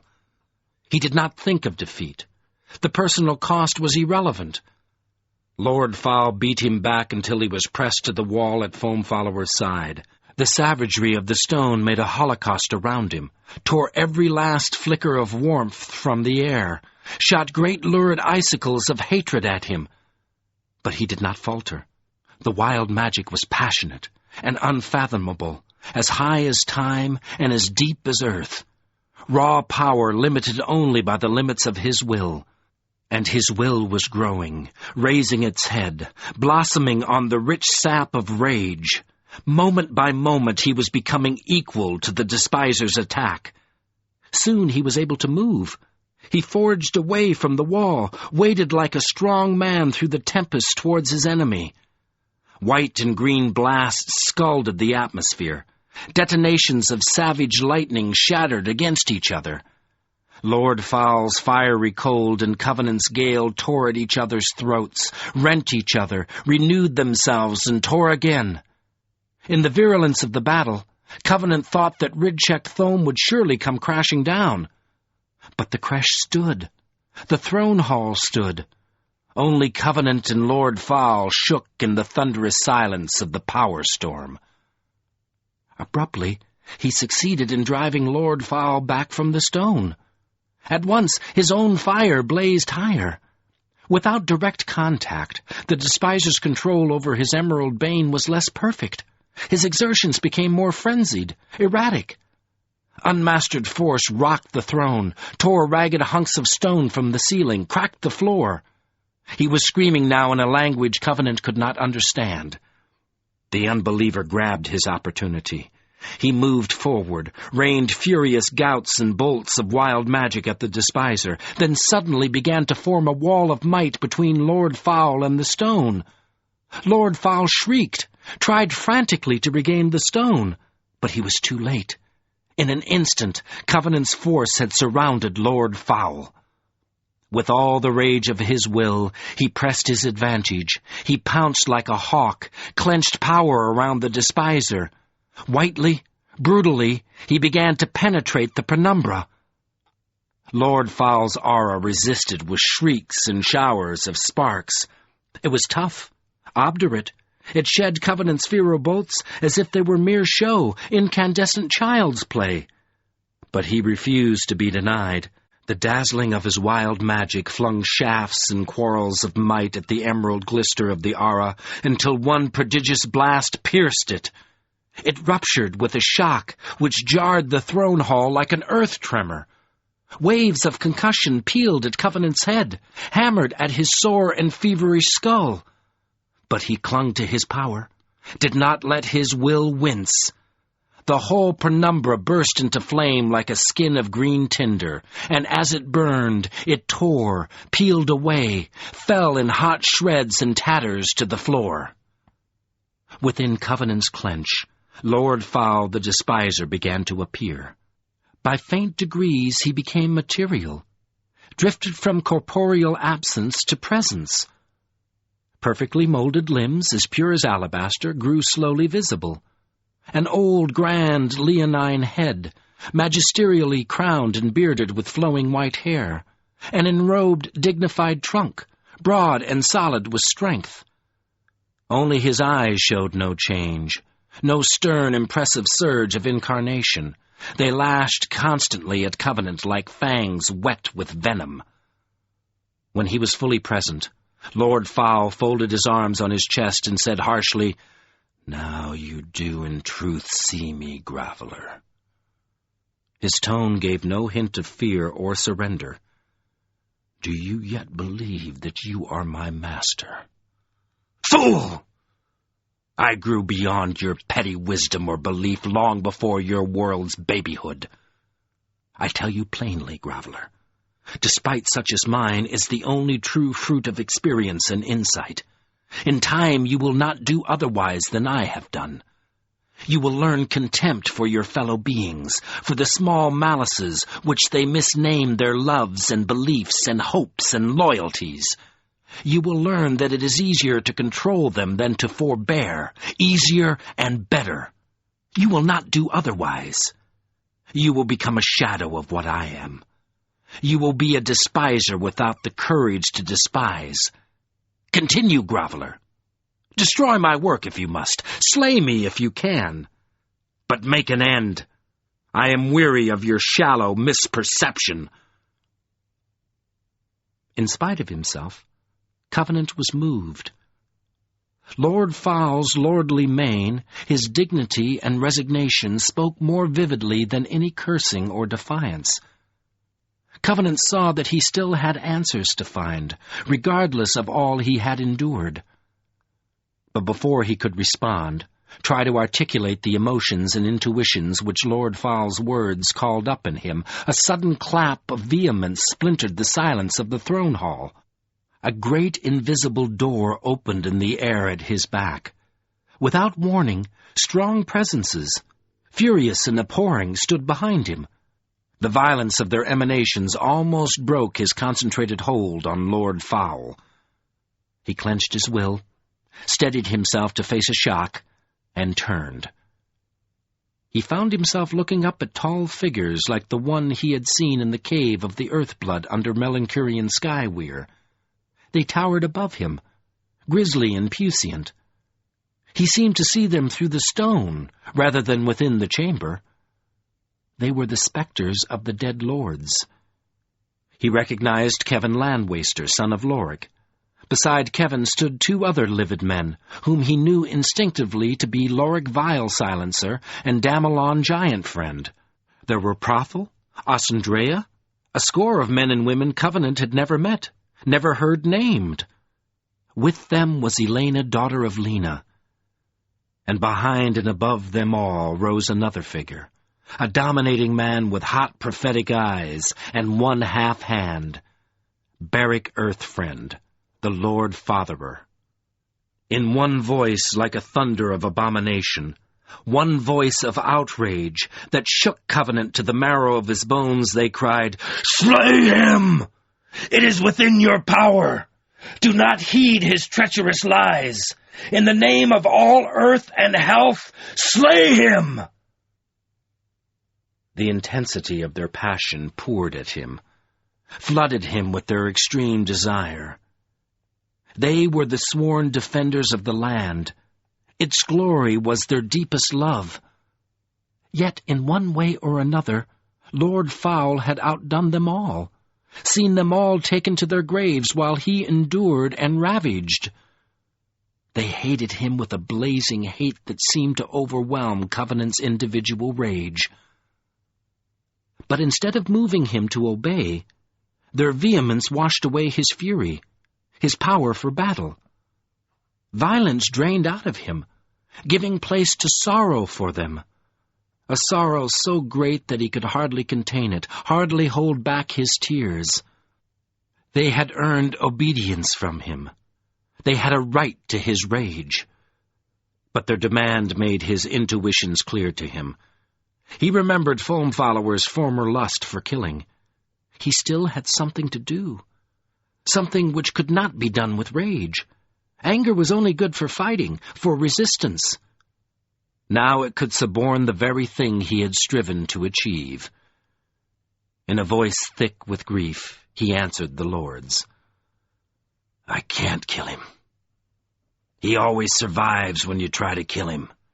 He comes back stronger than ever the next time, despite his like that. I can't kill him. His reply stunned them. For a moment they trembled with astonishment and dismay. Then Kevin asked in horror, "Will you let him live?" Covenant could not respond directly, could not give a direct answer. But he clung to the straight path of his intuition. For the first time since his battle with the despiser had begun, he turned to Salt-Heart Foamfollower. The giant stood chained to the wall, watching avidly everything that happened. The bloody flesh of his wrists and ankles showed how hard he had tried to break free, and his face looked as if it had been wrung dry by all the things he had been forced to behold. But he was essentially unharmed, essentially whole. Deep in his cavernous eyes, he seemed to understand Covenant's dilemma. "You have done well, my dear friend," he breathed when Covenant met his gaze. "I trust whatever choice your heart makes." "There's no choice about it," Covenant panted, fighting to hold back his tears. "I'm not going to kill him. He'll just come back. I don't want that on my head. No, Foamfollower. My friends, it's up to you now. You and them." He nodded towards the livid spectral lords. "Joy is in the ears that hear, remember? You told me that. I've got joy for you to hear. Listen to me. I've beaten the despiser. This time. The land is safe. For now. I swear it. Now I want... Foamfollower!" Involuntary tears blurred his sight. "I want to laugh. Take joy in it. Bring some joy into this bloody hole. Laugh!" He swung back to shout at the lords. "Do you hear me? Let foul alone! Heal yourselves!" For a long moment that almost broke his will. There was no sound in the throne hall. Lord Fowl blazed contempt at his captor. The lord stood aghast, uncomprehending. Foamfollower hung in his chains, as if the burden were too great for him to bear. "Help me!" Covenant cried. Then slowly his plea made itself felt. Some prophecy in his words touched the hearts that heard him. With a terrible effort, Salt-Heart Foamfollower, the last of the giants, began to laugh. It was a gruesome sound at first. Writhing in his fetters, Foamfollower spat out the laugh as if it were a curse. On that level the lords were able to share it. In low voices they aimed bursts of contemptuous scorn, jeering hate at the beaten despiser. But as Foamfollower fought to laugh, his muscles loosened. The constriction of his throat and chest relaxed, allowing a pure wind of humor to blow the ashes of rage and pain from his lungs.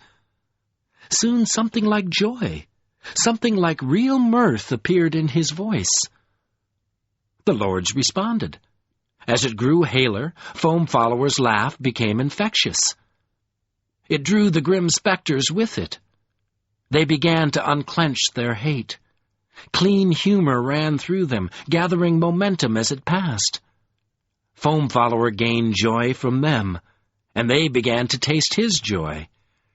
In moments, all their contempt or scorn had fallen away. They were no longer laughing to express their outrage at Lord Fowl. They were not laughing at him at all. To their own surprise, they were laughing for the pure joy of laughter, for the sheer satisfaction and emotional ebullience of mirth. Lord Fowl cringed at the sound. He strove to sustain his defiance, but could not.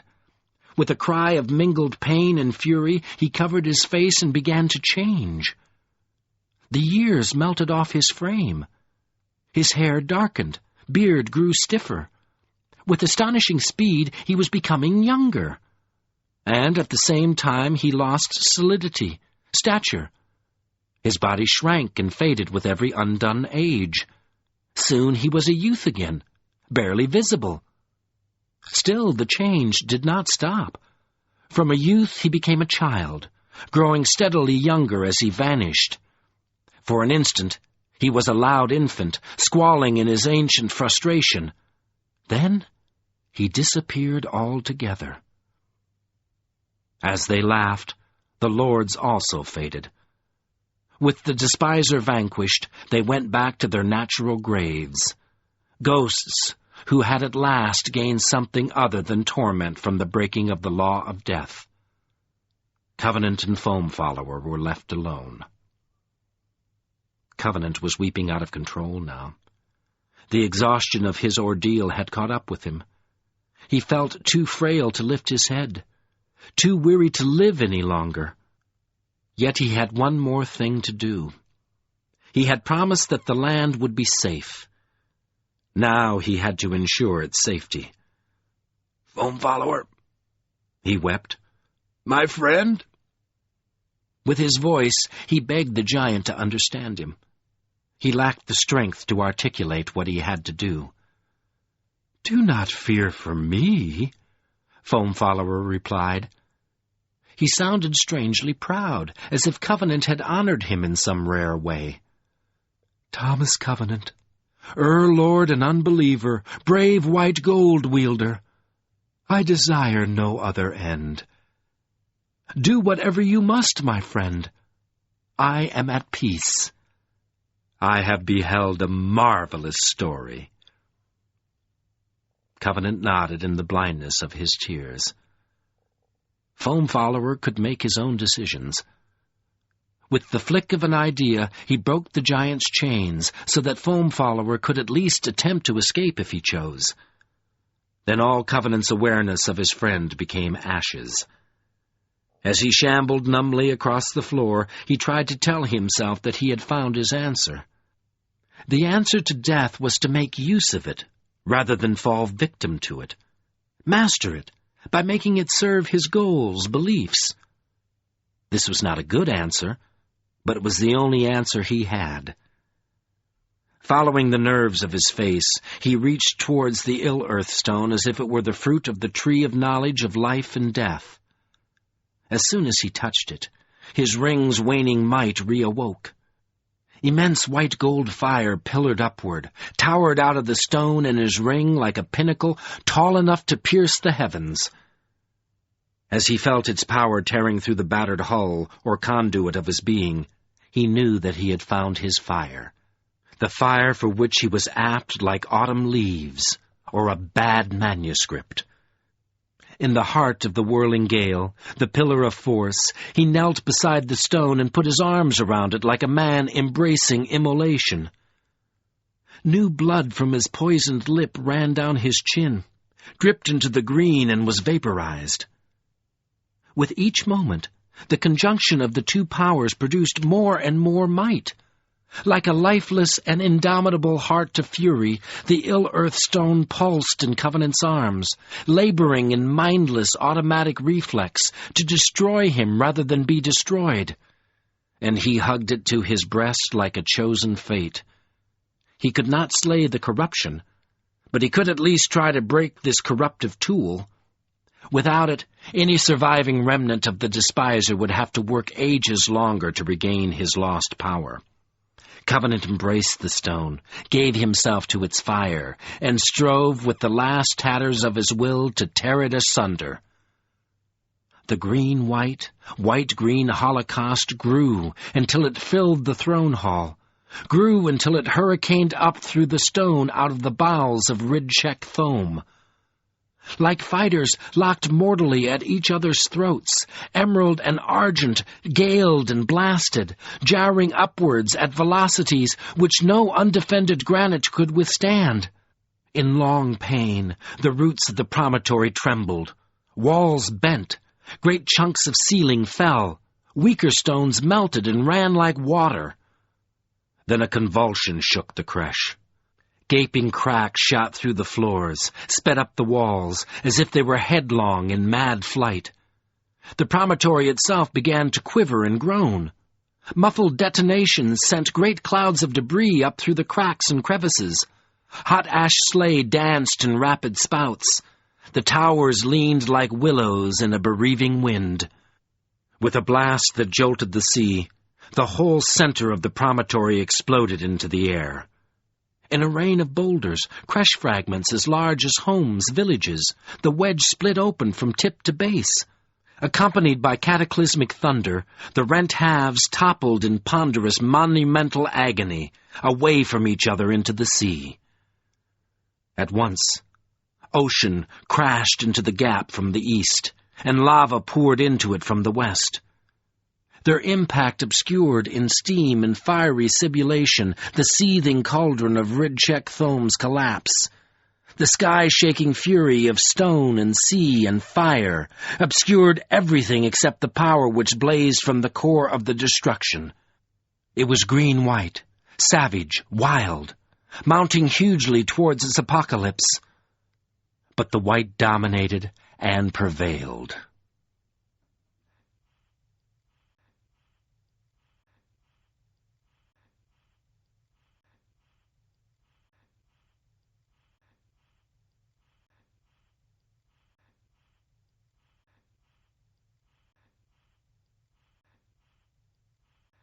Chapter 21.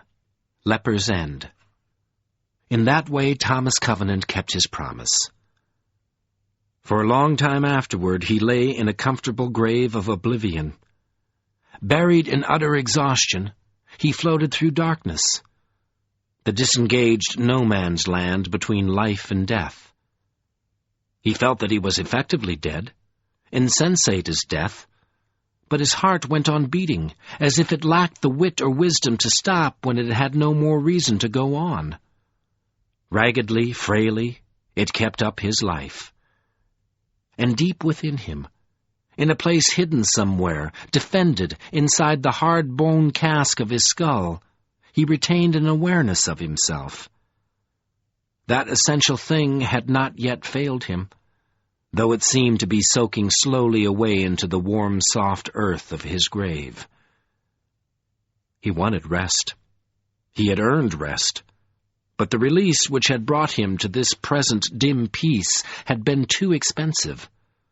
He could not approve. "Foam follower is dead," he murmured silently. There was no escape from guilt. No answer covered everything. For as long as he managed to live, he would never be clean. He did not think he could manage to live very long. Yet something obdurate argued with him. That wasn't your fault, it said. You couldn't make his decisions for him. Beyond a certain point, this responsibility of yours is only a more complex form of suicide. He acknowledged the argument. He knew from experience that lepers were doomed as soon as they began to feel that they were to blame for contracting leprosy, were responsible for being ill. Perhaps guilt and mortality, physical limitation, were the same thing in the end. Facts of life, irremediable, useless to protest. Nevertheless, Foam Follower was gone, and could never be restored. Covenant would never hear him laugh again. "Then take peace in your other innocence," said a voice out of the darkness. "You did not choose this task. You did not undertake it of your own free will. It was thrust upon you. Blame belongs to the chooser, and this choice was made by one who elected you without your knowledge or consent." Covenant did not need to ask who was speaking. He recognized the voice. It belonged to the old beggar who had confronted him before his first experience in the land, the old man who had urged him to keep his wedding band, and had made him read a paper on the fundamental question of ethics. Dimly he replied, "You must have been sure of yourself." "Sure? Ah, no. There was great hazard. Risk for the world which I made.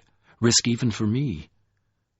Had my enemy gained the white, wild magic gold, he would have unloosed himself from the earth, destroyed it so that he might hurl himself against me. No Thomas Covenant. I risked my trust in you. My own hands were bound. I could not touch the earth to defend it without thereby undoing what I meant to preserve. Only a free man could hope to stand against my enemy, hope to preserve the earth. Covenant heard sympathy, respect, even gratitude in the voice. But he was unconvinced. I wasn't free. It wasn't my choice. Ah, but you were. Free of my suasion, my power, my wish to make you my tool. Have I not said that the risk was great? Choiceless, you were given the power of choice. I elected you for the land, but did not compel you to serve my purpose in the land. You were free to damn land and earth and time and all if you chose. Only through such a risk could I hope to preserve the rectitude of my creation. In his darkness, Covenant shrugged. I still wasn't free. That singer who called me Barrack, that revival, the kid who got herself snake-bit. Maybe you left me free in the land, but you didn't leave me alone in my own life. No, the voice responded softly. I had no hand in those chances. Had I done anything at all to shape you, you would have been my tool. Effectless. Without freedom, you could not have mastered my enemy. Without independence, without the sovereignty of your own allegiance. No, I risked too much when I spoke to you once. I interfered in no other way. Covenant did not like to think that he had been so completely free to ruin the land. He had come so close. For a while he mused numbly to himself, measuring the Creator's risk. Then he asked, What made you think I wouldn't just collapse, wouldn't give up in despair? The voice replied promptly, Despair is an emotion like any other. It is the habit of despair which damns, not the despair itself. You were a man already acquainted with habit and despair, with the law which both saves and damns. Your knowledge of your illness made you wise. Wise, Covenant murmured to himself. Wisdom. He could not understand why his witless heart went on beating. Further, you were, in your own way, a creator. You had already tasted the way in which a creator may be impotent to heal his creation. It is oft times this impotence which teaches a creation to despair. What about the creator? Why doesn't he despair? Why should he despair? If he cannot bear the world he has made, he can make another. No, Thomas Covenant. The voice laughed softly, sadly. Gods and creators are too powerful and powerless for despair. Yes, Covenant said with his own sadness. But then he added almost out of habit, It's not that easy. He wanted the voice to go away, leave him alone with his oblivion. But though it was silent, he knew it had not left him. He drifted along beside it for a time, then gathered himself to ask, What do you want? Thomas Covenant. The voice was gentle. My unwilling son. I wish to give you a gift, a guerdon to speak my wordless gratitude. Your world runs by law, as does mine, and by any law I am in your debt. You have retrieved my earth from the brink of dissolution. I could give you precious gifts 12 times over, and still not call the matter paid. A gift? Covenant sighed to himself. No. He could not demean himself or the Creator by asking for a cure to leprosy. He was about to refuse the offer when a sudden excitement flashed across him. Save the giant, he said. Save Foam Follower. In a tone of ineffable rue, the voice answered, No, Thomas Covenant. I cannot. Have I not told you that I would break the arch of time if I were to put my hand through it to touch the earth? No matter how great my gratitude, I can do nothing for you in the land or upon the earth. If I could, I would never have permitted my enemy to do so much harm. Covenant nodded. He recognized the validity of the answer. After a moment of emptiness, he said, "Then there's nothing you can do for me. I told Fowl I don't believe in him. I don't believe in you either. I've had the chance to make an important choice. That's enough. I don't need any gifts. Gifts are too easy. I can't afford them." "Ah, but you have earned—" "I didn't earn anything." Faint anger stirred in him. "You didn't give me a chance to earn anything. You put me in the land without my approval or consent, even without my knowledge. All I did was see the difference between health and disease. Well, it's enough for me. But there's no particular virtue in it." Slowly the voice breathed, "Do not be too quick to judge the makers of worlds. Will you ever write a story for which no character will have cause to reproach you?" "I'll try," said Covenant. "I'll try." "Yes," the voice whispered. "Perhaps for you it is enough. Yet for my own sake I wish to give you a gift. Please permit me." "No." Covenant's refusal was weary rather than belligerent. He could not think of anything he would be able to accept. "I can return you to the land. You could live out the rest of your life in health and honor, as befits a great hero." "No. Have mercy on me. I couldn't bear it. That's not my world. I don't belong there."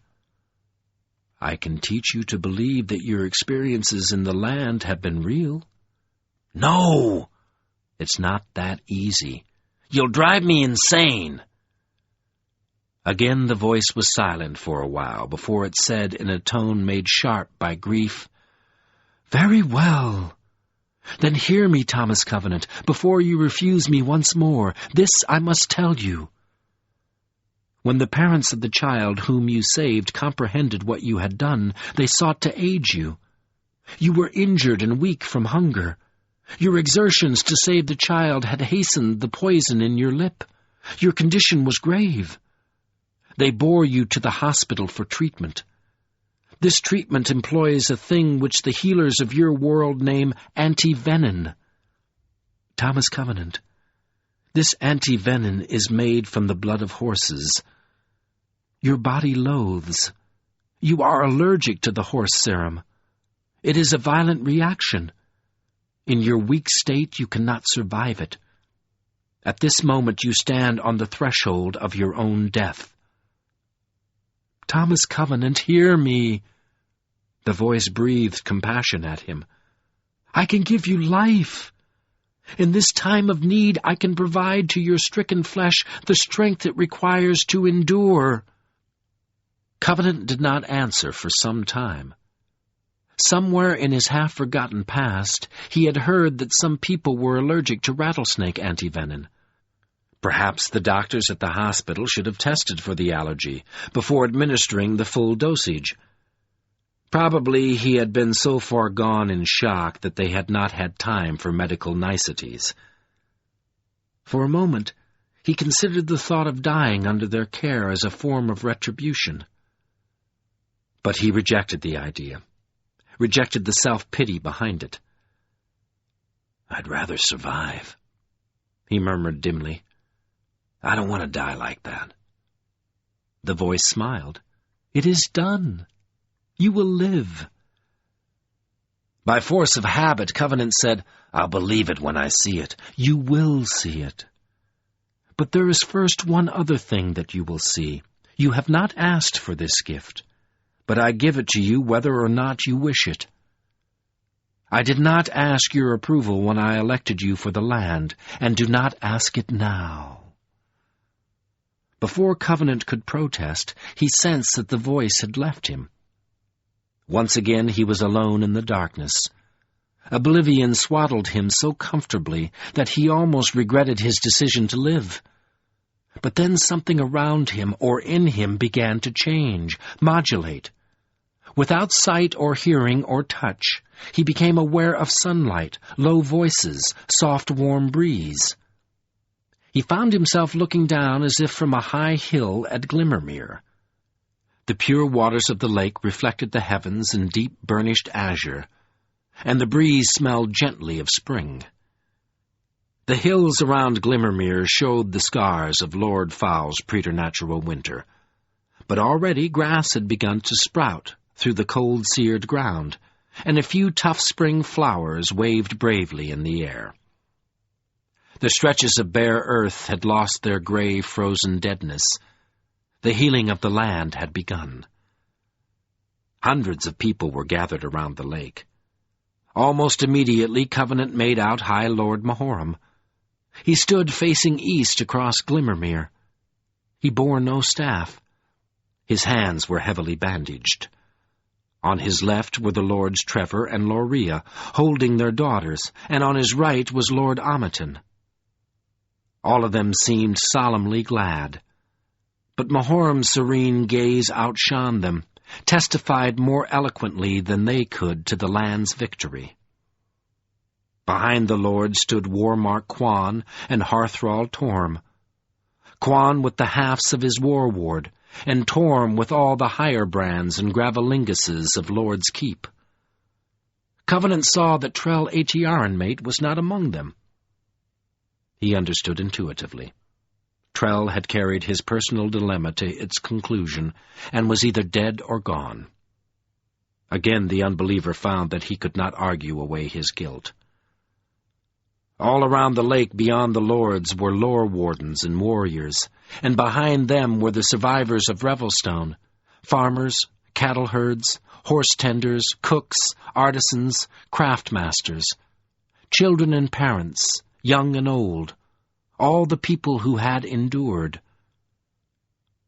They did not seem many, but Covenant knew that they were enough. They would be able to commence the work of restoration. As he watched, they drew close to Glimmermere and fell silent. High Lord Mahorum waited until they were all attentive, ready. Then he lifted up his voice. "People of the land," he said firmly, "we are gathered here in celebration of life. I have no long song to sing. I am weak yet, and none of us is strong, but we live. The land has been preserved. The mad riot and rout of Lord Fowl's army shows us that he has fallen. The fierce echo of battle within the Krill of Lorick shows us that the white gold has done combat with the Ill-Earth Stone and has emerged triumphant. That is cause enough for celebration. Enough? My friends, it will suffice for us and for our children, while the present age of the land endures. In token of this, I have brought the Krill to Glimmermere." Reaching painfully into his robe, he drew out the dagger. Its gem showed no light or life. In it we see that Lord Thomas Covenant, Unbeliever and White Gold Wielder, has returned to his world, where a great hero was fashioned for our deliverance. Well, that is as it must be, though my heart regrets his passing. Yet let none fear that he is lost to us. Did not the old legend say that Beric Halfhand would come again? And was not that promise kept in the person of the Unbeliever? Such promises are not made in vain. My friends, people of the land, Thomas Covenant once inquired of me why we so devote ourselves to the lore of High Lord Kevin Landwaster. And now, in this war, we have learned the hazard of that lore. Like the Krill, it is a power of two edges, as apt for carnage as for preservation. Its use endangers our oath of peace. I am Mahoram, son of Variel, High Lord by the choice of the council. I declare that from this day forth we will not devote ourselves to any lore which precludes peace. We will gain lore of our own. We will strive and quest and learn until we have found a lore in which the oath of peace and the preservation of the land live together. Hear me, you people. We will serve Earth friendship in a new way." As he finished, he lifted the krill and tossed it high into the air. It arced glinting through the sunlight, struck water in the center of Glimmermere.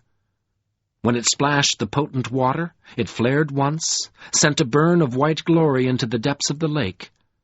Then it was gone forever. High Lord Mahoram watched while the ripples faded.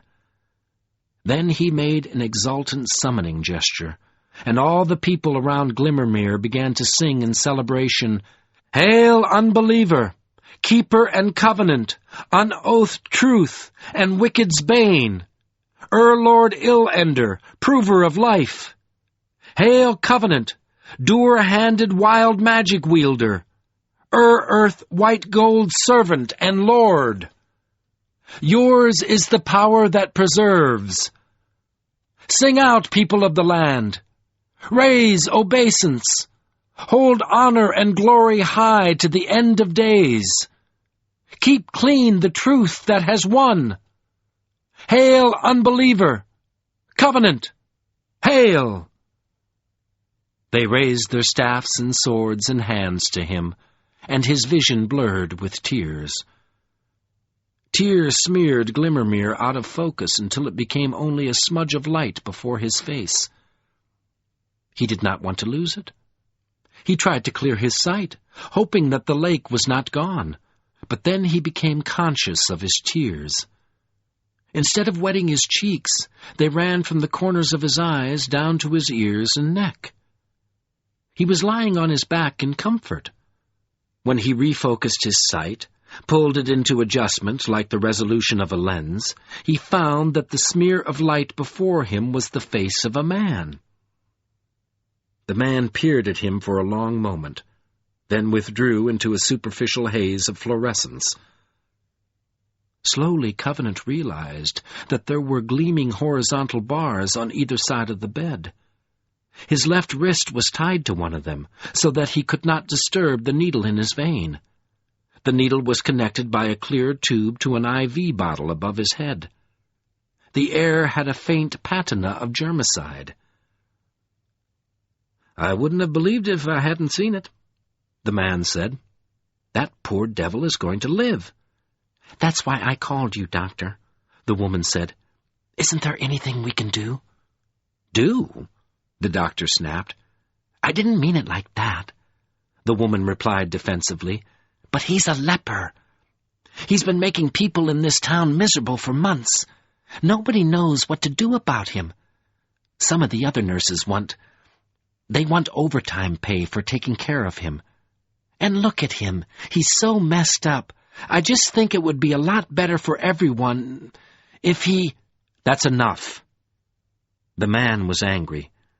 "Nurse, if I hear another word like that out of you, you're going to be looking for a new job. This man is ill. If you don't want to help people who are ill, go find yourself some other line of work." "I didn't mean any harm," the nurse huffed as she left the room. After she was gone, Covenant lost sight of the doctor for a while. He seemed to fade into the insensitive haze of the lighting. Covenant tried to take stock of his situation. His right wrist was also tied, so that he lay in the bed as if he had been crucified. But the restraints did not prevent him from testing the essential facts about himself. His feet were numb and cold. His fingers were in the same condition, numb, chill. His forehead hurt feverishly. His lip was taut and hot with swelling. He had to agree with the nurse. He was in rotten shape. Then he found the doctor near him again. The man seemed young and angry. Another man entered the room, an older doctor whom Covenant recognized as the one who had treated him during his previous stay in the hospital. Unlike the younger man, this doctor wore a suit rather than a white staff jacket. As he entered, he said, "I hope you've got good reason for calling me. I don't give up church for just anyone, especially on Easter." "This is a hospital," the younger man growled. "Not a bloody revival. Of course I've got good reason." "What's eating you? Is he dead?" "No, just the opposite. He's going to live. 1 minute he's in allergic shock and dying from it because his body's too weak and infected and poisoned to fight back. And the next, pulse firm, respiration regular, pupillary reactions normal, skin tone improving. I'll tell you what it is. It's a goddamn miracle. That's what it is." "Come now," the older man murmured. "I don't believe in miracles. Neither do you." He glanced at the chart, then listened to Covenant's heart and lungs for himself. Maybe he's just stubborn. He leaned close to Covenant's face. "Mr. Covenant," he said, "I don't know whether you can hear me. If you can, I have some news which may be important to you. I saw Megan Roman yesterday, your lawyer. She said that the Township Council has decided not to rezone Haven Farm. The way you saved that little girl, well, some people are just a bit ashamed of themselves. It's hard to take a hero's home away from him. Of course, to be honest, I should tell you that Megan performed a little legerdemain for you. She's a sharp lawyer, Mr. Covenant. She thought the council might think twice about evicting you if it knew that a national news magazine was going to do a human interest story on the famous author who saves children from rattlesnakes. None of our politicians were very eager for headlines like "Town Ostracizes Hero." But the point is that you'll be able to keep Haven Farm. The older man receded. After a moment, Covenant heard him say to the other doctor, "You still haven't told me why you're in such high dudgeon." "It's nothing," the younger man replied as they left the room.